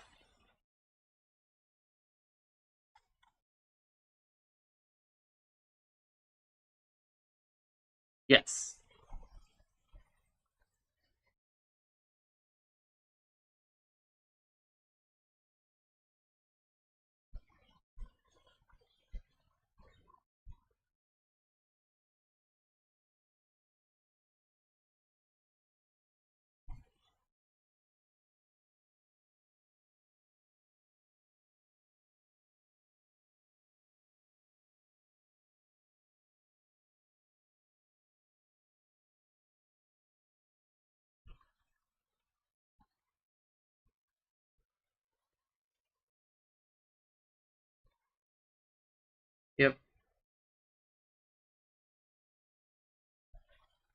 I do also want to launch a rocket solo, but I just went over in my head how I think I would do it, and I'm like, man, I'm a loser.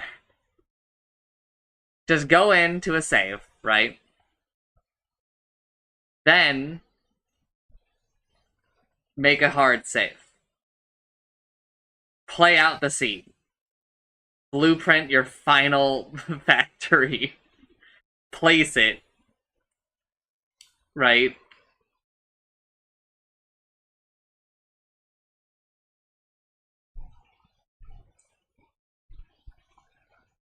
And then just watch.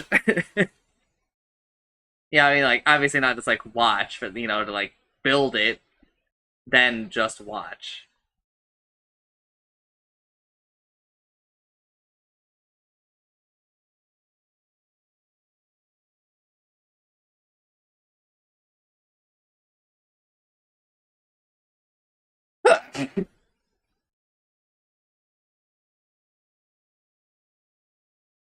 Until you stop coming. Wait, what did you say to me? Until you stop coming already. Okay. Tomorrow I will contact Walmart and be like, you guys have to refund us for some of the order.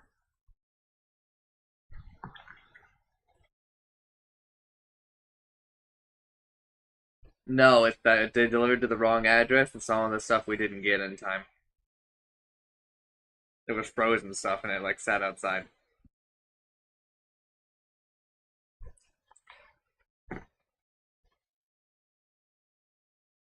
I had to pour out a whole gallon of milk today. It did hurt my heart. You know how much I love milk. Hurts my heart. It's not a pun.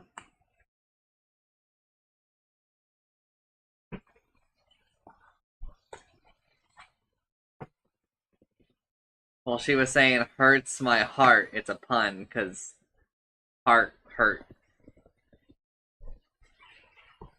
But that's not a pun. I'm Japan.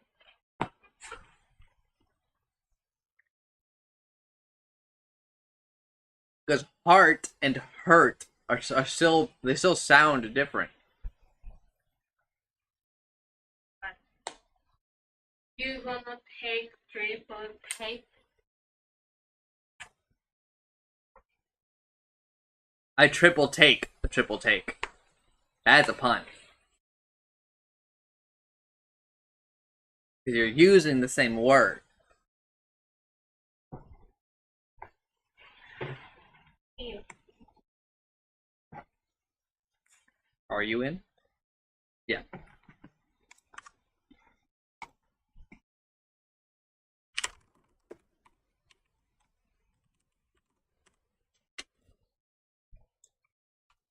Oh, you can't just click to send something to the slot.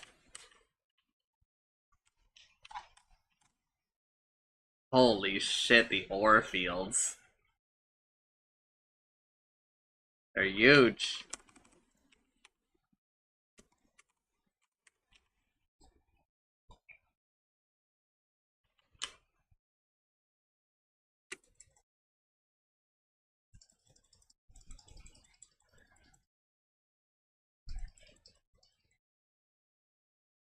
Not Minecraft? It's more than just Minecraft, brother.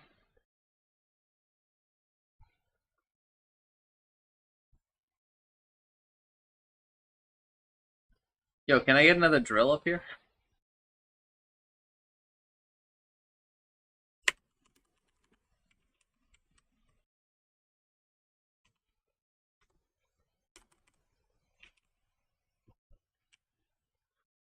Alright, let that work. It's in it.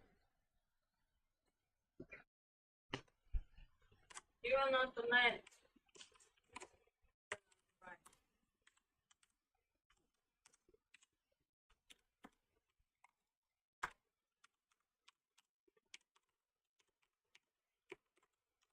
I don't remember how to type in this game.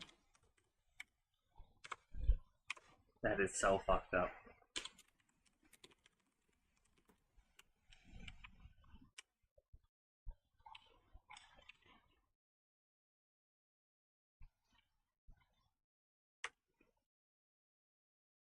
I forgot. I'm used to the old ways.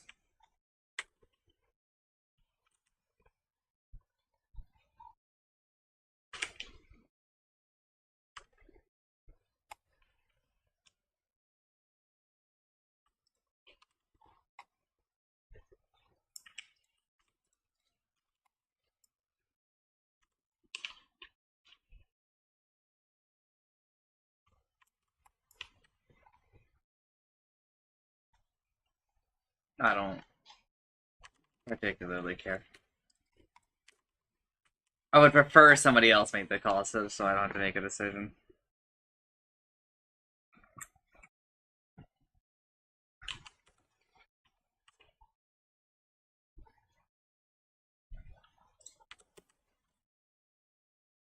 Yeah, actually going left is left or down. Probably left.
Yeah, I do. Thanks for noticing.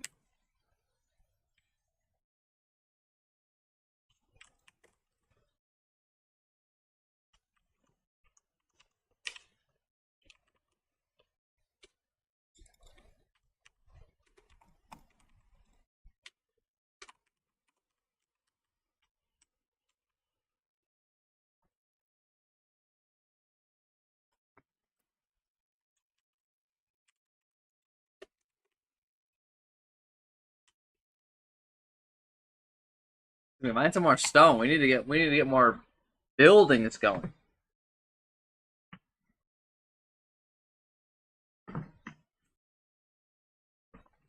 Furnaces and drills. That's all we care about right now.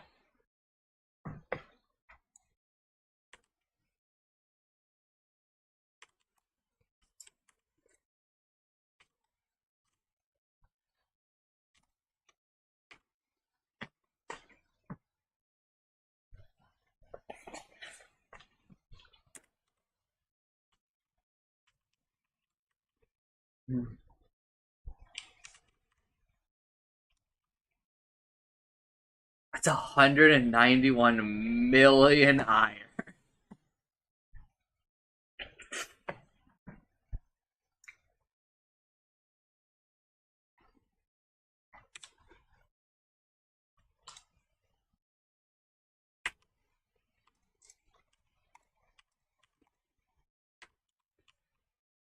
Sounds like it.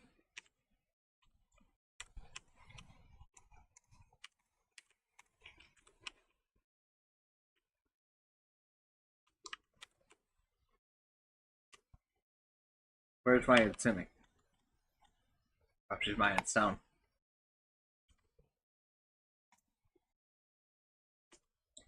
No, don't hand me stuff.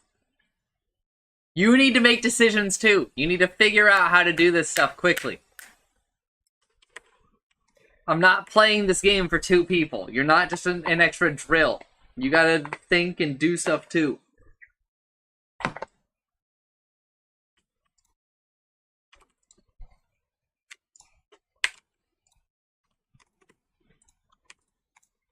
Yeah, but now that two other people are here, I don't want her to get lazy or scared.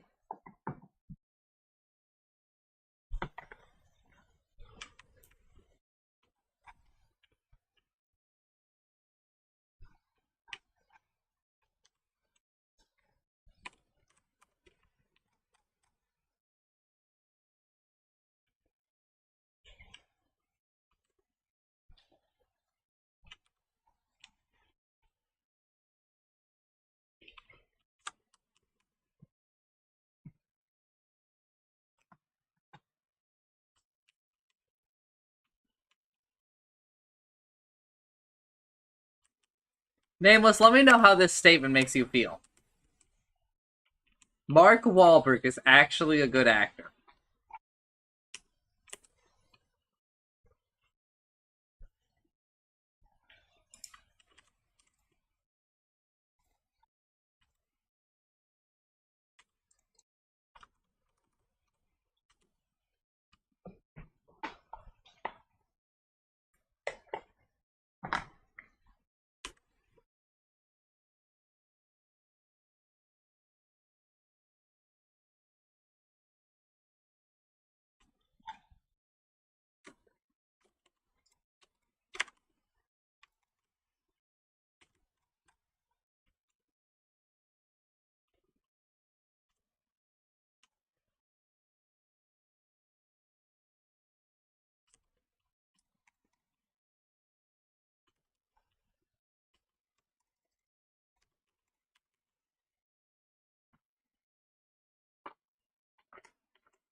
I forgot that we do actually need wood.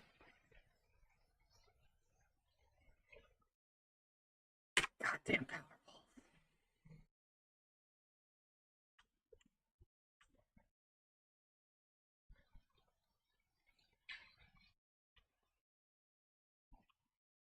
Remember when you used to have tools?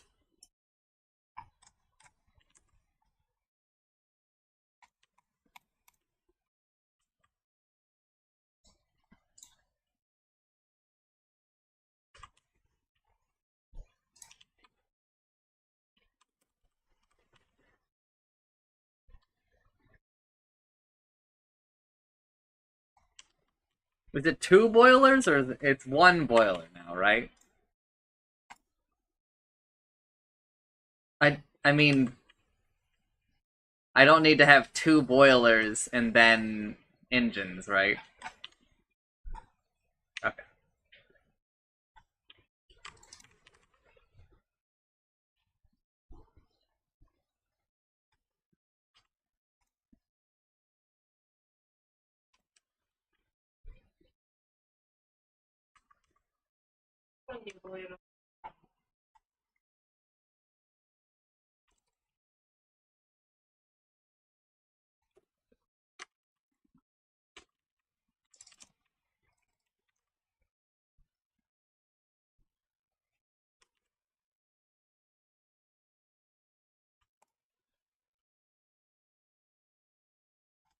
As soon as I get power going, I'm getting these fucking research labs going.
I have brought power.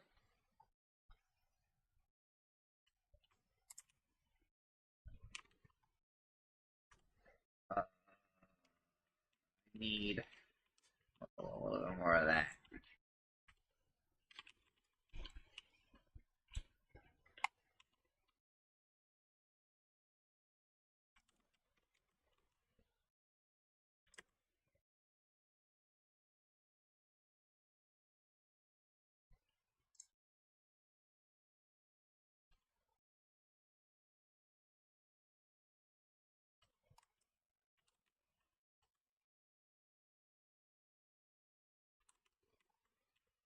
Alright, power is actually flowing.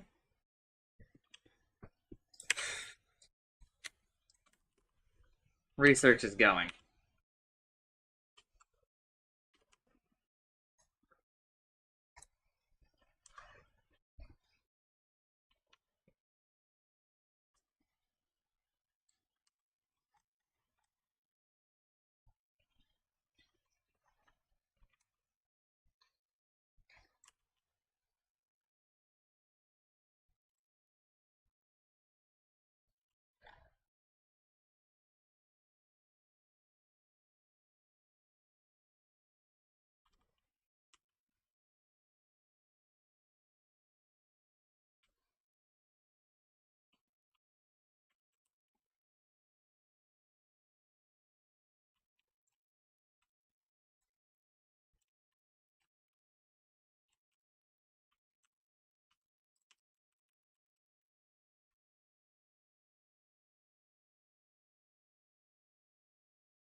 Wait, we start with electric drills? Bro.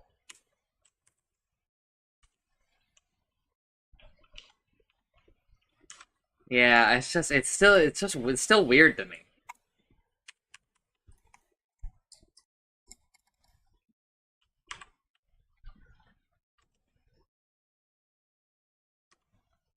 Yeah, I mean, listen, I'm a fan of it.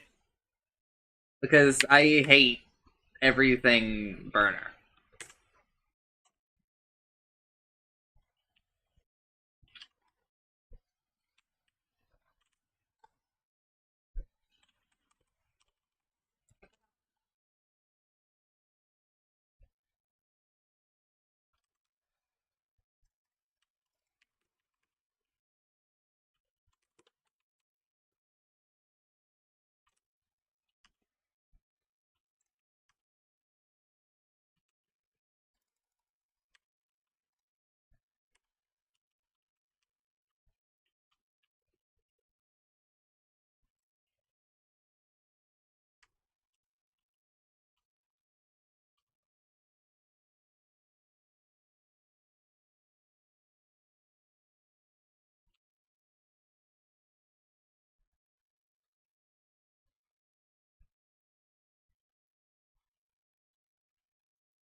When they release space exploration, they should add a new achievement, and it's finish a run without deconstructing anything.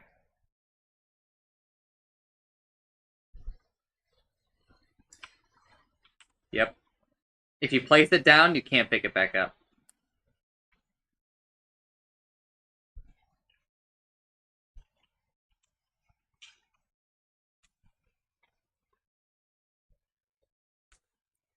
Yeah, but how fun is Lazy Bastard?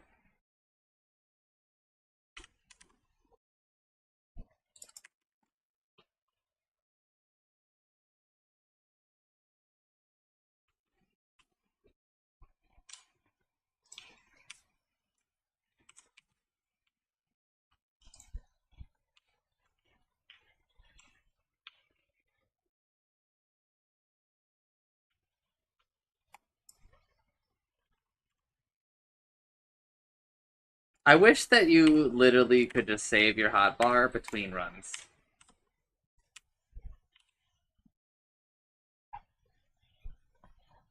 Everything just feels wrong, and I don't remember how I like it.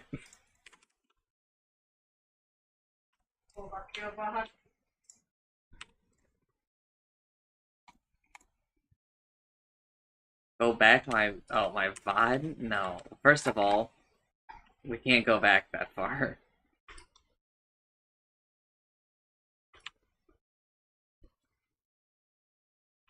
Is this correct spacing? No. It's probably just temporary. Iron.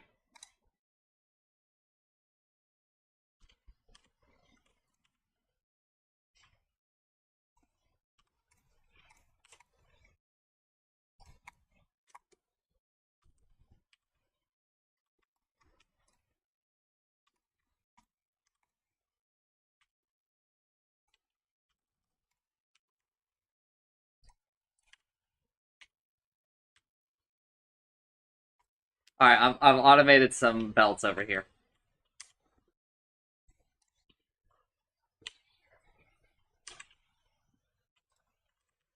By automated, I mean you still have to manually feed it iron, but I'm not handcrafting that shit.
When do we get splitters?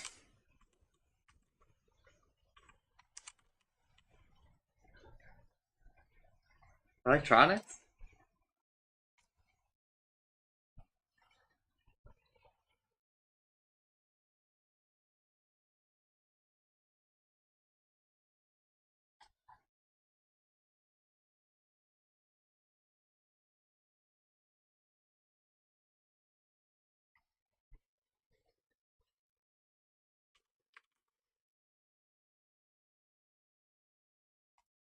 Oh, I got stuck looking at the goddamn tree.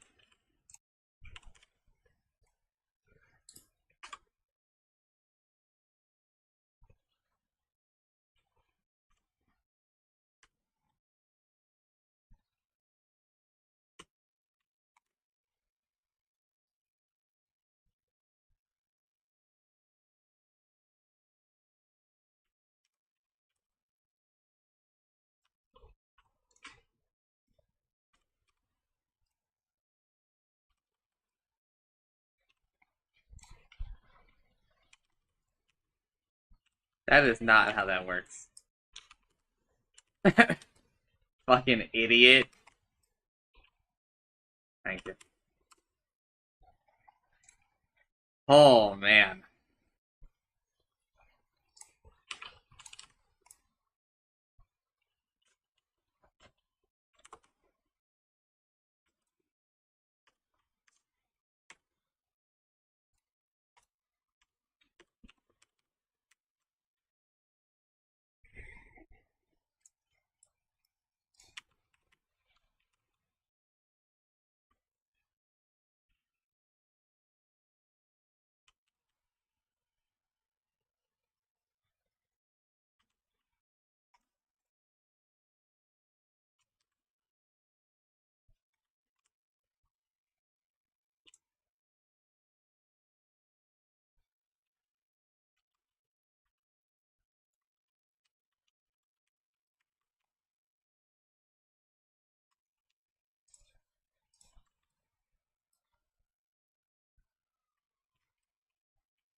I really fucked up by doing electronics second.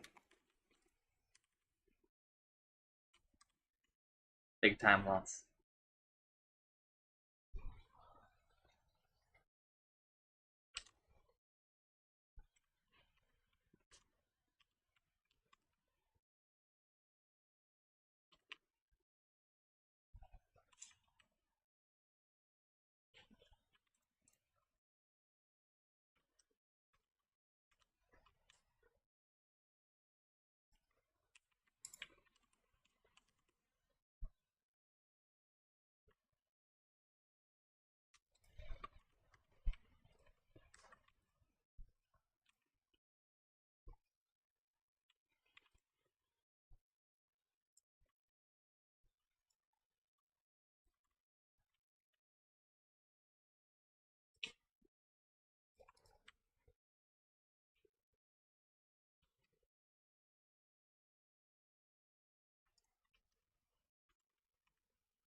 You put where? The temporary belt thing? Okay.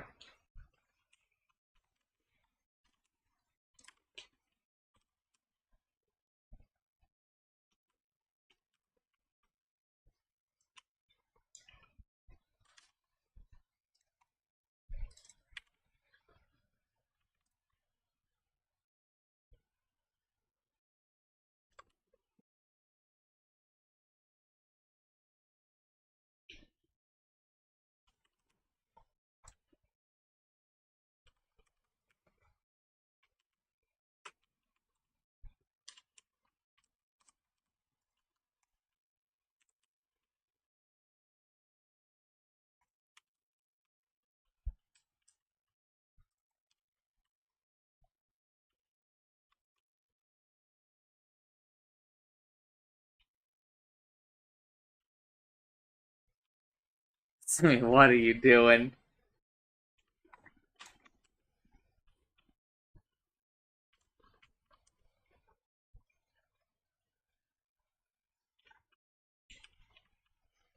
You're contaminating lines.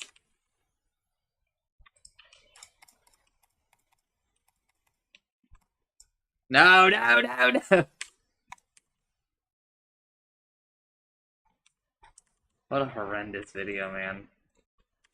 Sacrifices that man makes.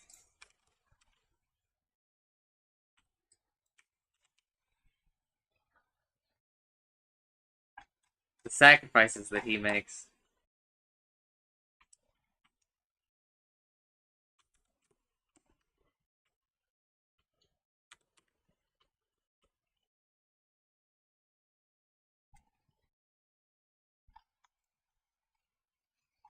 Alright, the iron is flowing down for you.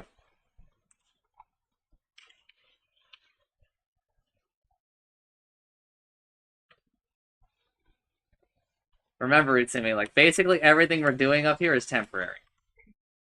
Temporary.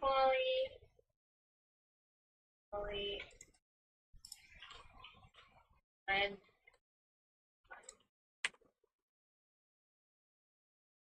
I'm just... I'm like...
I've got a nice little...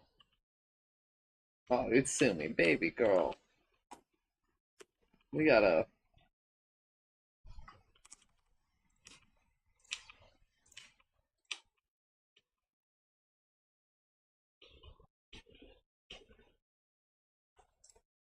It's temporary, but it ain't that temporary. No, it's the way that she had the copper. you stealing from me. I'm stealing from you? Because I made this one and you place copper wire. I made my copper wire thing first. I made this line and you place suddenly copper wire here.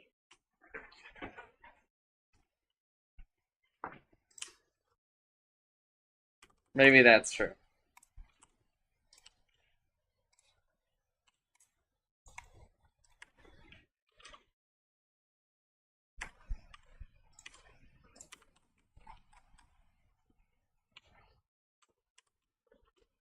Yeah, I'm almost at a point where I can start pumping it out a bit more. I mean, obviously I'm at that point, but I'm not going to be happy about it right now.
Honey?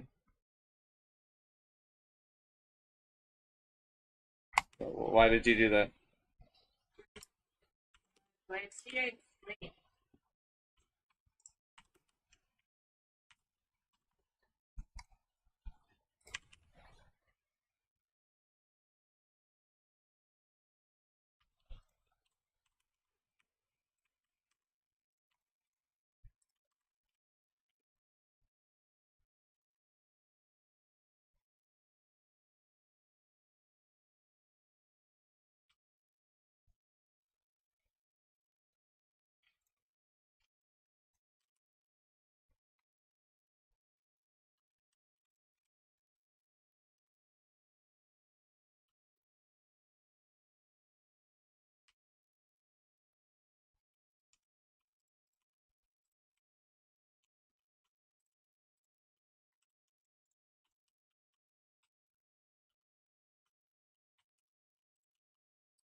Oh, you may have just lost power down there.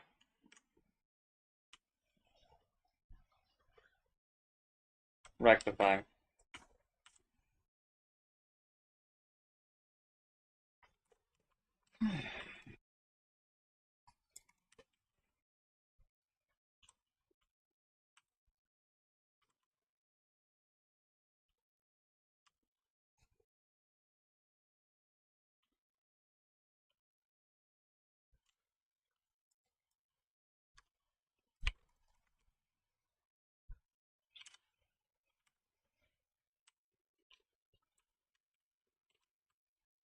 Alright, power has drastically increased.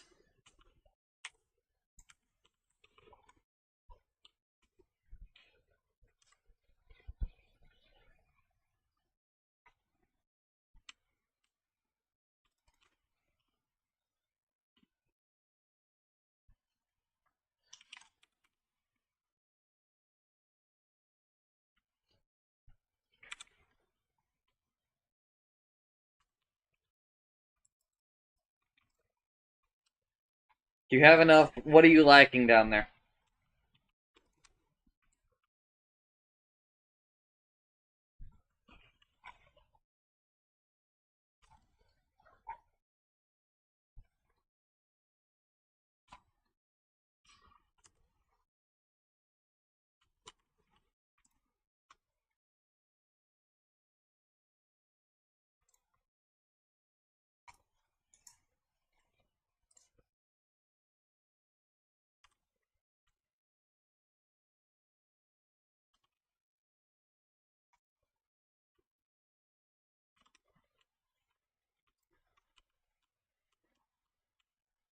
I have begun that work.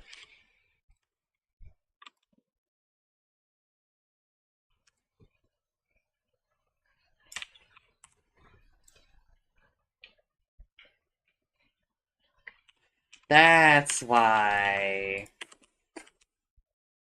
I'm over here like, damn, dude, what the fuck is going wrong? Like, why am I not pumping out iron? These fucking furnaces don't have inserters.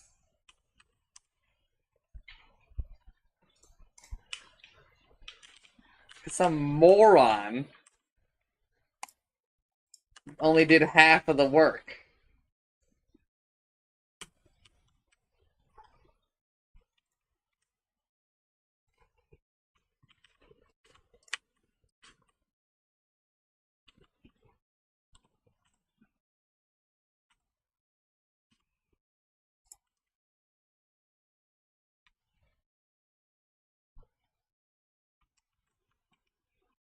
There we go.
Where drills?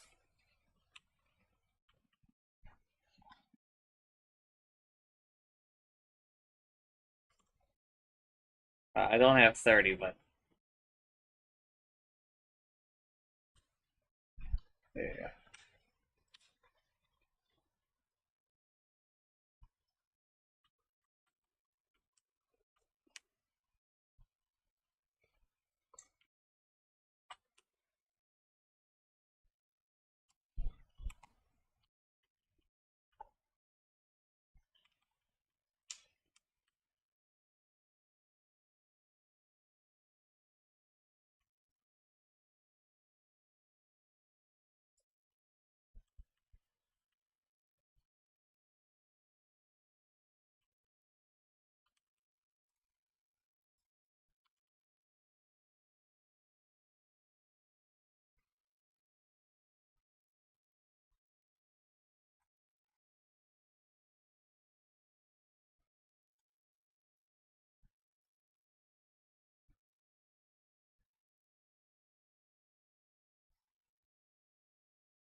Oh, that's like more than enough for now.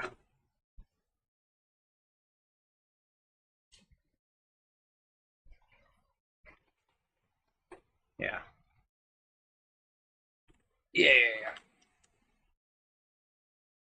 I was like running down there to make sure that the belts were full. But it's like they're full at the moment. I need to be working on the iron.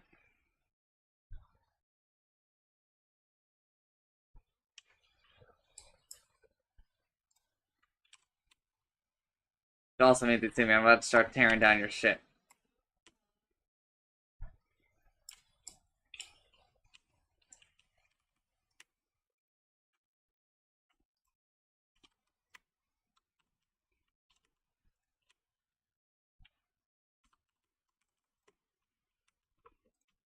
Whoa!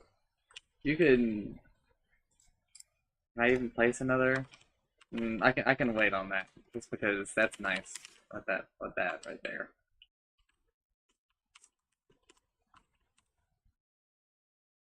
It's nice in the early game, Mitsumi, to set up these things that make copper wire and iron gears right, because then I don't have to craft them when I craft all this other shit. It like saves me time. So like a Jensen can be like, I need drills, and in order for me to craft these drills, all I do is craft green circuits and then drills. There's no middle step for me. Oh, there's one middle step instead of having 4 or 3. Which is not how we want it to be done, but it helps for right now.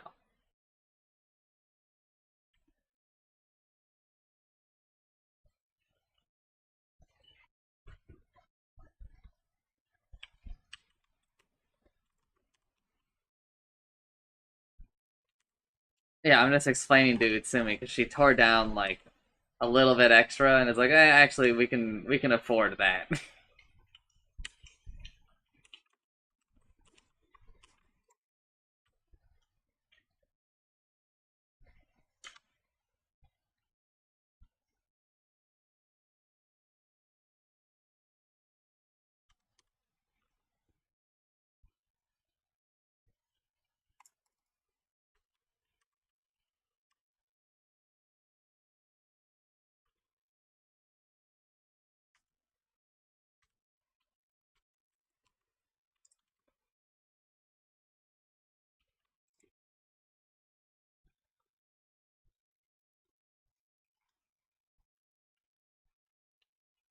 How's power doing? Okay, we're still over by a lot.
I'm not sure what happened with this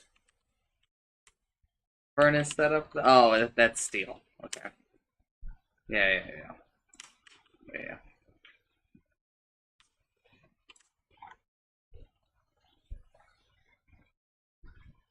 Yeah, I was like, I don't know. I was like, this can't be iron. Hold up.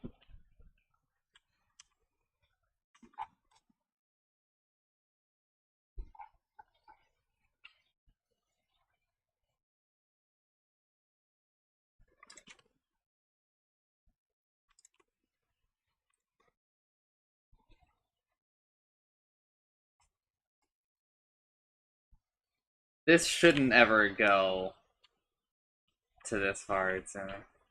At least I don't think it will.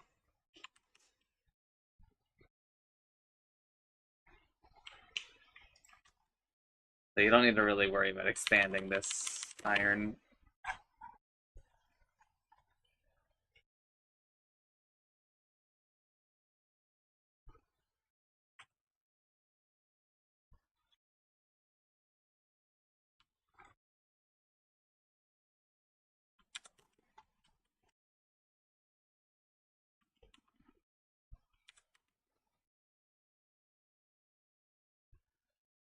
Alright, it's Timmy, go down there with him.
Oh, no.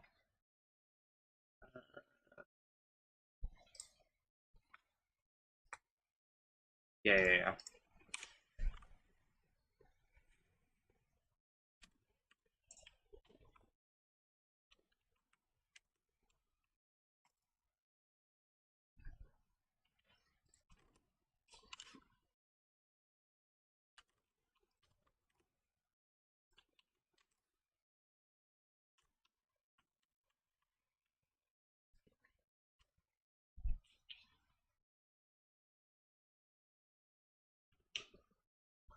Alright, the iron is flowing down now.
Steel Axe even go to anything? I'm canceling that shit.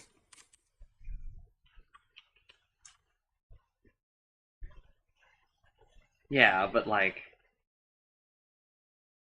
how many trees are in our future?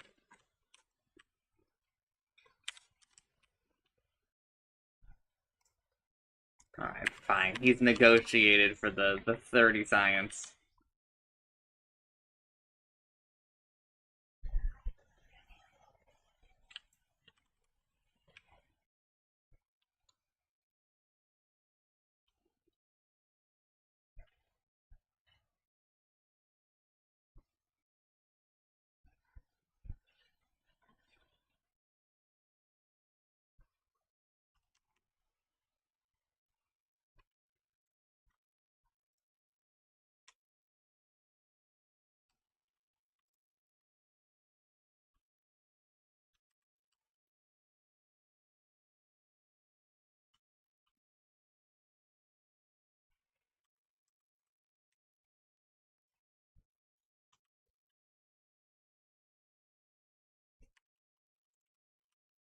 Alright, assuming was actually right, everybody. About me wanting another set of furnaces.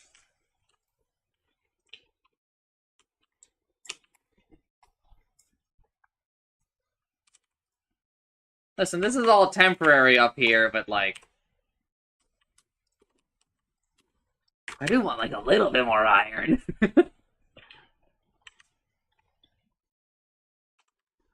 Yeah, but then I had to walk down there.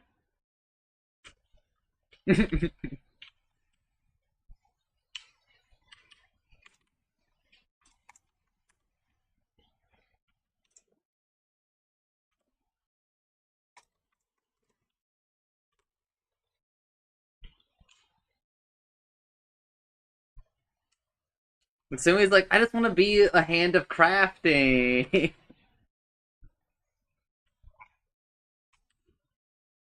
Oh, you gotta play some, Utsumi.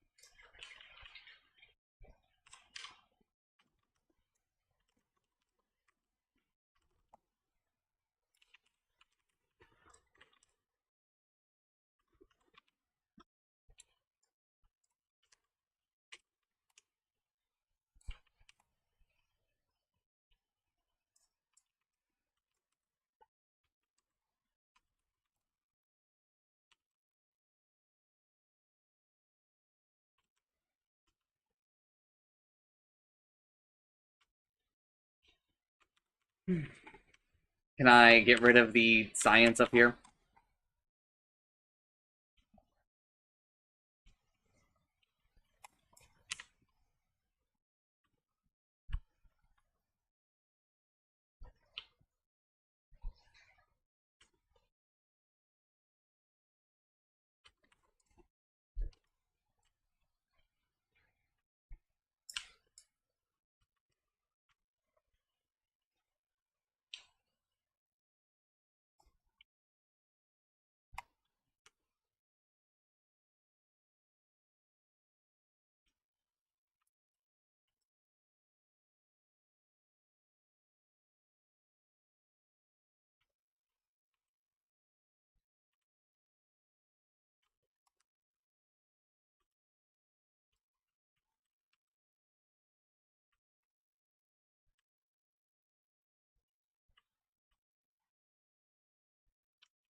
Alright, now I can get back to what I was fucking doing.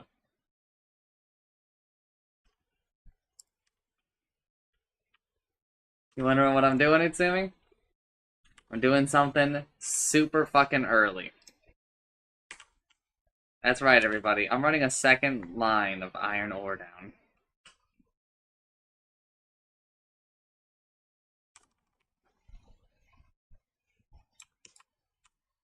It is a little bit premature.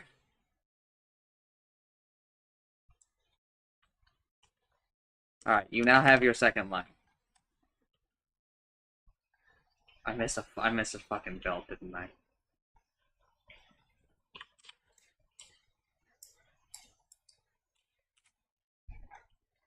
There it goes.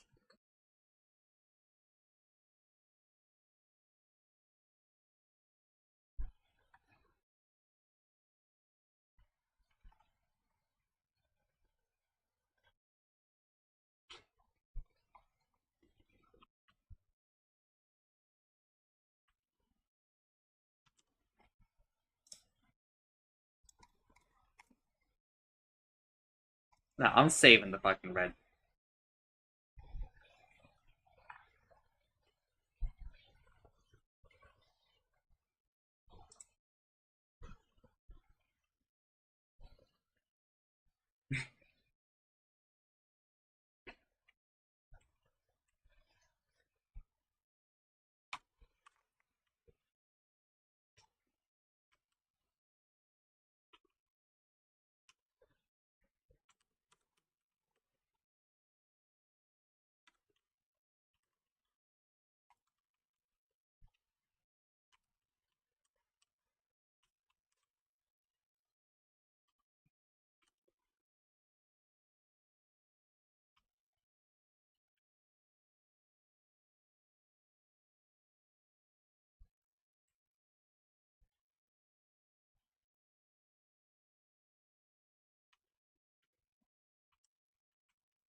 We are an hour in.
Your third line of iron is here.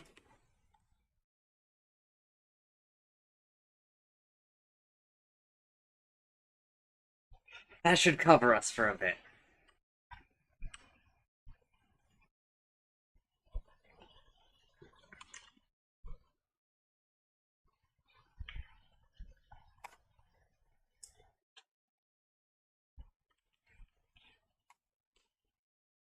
So I'm tearing down some more of this stuff up here now.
Oh, finally an actual chest full of belts.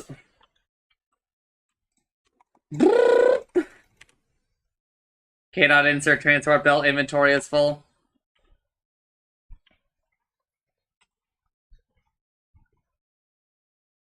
Yeah, but look at the iron.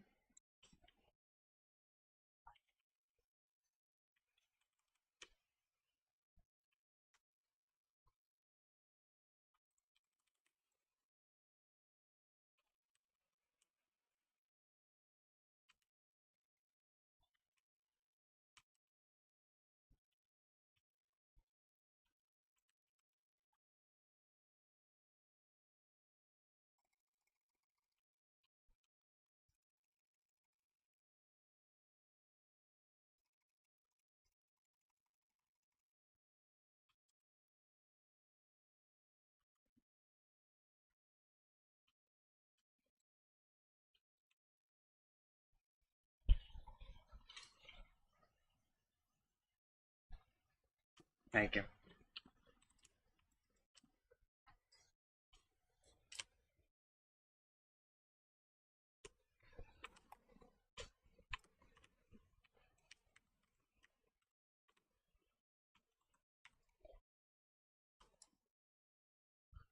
Oh, it doesn't...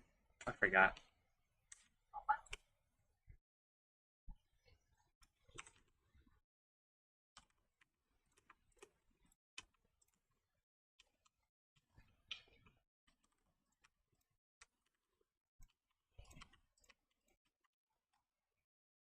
Got one of them fancy dancy inserter chests.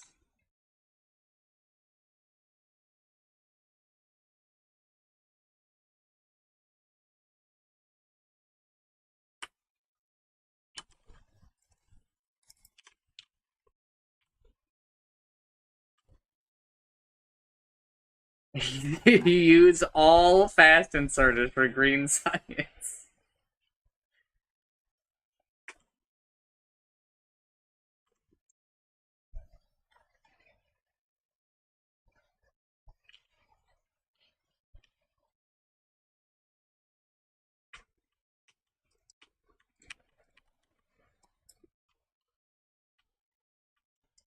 Oh no, you're teaching Utsumi this dude. She's using fast inserters for fucking bricks. Utsumi, these things cook super slow. Right? They do, right? They're like, what?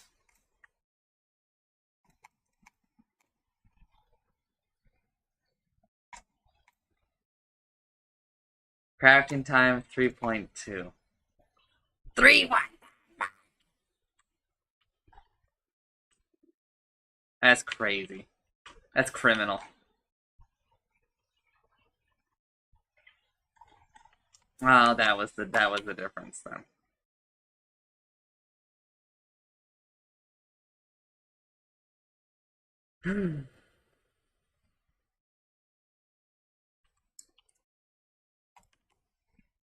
What am I doing with an idle hand, man?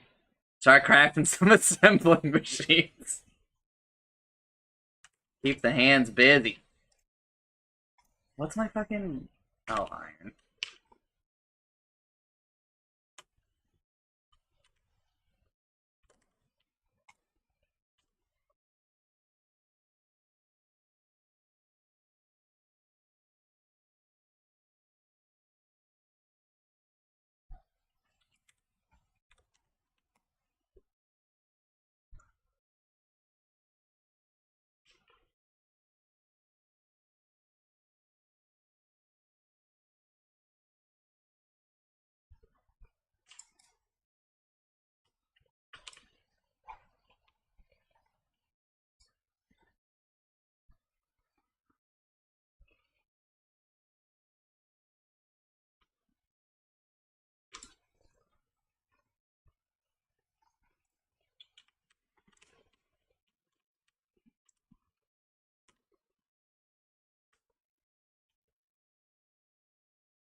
I do hate you for saying it, but I did think about it when I started the research.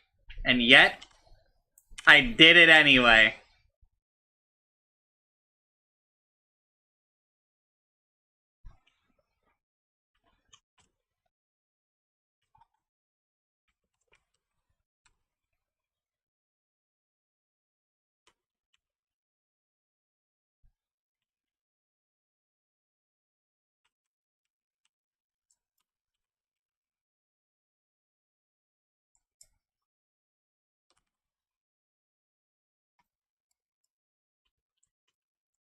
No.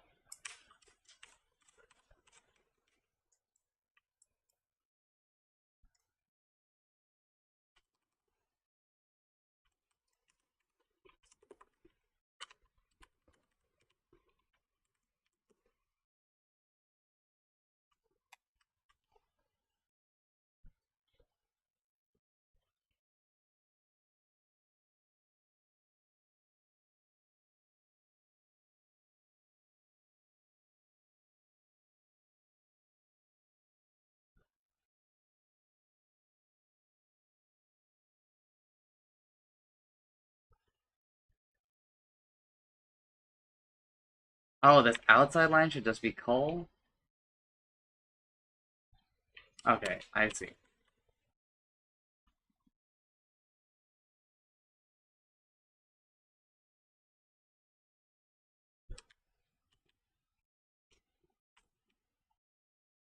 Um...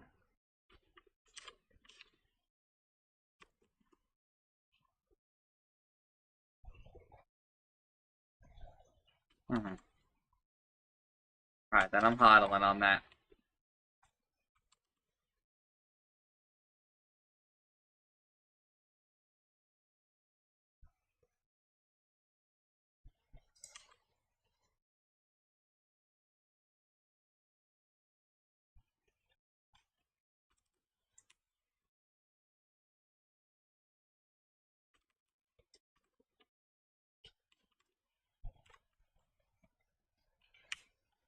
I would expect a lot of contamination there.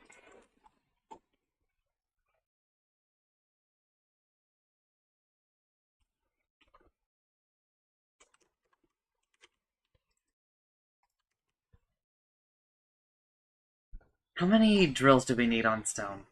It's not a lot.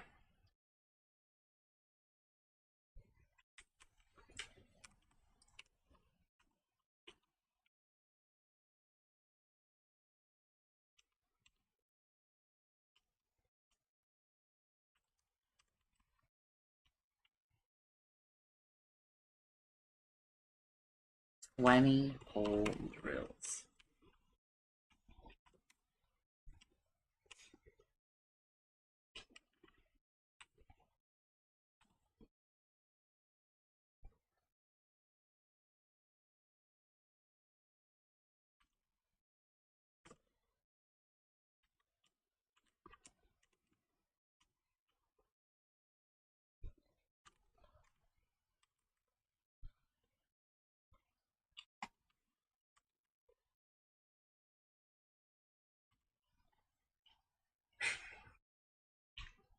Your ass cannot hold that much coal. Alright, fine.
The steam engines when it gets disconnected from down there. Oh, life is so great. I mean, them as soon as I reconnect the power. What the hell?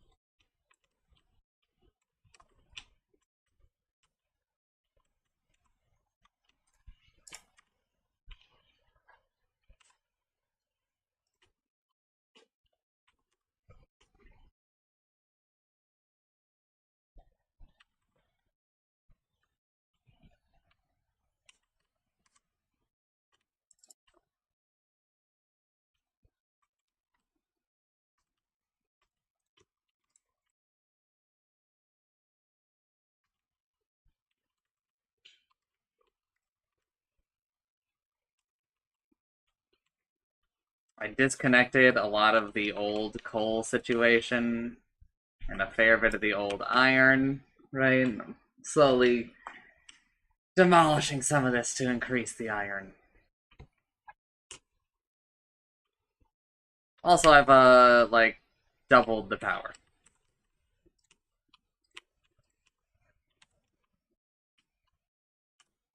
Just in time for solar.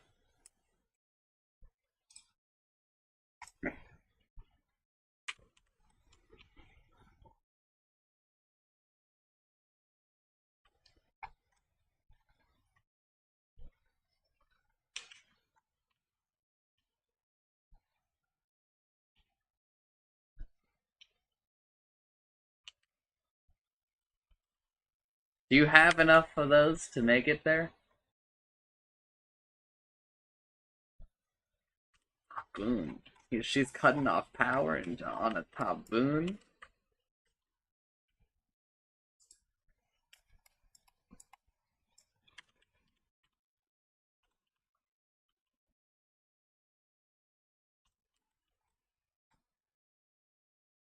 Yeah, it's kind of more of like a nice to have for that. But it's not really a needed to me.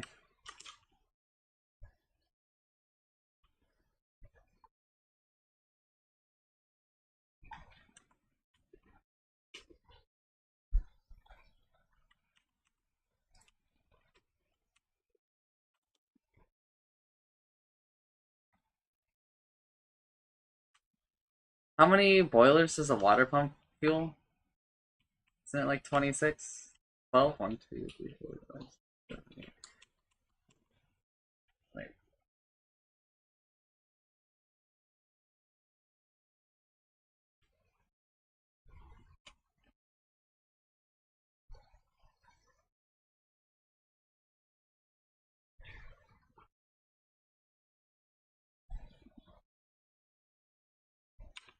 Alright.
Nothing.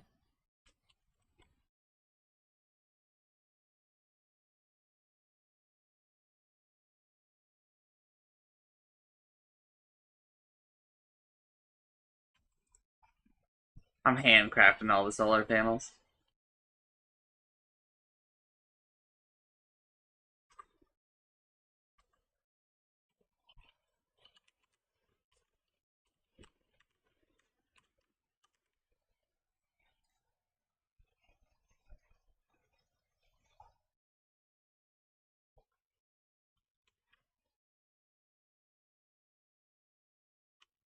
I know, but...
I mean, what are you doing?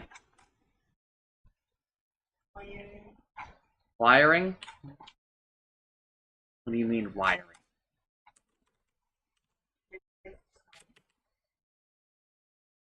You don't need to worry about that too much. That's for a long-term factory. This is an 8-hour quick and dirty.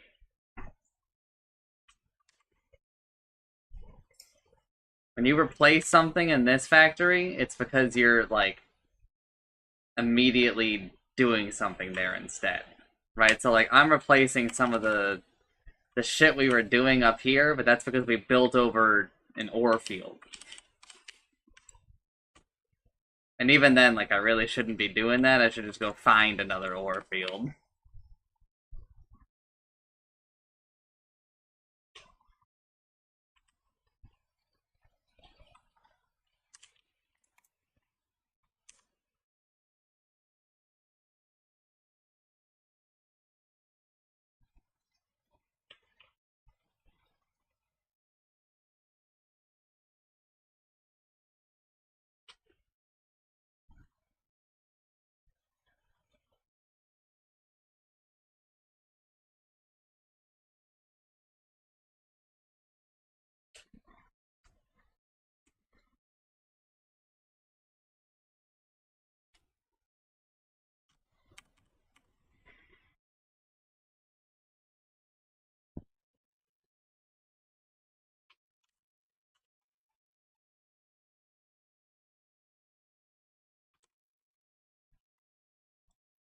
Should I even bother setting up a second steel thing? Or are we gonna get electric furnaces before then?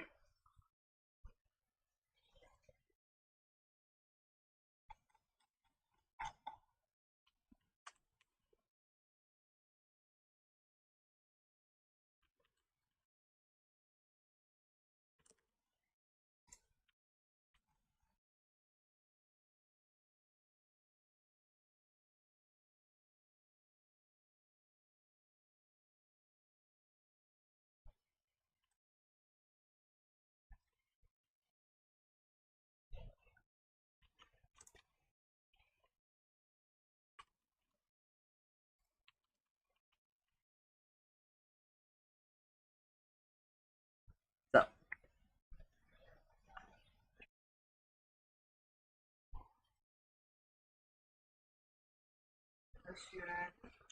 What should you do? I had no idea.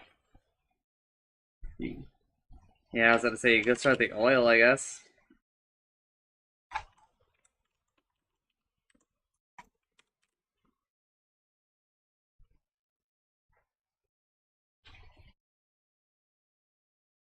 Warcraft 3 ass texture on the ping icon. It's like straight up an ability icon from Warcraft 3. Give you one guess which ability in Dota uses that icon.